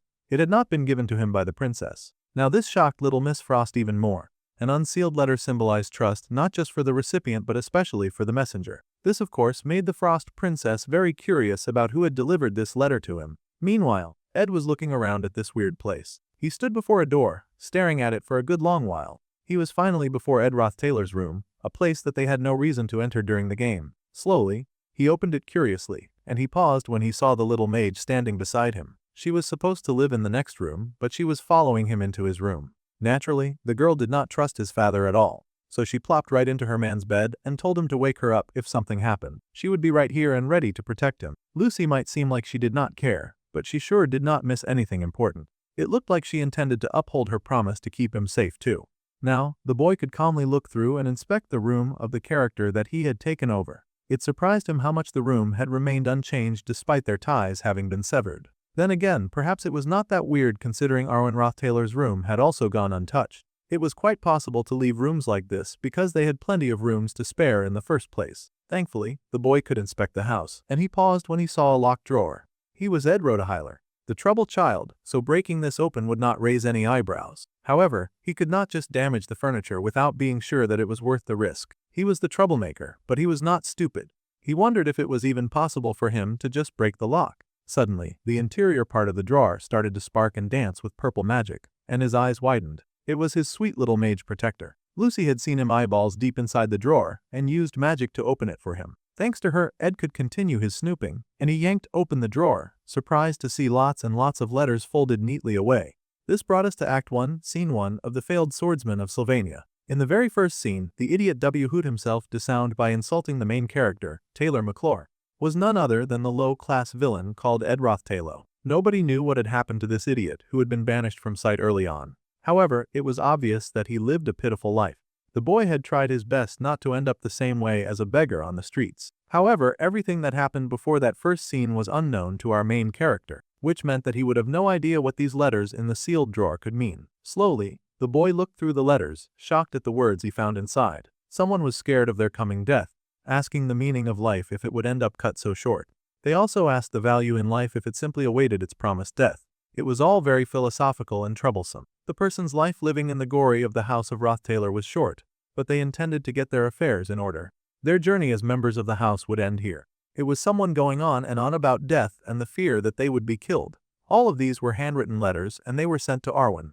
The situation got curiouser and curiouser. This many letters could only mean that their correspondence must have run for years. Just reading these would take a sinfully long time, but that was good as well. He was going to begin memorizing what was written on here as soon as he got time. He needed to act like Ed in front of Crepin now. He could not tip his father off that he was a different person. House Bloomliver, the greatest family of magicians in the Empire, primary duel with combat magic designed to secure victories in battle. Their magical aura was dazzling and powerful, shining with magical light and power. They could summon ice projectiles and shoot them at their enemies. The greatest, of course, was the matriarch of House Bloomliver, Sinner Bloomliver. The House of Witches was as ferocious as wolves, their magic powerful. However, there was one thing that could blow away all of their huffing and their puffing. The witches would groan as they got blown away by such a powerful and intimidating aura, sweeping the area with such powerful and overwhelming purple flames. When faced with an overwhelming amount of mana, these witches would flinch at how their power had not even made a scratch on their opponent.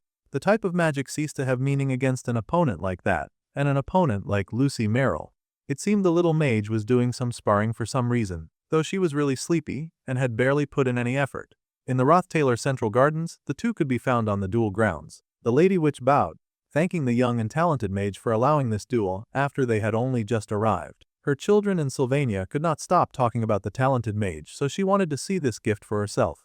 The Lord Roth-Taylor just chuckled that this fight was worth watching, and the creep seemed to be looking at Lucy in a new light. That couldn't be good.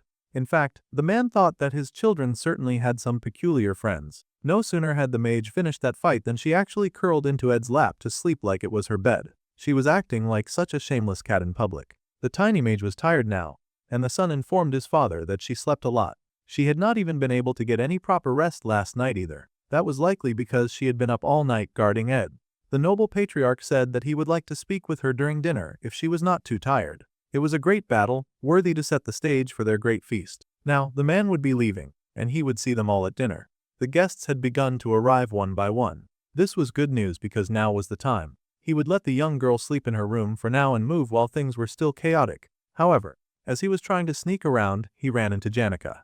The happy spirit sorcerer had the spirits roam around the manor just like he had asked, and there were not many people who were sensitive to spirits, so it was really easy. She kept mumbling happily and even brought up Lord Crepin's office, so he had to silence her immediately. The sweet Pinkett always meant well, but frankly, sometimes she talked way too much. The girl was surprised that her crush totally had his hand over her mouth while they were hiding in dark corners, a very exciting situation. For her anyway, Ed was focused on something else. He told the Pinkett to come into his room, and gosh, she was blushing from ear to ear about this development. The poor girl was so excited, probably assuming that they were sneaking in to do something weird and inappropriate. She was so shy about this, made worse by the fact that the boy said they did not need anyone to hear them, and no one would come into his room. Once they were inside, the girl was still blushing hopelessly, and her cheeks were bright pink. Now she was in her crush's room, and they were alone.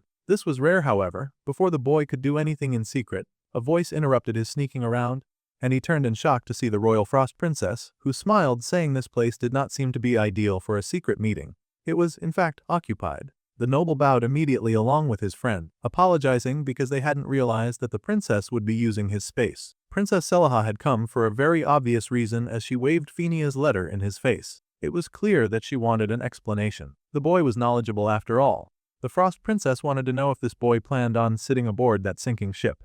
That's it for this episode. Until next time.